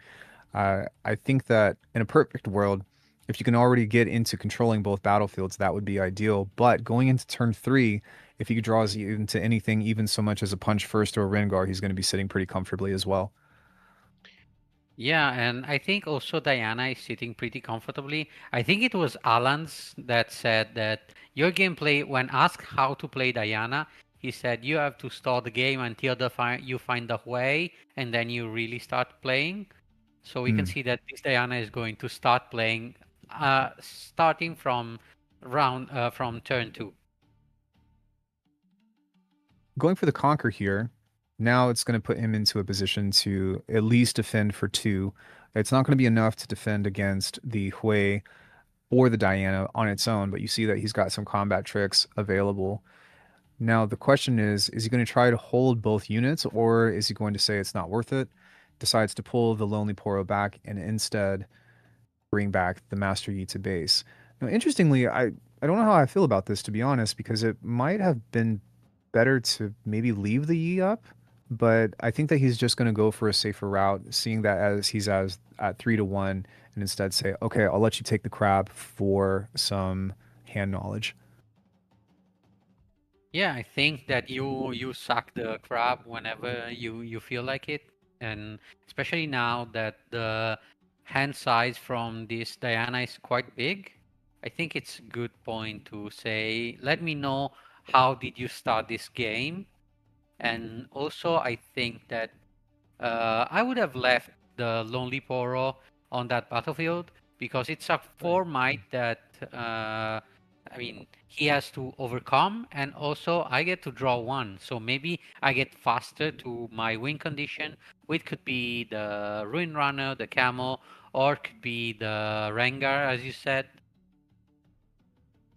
Yeah, I mean, on paper, maybe he's not in a rush to see those draws because he's already got quite a few combat tricks in hand as well as more options to play. And he might just be waiting for the Hui to take the battlefield and then retaliate with the Master Yi coming back in with all of his spells that he can use to bump. So maybe that's really the priority. At the same time, I can see, maybe perhaps sacrificing both of those units for one to get the hand knowledge and two to get that extra draw, but then he would only be left with the Master Yi. And from the Diana perspective, he's kind of hanging out and he can really take whatever he wants because that Hui is a constant threat with a whole set of 5 runes up. Yeah, and And we I see think that one, was a two, three, four, moonfall. five, six, 7. No, that wasn't a moonfall. No, It was. Unfortunately, I can't tell, but it was the Edge of Night. There it Edge is. of Night. Yeah, interesting choice. And I think he has the champion Edge of Night in the deck, the one that you get for winning the skirmish. Oh, nice. I unfortunately did not get a top 8 for that one, but it's definitely on my list to collect. So far for those skirmishes, I've only been fortunate enough to get the skirmish Rengar, but there's been some really cool cards coming out that they've been giving out lately. Lilia as well. Yeah, just as a Lilia player, I wished it was the blue Lilia, which is the one that you actually play Right. instead of the green Lilia. Which I mean, I don't mind because it's good card. I mean, the design is really good, but I'm actually waiting for the, I think it's called the Forest bundle, Mhm. the one that's coming out with Ivan and Lilia. I hope to be able to buy it in Europe because I know that now it's arriving at Gen Con, which is in the US. Are you going to Gen Con? Do you know where is it? Is it far away from you? I don't, to be honest. The next event that I'm aware of that I'll be able to attend is the LA regional. And other than that, I've been relatively in the dark, other than just keeping up with what's been going on with Runes of Rift, to be honest. So the Hui did get the might increase on that movement, and it looks like he's going to go for the double conquer. That being said, with all of that hand knowledge, both players have quite a few combat tricks to exchange for the next turn coming into play. And even though the big priority is, of course, to get rid of the Hui, we saw that he had a secondary one and now a Ride the Wind, which is going to be pretty crazy, all things considered. I think that this turn you have to start trying to get rid of at least one Hui and maybe potentially have enough runes left over to hold out against that movement if he decides to play another one plus Ride to win the second turn. Though that would be risky, so I'm not sure if that's the move either. Yeah. Yeah, and I was looking at chat when there was a guy that was asking if you are allowed to take note. Actually, in Riftbound, it's encouraged. The only thing that you cannot do is keep the notes from one game to the other. So if you know, let's say, like 6 or 8 cards from the deck of your opponent, for the next turn you have to scrap that piece of paper, and you cannot use it for knowledge for next game. That's just the only restriction that you have with notes. We I see suppose right it wouldn't. now. Yeah, go. It wouldn't be that impactful though, right? Because they both have a deck list from the very beginning, right? They get to see that within the top.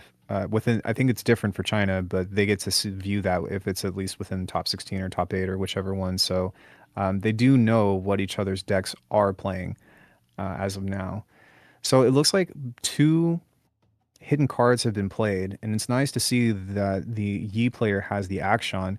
If the Edge of Night comes out, he'll be able to steal it, of course, although it is going to be pretty costly in order to do so. But so far, we've got a pretty slow and consistent game where both players are able to maintain the pressure that they've been putting on each other. Yeah, and I mean, you just said that. I mean, he kind of knows that he has the Edge of Night because he has the, let's say, the deck knowledge. But if not, you would usually guess that he has two tight turner, which is going to bounce way around the battlefields and gaining him the draw and potentially the might increase to fight whatever you want to send him his way. And Nice. so you're in a quite a tricky situation here as a Yi player. Yeah, I think so too. And the fact that you don't get that bonus because you have to come in as an attacker means that you are going to have to spend some extra resources in order to get over. So he's going to play the discipline, ask if there's any kind of response. There are some things available in the Diana player's hands. I think at least a Stupefy or a Ride the Wind, also the two hidden cards. But at this point, he's probably feeling the pressure of, I need to maintain some kind of board presence and try to get at least one of these battlefields back this turn. Yeah, and he decided to go for the hardest one right off the bat. Because, here, this is the battlefield that the Diana choose. And also it's the one defended by the highest might unit. So you really have to commit a lot of resources. Yeah, like right now we see that the Master Yi is at 7. Just one Stupefy can bring the tables back even, because it gives -1 to the Master Yi and +1 to the Hui, getting both to 6 might. And there it is. So it looks like that's going to go through, but I do think that the Yi player has at least one or two more combat tricks to try to win.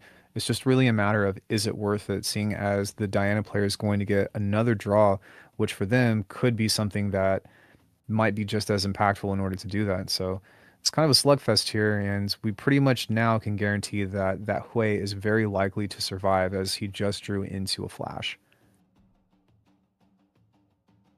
Yeah, now the question is, will the Master Yi survive?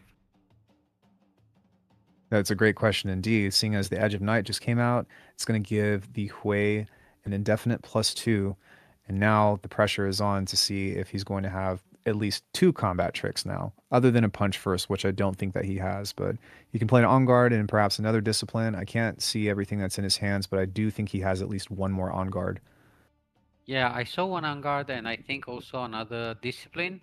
Interestingly enough, we see an Irelia, so it's a little different, let's say, list than we are used to here in the West, at least. Same, yeah. That's not something that I normally see, and that's not something that I normally play in my deck as well. Although I have my own tech because I enjoy playing Vile Maw quite a bit, but I haven't seen that very much at all today.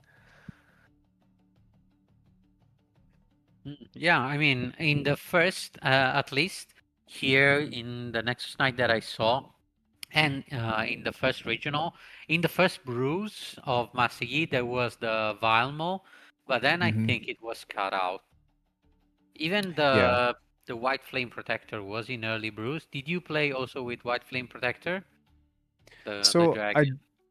I did get a couple of copies, but I tended to favor the Vile Maw a little bit more just because it works so much better with the ambush mechanic. I think that as long as you're not playing against a Vex, the ambush mechanic is just so strong in this current meta of having constant pressure and also, a huge might swing. So if I can play a Vile Maw or something of the sort, or a different ambush card like Rengar or whatever, you could best believe that I'm going to try to make some deck space for it. But that's also my play style, as I like to be super aggressive.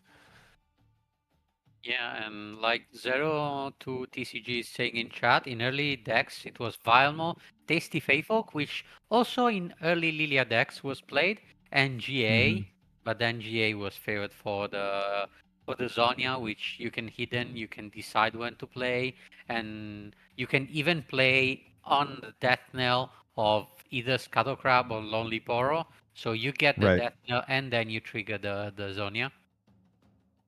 And this list in particular is interesting because I'm curious as to see if he is playing Aurelia instead of the Fiora, or if he's playing both. As far as I'm concerned, and what has seen the most results, while relatively standard, most players have a very, very tight deck list of everything that goes into a typical Master Yi deck if you're not playing Aurora, right? Like, that you're going to have your Defies. You're going to have your Disciplines and your On Guards your scuttle crabs, and so the deck space in order for that flexibility has dwindled a lot in favor of the efficiency that really makes the Master Yi deck so formidable, I would say. Yeah, and also I'm the kind of guy who likes the have a, let's say, a tight deck. So you have 3 copies of most of your decks, and maybe a couple of two pair, Hmm. twos off. But rarely I go for one single card in a deck, because the place for those cards, in my opinion, is mostly the side deck. Maybe like when I went to the regional qualifier in Utrecht, I had my, Hmm. let's say, the gear hate in the main deck, but just because I knew the meta that I was going to face. I know that at regional qualifier there are a lot of Aurora. Every single orange deck is possibly an Aurora deck, Right. so you need Funnily at least. enough, Yep. the last skirmish that I went to was right after the Master Yi won, and I went in expecting everybody to be playing Master Yi, and not a single person out of the entire group, I think there was like 20 something players were playing Master Yi, and I played Aurelia and just got murdered with all of the matchups that Aurelia does not play well against, funnily enough. But back to the game, as some people in chat are mentioning, there's no ride the wind or anything else of the sort happening. My guess is that they maybe feel like they don't need it at the moment, as you still have quite a bit of board presence in order to play defense on this turn or to reestablish what's going on. Within that matter, I do suppose that he can send in the Raven, but at a certain point, both players are going to have to start applying a little bit of aggression and to get that tempo swing, as it's been pretty much almost a stalemate for the majority of the game. Yeah, and one thing that I was actually looking at, and I don't know if it's going to matter for this turn, but this Diana has only purple runes. So even if it has another way in hand or a smoke screen or something along those lines, he cannot play them this turn, as he has all 6 are chaos runes. Yeah, I mean, he definitely has quite a few options. Mm. Ah, yeah, actually the UI is showing 1 blue rune, which I think maybe is the first one that is almost completely covered, so I cannot really make up the color of that rune. Yeah, So I wouldn't blame I you was wrong. either. Yeah. Yeah, that looks like a purple to me as well. In fact, even looking at it now, the reflection of that still comes off as purple. Yeah. But in any case, that does kind of lock you out through a few plays. Though thankfully, within the Diana player's hands, all of those cards are purple. So he's got quite a bit of options. He discarded the Star-Crossed, interestingly, drew a Vex, which could be very, very useful against somebody like Master Yi, because it pretty much locks you out of the Rengar. And for the protection's sake, this is a great hand. He's going to be able to play the Vex, and he's going to have multiple cards to be able to defend it, assuming that the Master Yi player will not have something to retaliate like a Defy, which I haven't seen in his hand as of yet. Yeah, and we will see if the Diana will start going now on the aggressive and conquer the second battlefield, which is the Abandoned Hall, which is a great with units like the Student, or if he Mhm. decide that he wants to keep the point parity 4-4, which is as good as conquering actually.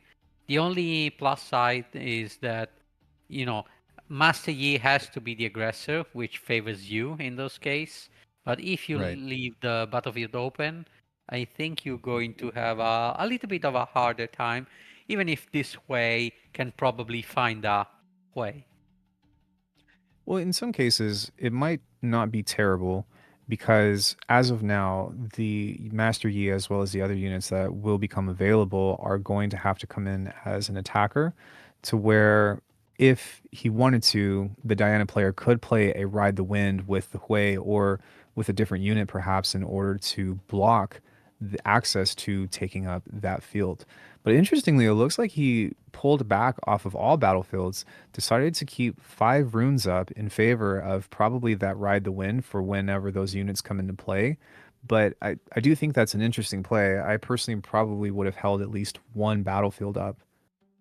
Okay, but by the way, I was just saying that I see the runes are all purple, and in fact, the UI just changed it, and we Yeah, can good see that. call. Yeah, but still, I mean, Yeah, if you're passing full up with everything in base, you can even have 0 runes. You're probably not going to need it unless this Master Yi does something like the challenge that we saw in opening hand, or actually the Sabo that we see that he just drew, which right. I think it would be a good timing because enough time has passed. So the Diana actually kind of refilled his hand. So you really don't have much hand knowledge now after the Scuttle Crab, which was like 3 turns ago, I think. Right. They've gone through quite a few cards. I mean, all things considered, even if the sabotage is deployed, you have multiple copies and multiple ways to save your units. So that's why I think that it's a bit of an interesting play. But I think what's going to happen here is he's most likely going to utilize a Ride the Wind with at least one of his units to get in there and challenge the Lonely Poro before it becomes a defender, because that's really the last thing that you want, right? Is to let them conquer, then let them get that +2, and then have to figure out a way to get over those bonuses.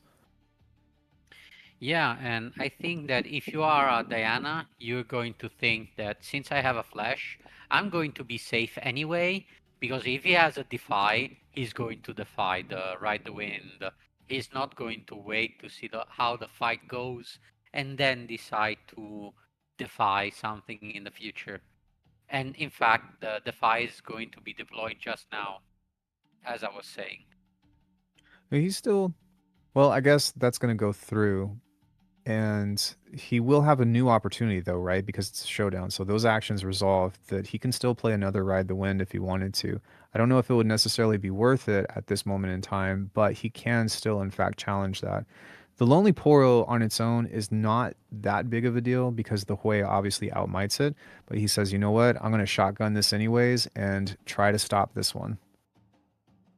Yeah, the problem is that now you have just 3 runes to play with, and we don't know if the Master Yi, which has 9 cards in hand, I think, I don't know, Mhm. quite a few. I don't know if the UI, since it's in Chinese, is telling us somehow like the 5 is 5 cards in hand. I'm not sure, Mhm. but I think it could be with 5 cards in hand and 9 runes. I think that yeah, he could have something spicy to deal with you, but you still rely on the flash if something would happen that would compromise this way safety. Well, the fact that the fizz is also in hand means that he's going to be able to maintain a sense of that movement. So playing those right off the bat isn't going to be the worst thing in the world. In an ideal situation, you would only want to have to play one of those and then use another one on the next turn. Or if he goes into the other battlefield, you ride the wind the first time, and then he goes in again and you ride the wind the second time and take care of 2 units. But it's kind of, I would say, not necessarily a clean interaction, but was still able to secure his initial plan of saying, "No, you are not going to take this battlefield." And interestingly enough, just the Massey just threw a stun with which would have helped really the last turn. I mean the last fight, which you could Hmm. have stunned the Hui and actually win the fight, but unlucky he drew it 1 second too late. And also the back off is another card that we don't usually see in Master Yi lists. Yeah, agreed. That's more something that's a lot more common within the means of a Vex or even an Aurelia in some cases. But it's cool. I'm glad that there's some variation within this. It's leaving some surprises for this match as opposed to being able to predict what these two players are going to do. You know what I mean? Yeah, and I think right now you have to play Flash in reaction on this sabotage, because if not, the Flash is going to be discarded and the Hui is going to be a sitting duck on that battlefield. Yeah. Yeah. Good call.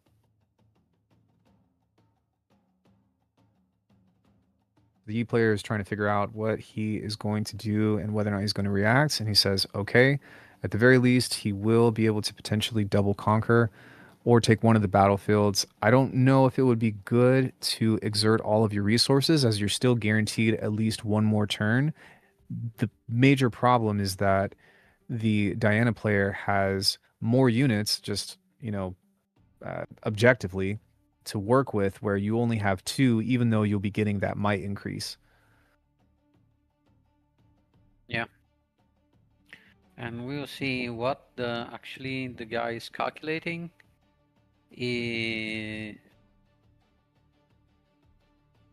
With one rune up, I don't think is. No, it was still on the discard of Wei. I was kind of confused what he was doing. Yeah, Very was asking about whether or not the Diana player underpaid, and it's very easy to forget, even for me as well. But you can tap the legend in order to use that as an energy, so he didn't have to pay as much on his normal layout of runes normally every turn. It's one of the reasons why Diana is so powerful. In some cases, it's almost like a pseudo better version of Kaisa, right? Yeah. And one thing I hate going against Diana is when I'm playing Lilia and I go first, I play the Sprite Fountain and try to go in, while Diana has 0 runes, still has to take a turn. They tap the legend and play the Gust. Gust. Yeah, that Yeah, helps me out of this world. it's the worst, man. But Yeah. in saying that, it's a constant thing to be aware of, and this game is definitely like a big brain game. There's so many things that you have to be aware of at all time, and so many moving parts, and that's part of the joy that I have playing it myself, but also being able to have the luxury to commentate within these games here. To try to think about what each player is going to do in order to gain an advantage. And in this particular case, there's not really a whole lot happening right now, but rest assured, they're both trying to calculate, one, what the Yi player is going to do in order to try to secure an advantage. And I'm sure that the Diana player is already thinking about how to retaliate. Yeah, and we see if he's going to use the rune to play that stack deck, or just saying no, I want to keep the choice of what to draw in my turn. And so I think no, he was just waiting for the Master Yi to also get on the battlefield. I was going to say, there's no reason to hold on to it, right? I Because mean, you have essentially, if you play, Abandoned Hall and the student. that's true. So that might increase is potentially a bigger deal, but in that sense, I think that it was probably wiser to just try to get some more cards in the hand, as he's running pretty low already. And now he's taking a look at the trash. He does have access to 2 fizzes. He'll only be able to play He'll be able to play 2 on his next turn, as he's at 4, assuming that he doesn't play anything on the other turn. But we'll see how this unfolds. I'm kind of curious. Yeah, and having the signature in his trash, he could try and conquer both battlefields in his turn. But we Mhm. have to remember that Masi is probably going to pass here with 4 runes up. So 8 runes, it's going to be a scary Master Yi to try and conquer. Yeah, that's definitely a risky business. And as we can see, with quite a few cards in hand, it only takes something as small as a back off in order to keep the battlefield. Even if they end up taking 1, it's still a lot of pressure. But I think that also he could play challenge at any time, which is another interesting play. So if, let's say, you have a Raven Bloom and they attempt to play something that's going to give them that buff, you can immediately fire off the challenge beforehand to try to intercept. And sometimes that can be a better play. Yeah. Yeah, maybe if he has any buff, he can put it on his Master Yi and try to challenge either the Hui or the Ravenbloom student, which are going to be the most difficult units to remove. Mm-hmm. Or he could just play the Irelia in base, saying that even if you conquer me now, I'm going to double conquer next turn, which, I mean, it's not going to be the easiest thing in the world.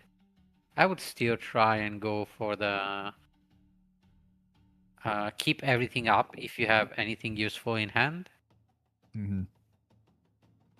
Plus, it's just a big threat, right? Of look, I've got this whole hand and all of these cards, all of my runes. You better be careful of what your next move is going to be. It seems like the Aurelia is going to come out now. I think that he's feeling pretty confident in being able to secure a more aggressive move if, for whatever reason, these battlefields are taken. But either way, the Master Yi player is going to have at least one more turn to seal the deal, even if the Diana player has some surprises.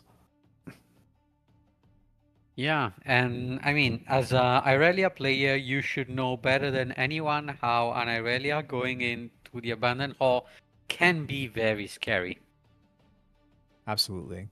Now, all things considered, you have to move something in and then move something out. So I guess, yeah, I guess it wouldn't matter because what you would do is you would move the Aurelia in replacement of the Master Yi, which I do believe that next turn will get the deflect and the ganking, which becomes yet another threat. But I honestly think that this turn the game is going to be decided just because you've got both battlefields at 6. You have to get both battlefields off. And yeah, I even still there's quite a bit that the Diana player is going to have to get over. Yeah. We see also now that he has now I think it's another stacked deck that he has. We see something that has 2 recycle 2, which doesn't, maybe it's a switcheroo. Yeah, it's a switcheroo. Switcheroo could be pretty big. I suppose, well, I don't know if he's going to have enough for that because ideally you could try to play Ride the Wind after conquering by playing the Fizz, right, and get over to the other battlefield. But that's going to be extremely risky in order to try to maintain that. He is going to get the increase in might, and I'm going to guess that the hidden card is more than likely going to be Azonia's. I didn't actually see what it was that he put down, but that doesn't mean that he doesn't have any combat tricks in hand for the next showdown. Yeah, it was a back off actually. We kind of Oh, he put. saw a glimpse of it. Yes. Oh, gotcha. Okay, so he put the back off down, which that would be not so great against the Hui. I mean, it's going to save you because it's going to stun the Hui, and so you probably go up to 7 because you can keep the hold on that Master Yi, probably. I mean, not if he goes for with more than 1 unit, but since you have to play the Ride the Wind back from the trash with Fizz, and you have to do it at, let's say, slow speed, you cannot actually send a couple of units and then send away in. I agree. And I think that right now it might not be in his best interest, even without the hand knowledge, to go for that aggressive play. So in between that, he's looking at another Fizz. It looked like he kind of flashed that pretty quickly, but there are a couple of things that are interesting. The Rebuke could be interesting. The Stupefy, maybe not so much, as he's really looking for those high impact cards that are going to change the tide of battle this turn. Yeah, and the Rebuke really is interesting because it's going to be something that is not defiable and can spell doom for this Master Yi. If you go and conquer by, you let the Master Yi actually stun you, and then you pull it back in hand, you still conquer, and then you hide the switcheroo Right. back there, and it's going to be hard to remove I agree. yourself from that battlefield. I think this is a good play here. Holding out on the battlefield, most likely placing the switcheroo down, having access to being able to play that, and then on the follow-up turn, you could potentially play a Ride the Wind. It doesn't secure the win, as he still has, sorry, the Yi has more cards to play as well. But at the same time, there's a little bit of potential here for the Diana player to make a comeback.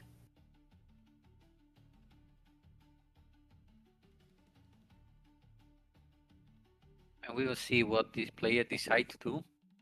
I think I would not let the Master hold that battlefield because next turn he's going to be at 7. He's going to have that Irelia ready. He's going to have 10 runes and whatever he draws next. So Not having a Vex on the field, you always have to be scared of the Rengar. You always have to be scared of a punch first. Who's going to be really heavy? I guess I totally agree, but all things considered, with the circumstances that he has, he does have at least two combat tricks in order to be able to play with a healthy amount of runes, right? So you've got the switcheroo, you've got the rebuke in order to return it to hand. And if he does commit to that and is able to remove and potentially isolate, the only thing that he's going to have to do on the following turn is potentially move it over. Now, if he's got the Rengar, then he's got it. You know, there's not really much that you can do. But in my mind, with what cards I have available to play, I try to set myself up for having the most moves to be able to utilize, as this is likely the final turn, right? Yeah. And we see now with 7 XP, the Master Yi just got deflect and ganking, so it's going to be even harder to remove it. And we will see if the Master Yi is going to try a desperate hold or if he's trying to go and conquer the last battlefield. He's got plenty of runes to play with, so it might not be the worst idea to try to either implement that challenge or deploy the Scuttle Crab in order to potentially fish for the Rengar. At the same time, he doesn't have a lot of free plays and safety measures in order to, to put out. Yeah, and I gotta admit, he has quite some trigger control, I would say, on that challenge, because if it was me, I would have played that a couple of turns ago and just removed some of the threats, but he's keeping that in hand since turn 1. He kept from the mulligan, and he's saying that's going to be my trump card that is going to allow me to either conquer or hold my last turn. Drown, he does not have a Moonfall, which is why he hasn't played it. But I agree with you. I think that if the Yi can even do so much as power up the Aurelia and implement the challenge, it's going to be GG's, because he won't even have to try to mess with working against the battlefield. It's still it still might not be enough even if he plays the Fizz. Like, I suppose you could play the Fizz to the battlefield, but it's still pretty dicey in order to play that. I think that the Diana player is favoring the movement aspect of it and also maintaining a healthy rune pool to be able to implement a few different situational things. Now, the Action is coming out. It's likely going to be taking the Edge of Night, which does decrease the Hui's might. Well, that was rude. Does decrease the Hui's might by by 2, but we'll see how this plays out. Yeah. Yeah, and maybe I would have played the Scuttle Crab first to see if I draw anything useful, because I think that you don't really have much to work. I mean, you have First Mate, which is going to allow you to ready the newly equipped Akshan. Mm-hmm. And maybe you try to swing with everything you have. I think it feels pretty safe to just deploy the challenge with the Action to the Hui, because the Hui is at 5. There we go. So it'll get rid of the Hui.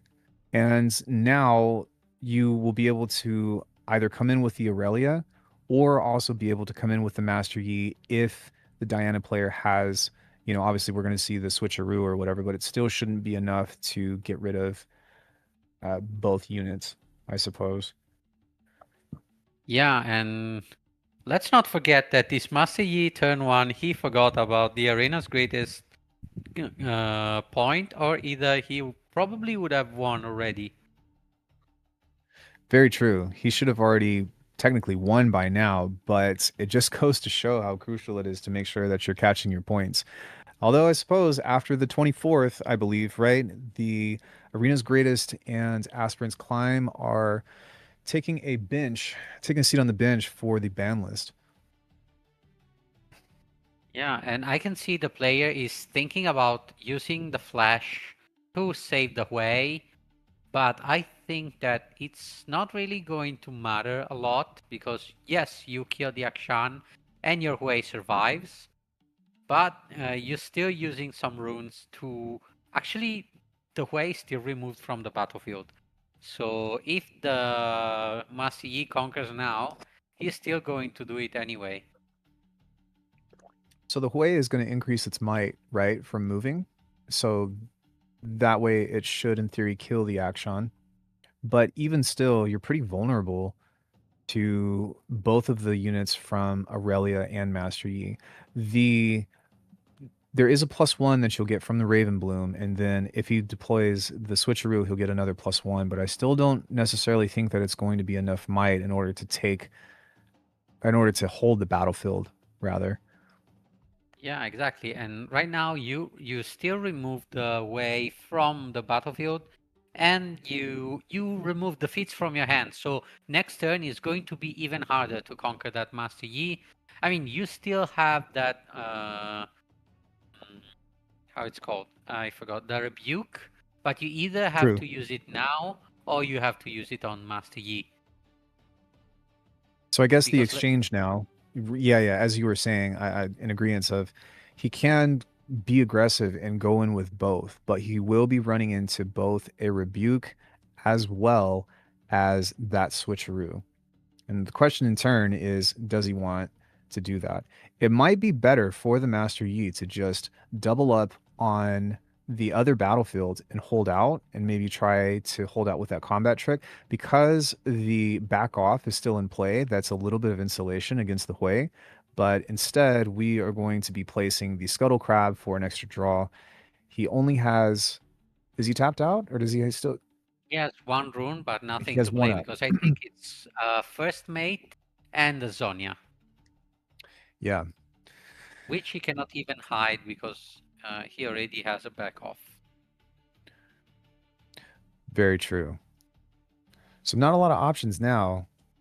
It's more of a matter of, do you just kind of huddle up and hope that the back off is going to save you against that Hui?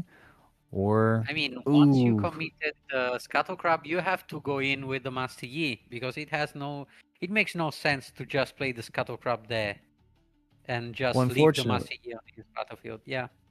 yeah, I was going to say, unfortunately, this is going to be pretty bad because the switcheroo is going to come into play. He is going to have to use a rune for the deflect cost. But in saying that, it technically should be 4 to 5 now, because I don't think that the Diana player gave the Ravenbloom a +1 for the flash, if I'm not mistaken. But even still, it's still pretty bad for the Aurelia player. Exactly. And since now the Ravenbloom is buffed, you cannot even conquer it with Master Yi. So he made a Exactly. fatal mistake right now going in with just one unit. And in this particular case, the Scuttle Crab is going to mitigate that +2, right? So he's not going to get that. And really, all the Diana player has to do now is pretty much just swing in with both units, as he's more than likely going to stun with the Hui, attach the Edge of Night perhaps to the Diana, and that'll be the end of that. But man, that's hurtful to see. He's even shaking his head right now like, oh man. Remember, for this next week, if you all are going to play at your locals, count your greatest arena, or arena's greatest points. This is like the 3rd time I think today that I've seen that. Yeah, and as I was saying at the beginning, this was Master Yi was favored, and in fact, this was Master Yi game to lose, and he found every single way to lose it. Mm-hmm. Yeah, he fumbled the bag a bit, but it's okay. It's still game 1. There's still plenty of games left to be played as a means, and I mean, even just making top 8 is nothing to scoff at. And obviously, he got here for a reason, and so you can't discount the fact that both of these players are highly skilled. You also have to factor in how much pressure both of these players are under. Never mind the fact they're probably both exhausted. Yeah. I mean, shoot, if the Diana player really wanted to, he can just rebuke the Master Yi and clear that up for the Scuttle Crab. It's a much safer bet than just swing in with both units, but we'll see what comes about. Yeah, I don't see any single way in which this Master Yi can save himself from the onslaught that is going to rain down on him with the Diana, with the Hui, with the rebuke. Even if you Hmm. stun one unit, it's GG. This is definitely GG, all but confirmation. That's a hard fumble, and hopefully he'll be able to recover in game two. As we had both been describing for both of these, the Master Yi could have locked this game in with just a couple of mishaps that, you know what I mean, could have been avoided. But now is the time to lock in and to regain your bearings. You, excuse me, you know the deck list of what you're going to be playing against, and I'm hoping that we're going to be able to see a game three from this. Yeah, and I don't know if you saw, but he even draw a signature spell, a Moonfall. I So did. he, with 5 runes, he really can do whatever he wants. Yeah, I'm not really sure why there hasn't been a fold yet, to be honest. But yeah, pretty much confirmed that that is the end of game one. Yeah, and really well played by the Diana. Probably the Master Yi player is really tired, and so that's why he missed a couple of things, which along Mhm. the line of the trigger. But we can never count a Master Yi short. He can still bounce back and win after sideboarding, which, having seen a lot of Master Yi, uh, I would say that probably is going to side in some sabotage, but this Master Yi list was quite unique, so I don't know. Yeah, it's interesting. We didn't see a Fiora either. So I'm curious if that's either something that's a side or if maybe he just figured that the Aurelia was a better value, all things considered. It does kind of make sense thinking that you're going to be seeing Abandoned Hall quite a bit, and obviously there's a huge potential advantage from that, but that would be like some insane like foresight of, man, I think everybody's going to be playing Abandoned Hall, so I better play Aurelia as well, right? I that seems a little bit of a stretch. In any case, I personally think that the Orange Fiora is one of the, if not the best card that you can play in a Master Yi because you defend for 10 might if you have the battlefield, which is crazy for the value. Yeah, and I think that the best value that he can get is actually in the mirror matchup, which as a Hmm. Master Yi player, you're going to see a lot, because I think it's the most represented deck. But probably the Irelia goes better against the Diana and the other Irelias because True. of that deflect and because of the Abandoned Hall, which is a battlefield that you're going to see a lot. And really, and we're not commentating on Aurelia, but the whole thing about that is obviously the movement, but also the Defiant Dance, right? Because that is just an also insanely high value of a card for, you know, very little cost. Now, the Yi player doesn't have that same kind of sway. You do have Punch First, which is a 2 power and 1 cost, but that can be extremely detrimental and risky for the fact that you were essentially giving up what you would normally channel for an entire turn, and that sets you back. That being said, I think that we are hopefully going to be able to see a Rengar or hopefully be able to see a Rune Runner, although it's not the best protection against something like Moonfall if it's already at a battlefield. But I don't know. Is there anything else that we could be thinking about that might be a good counterplay? I mean, I already talked about the Sabo, and also having a punch first Okay. actually is going to get you over almost every single might that the Diana is going to make you face, and also with all the smoke screen or the stupefy. So that could be a great addition to find in your deck. Or not so fast, right? All things considered, the Moonfall or the Smokescreen, as you say, or the Eclipse, things that really decrease your opponent's might are things that you don't want to have happen. You want to try to keep as much power as you can, sorry, might, on that battlefield as soon as you conquer. And I'm hoping that with the Master Yi going first, they'll be able to establish board presence first. With that being said, though, the Diana player did not let up. Things were, he did get the advantage at the very beginning, but things were starting to sway a little bit in the other direction, and he just stuck it out and was able to find the answers. Yeah, we will see what's going to happen. Who do you think? Sorry, go ahead. Who do you think is going to win this second game? Do you think that Master Yi is going to actually make a comeback, or do you think that Diana is actually favored in the second game? I think statistically, Master Yi is favored just from like X amount of games, right?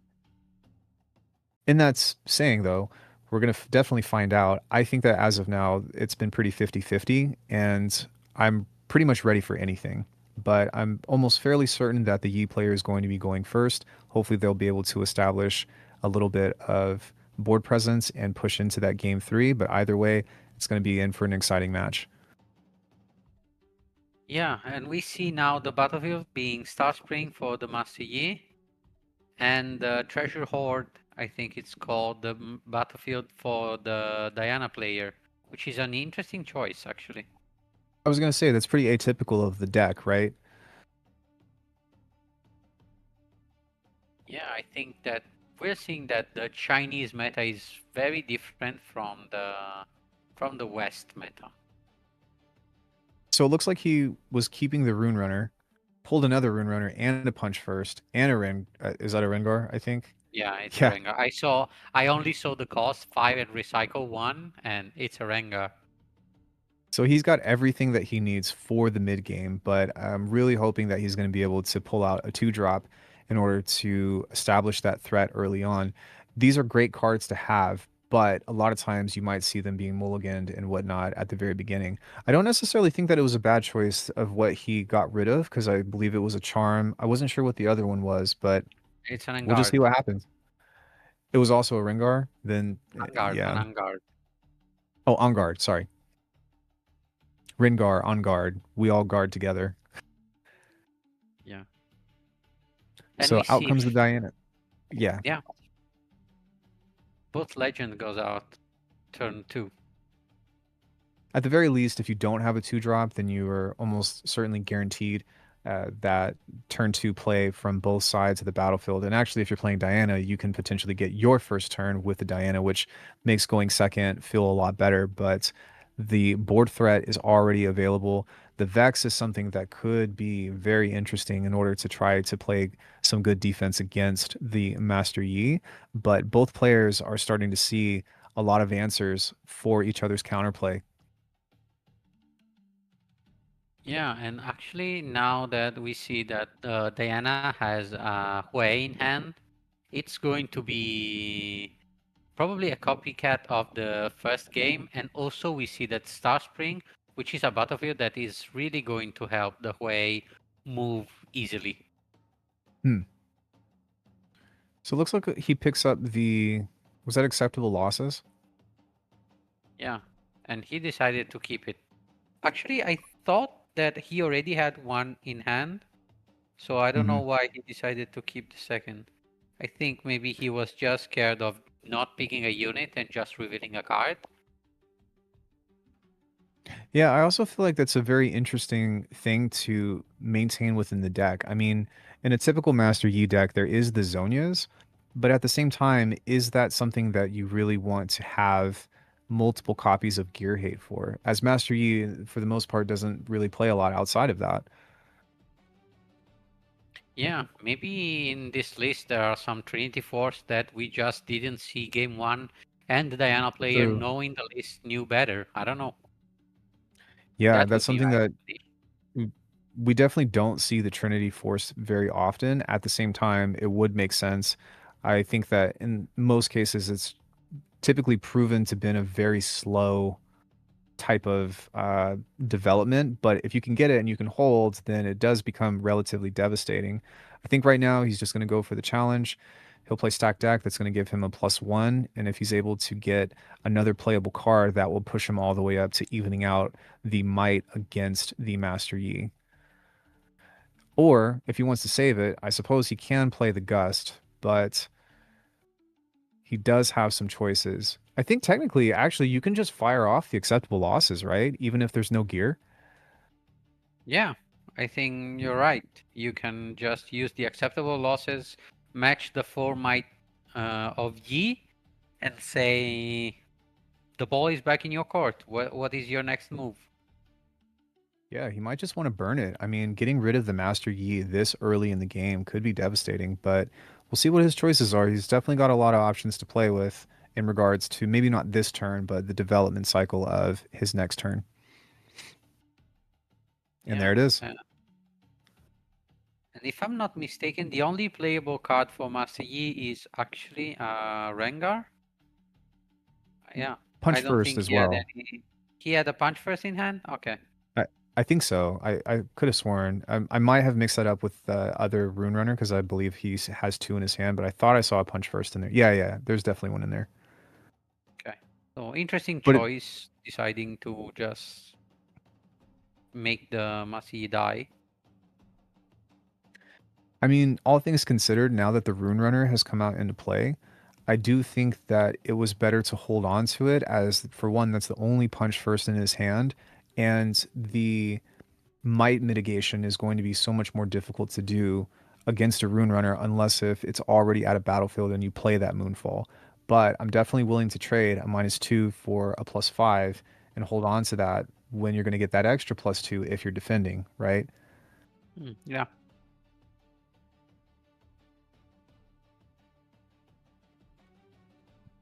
So it looked like the Diana was getting ready to conquer the treasure hoard and took a quick step back. There's a lot of cards in hand. You could play, well, there's not really a whole lot in the graveyard though, so it doesn't make a lot of sense to play the Fizz. He could deploy the Hui, but that would leave him relatively tapped out except for the Diana Legend. Starcross is normally a fantastic card, but it's not going to do diddly squat against that Rune Runner. Yeah, that's why the Diana player is deciding, do I want to keep it or do I want to hope for something better or just go through my deck until I find my signature spell. And we see another great card that still cannot be used against the Ruin Runner. That's got to feel bad, right? Of pulling up a Starcrossed and being like, well, this is a great card, but useless against a Rune Runner, only to get another card that is arguably more costly because of the power and will still be useless against a Rune Runner. And I'm pretty certain that this Rune Runner on the next turn is going to be able to come out and then get into a secondary one, and that's where the lights are really going to start to pop off, I believe. Yeah, and we see actually the Ride the Wind. So this Diana is going to try and conquer both battlefield. I mean, he will accomplish because the Massey is fully tapped out, and he's going to use again the legend ability to see one more card, and we see that now it's a student that's going to sit on top of the deck, and is going to be the next draw for next turn. This could be a really big tempo swing for the Master Yi. As of now, I don't believe that he's got a Moonfall in hand, so he's going to be able to take the Diana. I'm kind of surprised. It's still his turn, right? Is he going to take the Diana and move it back to try to save it or not? Because otherwise he would just be giving it up. Yeah, man, you got to get that off the board.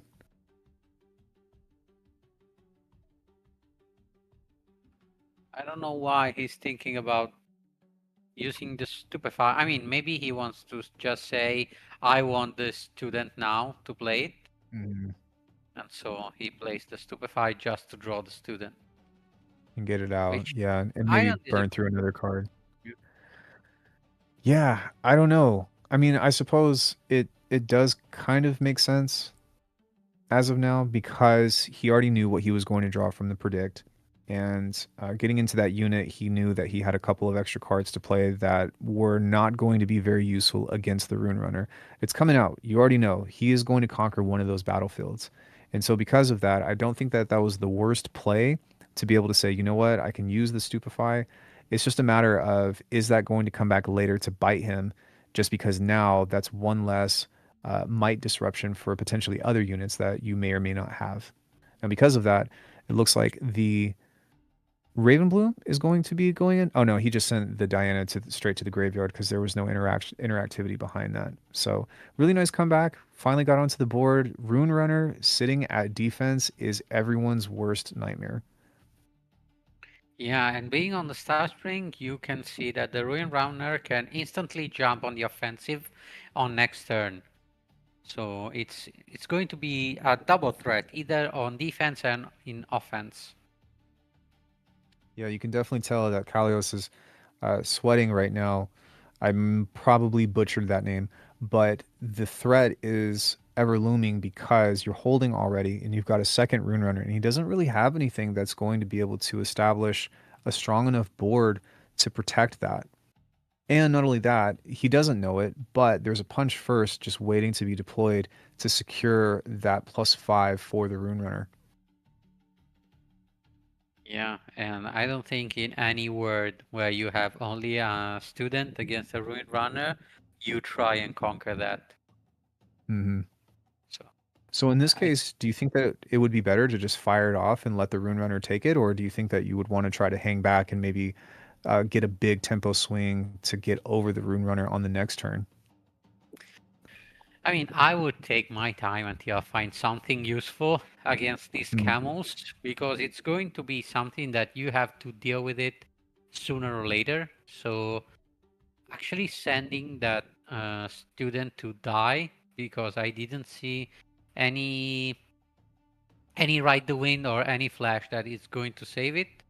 I don't know mhm. if it's something that I would agree, because I Right. think you want to establish a good board with the Hui, with the student, and then fire off when you feel confident enough. Makes sense. I guess now it could be a matter of just trying to draw out both of those units. I was a little concerned because I did notice that he also had the Vex, which I think the Hui is a much better play, but we'll see what that hidden card is. Did you catch what it was by chance? I didn't, but I would say that probably is a tie turner to Mm, send the Hui in. the Hui in. Yeah. It's still not going to matter, man. Oh, he's got a discipline and a punch first in hand. Um, Yeah, I think that we're going to see a pretty big swing happening very quickly. Even if he does take out one of the Rune Runners, it's most likely not going to be enough, even if he pulls out a Ride the Wind with how much strength he's kind of hanging out on. And every turn that he takes his time, he's going to continue building up those runes to have more of those cards to play with all at once. And unfortunately for the Diana player, he just hasn't really seen anything that's been that impactful against these two cards. Well, I guess the same card, but two copies. Yeah, exactly. And let's say I want to give props actually to the Diana deck, because he gave that man a banger after banger. There was a hmm Starcross and then a Rebuke, which against any other card would spell doom, but Right. against the Ruin Runner, they're just dead dead cards. And we It was a good see call the on Tiger. Yeah. I was gonna say, yeah, good call on the Tide Turner. So he's going to discard the Vex in order to get a might increase, but as we both know, that's not going to be enough to get over that Rune Runner. Here goes the Discipline. He says it's going to pass, so he'll get his draw into an On Guard. Wonderful. So yeah, it looks like that's a pretty big move here. He's going to choose to play the punch first. I don't know if I would have sent that out just yet personally, but for him, he says, you know what, it's worth it to get on the board and try to keep the board. So he's looking at a +8, I believe.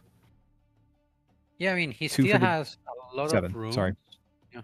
hmm And actually, I would not have played the discipline, which still doesn't get you up enough. hmm While only one punch first did the job. But maybe he said, "I'm going to waste the rune anyway because I don't have anything to play." I don't know. True. I mean, and why you Yeah. should play something? You have two rune runner on both battlefields. My only guess was that he was pretty confident in trying to get the draw out, or there's still some other stuff that he needs to see. But this is a really good position for the Yi. The Diana player isn't all out of luck yet. There are a couple of bodies on board, but as of now, this is looking like it's going to just be perhaps a play a Hui and pass again, just because you don't really have anything that's going to be threatening enough to those two rune runners, and that's why these cards are so crazy, because they're so difficult to get rid of if you do not play a deck that has Call of the Week or something that's a non-target kill. Yeah. We will see if the Diana finds. I think the only card in the deck that can work on the Ruin Runner, which is the Moonfall. I Moonfall, don't think he right? has anything else beside, having a very big way on the offense. But attacking the Master Yi is much more difficult than defending against the Master Yi. So it really need to be a very big way. I think he did the best he could in this matter of just trying to build his might up and hoping for a big swing, but that defy could be pretty crucial in regards to. I'm not totally sure, but the Moonfall is 3 in a single power, right? So it can be defied. Yep. Yeah, it can So be that's defied.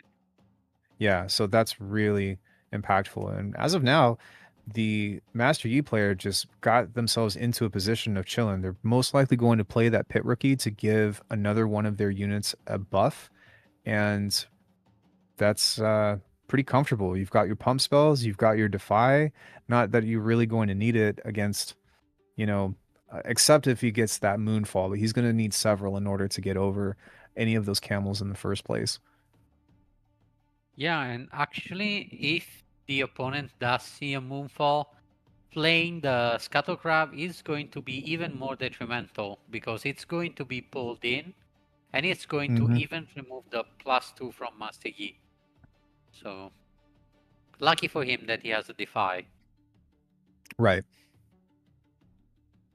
But, and the other thing about that is that it can only pull the Scuttle Crab to one battlefield. So you would only be able to potentially take out one of the Rune Runners, right?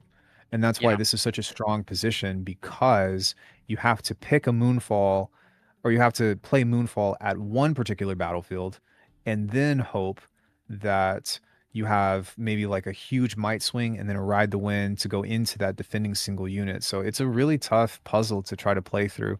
I do think that if the Diana player can start to see some of those crucial draws, then perhaps getting that really big might swing with the Hui could help move, make these battlefields budge. But again, the biggest issue is that the Yi player also has plenty of pump spells as well as a defy. Yeah, I don't see any way in which the Diana can do anything. But actually, interesting choice from the Master Yi is to pull back the Ruin Runner. Maybe he wants to just bait the Diana to put something on that battlefield and not build a big enough board that can threaten you later. Yeah, I'm not really sure either. I'm guessing that he is banking on sending in the Hui in order to be able to find something to do for the next turn. I don't necessarily know if that's something that I would do. I mean, to be honest with you, just having both Rune Runners as well as a Defy on a battlefield as well as the pump spells would mean that I don't have to use any resources in order to maintain the same amount of threat. But now if you're going to reconquer, you have to play something in addition to what you already have to try to swing over the Hui. Yeah, and we will see. So, is he passing turn? Well, what was that? Ah, no, probably he's saying, I don't want to use the battlefield trigger.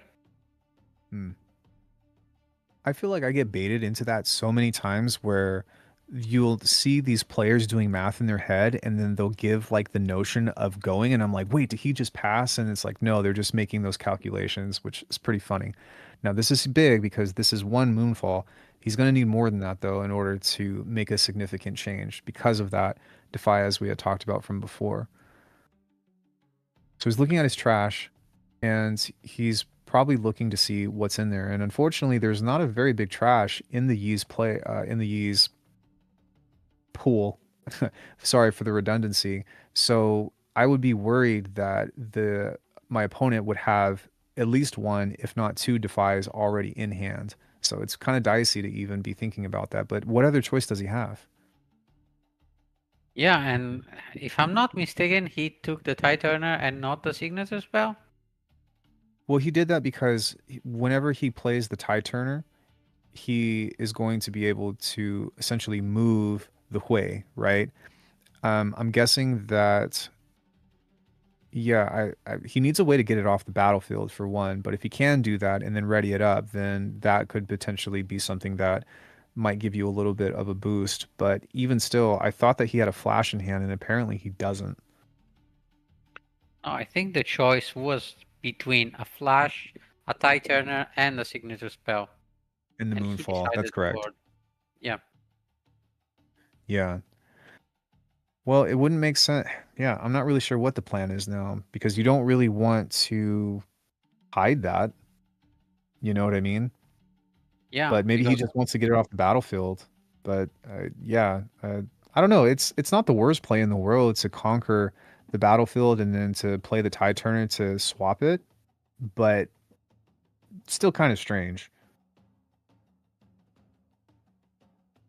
Yeah, I because you mean, could have just sent another unit in. Sorry, I didn't. Yeah. I keep doing that. My bad. Don't worry.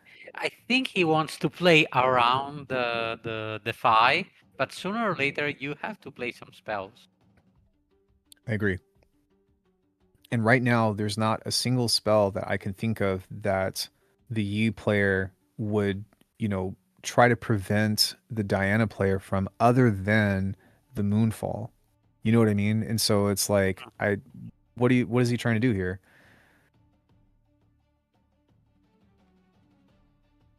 So it Yeah. looks like he's going to go into the Ride the Wind, and maybe perhaps he will do the move and discard in order to get that extra might. So he'll go up to 8, if I'm not mistaken, right? So he's going to do that. He just flat out defies it, which might actually have been a better play because if you tried to defy the Moonfall, then you still have the might increase, which would make you have to play extra resources. So I think that was a really good counterplay in that moment. Yeah, and interestingly enough, even if it gets defied, the spell still goes on the bottom of your deck. So even with the second fizz, he cannot play again the Ride the Wind. Right.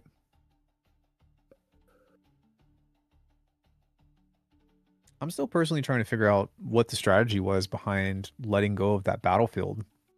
You know what I mean? Yeah, Because we wouldn't. I'm still baffled. Yeah, we wouldn't even be in this position or we would be in a different position rather, if he had not played that. But I do think that was a wise choice.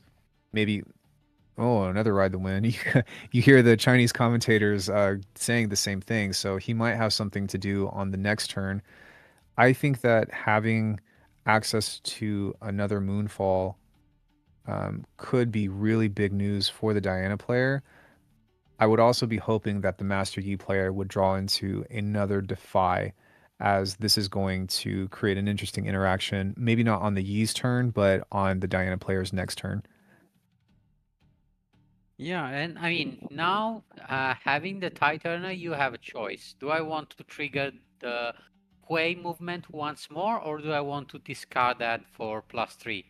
Because you could play the Tide Turner back on the battlefield, move the Hui there, and then Ride the Wind from the battlefield back to the base to then attack the second battlefield, having 3 more move trigger from Hui, which could make this Hui huge if you draw what you need, which is 3 units. Right.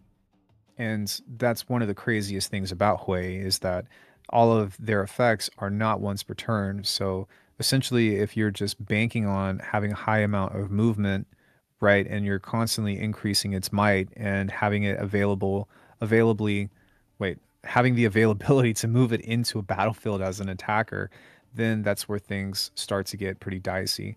The on guard is definitely helpful in maintaining 10 might with the rune runner against, say, a 8 and then the moonfall, so that could potentially even things out. But you're going to have a little bit more gas than that with the turn that's going to be coming up if you don't do something about that Hui. A challenge would be ace right now as well. If you can get that in, that would be awesome. Yeah, we see the Ride the Wind being deployed. He was actually thinking for a moment if he would wanted to send the TIE Turner first, and then Mm. the Ride the Wind, but he decided against it. So the Hui is going to go on and challenge the mighty Windrunner in a one-on-one battle.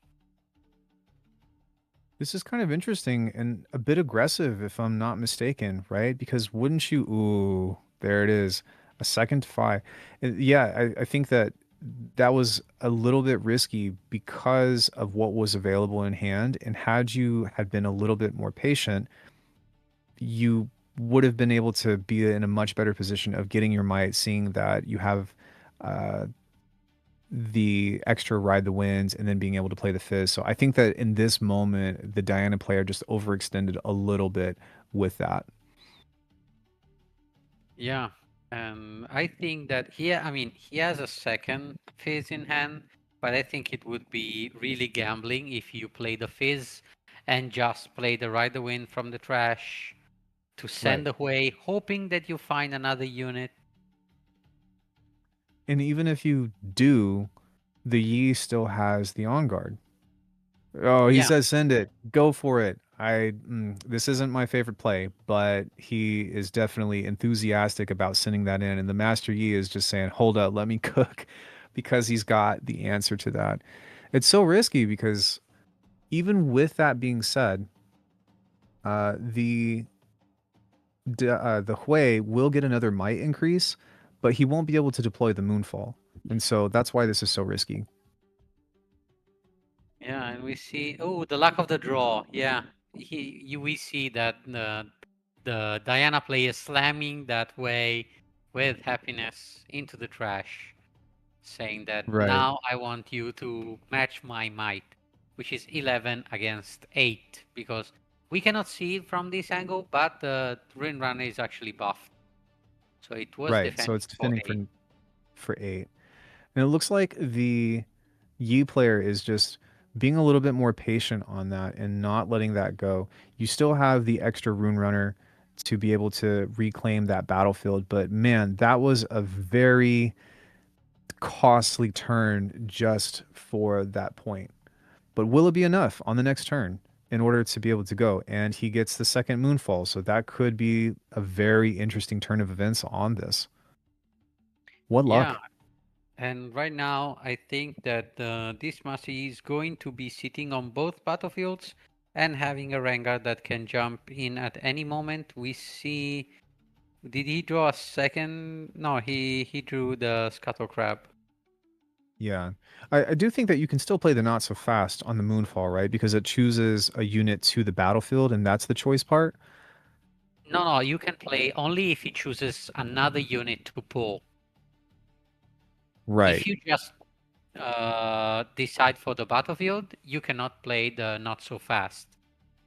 Oh, But interesting. I thought that because the unit was in the text in itself. So if he does try to pull another unit in, which we'll see if this greed comes back to bite him in the cheeks. With that being said, we're going to go for some hand knowledge of sending that in. But yeah, if he does choose to do that, that could actually work against his benefit in means of going against the Rune Runner.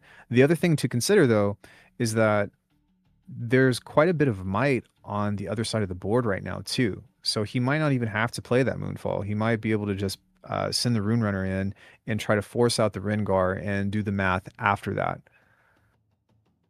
yeah, and one last thing that I want to point out before we go in this last turn of Yi and then last turn of Diana is still the bad mannerism from this Diana. It's kind of rude, this player. So I don't know if I'm if I want this game to go his way, actually.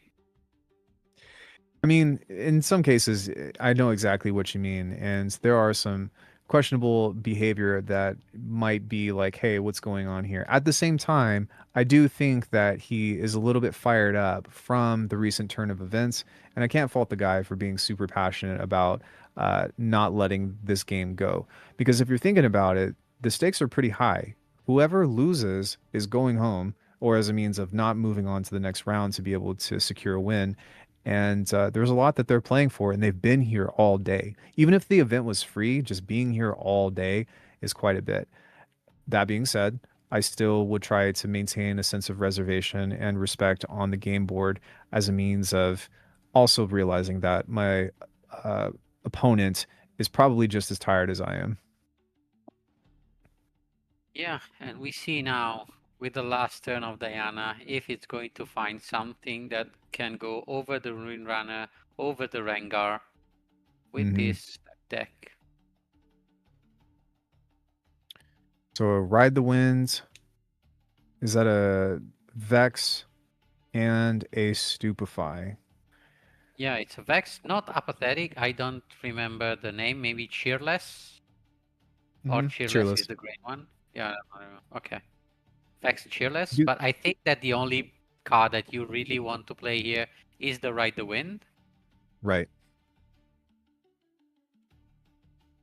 So there's some deliberation going on here now to try to calculate how to build up that might for the Hui, as I do believe that this is the key to victory. It is looking pretty grim, but with a whole set of runes hanging up along with 4 cards in hand, hopefully the Master Yi will have some kind of answers for what's getting ready to go down. And also, the Diana player does not have a huge rune pool in which to play with.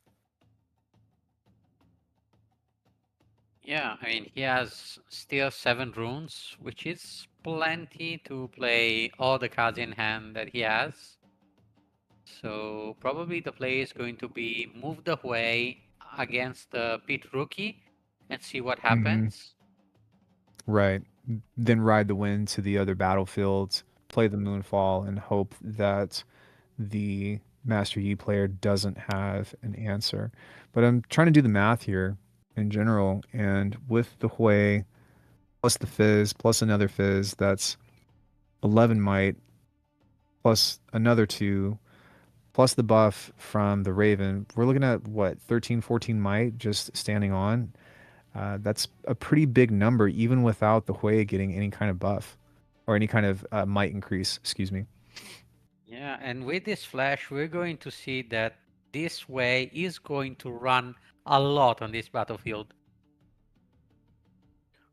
It looks like in the Yi's hand there is the On Guard, which will be a +2. There is the Not So Fast, which if he does try to pull everything to that battlefield, which I don't think would be a wise play, could be potentially devastating. I don't see what else is in his hand. I think a Rengar, right? So he's pretty much able to play everything in that manner, but that would be a pretty hard or difficult exchange to work with, as you're going to be losing 2, but then gaining 6 if you play the Rengar.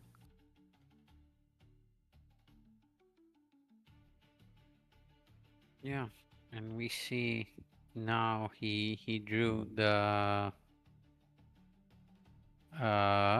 Gust, which is going to discard and take the Rebuke, which is going to help a lot against the Rengar actually. So he might have found it whatever he needed to win this game. If I'm not mistaken, though, he was looking for a unit, right? Because that's what buffs or increases the might of the Hui, which he did not find.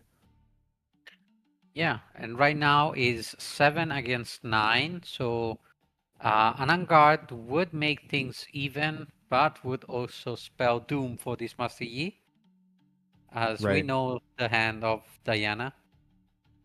Well, all things considered, he passed focus. So if they trade, the Fizz comes in, he plays the Rengar, the Diana player plays the Rebuke, and the Yi player responds with Not So Fast. So there's still a little bit of play in that's still getting ready to unfold. It's really just a matter of what order are these players going to do that in. Yeah, so we have a Rengar not so fast, and I think it was a stun. And now the not so fast is going to be deployed because he clearly targeted also the pit rookie. Mm-hmm. And that was what I was worried about, was he tried to bring both over to the field. It's definitely going to help out. It looks like they're going to go in for a trade, but this might actually be not the favorable position for the Master Yi, because now the Rengar is going to come out and he's not going to have anything to defend against that rebuke. Yeah, because I think you played on the other battlefield, right? You never played here against the Hui and the student. Even if I think, I mean, with the hand knowledge, it's easy for me to say that would be the best play. But still. Yeah, you would want them to trade and potentially get rid, because in essence, I'm thinking here, there's still a bigger might chance. Yeah. However, something that can be interesting is if the Diana player does not send all of their units in. Or rather, if they do, if he does send everything in, then that could be pretty detrimental. And he doesn't, so that's the smarter play to go in, to try to take one battlefield, have two left over to interact with the pit rookie that has a -1. The worst thing that I think the Diana could do, which it looks like the Master Yi played a little bit too quickly on that, was go into playing the Master Yi, and there it is. I would have waited personally, just because I would have let him take that battlefield and I would have tried to force some kind of interactivity. But I guess in the end, it doesn't matter. The Diana player got the win, and there was definitely some good interaction in between that. And he's over there flashing the ride the win, because that card is absolutely broken. Still a great game.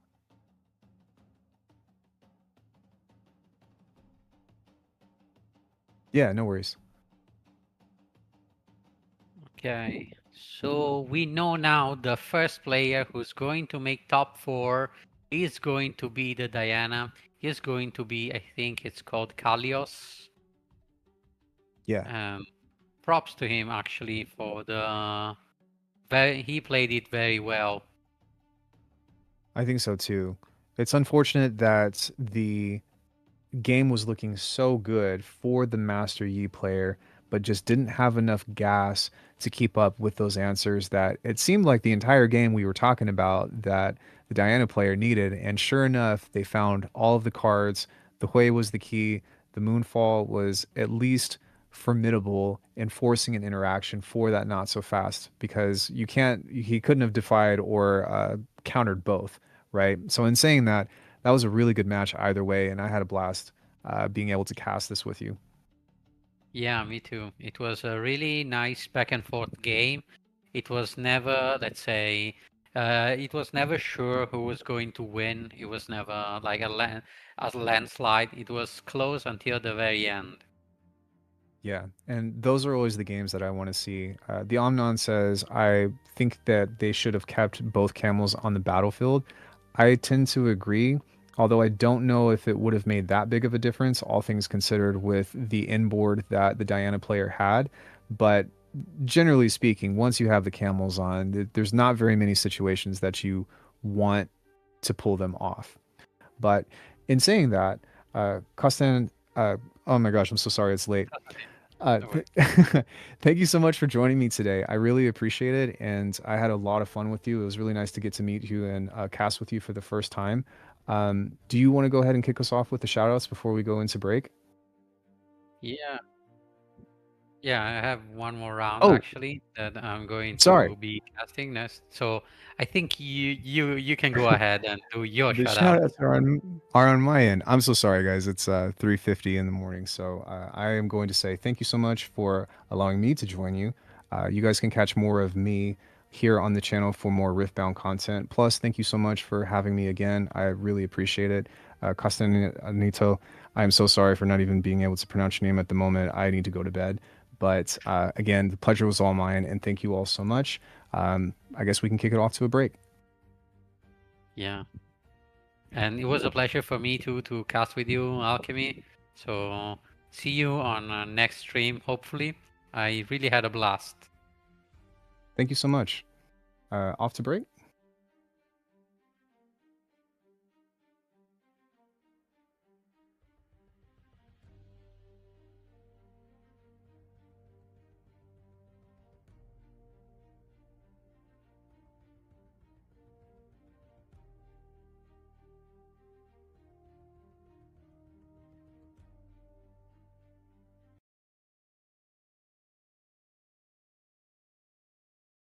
Did say I think at one point was, oh, if only we had one more turn, we could have done XXXX, right?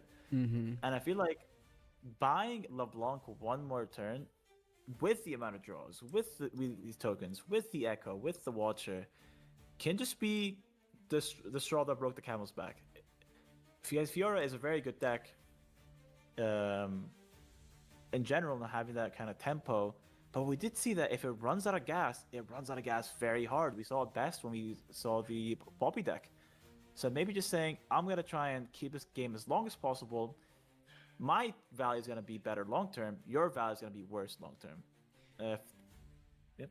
Right, and put quite simply, you are going second, which means you do have a bit of a catching up to do. So I feel like this is just a battlefield he decides to do while he's guaranteed to go second, but does have the option to go ahead and play out the LeBlanc chosen champion like he did in game number 1. Wasn't too fruitful in that game, but let's see if it's a little bit different for this final game 3. Unsung Hero getting established out, so pretty much an ideal curve. If he has a BF sword for this Unsung Hero, I don't think you could get any little bit better than that. Granted, you did see not just 1, not just 2, but 3 salvages in that game 2. So you could be slightly worried of that. So goes for the Pit Rookie for now. So that's just going to be +2.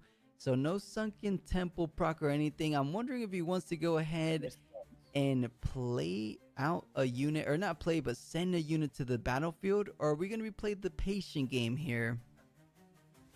I mean, to be fair, LeBlanc has really hard ways of getting this +1. So saying, you know what, I'm just going to get the other battlefield and eventually get the +1 draw from Sunken. I do want to say, I'm not sure if you caught it, plus Vi on the side of LeBlanc. The Peacemaker, I see it.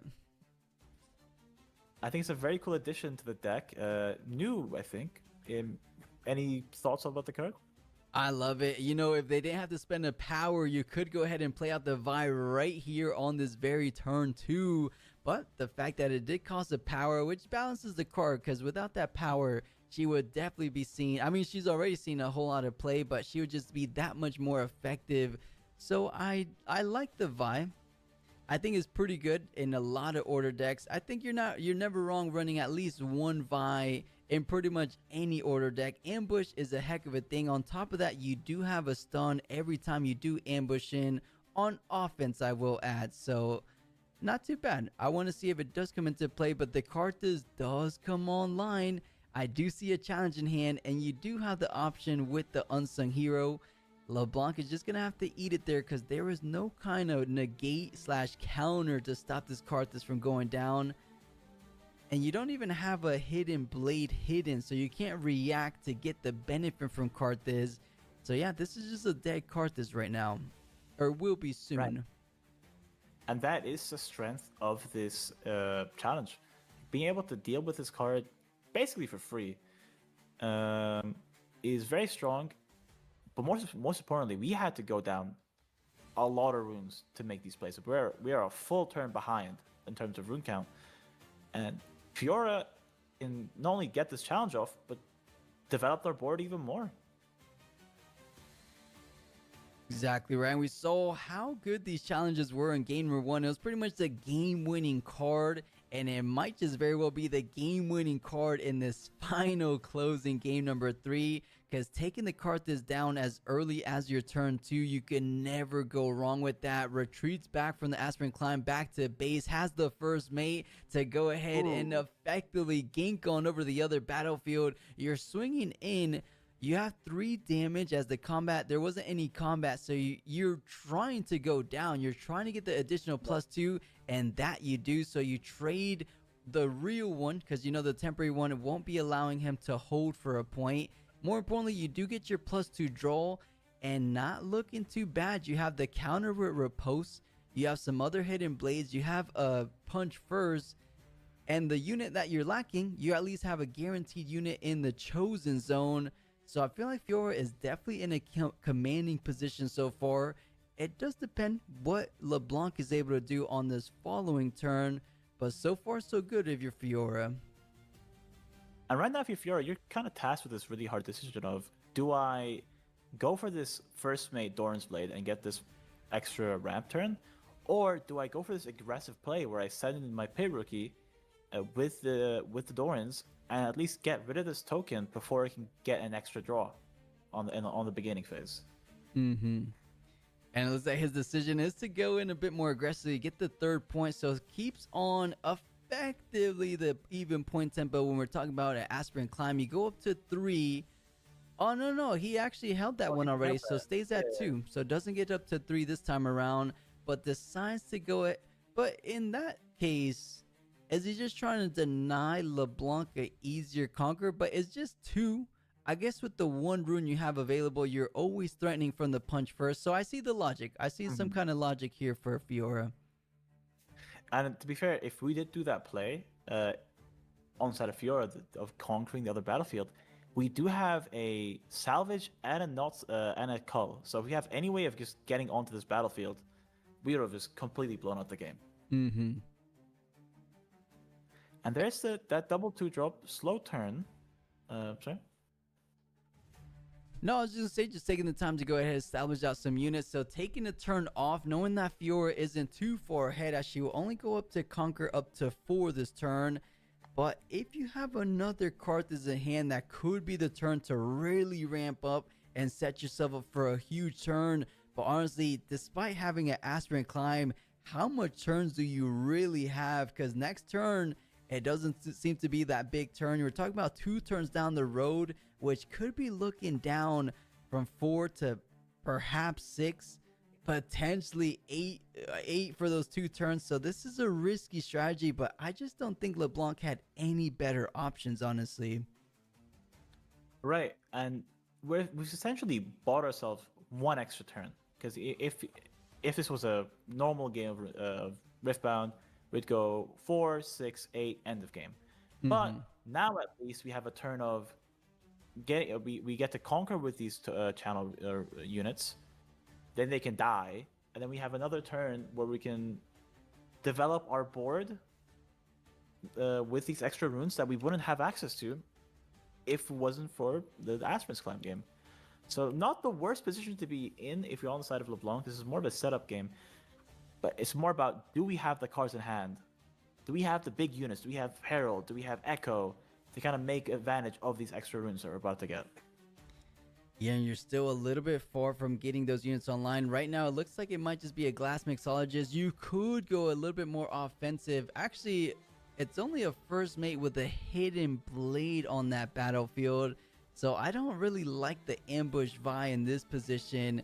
But does he kind of... I mean, you have to assume the only hidden card that we've seen this best of 3 series long is a hidden blade from Fiora. I don't even know if Fiora plays any other hidden cards. I guess sometimes a Facebreaker could do a little bit of work.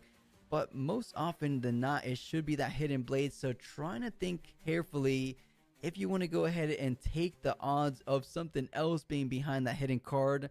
But I don't like my chances. But what I do like is the chances of Fiora taking down this game 3. Has an excellent back line. And we said it before, LeBlanc doesn't have the best, or I should say the easiest way of dealing with the back line. The only way being is those Ruin Rexes and Karthus combo. and none of those cards are currently on the board for LeBlanc. So those cards are definitely safe for a little bit longer for Fiora, which is exactly what she needs to do to continue on the game plan of conquer after conquer, little by little getting her way closer to that 9th final point for this game 3. Right, and this is where this deck is just becomes unbelievably difficult because there's so many plays you can do here. You can Watcher and base, you can try and salvage, you can try and play your Mixologist and play it till the next turn. All these different lines that you have to think 3-4 turns down the line to see which one's the winning one. And I think our player here has gone for the Watcher, being able to at least try and trade with this Dignitary could be the answer here that we want to find from this game. Right, hanging in there with just 2 total might, which kind of tells me that Hidden Blade isn't for your opponent. This Hidden Blade is for me. I'm trying to get greedy with the card draw, just adding 2 additional card draws. I'll be surprised to go ahead. I mean, funny enough, if you Hidden Blade the Dignitary, the Soaring Scout can't conquer because it's only 1 might to 2 might. So there is a little bit of reason to go ahead and take it down. But I'm kind of liking the double draw because of the units I have in the back line a little bit better. So, oh, interesting. Hidden Blading on the opposing unit.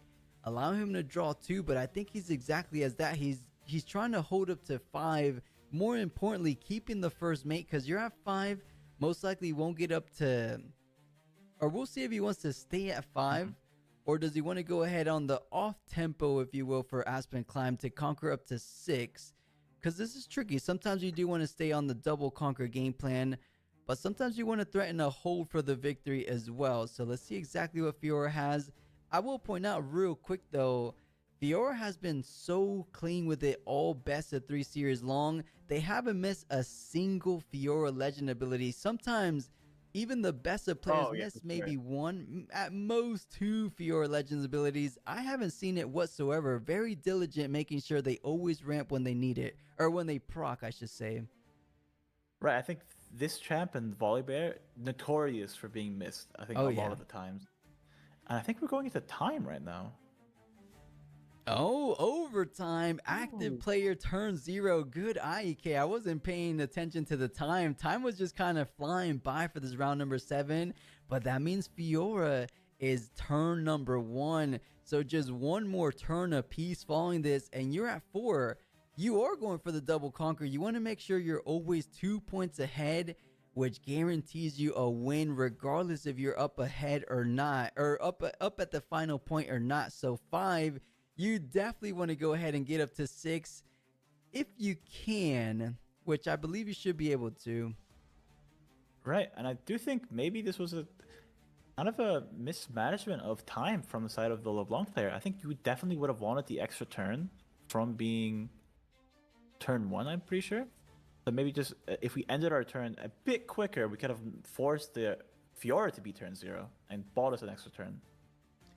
Yeah, honestly, for the simple fact that we are in overtime procedures, this is over, EK.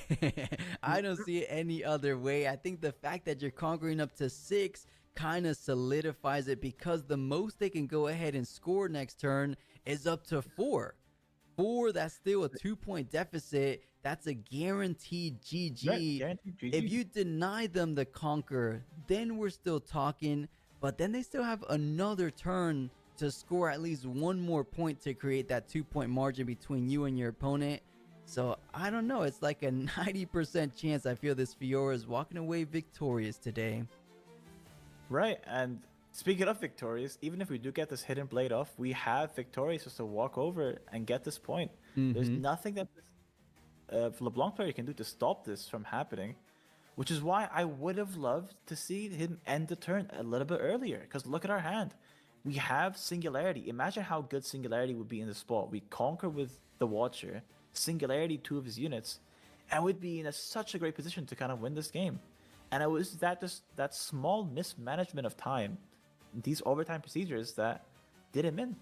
Right, I'm wondering if there is actually a timer close by. Maybe he just wasn't paying attention to it, of course. But honestly, Fiora seemingly has so much gas in the hand. Not only the counterspell, the riposte, but has not one.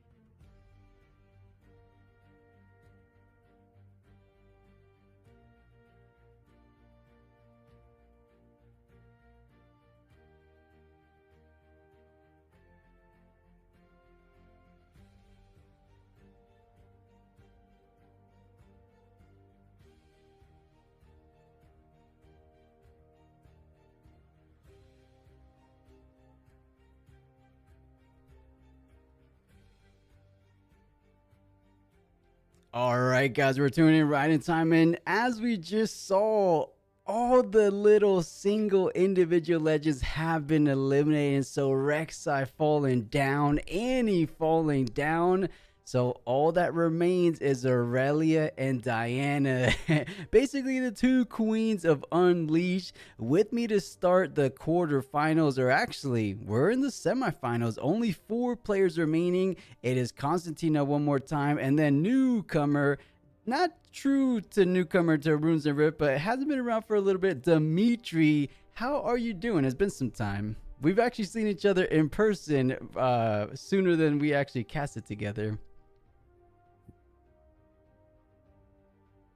Yeah, it's been great. I've been doing a lot more of the in-person events than casting online, and so I've been a bit absent from this space, but I really enjoy it, and I know plus you've been on all weekend going straight nonstop, and so hopefully you get a bit of a reprieve from speaking and are able to, sit back, watch, and enjoy the show a bit. I'm excited to cast with Constantino. Yeah, it should be a good one. Now, for both of you guys, have we seen this matchup? Because usually it's one of these legends versus Master Yi. We don't get to see them clash too often, which ideally we don't see the mirror match and we see in Aurelia versus Diana. Hopefully that is the case, because top 4 is underway. Dimitri and Constantino, if you guys are ready, here we go. The final, last remaining 4 players fighting for the majority of that 35,000 USD prize pool. Who's going to be taking it? Aurelia is legend number 1. I'll throw it over to see who legend number 2 is. Yeah, let's hope it's a Diana, so we don't have a mirror matchup. And we will see. The suspense is high. I know, right? Aurelia. Yeah, it's a Diana. Diana. We got lucky. We got Okay. lucky. Exactly what you wanted. Now, do you play either of these decks? I've played some Diana. I really didn't play Aurelia. I mean, I did a little bit on Spirit Forged, but was not really my cup of tea, I would say. Yeah, similar for me. I've, tried both, definitely played them to give teammates some matches into them. But I don't like decks where you're holding up interaction every single turn. I like to tap out a lot more.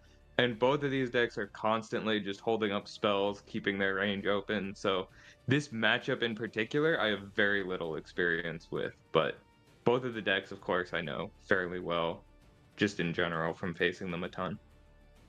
Yeah, same for me. And I would say, yeah, I agree with you.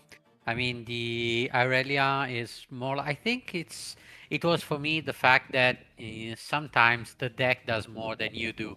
I mean, if you draw your Unguards, your Defiant Dance, you're pretty much set up because you only play. I mean, 2 big units. I mean, the big unit is just one, but the Stellacorn Herder is the actual engine of the deck. So if you manage to make the Stellacorn survive 1 turn, you are set up for the entire game.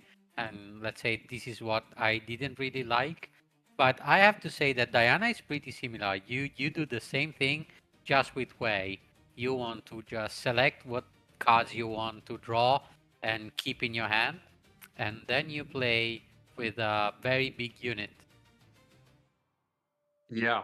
Yeah, very similar decks in their game plan and in their based on drawing power. And both their removal for the other's draw power tends to be charms, which doesn't work so well against these movement triggers. So it's going to be very interesting how they manage to get rid of each other's movements. We have the mulligan choices here. He chooses to keep.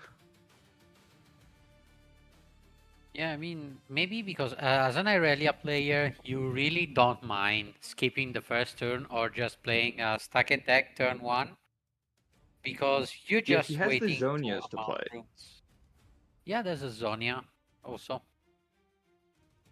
But it's not I am really going to surprised. advance your tempo. Yeah, I don't think it's a matchup where you need a ton of tempo.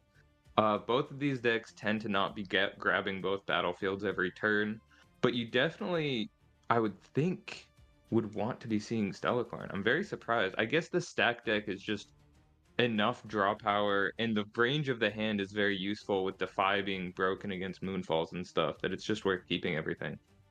Does start off with the stack deck. Okay. Double Stellacorn, so you know that you're not going to see another one for probably a long time. Which is fine. I don't think you ever really want to see multiple in this matchup in particular. Do you just put down the Stellacorn on 4 runes in this matchup? I imagine so. No, I would never. I mean, best case scenario, you make your opponent use one of their big removals so they cannot play it for. Yeah. For Just puts it down the immediately, not afraid of it dying. Very reasonable. We'll see if the Diana has any answer to that. For now, I think I only saw 2 stack deck that were worth mentioning.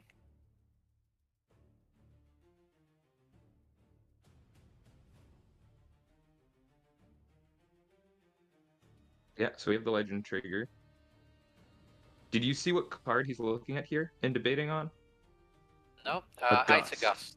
Okay, which is great actually against Stellacorn because she has 3 might exactly. And it's going to force your opponent at least to use something. Yeah, and especially when they try to use something on the Stellacorn, you can chain to that Gust it and make them use 2.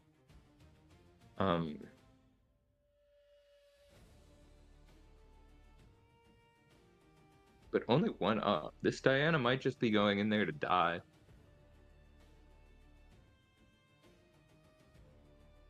Goes for the boots. Now we're already out of Gust range. Yeah.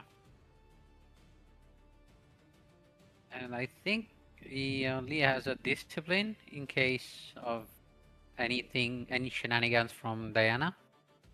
I think no, Yeah, the Diana so he's is just using the Diana for draw.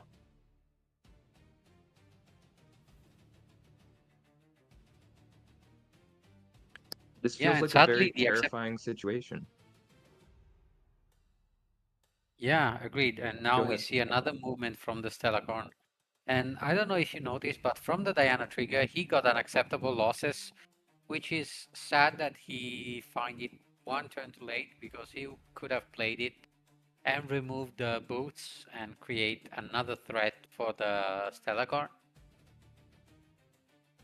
True, would have forced out the discipline if that were the case.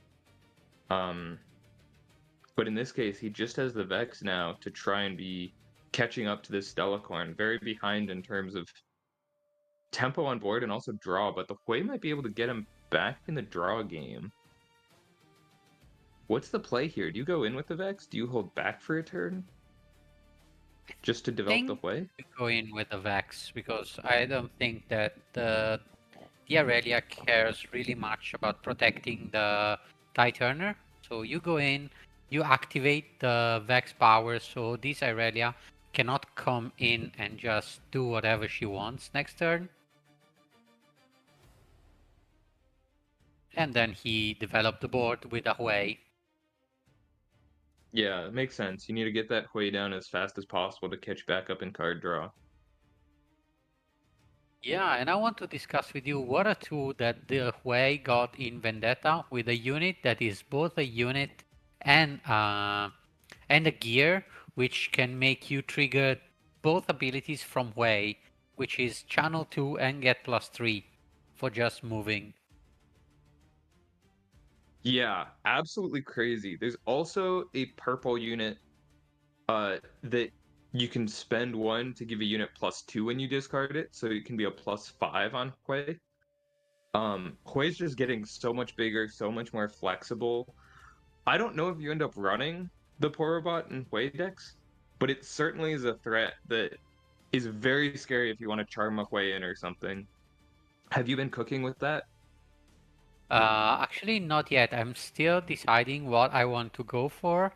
For now, the only thing that I decided is that my chase card is going to be the Mel Legend, the red one, which beautiful art in my opinion. The red Mel one. Yeah, okay, that one is very nice. Yep. Yeah.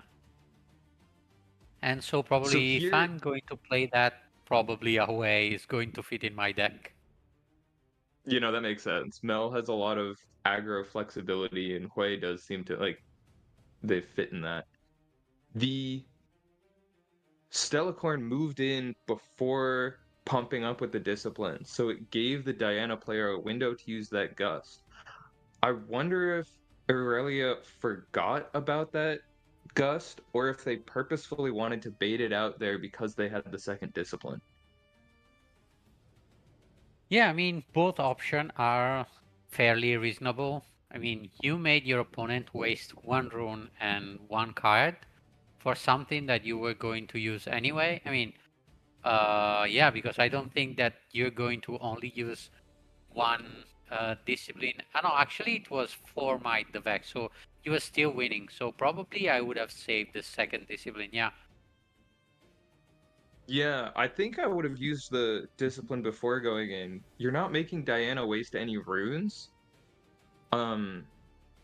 Because they already just left those up and they wouldn't get a chance to use them otherwise. So I don't love the play. But if the gust is scary otherwise, I could see trying to get it out early. We see another tie turner, which is going to bring the Stellacorn again back to safety and draw once more. This match just has been so far a ton of move the Stellacorn in, kill something, move it back out, draw 2, just get the card advantage and keep up in point tempo. And it feels to me like Diana is very far behind at this point, both in cards, in board, and just inability to stabilize. Even though the points are even and it's the Diana's turn, feels like the Stellacorn draws have pulled the Aurelia ahead by a fair amount. I don't know if you feel the same. Yeah, I mean, an Irelia with 8 cards in hand, and he still has to use the legend, I mean, the champion from the champion zone is really scary. Because even if you deal with the, let's call the henchman, which is the Stellacorn, you still have to deal with the queen, with the Irelia, who's still going to come in, swing for a lot of might, conquer battlefields, and put you in a very precarious position.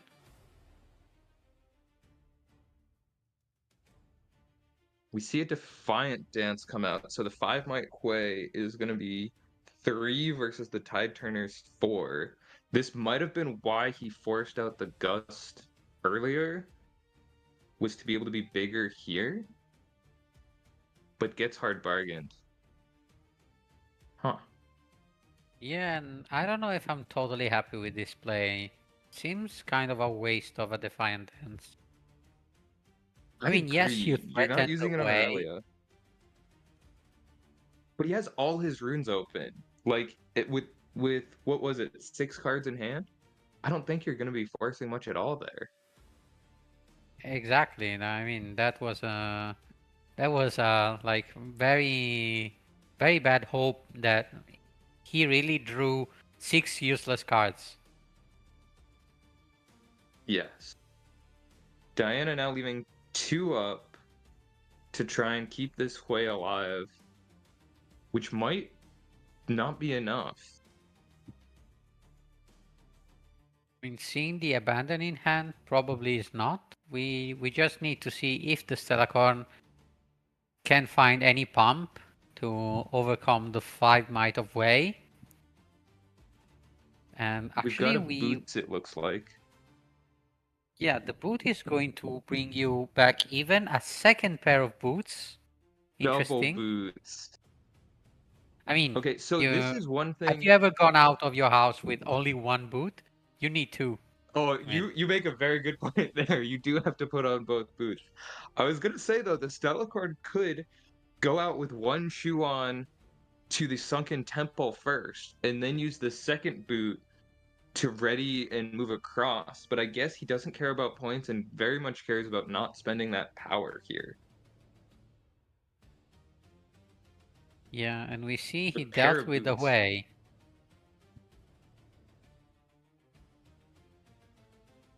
So let's say that the 2 runes were just a bluff.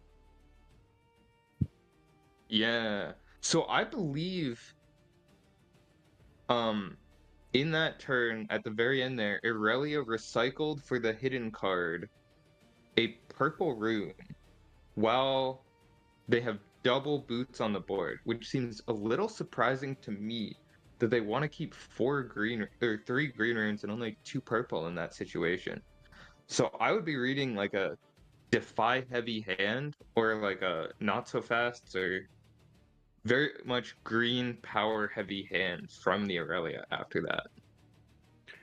Yeah, and we have to see if the Diana player is kind of a, I would like to say a poker player where you watch most of the time your opponent, then your cards. And so if he noticed that, or if he was too focused on his own plan. But we see now that he can play the infamous combo of Fitz Starcrossed, and if he goes in with the Vex Cheerless, actually he can play the Starcross for only 2 runes, which is huge. Conquer the battlefield, remove the Stellacorn, and be very in an advantageous position because you then can play the Fitz again next turn. So he does have a defy for this, but it will cost 2 energy, 2 power if he wants to try and stop the Starcross, which is so expensive here. And against 5 open runes, it could just be another hard bargain or something. You might have to let this go through. Yeah, and you have to think at least it's bouncing it back in my hand so I can play next turn. It's not like killing my unit. The only thing he could be thinking about here, realistically, is a defy. Because it has to be a 1 energy card, and it has to be something worth responding to with it. Like, you wouldn't stack deck here because it costs you a power. So the Diana player now knows about the defy with how long that think was. Yeah, and it for gets 1 rune, abandoned. the defy gets destroyed.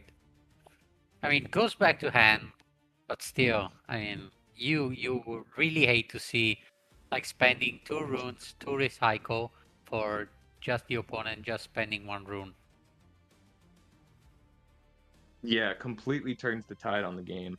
There's been so much of each player just leaving a lot in the battlefields pretty early, it feels like to me, and tapping out very low so that they can't really defend their units. And so it's just been units dying back and forth. I don't know how much I agree with this. It feels like you should be playing this matchup much more slowly and caring less about the points and more about making sure your units don't fall off the board like this. Yeah, I What do you agree. They think? are really going at it. And now let's say the Aurelia is paying the price because instead of having 9 runes to play with, now he only has 5, which means he can maybe only play the Aurelia and give 1 free turn to this Diana, or maybe play the Stellacorn again and wait for next turn to do something. Because I don't think that here you want to really recycle 2 more runes, which are going to be the only chaos runes that you have to equip the boots and then go in and face that Vex Cheerless that can throw anything at a discounted cost. Yeah. Yeah, I agree. You can't really afford to do many choices here, though. Yes, Does look and like the he Stellacorn's did. coming in and going for the fight. Wow.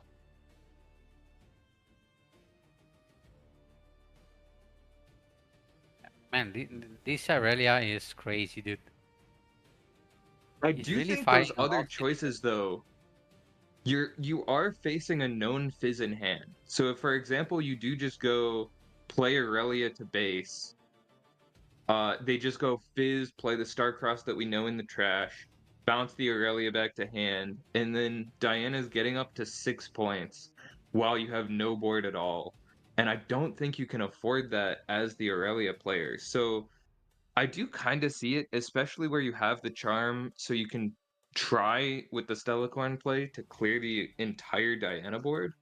The flash is very unfortunate here, though.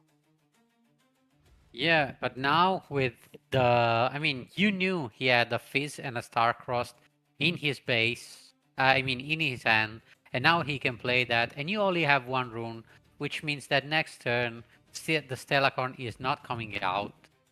And I think you're in an even worse position than you were before, because Yeah, before you it had is 5 very runes rough. to play with. This turned extremely fast when that Vex play went through, leaving the Stellacorn on the battlefield really got him caught in a bad position here.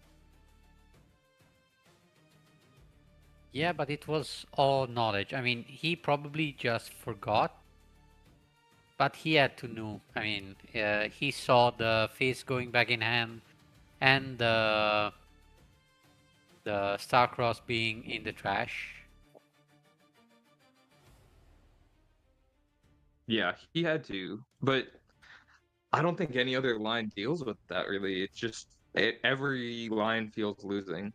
So you have to hope they have nothing else and that you can maybe just leave up the one to defy the Starcross there. It's all rough. Yeah.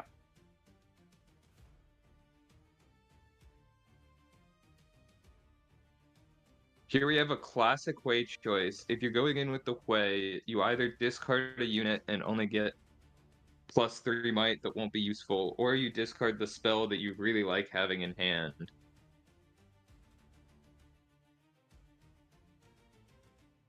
Does just use the spell.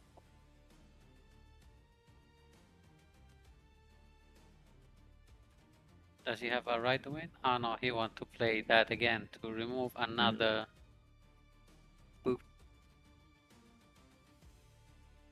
So now you really Yeah, have Diana to is go at hopping 6 on one points. foot. Yeah. You don't really care about anymore. And we play both bids for both acceptable losses. Let's just get rid of everything. This is looking very wrapped up from this point. How would you ever manage to defend a battlefield as Aurelia in this position? I don't think you can, because before you could play Irelia, attach boots and go in and swing, but right now I think you can. I don't know what you can do. I mean, you have to waste a pump just to get the Stellacon ready to go in the battlefield and contest something, or you really hope that that Scuttle Crab with a lot of pump can survive anything that this Diana is going to throw at your face. Yeah, it's not looking promising for Scuttle Crab against the world, but we can always hope for him.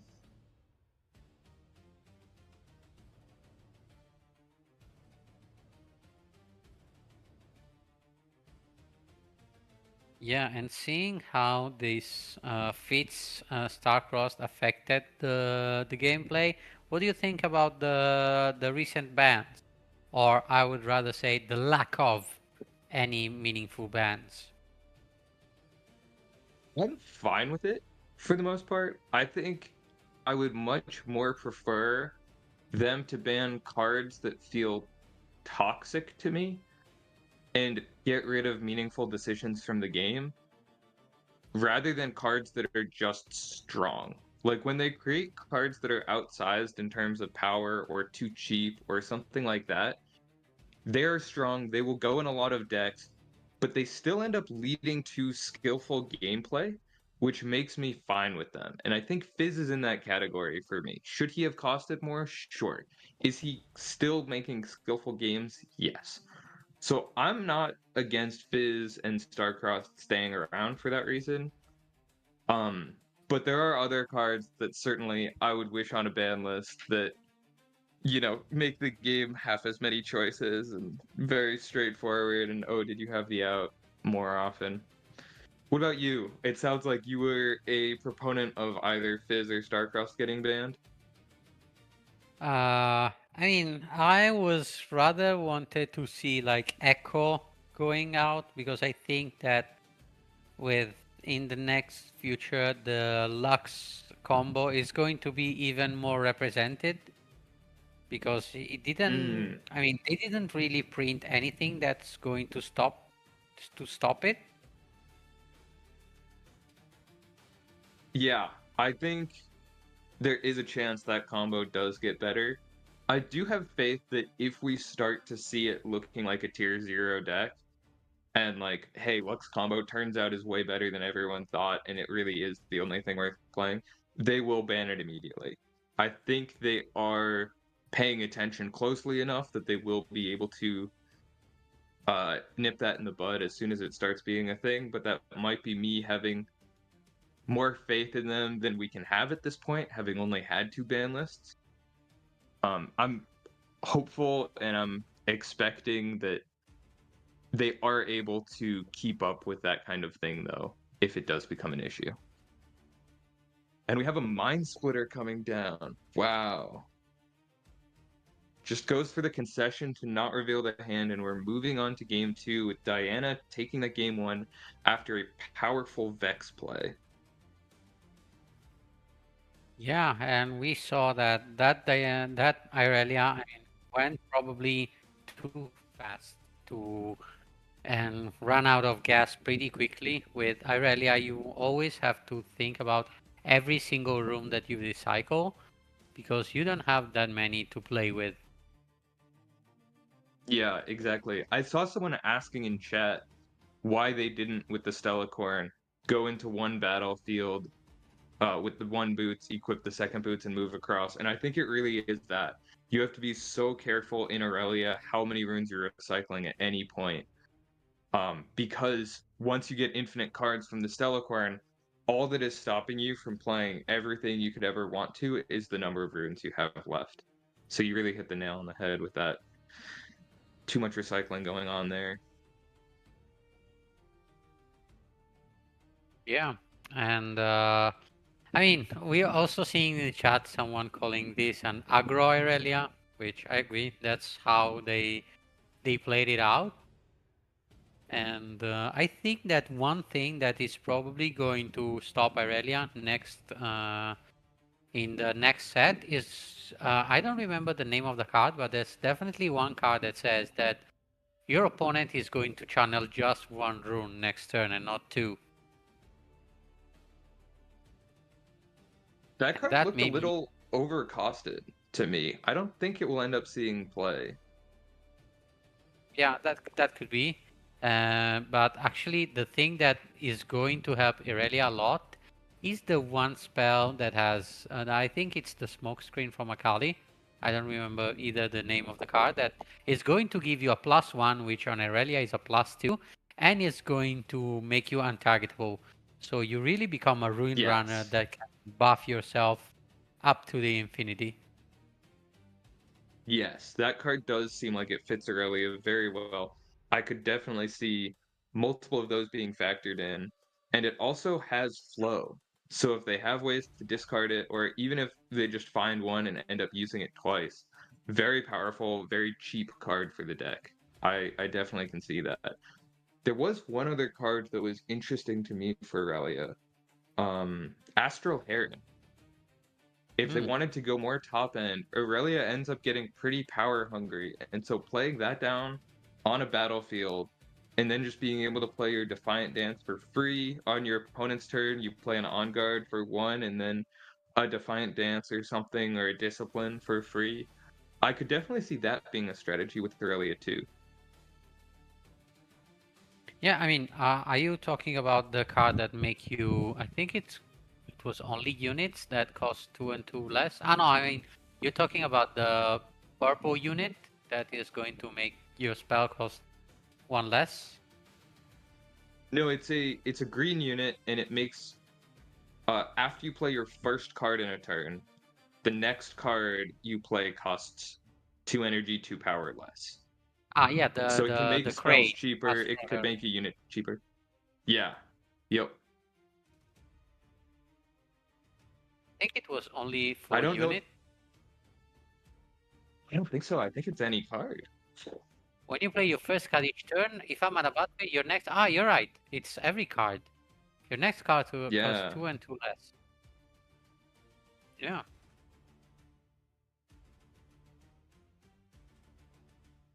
Definitely a lot you can do with that. Especially with green, since you have things like hiding Zhonyas, and so on your opponent's turn, if you're tapped out, you can flip up the Zhonyas as your first card, and then even though you're tapped out, you have 2 energy, 2 power to pay for a card with. A lot of surprise factor that you can use that with. Yeah, and we can have the free Buke, actually. Because it's exactly 2 and 2 recycle.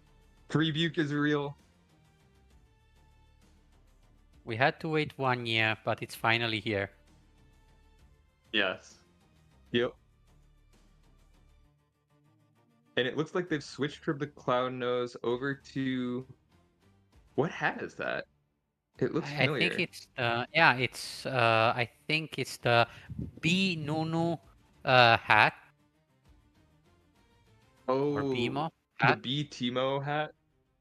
Yeah. I see. We are back to the game, yes.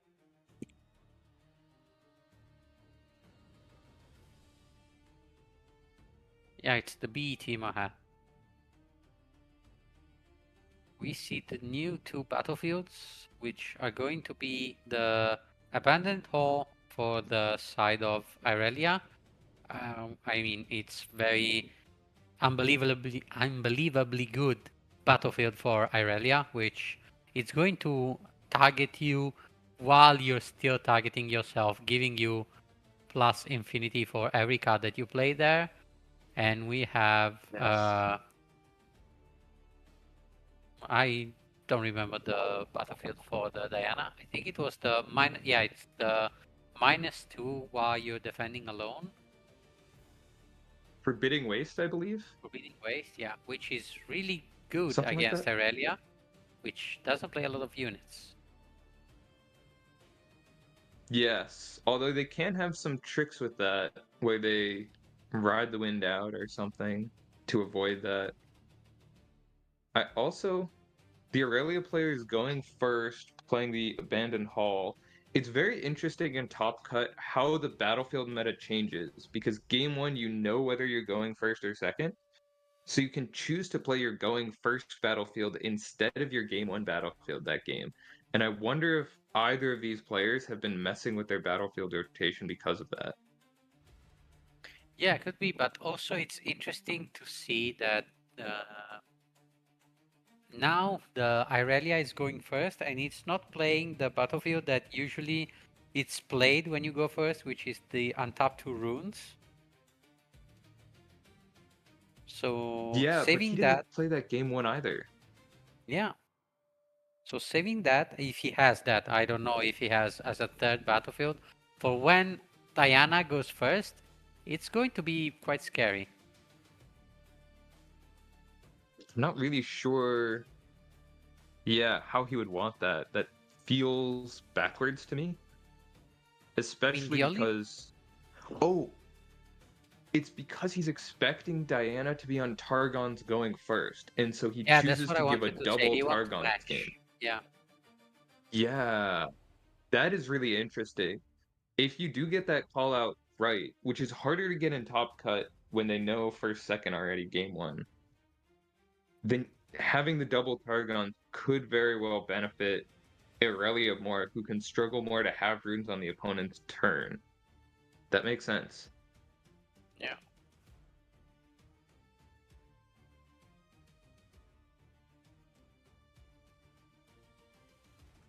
We have a Stupefy from the Diana player, letting them be 2 might ahead in this race through the Abandoned Hall, making every spell here extra effective. The Discipline will make us 1 bigger than the Diana now.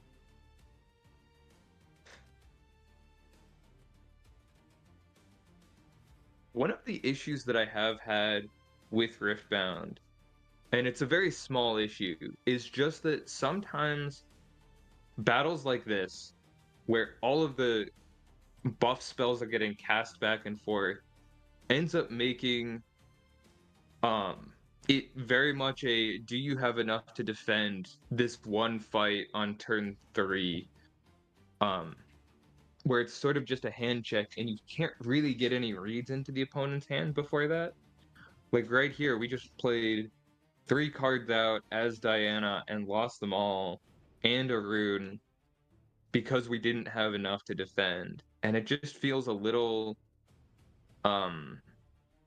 bit of a coin flip at times when people go for those battles, whether or not you get through. Yeah, and mostly that's why you do it when you're attacking, because you have complete control of your runes. We do have a Kha'Zix in the hand. I don't see very many of those from Diana. What do you think of that tech? Is that more common in China? Is that something you've seen a fair amount? I haven't seen that much at all. I have seen quite a few. I remember that the first instance of Diana played by Alan ZQ had those in the main deck, but then he decided to swap them out. I think it's very good. It's a very cheap way to deal with camels, let's say, with the Ruin Runner that you cannot target. And it's a great counter to Master Yi in general. Yeah, it makes sense. And I definitely see why they would come in this matchup. Yeah, and we see now that the Diana spell is being abandoned, and the Diana is deciding if he wants to react with that. Actually, I cannot see if he has anything that he can react to, because for now the pike is getting a +5. Oh, sorry. The and it's Irelia currently player winning. here has not done their predict off the... Okay, they just remembered it for the abandon.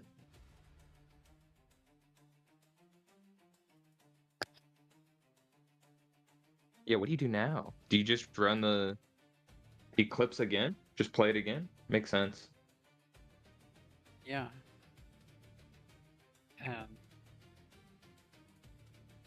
But I don't know. I think that the Defiant Dance is enough to win even this fight.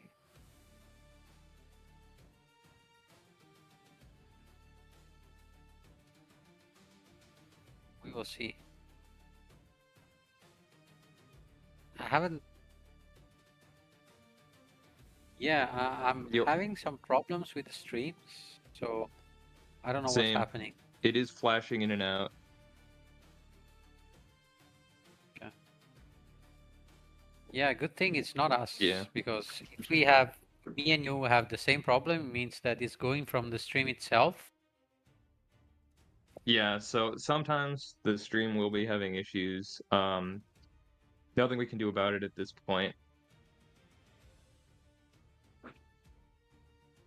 Yeah, I think too many people connected for this spell slinging battle of spells on that battlefield. Oh, yeah, indeed. Everyone was loving the tension of it, and we're playing the acceptable losses to get another +1 or +2 between the Abandoned Hall and the Ravenbloom student, which makes us end up being bigger than the Pike at the very end there. Only killing off a gold, but it doesn't matter because we got to win that fight. But now you're tapped out, and just a simple Scuttle Crab is going to overcome the student. I even if he won the fight, even if the Diana won the fight, I have to give the advantage to the Irelia right now, since he has units ready. He's going to double conquer, and it's in a better position. I don't know if the Diana has any units in hand. We see for sure one. We see, okay, he has a lot of units in his hand. Bunch. We've got the Hui, we've got Fizz, we've got Kazakhs. Plenty of choices. It's probably just the Hui coming down. You always want to get that set up as fast as possible, but you will be down 2 points to 5.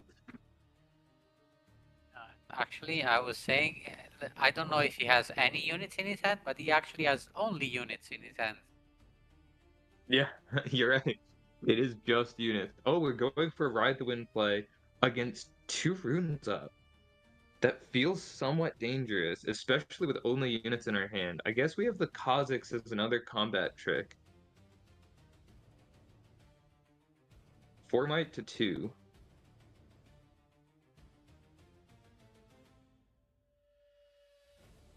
Yeah, we see This an will- on guard, yeah.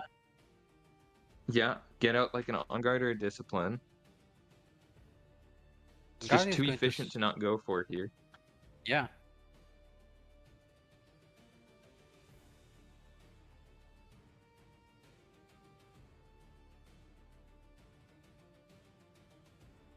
Two left And up as we now. We said- get some XP, but that won't matter.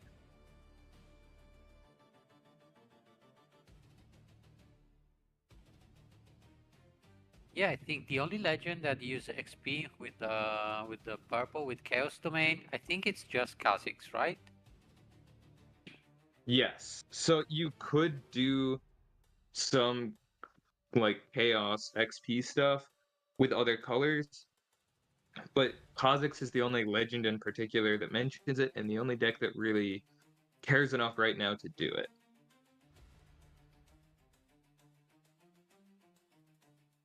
And we have the opposite over here, only spells from the Aurelia side.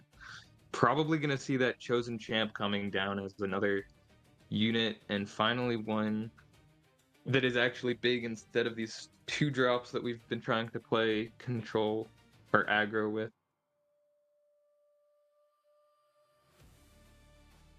Pulls the crab Yeah. deck, plays the Aurelia out. And I We think are right at now even is the points. best time. Yeah, I agree. Yeah, it's the best time to take a development turn, because the Hui is not on the battlefield. Your units are safe in base.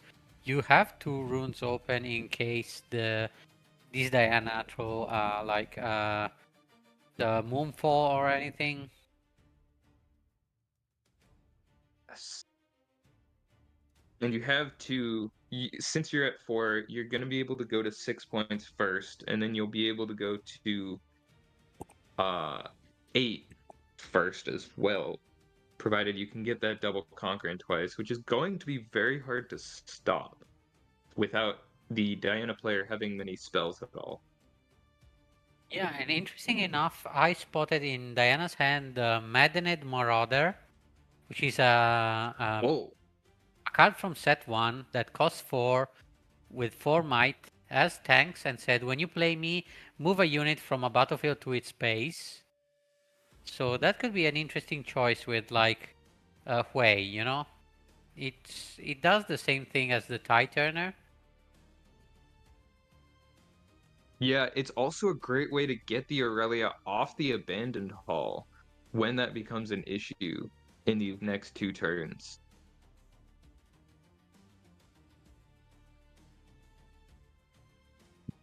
So this board setup from the Diana means that the crab cannot hit over the Raven Bloom without any pump.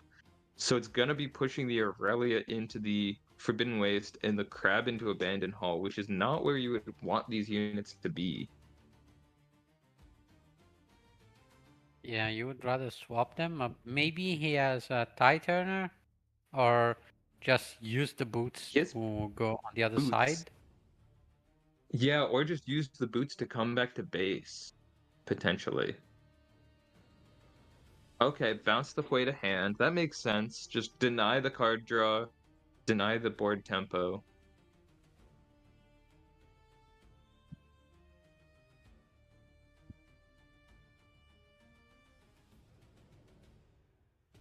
Instead of the boots, we go for the Tide Turner, which lets us keep the not so fast up.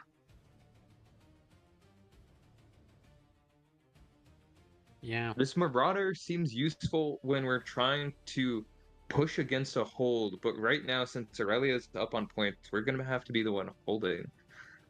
It's a fight or flight without its defensive capabilities, basically. And also, right now, we're going to see that this Kha'Zix is on a battlefield where his +2 is not going to matter at all. So he needs at least some help on that battlefield, because if the Aurelia double conquers, it's going to be GG. And I think you are not able right now to go on the other battlefield. So you really have to double up on this battlefield, because the Scuttle Crab is going to conquer for free on the Abandoned Hall. Yeah, so it could be Aurelia and Scuttle Crab both into the Forbidding Waste, and then you use like the boots to be able to gank yourself across. Or you use the Defiant Dance in combat to ready yourself after equipping the boots previously. Yeah, oh, and I he has think the switcheroo. So the Scuttle Crab can be massive in that fight. Yeah, I think one thing I would do is go on the Abandoned Hall, then play the Defiant Dance, then play so you get also the buff from the Abandoned Hall, then you play the boots and you gank on the other battlefield with the Scuttle Crab. Yeah, you have the not so fast, so the Diana will need 2 ways to stop you here in order to be able to stop this line. I like the line you're seeing, and it looks like they're seeing the same line. There's no real reason to keep the Defiant Dance hidden. Yeah, and he's doing it. Exactly what you called out. Yeah, and it's GG. And We're that is going to game GG. 3. So we're expecting 2 Targons in this upcoming game because both players have not shown it yet. And it looks like the Aurelia player has been doing some battlefield mind games to make it so that their battlefield, when going second, will be able to let them defend a little better, keep in the game. Yeah, and we will see if your call was correct and they have indeed both the Tiger's Peak, or if one of the two players has a different battlefield, and so the mind game didn't really pay off.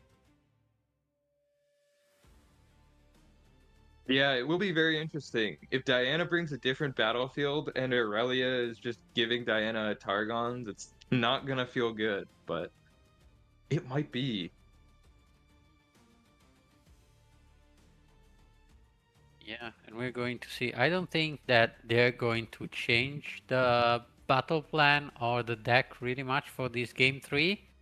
But we're going to see. Maybe that Diana put too many units in their deck since they didn't find any valuable spell in the end, or they just wasted them all for, let's say, spell slinging on the Abandoned Hall for 2 turns in a row against that Aurelia, who Yeah. in the end came out on top.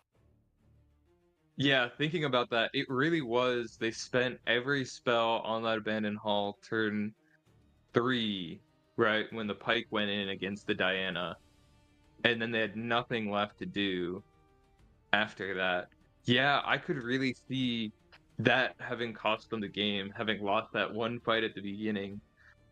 But could they have afforded to just lose it without using the spells, or not move the Diana in? I don't think so. I think they had to be making those plays. It's just unfortunate that they didn't have enough buffs to defend that fight and also have any left for later in the game.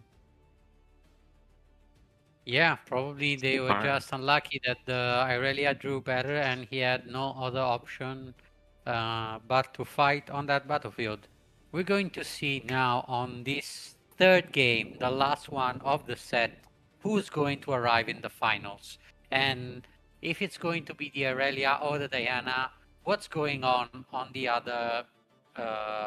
the other side with the other Irelia versus Diana? we're going to have a mirror matchup, do you think, next round? Or we're going to have another Irelia versus Diana? I don't know which I'm hoping for. I think some mirror matches in this game end up fascinating, but I would love there to be variety so that we're not seeing Diana Aurelia match up both of the semifinals and finals. But it looks like the battlefields are not what I anticipated. We have the Targons from the Aurelia player, probably from that mind game, and we have Abandoned Hall from the Diana player. Yeah, and we will see if the strategy of keeping the Targon's Peak for last will pay off. It does feel like this combination of battlefields, while Abandoned Hall will be insane for Aurelia in the late game, benefits the Diana more early. Yeah, and for now we see that the Diana is being pretty unlucky not finding a turn 1 play, but maybe he's going to top deck. Yeah, I mean, it is always very nice having that 3-cost chosen champion so that you're guaranteed to play going second and going first. You end up having fewer 2-drops because your turn 1 plays overall are like filled in a lot by that Diana. But we did top deck once, so we do have a play we are able to get to the Targons first. That is massive. Yeah, we see a turn 1 from Aurelia to And with Pike this the spike. 3-drop, letting us play a bigger number so that the Aurelia player or the Diana player will have to first play interaction. Goes in.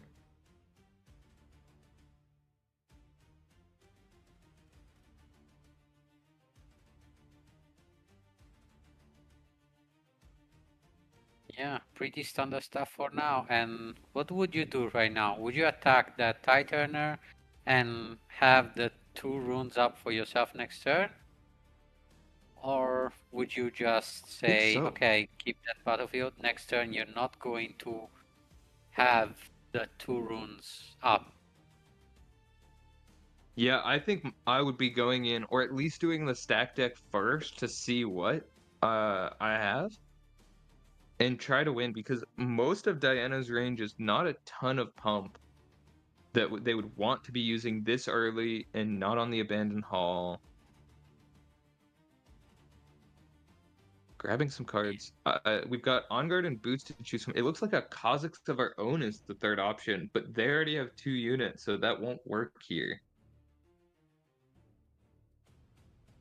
Yeah, and I think here I would take probably the Vanguard or the Kha'Zix and just run away with the Ride the Wind. We have 5 runes. We use the stack deck, so we're down to 4 open. If we do the Ride the Wind, we're just leaving 2 up. We've deramped 1. I almost want to just play the Stellacorn and trade with the... Yeah, just like this, because we need to get that Stellacorn down sooner rather than later, and we need to not deramp. I don't think the point matters that much. No Moonfall, so the Stellacorn looks safe here.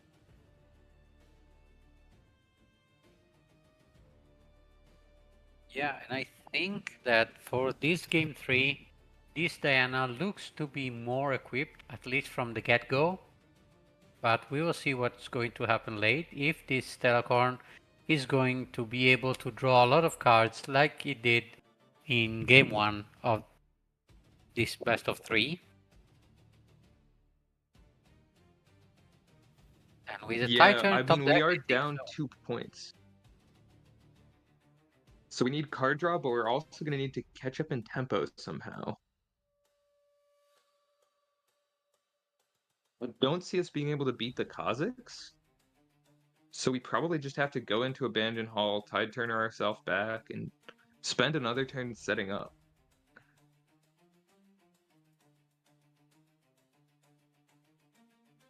Yeah. He's thinking hard about this. He's definitely in a rough position. Yeah, unless you want to star-cross these Kha'Zix away, or that way. Could you go Tide Turner to swap with Stellacorn, chain Starcrossed, bouncing your Tide Turner, and still get the Stellacorn moved? Does that work like that? Yeah, or you can just, you don't even have to chain that. You play the Tide Turner, swap the 2 units, and True. then you just start cross. True. Doing the Starcrossed in chain, though, lets you get the Abandoned Hall trigger so that your Stellacorn can be bigger.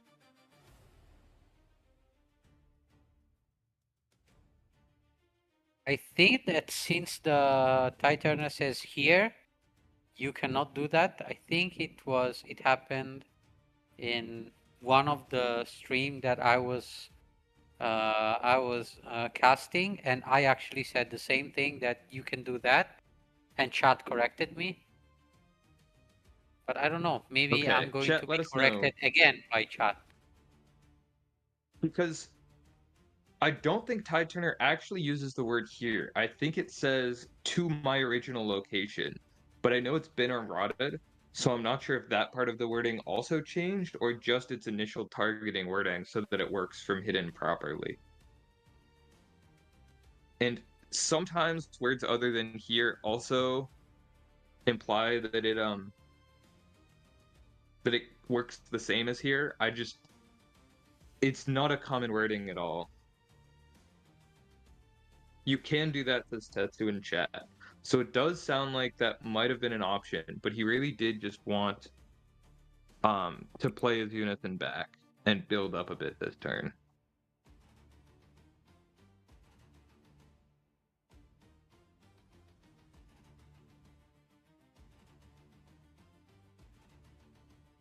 Yeah, this seems very reasonable for me. It involved the least amount of deramping from Aurelia and denies those very important Hui draws.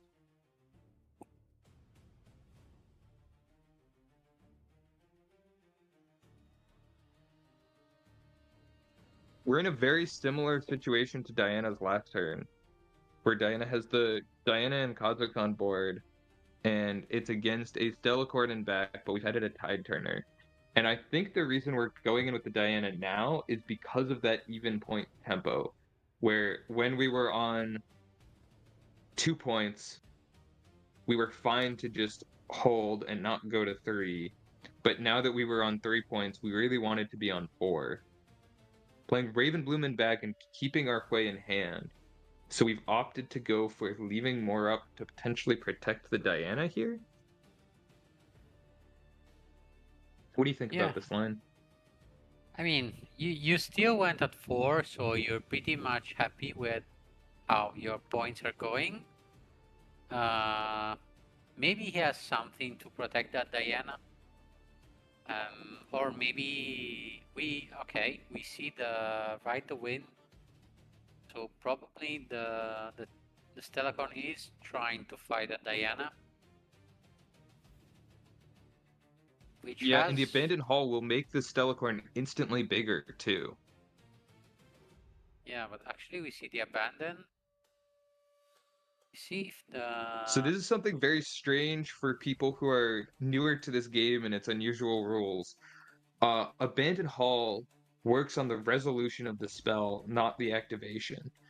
So once Ride the Wind resolves completely, and it requires all this Abandon to be done, the Defy to be done, and it actually resolves, the unit gets moved to the Abandoned Hall, and then the Abandoned Hall triggers, letting it actually get the +1 here, even though the Stellacorn wasn't there at the start of it. Yeah, and we see another Ride the Wind from the opponent. We're going to see, I think it's going to move in the Kha'Zix. I don't think he's going to pull out for a big defense. The Diana. But I don't know. I mean, even pulling out the Diana, it's going to be a good option for me, I think, because then you can double conquer, because that Stellacorn is for sure going back to base. Yeah, we could even go into the Targons here. It would be very awkward for the Aurelia to try and follow us in there, so we can go to 5 this turn potentially with it. And save our Diana. Yeah. If we pulled the Kazakhs in, we'd be defending with 10 might against 4. But the Abandoned Hall means he only needs a Defiant Dance plus like an On Guard or a Discipline to be bigger. That does sound scary to me. I would not want to be dealing with that. I think we would lose that fight as the Diana player. And I think I would just go for avoiding the fight completely here, riding the wind over to Targons. I think And he it's allows going it. to be another ride the wind, yes. Oh, okay. We are following the Diana across after we win this showdown here. And the Diana player's tapped out, so this is a way to just get another move off the Stellacorn and kill that Diana. Yeah, actually, we didn't win, I think, on the Abandoned Hall. Not sure. Yeah, I think we did. He got the point. And then before the Diana even got her point, you ride the wind there. Yes. Even if maybe Yeah, I think that's making the Diana going at 5 points, it's not the end of the world. So maybe I would have gone back with Stellacorn, draw 1, and then ride the wind in. So you actually maximize your draw. How Because much right do you now care about Diana getting a point there? Yeah, I mean, they're going up to 6 points here anyway, right? It doesn't really change all that much, except they would be able to have all of their units in base instead of at battlefield this turn. I kind of like denying the Diana point so that the Kazakhs and the Ravenbloom have to be in the battlefield here. Yeah. I mean, you still kill the Diana. You just do it after one movement. So the True. 2 units still have to be committed by the Diana. Or maybe you just have to commit one. Yeah, they would only have to commit the Ravenbloom, and they could leave the Kazakhs in base as another attacker, because they only care to go to 6 here, I think.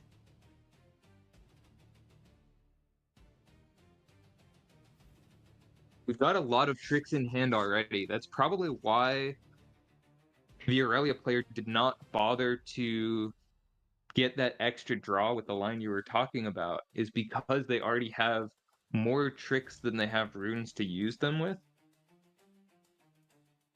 So they don't really need more cards in hand at this point. Yeah. We will see what this Aurelia decide to do now. She has a Stellacorn that can go and match that that Ravenbloom on the other battlefield. And maybe he can send a Titurner to fight both against the Kazakhs. He also has a Kazakhs of his own in his hand, so he can maybe play that to win one of the 2 fights. So one interesting option here is you can send the Stellacorn into the Kazakhs and react to your own move trigger with your Kazakhs from hand, so that when the combat starts there, you have 2 units, your opponent has 1, you get your Kazakhs trigger as Aurelia, and they don't get theirs. Does go into the Ravenbloom student. We are just bigger here. I think the showdown still starts, and so even the opponent Kazakhs actually triggers, if I'm not mistaken. No, the showdown only starts after all move triggers have resolved. And so as you move in and you have something that activates, you create a window to respond to with your own Kazakhs before the showdown starts. Something else that's a little unintuitive about this game, yeah.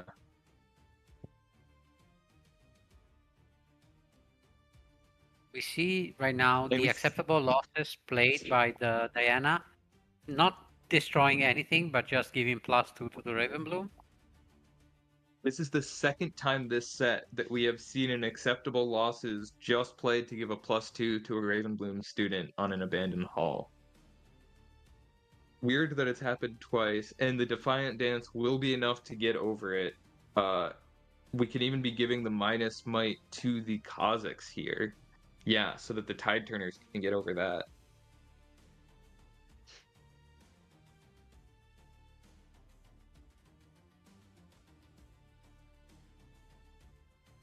We're enough of at a fight to 6 survive runes. next attack. We do have a what was it? Switcheroo? A Star-Crossed in hand, and probably want to bounce the play again.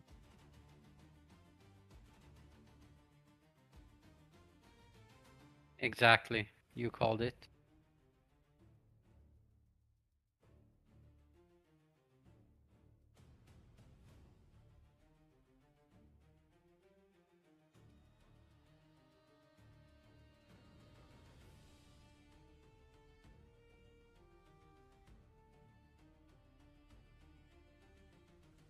And now we're going to be able to defend with 5 up if we want, or play more out.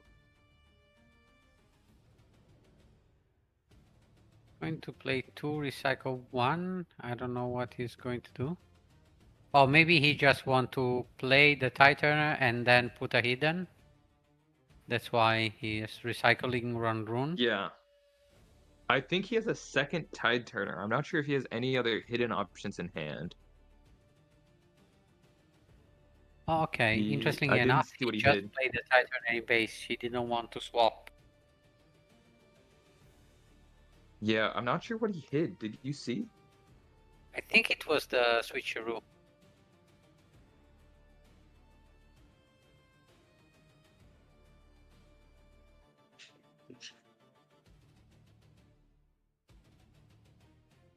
Diana, with only having 1 unit on board, but has access off of the stack deck to ride the wind.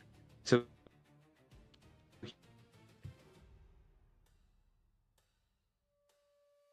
Yeah, I mean, he has to commit all of his runes, but he could play the Quay Ride the Wind. we can send 2 units in here, but we can't beat most tricks that the Aurelia player could have here. So I'm not sure if we just send it all for 8. He's looking to see how much pump the Diana or the Aurelia player has available in his trash, I think, here, to see how likely he is to be able to defend this combat.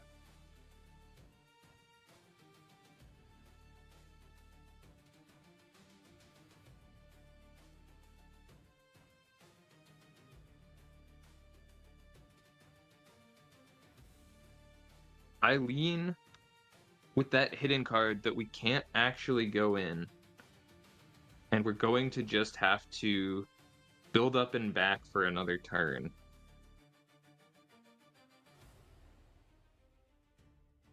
Letting the Aurelia player go to 7 points.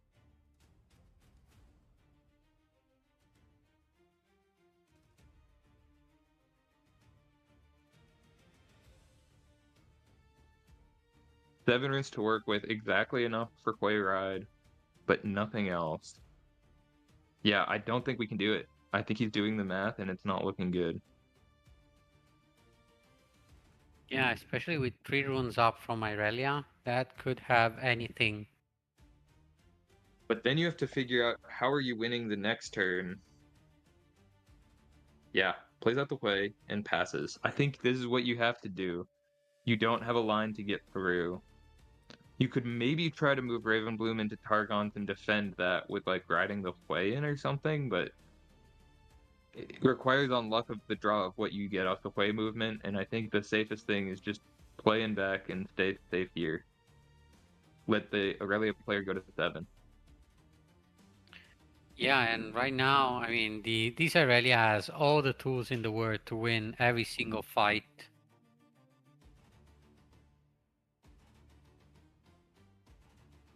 It's going to play a Kha'Zix on the battlefield and pass. With 4 runes up. Which, a worst case Am I scenario connected? Are we is... having issues? I'm not Huh? hearing you anymore. Can you hear me now? Chat, can you hear me?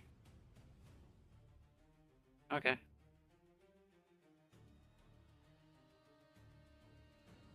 Maybe he doesn't hear you too? So, chat, can you hear us? Okay. Ratu says that he can hear me. So I think it's something on Dimitri's part. A little bit unlucky, but it's okay. Can you hear me now? Hello, hello? I cannot hear you if you're talking. I'm sorry. By the way, we see that the way is going in, discarded another way, have +3 might. So it's an 8 might against 3, and the switcheroo is being played from the hidden, from this Telecorn side. So it's going to be actually an 8 from Telecorn and a 3 from Wei if this card resolves, +1 from the Abandoned Hall that can give the +1 after the spell resolves. So it's going to be actually a 9 against 3 if that switcher resolves. I think that Diana had an abandon, but also the Irelia had the abandon. So I don't know how this is going to be played out. No, actually, it's a Starcrossed, it's Ride the Wind, and I don't remember the last card. And we see what this Diana is going to decide to do, because even if you overcome this battlefield somehow, the other battlefield is going to be an uphill battle. It's going to be very, very hard to deal with it. Because, okay, he's playing a Starcross, choosing the student and the Stellacorn. We know there is not so fast that he's going to be playing. And we will see if he has an answer to that. No, I think the other card is away. So I think the only thing that this way can do right now is like ride the wind, probably on the other battlefield. No, not even on the other battlefield. He has to ride wind back in base and try to get as much might as possible to deal with this Telecorn. But I don't think that's going to be possible. I think that's going to be all she wrote for this Diana, and we're going to probably see. I mean, I don't want to caster curse this Aurelia, but I think we're going to have our first finalist for this China regional. We see the Ride the Wind being played. It resolves, so the way is going back, and probably is going to discard the Hui and give +3, which is going to be a 6 might, still 3 might less than the Stellacorn, so I don't know. But in the meantime, we draw another Starcross, which could be what save us, because you can Starcross actually the Stellacorn again with the student, and then trying to overcome on the other battlefield the might. You're going to have 8 might, 11 minus 5, actually 6 might against, no, 8 might from the Tie Turner plus the Kha'Zix, so you're still not enough. You still have to top deck something with the Hui movement if you're going to win, because I think every day of the week you bounce that Stellacorn back because it's too strong. We will see. So I was going to ask Dimitri if he believed in the heart of the card, but I will ask you, Chad, do you believe in the heart of the card for this Diana, or is this going to be a set that Irelia is going to take home and will go to the final? We're going to see a top. I mean, we haven't seen any single signature spell, any moonfall from this Diana, so maybe something is going to happen. So maybe he's going to top deck it, and now it's going to be just a stack deck, which means another draw.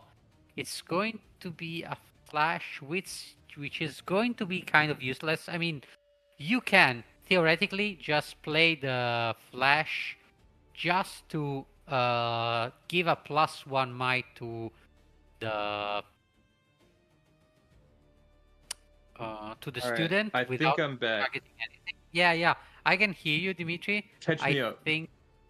I mean, the Aurelia Oh, just won the game It just after a huge switcheroo on the Aurelia, on the Stellacorn. Yeah, and in Oh fact, wow, the play that was the hidden that- card. camera. Yeah. And he holds up the switcheroo.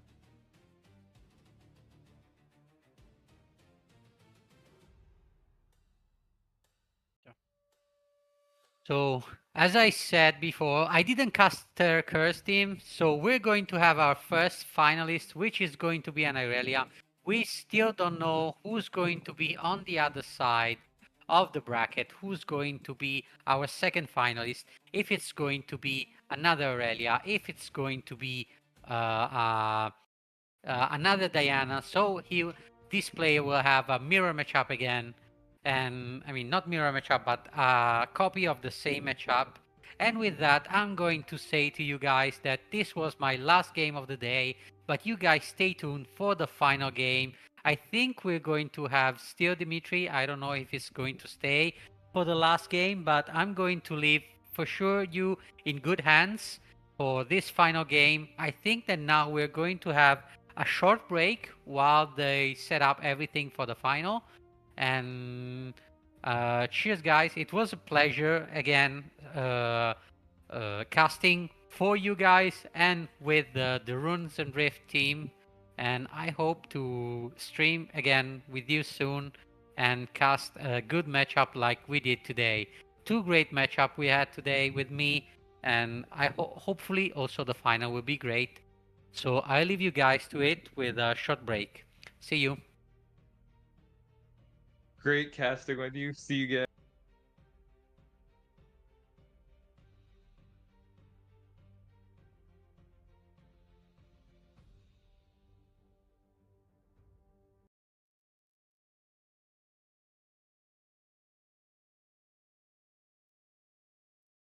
But triple punch first currently in the hand. So even if there was a world that you try to push in from one of these battlefields, I don't think you're ever cracking 15 total buff might or increase of might.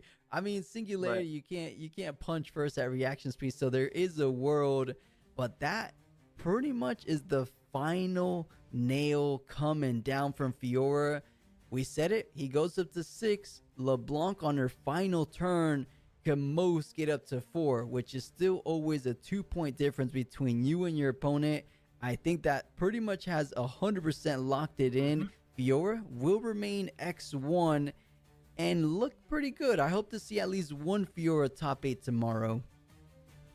Yeah, and there's that set just to say, you know what, there's no way of you winning this game, even if you had the extra turns, because that set is just threatening so much. And I feel like the Fiora would have just won this regardless. Really well played. You know, we see the challenges kind of stop the early game tempo from LeBlanc. We saw, this ability to use our units to kind of get over these double holds or just not even care about them when they were happening. And I think that's just us seeing how China has just perfected this deck. I feel.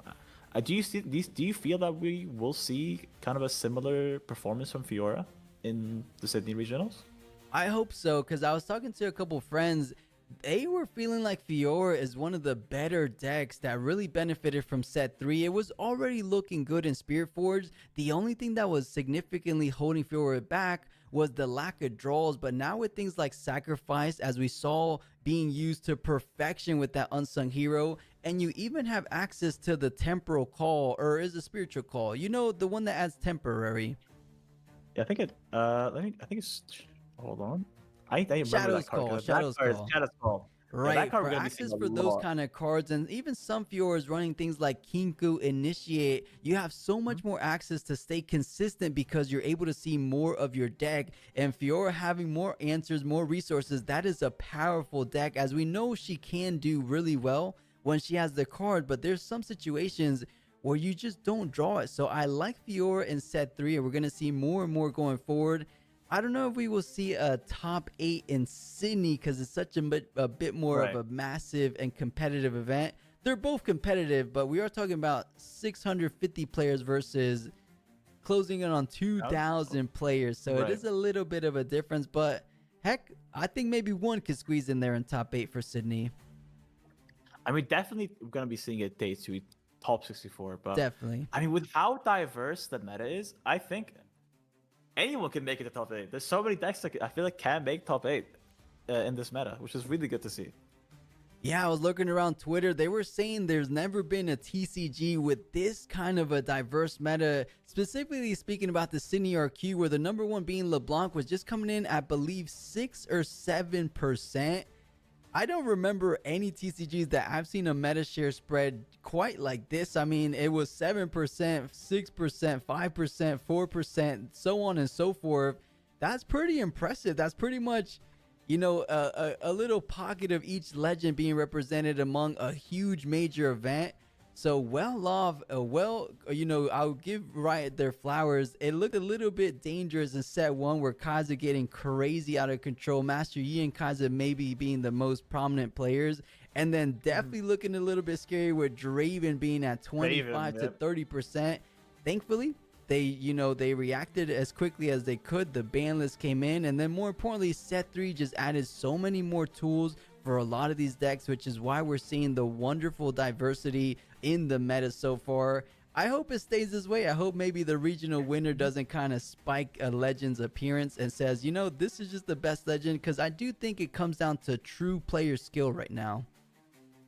Right. I mean, I think we did hear Alan say in the interview where there's so many good decks out there that even if there is no such thing as the deck that beats all. We had Draven last set. That was kind of that, hey, I'm gonna win, right? That's my win con. You're playing a worse deck than me. That's all you got. That's all there is to it. But having there's such a diverse meta. Like how are you supposed to not only beat Aurora, but also aggressive like decks like Lilia Ornn, but also stuff like Yi and Fiora, right?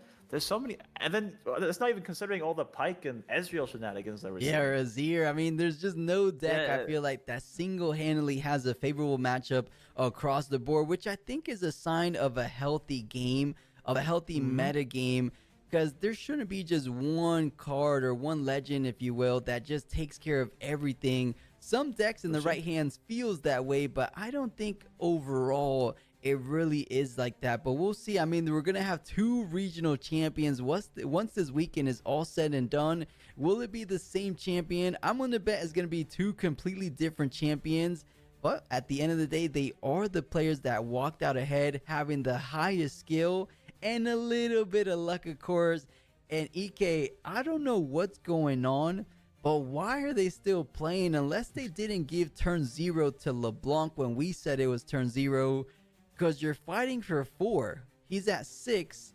There must be something we're missing in terms of active player, because he's going in. He's trying to do all the calculations, saying, what can I possibly do? Singularity here, Watcher there. But we're playing for 4, right? So we must be missing something in terms of overtime. Is China's overtime 5 turns? No. It's definitely across the board worldwide rules that is 3-turn overtime. So there, we do see the turn dice says 2 right there. So maybe just kind of playing it out for the stream. But I think because it will end the turn, and at most our player, if he had the hand somehow, and there's another punch first. That's not what you want to see. If he did have the hand, we could have maybe go up to 4-6. That's still a win from the side of Fiora. And it's not even accounting for their turn that they're going to have. Yeah, honestly, at this point, LeBlanc is playing for some kind of hidden statistic saying, I conquered this many times, I killed this many units. But honestly, I don't know. You kind of just save your mental fortitude for the next day too. So I don't know. I mean, you're getting these little mini successes. Yes, it feels a little bit better. Oh, and okay, he's saying, you know what, in a world where we play this out, I think I could have won the long run, but I think more importantly, Fiora was just playing for the immediate near future, and as we predicted, there was just no world of closing in on that 2-point deficit. Fiora walking away from this best of 3 series, maybe the best game of China so far in day number 1. But I'm excited, Kay. We have a whole nother day 2, or a whole nother day, I should say, of regional coming down tomorrow.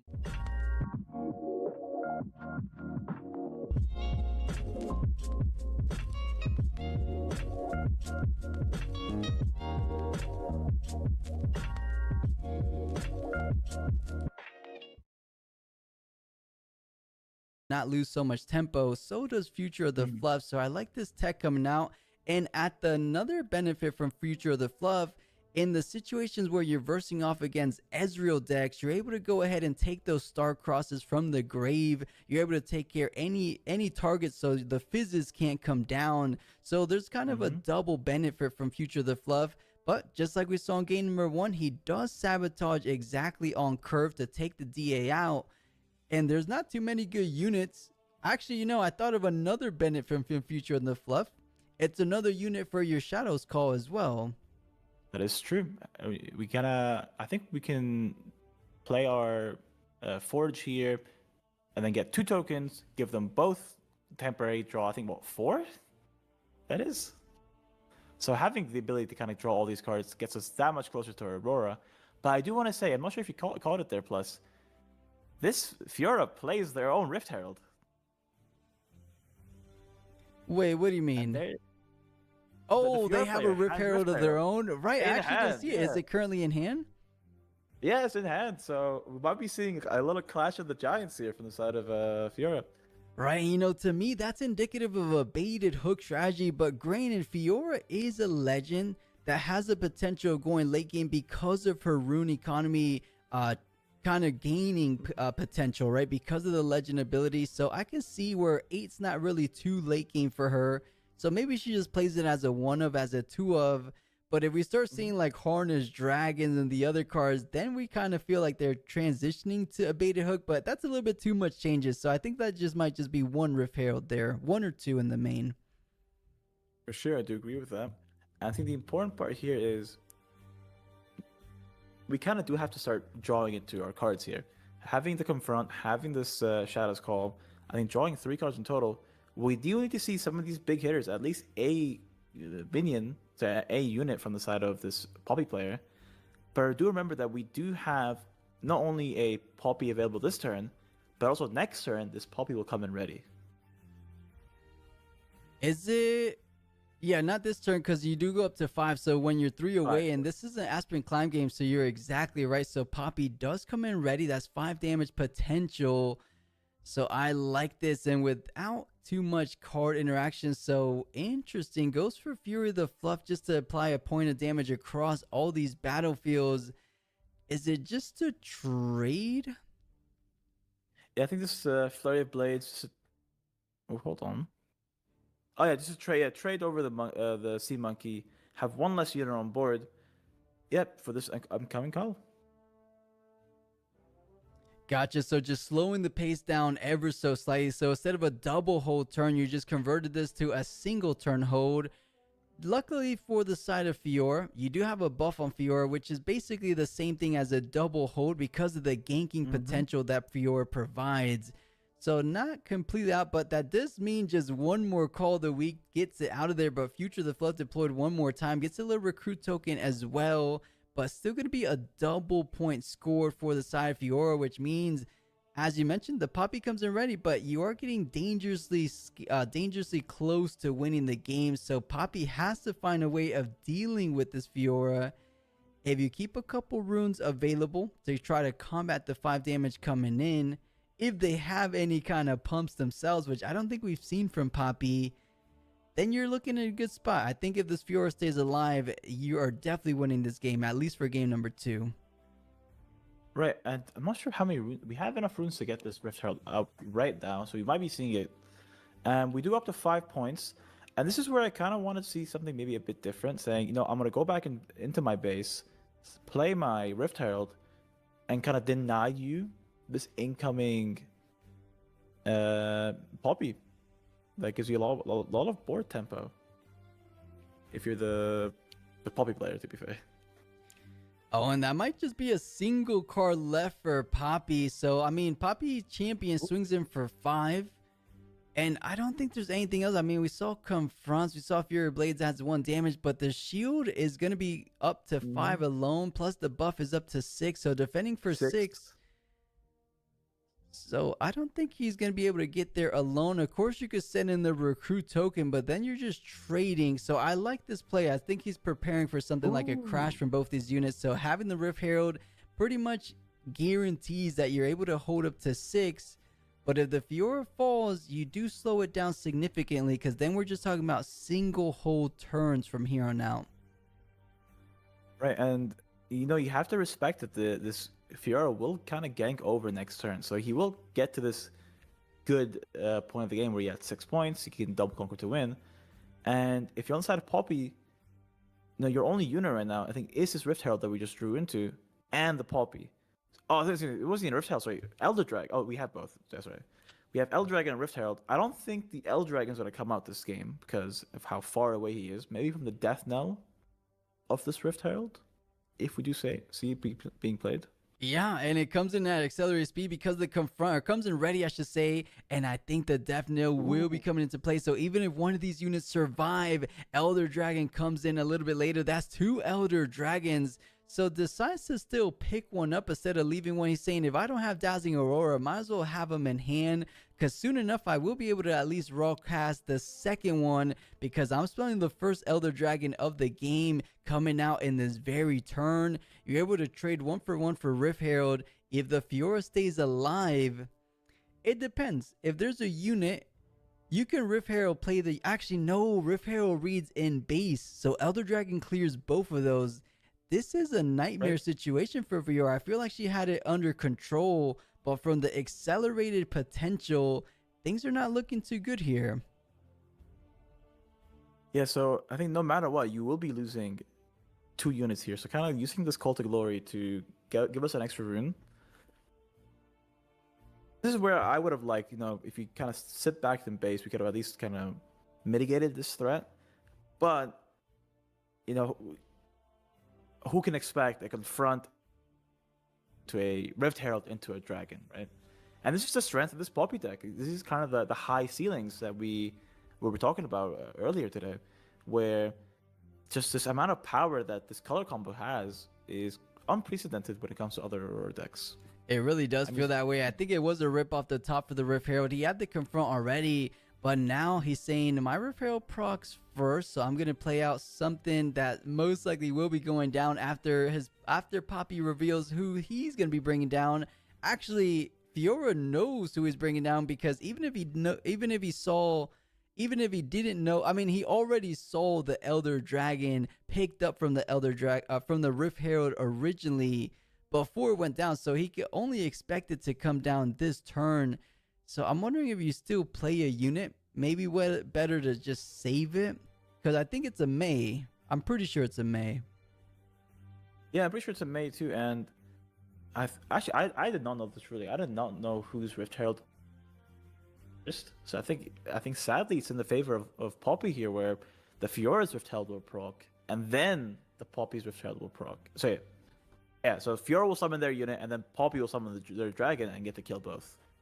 Right, I believe it just simply comes down to last in, first out. So being the attacker, yours goes on the chain first, and then the defender is the last one. So that's the one that has to resolve first. Mm-hmm. I believe that's how this interaction is resolving.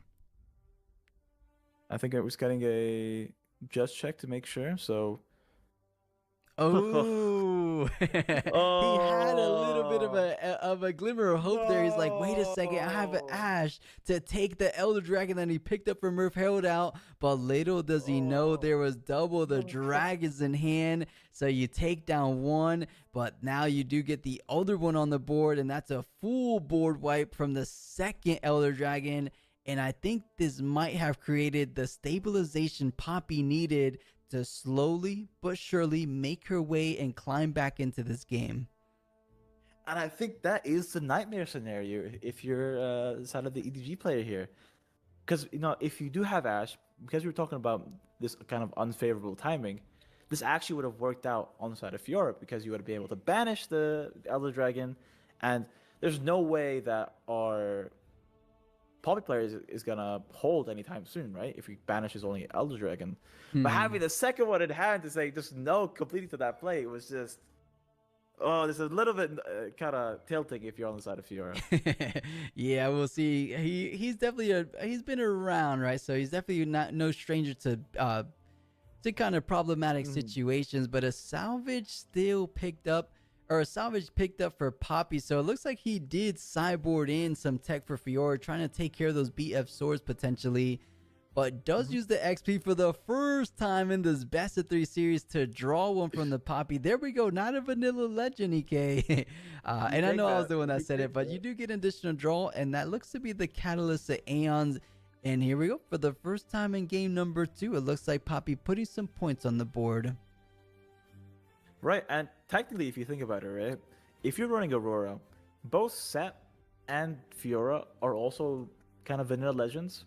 So being able to use the Poppy legend to any kind of degree is an upgrade, technically. Right.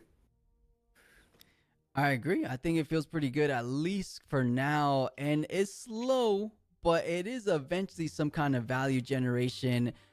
It does take a little bit to get there, but it definitely eventually does get there.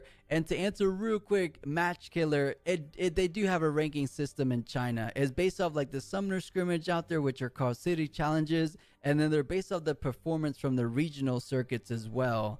I believe last time I checked from some of my comments on YouTube, Omega Zero is the #1 on the leaderboard out there. Oh, damn. Speaking of comments on YouTube, we have another order body player in our chat. 7-0 on Set. So kind of getting this all 3 decks being seen playing in both regionals. And if it said, I could only imagine it's Colin, and Colin was just running hot off the back of a top 8 finish in Atlanta. So can he do it one more time? Maybe even hotter this time around and take it all the way. Imagine winning the whole event with Set. I mean, it is Unleashed. I'm trying to think of cards that improve Set, because last time he got top 8 in a Spirit Forge setting. This is the first time to see Set in an Unleashed setting. I have a deck list, so I could get a little glimpse or kind of see what he could be adding. But Colin is a different kind of animal when it comes to Set, so I would love to see what he's running. Looks like we'll find out after this weekend, though, for sure. For sure. I think we did miss our trigger to get back our Elder Dragon from the Ash, because we would have. Did we hold this turn? Yeah, you held up to 4. So he did forget about the Elder Dragon, or he didn't forget and wanted to get a little bit more value from the Elder Dragon. Or it might not be a May, or it probably is a May. Most things are in Riftbound. Yeah, I mean, to be fair, if you think about it, if it is a May, you kind of just keep it there hidden if you know your opponent's not going to break your hold. So that even if he has some kind of hand interaction, he can interact with it. But either way, we do have this action that we kind of wished we saw for a Aurora, but there is no Aurora this game. Yeah, imagine that. We were wondering what kind of game plan does Poppy how does Poppy approach the game when you don't have a dazzling Aurora? And it looks like we're getting our answer in this game number 2. Still doing a great job so far at the minimum, and Fiora's just grasping at straws, just trying to find any kind of outs currently. Just not seeing them. We're seeing a little bit of those late game hitters. The Hardness Dragon currently in hand, but things are kind of just slipping out of control. The wheels, I think, officially have fallen off for Fiora. She's just not going anywhere. So we'll see. I mean, I don't want to count him out just yet, but it's looking dire, EK. It's looking grim. Yeah, so I do want to say that, that's just the cherry on top if you have anything. Even if we didn't draw into this Aurora, right? If you Harness Dragon the Elder Drake, next turn we also just kind of Elder Dragon again, kill the Harness Dragon, and then it's GG on the spot. So I feel like no matter what, the writing was on the wall for the Fiora player, and this Poppy kind of pulling through a deck that not many people expected. Did you expect a Poppy to show up today as well as it did? Not to go X1 so far, so still most likely will qualify into day 2. I believe only X2s go into day 2, but could set up a good contention to go all the way in top 8, which is crazy to even say out loud. A Poppy into top 8. But I don't know. I think once you start running into those people that came prepared to deal with Dazzling Aurora decks, but as we kind of point out in game 2, she's not completely reliant on. Yeah, exactly. we are sure getting into game as we're getting our last minute Oh, it's Tubby. meditations all up and running. Judges ready to go. Players ready for action. BMU, are you ready? I am very ready, and I recognize the name's Dubby. I think either topped or oh my god, sorry, that's just completely threw me. It's a Darius. It's a Darius coming in spinning. Now, I just have to see, and we will be facing off against the Irelia. Now, this is a canon event, BMU. We're gonna do some reenactment of the lore right in front of us. Now, no Scion here. There's no Singed here to, enact his war. No, I'm not gonna say that. But we are looking for a more of a tempo-based match, and those are really, in general, really hard to beat Irelia on. Is this a more Darius, a more aggro variant? What is the adaptation we want to see? Yeah, so as an Aurelia main, I've been an Aurelia main for quite a few months now, and I Somewhat think of it's an going to Aurelia main be. myself. I think it's going to be going into set 3. Probably Aurelia. I've got to be honest. The thing that kills Aurelia is that early tempo, like just murdering. You can't ever get on board. And if we know anything about the color yellow, it's got quite a few tools to just kind of go, no, your unit doesn't exist anymore. So it could be one of those things. Like if Aurelia manages to establish a few units, gets a few points on the board, and Darius has only got those red cards without any of the yellow sort of kill spells, it could end up very Aurelia favored. But I don't know what this Darius deck is going to look like. I've not seen Darius and Unleashed yet. Bandit, have you? This can go a whole different amount of ways. We have seen a more mid-range variant where you just kind of spam in your more beefy units kind of to hit the Darius, move on to the battlefields left and right. We've seen baited hook variants all the way back in Origins that are that good. Even LeBlanc is running them currently. Now, on top of that, we have a more aggro variant that recently has kind of been more favored towards Rek'Sai and Spirit Forged, but there is something to say for that opportunity to have that Darius in your zone there. The only part that you should be worried about when you're piling the Darius is handling resources, and particularly cards in hand. It struggles to keep the engine going and fueled up. Yeah, and I was just looking at that opening hand of the Darius there. We do see a main deck salvage, which can really, really mess with gear decks like Aurelia's. Interesting enough, he threw the Falling Star. Now, there's a lot of like small units that, I do like, but like if he makes a mistake of just kind of like dropping the Aurelia and not like Guardian Angel it, you can just absolutely kill it. And with salvage in your opening hand as well, couldn't you just like bait the Aurelia, Guardian Angel, remove the Guardian Angel and just kill the Aurelia? Yeah, it's a lot of runes to recycle, but I think you just win the game off that. It is, I mean, you as an Aurelia player, I gotta favor your opinion over mine in this regard, but it always feels so niche in my hand to be wielding the Falling Star and for only to be disciplined twice or something, right? And they are like, oh, God, I just sacrificed my entire turn. They drew 2 cards, and I am held here with something in my hand. So maybe he is prioritizing the fact that he wants tempo out over the fact that he wants to be more controlling and saying, right, you can play your Aurelia all you want. I'm just going to be too quick for you. Yeah, and already I want to give the Darius a point just for repping those new Poros. How beautiful are those cards? Power move. And it looks like the Aurelia has a lot of options. Scuttle is probably my favorite 2-drop for green decks at the moment. It replaces itself, gets something on board.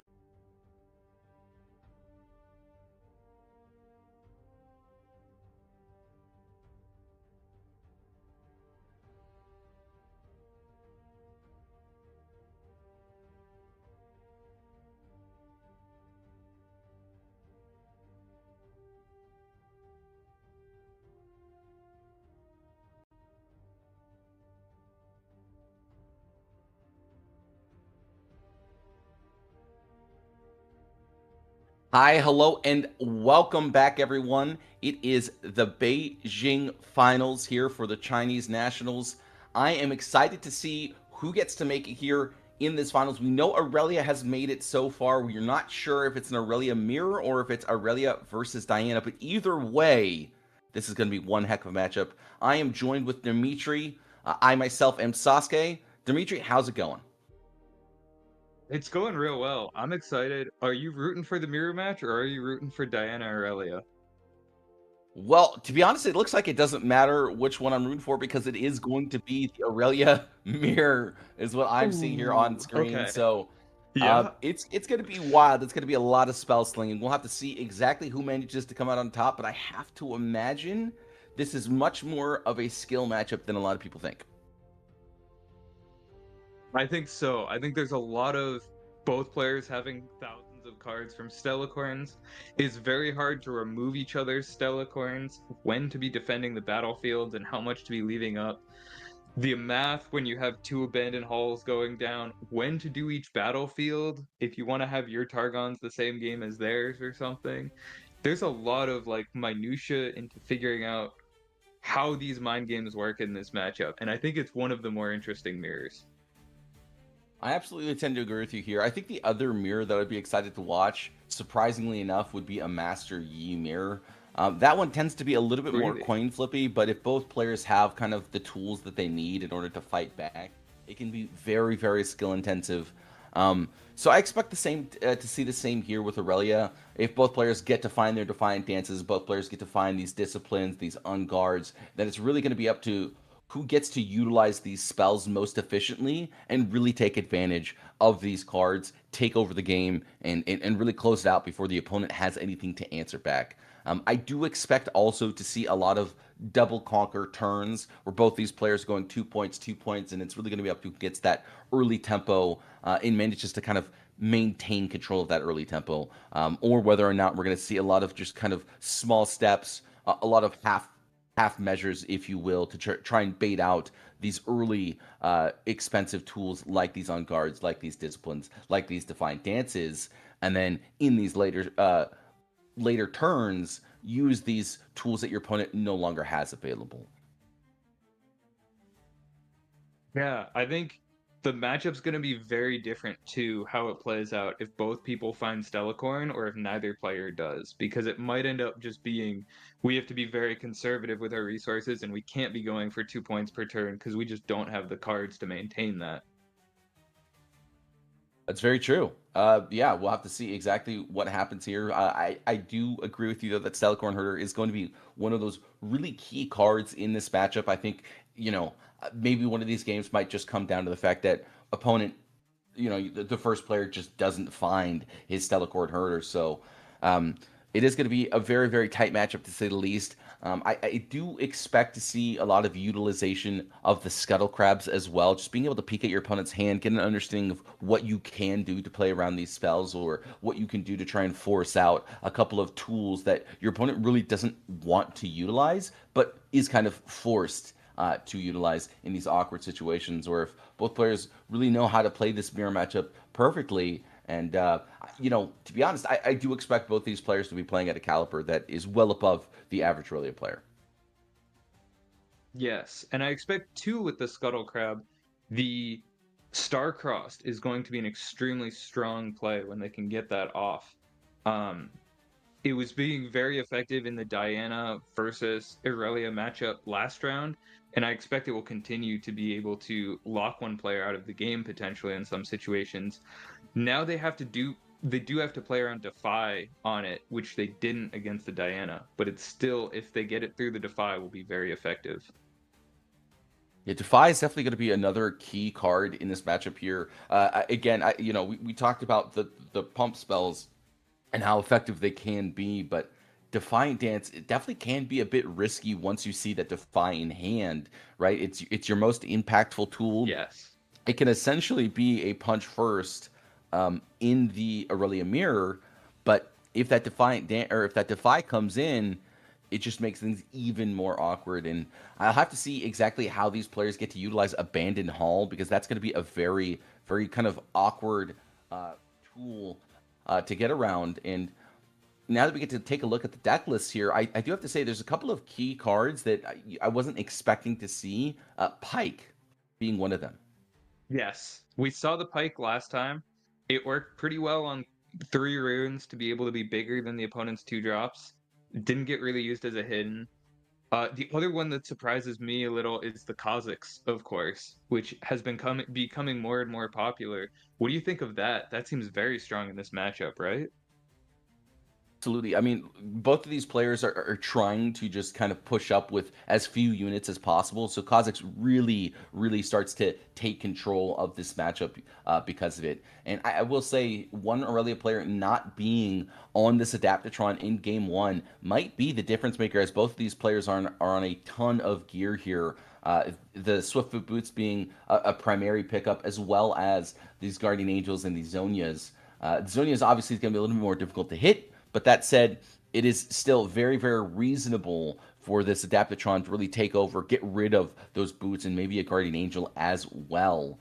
So we'll have to see exactly which kind of mirror tech is a little bit better here. But I do feel like even though Kazakhs will be a 6 might essentially base unit, potentially even 8 might if it's going for that double conquer and somehow your opponent's on that double hold, probably not going to happen, but definitely still possible. I do think the Adaptatron is going to be able to find more value. Yes, it does look very threatening in the matchup. The other thing that stuck out to me is only the player with the Adaptatron in the main has access to Switcheroo, which can be a massive blowout here and gets around Defy. When that Aurelia is pumping up on an abandoned hull and you can just send in a Scuttle Crab and Switcheroo with it, there's some real blowouts post side that might end up happening here. That is a very strong point to make here. We did get to see these casters' predictions. Lux was one of the predictions. Diana was the 2 other predictions, and then one person on the casting desk had Aurelia as their prediction. So very well predicted by that one person. But I am actually a bit surprised to see Lux not make it as far. That said, I did see both of these Aurelia players on that abandoned hall or abandon. Right, that's the name of the spell. That's basically yeah. No, not Abandon Hall. Abandon. Oh yeah, Abandon. Abandon is the card with the spiders on it that negates or counters the spell and bounces it to hand. Yeah. Perfect. Yeah, and then you get a surprising. Yep, great. Yep, that's the one I was talking about. But both of these Aurelia players are on Abandon, so yeah, I feel like in this matchup they might actually side them out. Personally, just because it's how often, abandoning a Defiant Dance isn't going to feel great.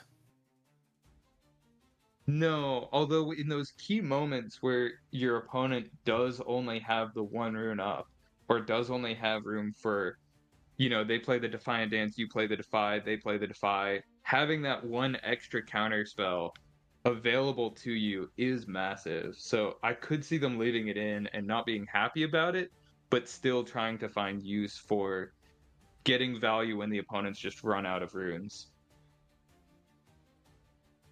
It definitely is possible. Yeah, I mean, that is definitely a very possible situation. I feel like there's probably better cards in the matchup. I mean, you mentioned the Switcheroo, for instance. I feel like Abandon for a Switcheroo definitely is going to feel a lot better. Being able to walk up that Scuttle Crab, like you had mentioned, definitely feels like it's going to have a much higher impact than an Abandon would. That said, Abandon does find a lot of value into a card like Switcheroo. Yeah, I was about to say, they'd go for the Switcheroo between the Scuttle Crab and the Aurelia, and you have the Abandon for that. That's going to feel really good right there. So it does have its moments, for sure, especially against 2 power cost cards. And in matchups, I've noticed, where your opponent has infinite cards. Because if bouncing it to hand doesn't really give the opponent anything because they already have a billion cards to play, Abandon gets a lot more useful where you're basically just getting rid of the card, in a sense.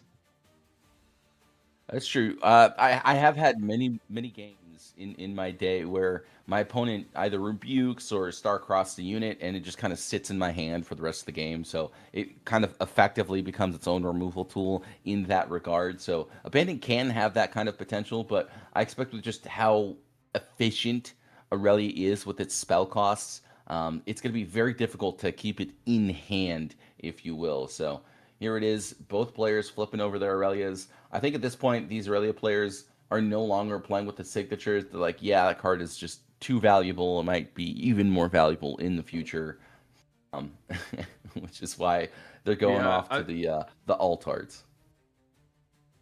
That looked like a metal card in the slab. I could be wrong though. I'm not great at spotting them. It's hard to tell. It's definitely hard to tell for sure. I'd have to get like Yeah. another little close up of it or just like rewind, but I'm afraid that I'm going to miss any moment here in this matchup as these players are getting ready to get started. Abandoned Hall going to be flipped over here on the blind. So it could be a double Abandoned Hall match.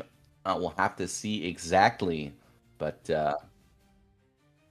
Yeah, so notably, the blind is not blind here, right? Because higher seed gets to choose first, second.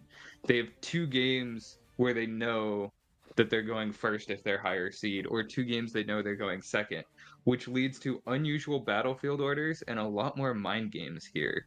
So I don't know what their normal game 1 blind battlefield is, but it looks like they've mixed things up. yeah, usually I do see the Abandoned Hall going second, but because both these players are on Aurelia, it might just be one of those situations where Abandoned Hall is better going first. So that does make a lot of sense. And then we do also see a Sunken Temple on the side of the second Aurelia player.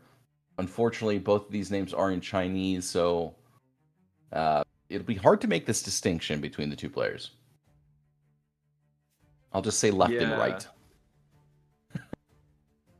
That could work. Yeah. Yeah, I mean, if that loose slabbed versus unslabbed Aurelia, that's another one. I'm sure their hands will also be different enough for us to be able to. So this one only has interaction, no units. Gonna have to mull 2, I imagine. Yeah, I mean, getting rid of 1 unguard doesn't feel great, but definitely need to in this situation. You do still have that second unguard, so not a terrible place to be in. So strong in the matchup. Yeah, I will say I think the 2 most important cards in the matchup is probably Defy, or 3, I would argue, Defiant Dance, and third and final one would have to be that Stellacorn Herder. So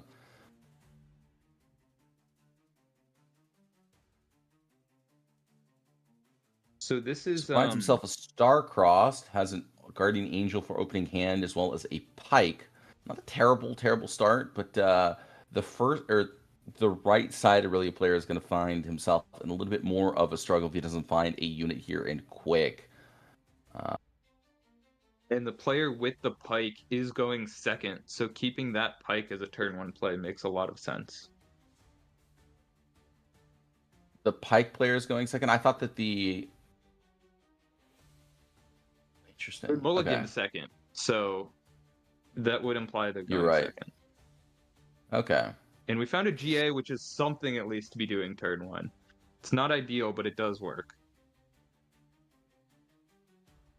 Okay. Yep. So, I mean, I do expect to see this Pike come down early on. You're going to be able to cheese out a couple of points here very quickly. And it's also super non-committal as well. It's going to make things a little bit more awkward for this Aurelia player. You're going to be able to get that point parity a little bit quicker than player 1 here. So,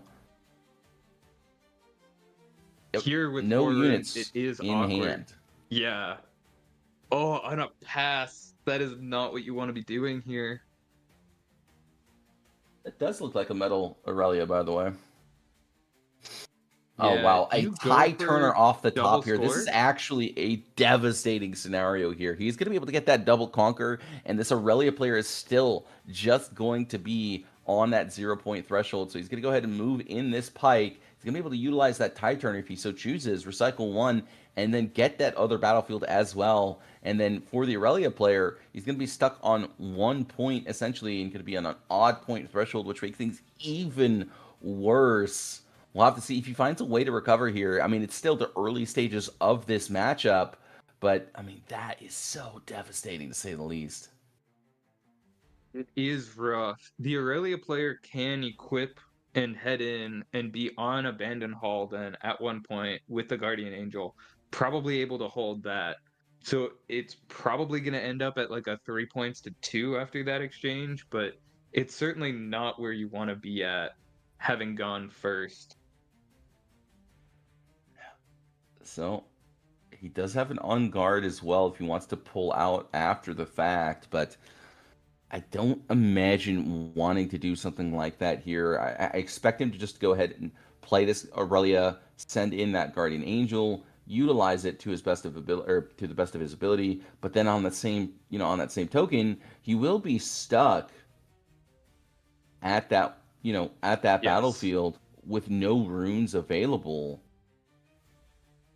So he has one rune, which means he'll be able to defy if there's a star-crossed here, which is the biggest thing to have available. Does not bother going in, though. He cares too much about having runes later in the game and lets himself go down 0 points to 4.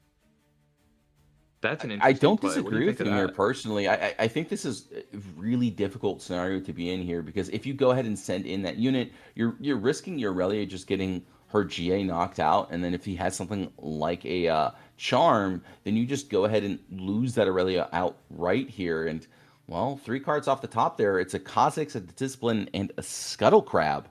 Definitely a lot of decisions here. I feel like it's just between this Kha'Zix and Discipline right now. The Scuttle Crab is cute, and it will let you draw a card.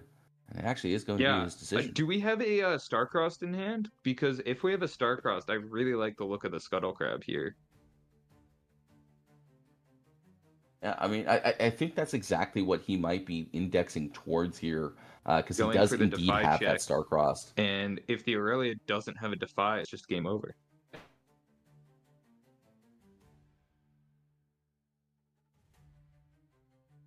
So Scuttle Crab is going to come down.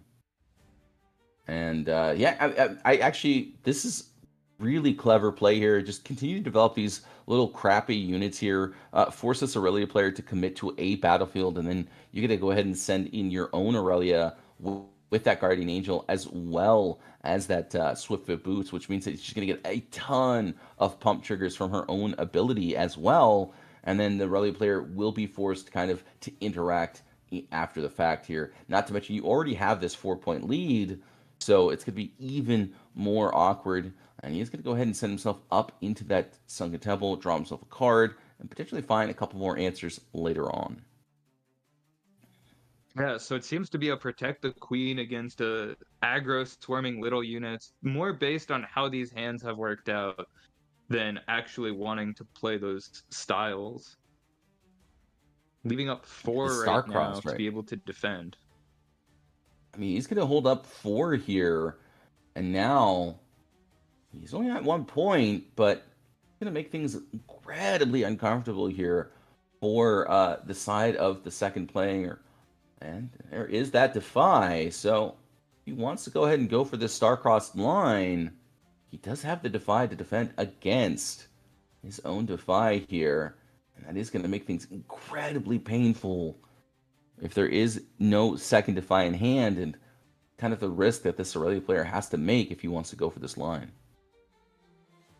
So I think you push the Scuttle Crab into the Abandoned Hall first, no matter what line you're looking at here, yeah. And then you figure out, do I want to go for the bounce the Aurelia, bounce the Scuttle Crab, or do I want to not? And he's mathed it out as if he's going to. We've got the 3 runes all together. No.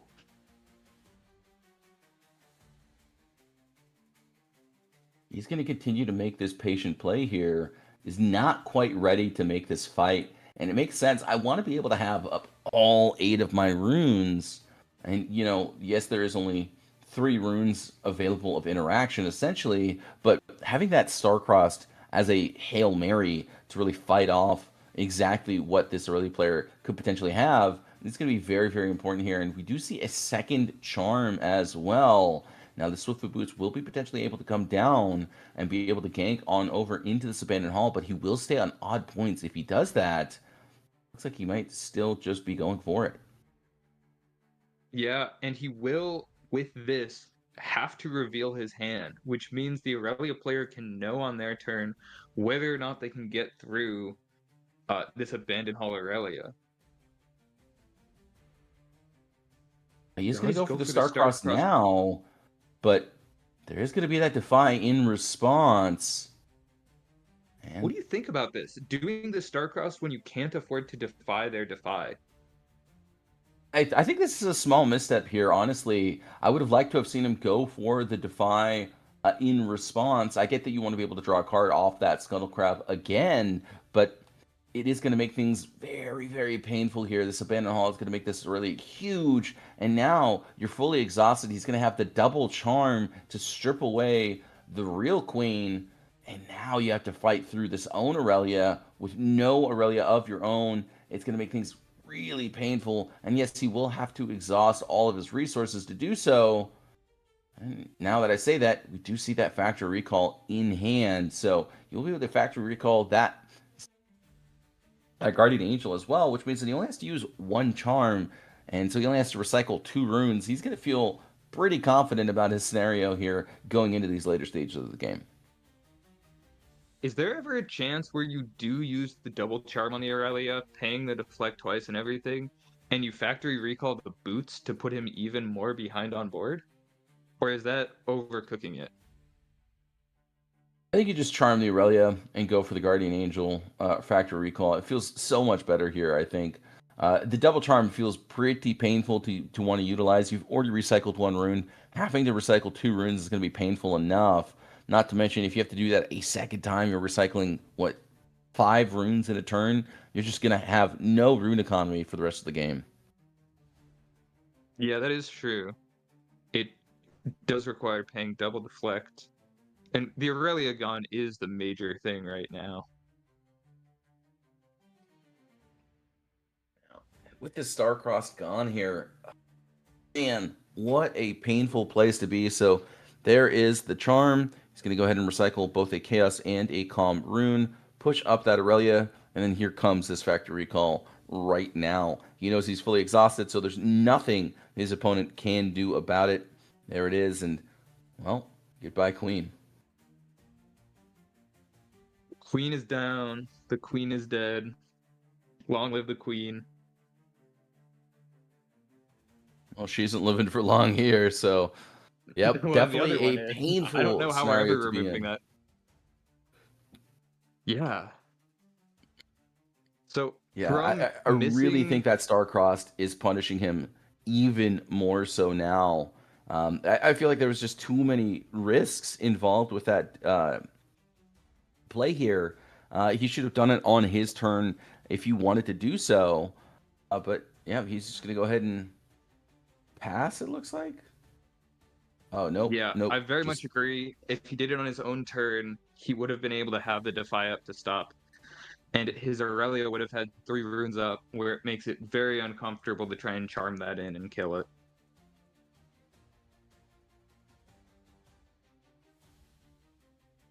He's leaning towards At the this very abandoned least- hall here.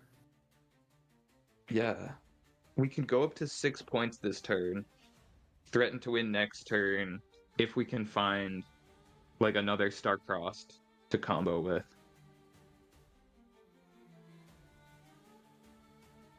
Yeah, with the spells he has in hand, I don't think he's happy to see any of these cards here. Abandon seems like his best option, which honestly right now doesn't feel great because using a Star-Crossed, abandoning a Star-Crossed will feel pretty decent, but overall it feels like your hand is kind of weak. So he might just even go ahead and recycle 1 rune just to be able to use the Swiftfoot Boots and push up onto that Sunken Temple to be able to draw a card here. And, well, he is going to go ahead and play out this Guardian Angel, but it's not really doing much at that. Go ahead and, yep. Yeah, I like the idea of getting a draw. I do think the win condition here is legitimately just find another Star-Crossed and get that Star-Crossed through. Now that you have Defy plus Abandon, the Aurelia is not going to be able to stop that. But if you can't draw into a Star-Crossed, I don't see the line. So, I mean, he does also have Fizz as a one of in the deck. That might be another option. A second Defy in hand now. Not feeling great about his placement here. Things are going from bad to worse. He is at 6 points, but it really feels like he's being locked out of the game. Yeah, there's very few outs left, it seems like. No switcheroo in deck to try and get bigger than the Aurelia. There's no real top end that I remember, no Mind Splitter or anything like that. It's really just going to be playing for these tricks.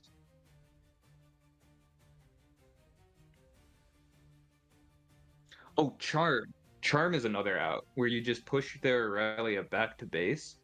If he draws into a Charm, because the other Aurelia player doesn't have a Ride the Wind, it looks like, that might be enough to get him there.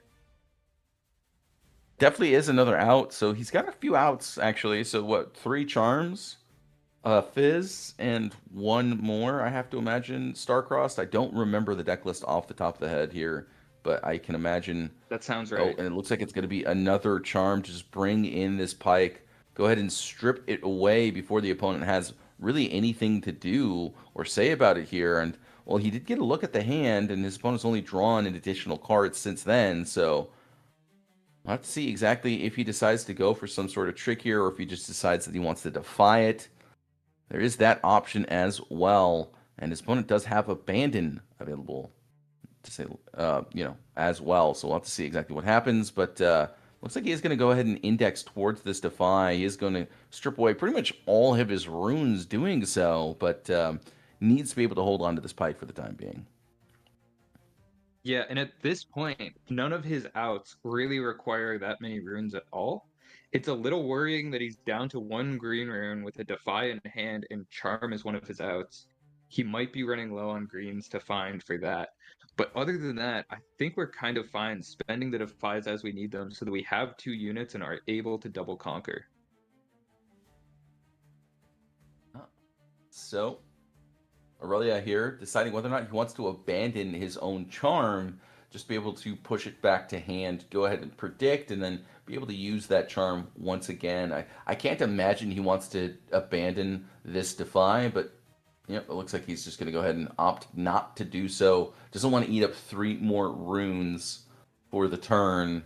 Might just opt to pass here, having the ability to both discipline and charm, as well as potentially even utilize that star-crossed alongside that abandon. Yeah, it makes sense to me. He's holding all the tools. He's got everything up, and it's the player who's lost his Aurelia's turn to prove his way back into this somehow. He does have another turn he can wait. Notably, the opponent's only on 5 points.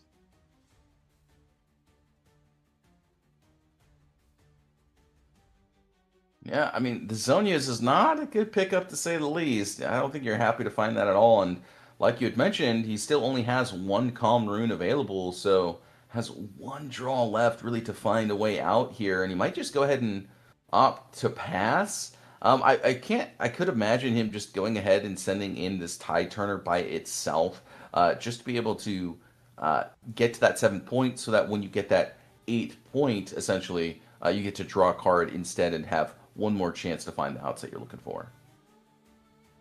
Yeah, I actually think the Zonias ends up being fine-ish, where it's just basically a way that you can send your unit in and have a unit stay in the back line by having it get recalled by the Zonias. And so you can get to that 7th point again next turn, getting that draw. And so the Zonias lets you basically play a unit in back this turn and get to a draw next turn, which is a fine way to do it. It's basically playing the Zonias for a draw at this point. Not what you're looking for, but can dig you deeper to it.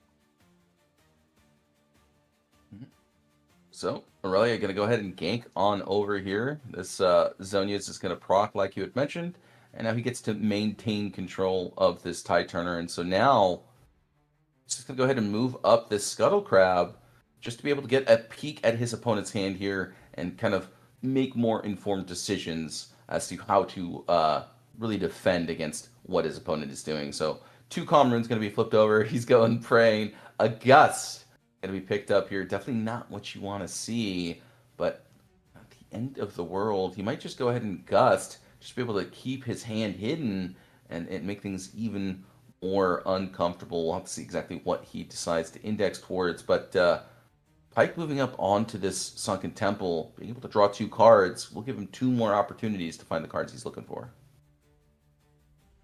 Yeah, and this Scuttle Crab might be in there just to get information as the Pike goes in, but it might be in there where he's trying to lock him out of both battlefields so that he cannot get a draw this turn. It might be that we're trying to defend with the Scuttle Crab as well, and as we pump the Scuttle Crab, the Abandoned Hall will pump the Aurelia, so both battlefields will get more protected as we do. This is a very interesting decision here. I mean, he does find a gust, so he will be able to defend against it. I could imagine him just going for the gust, just be able to keep a kind of play pattern off the tables there. I mean, he still has 8 runes available. I think being able to fight with 6 is definitely more than enough. But the problem is that you do still have to worry about that Star-Crossed coming down in response to the gust, and once that happens, I feel like you're going to be in a heap of trouble. Yeah, I think you need to leave your runes up because you need to be able to pay 1 for the Sunken Temple draw, potentially play a card to let you re-ready your unit, play the Star-Crossed, if it gets abandoned, maybe play it again. There's like a lot of ways in which you might end up needing all your runes this turn. And so I would try and hold off on the gust, even though it gives your opponent information.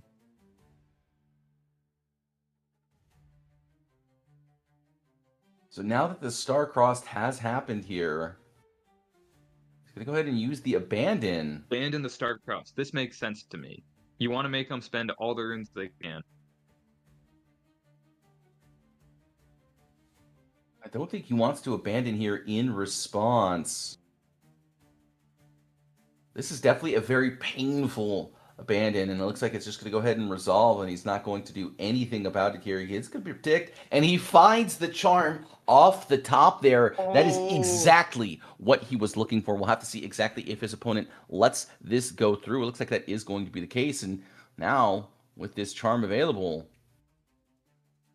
that Defy is still there. The abandon is great.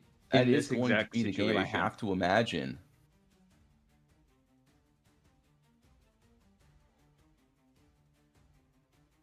He doesn't have to pay for Abandoned Hall or for Sunken Temple because he knows exactly what he's getting, and exactly what he's getting is what he needs here.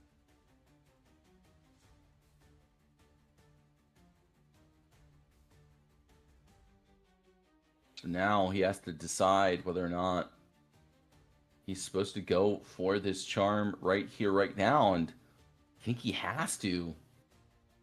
His opponent's at 7. What other play does he have other than play the charm and then see what happens? I think he's just deeply afraid of a Defy plus that Abandoned. He does know most of the opponent's hand right now.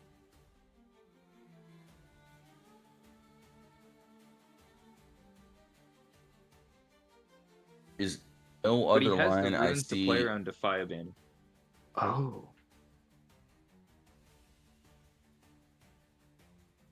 Double Defiant Dance makes it feel a little bit less interesting to go for this charm, but we have that 20/20 vision, so we know that this charm is the correct play, and he's indexing towards it here. Looks like he's going to go ahead and go for it. Charm the Aurelia to base. And you can see it written all over this first player's face here. He is not happy to see that charm. Yeah. Yeah, he knew the hand didn't have answers when the Scuttle Crab died, and then he plays a charm, which had to be the top deck right from that point, or from the Sunken Temple draw, so he knows it was just this turn that he got to it. Does not feel great when that happens.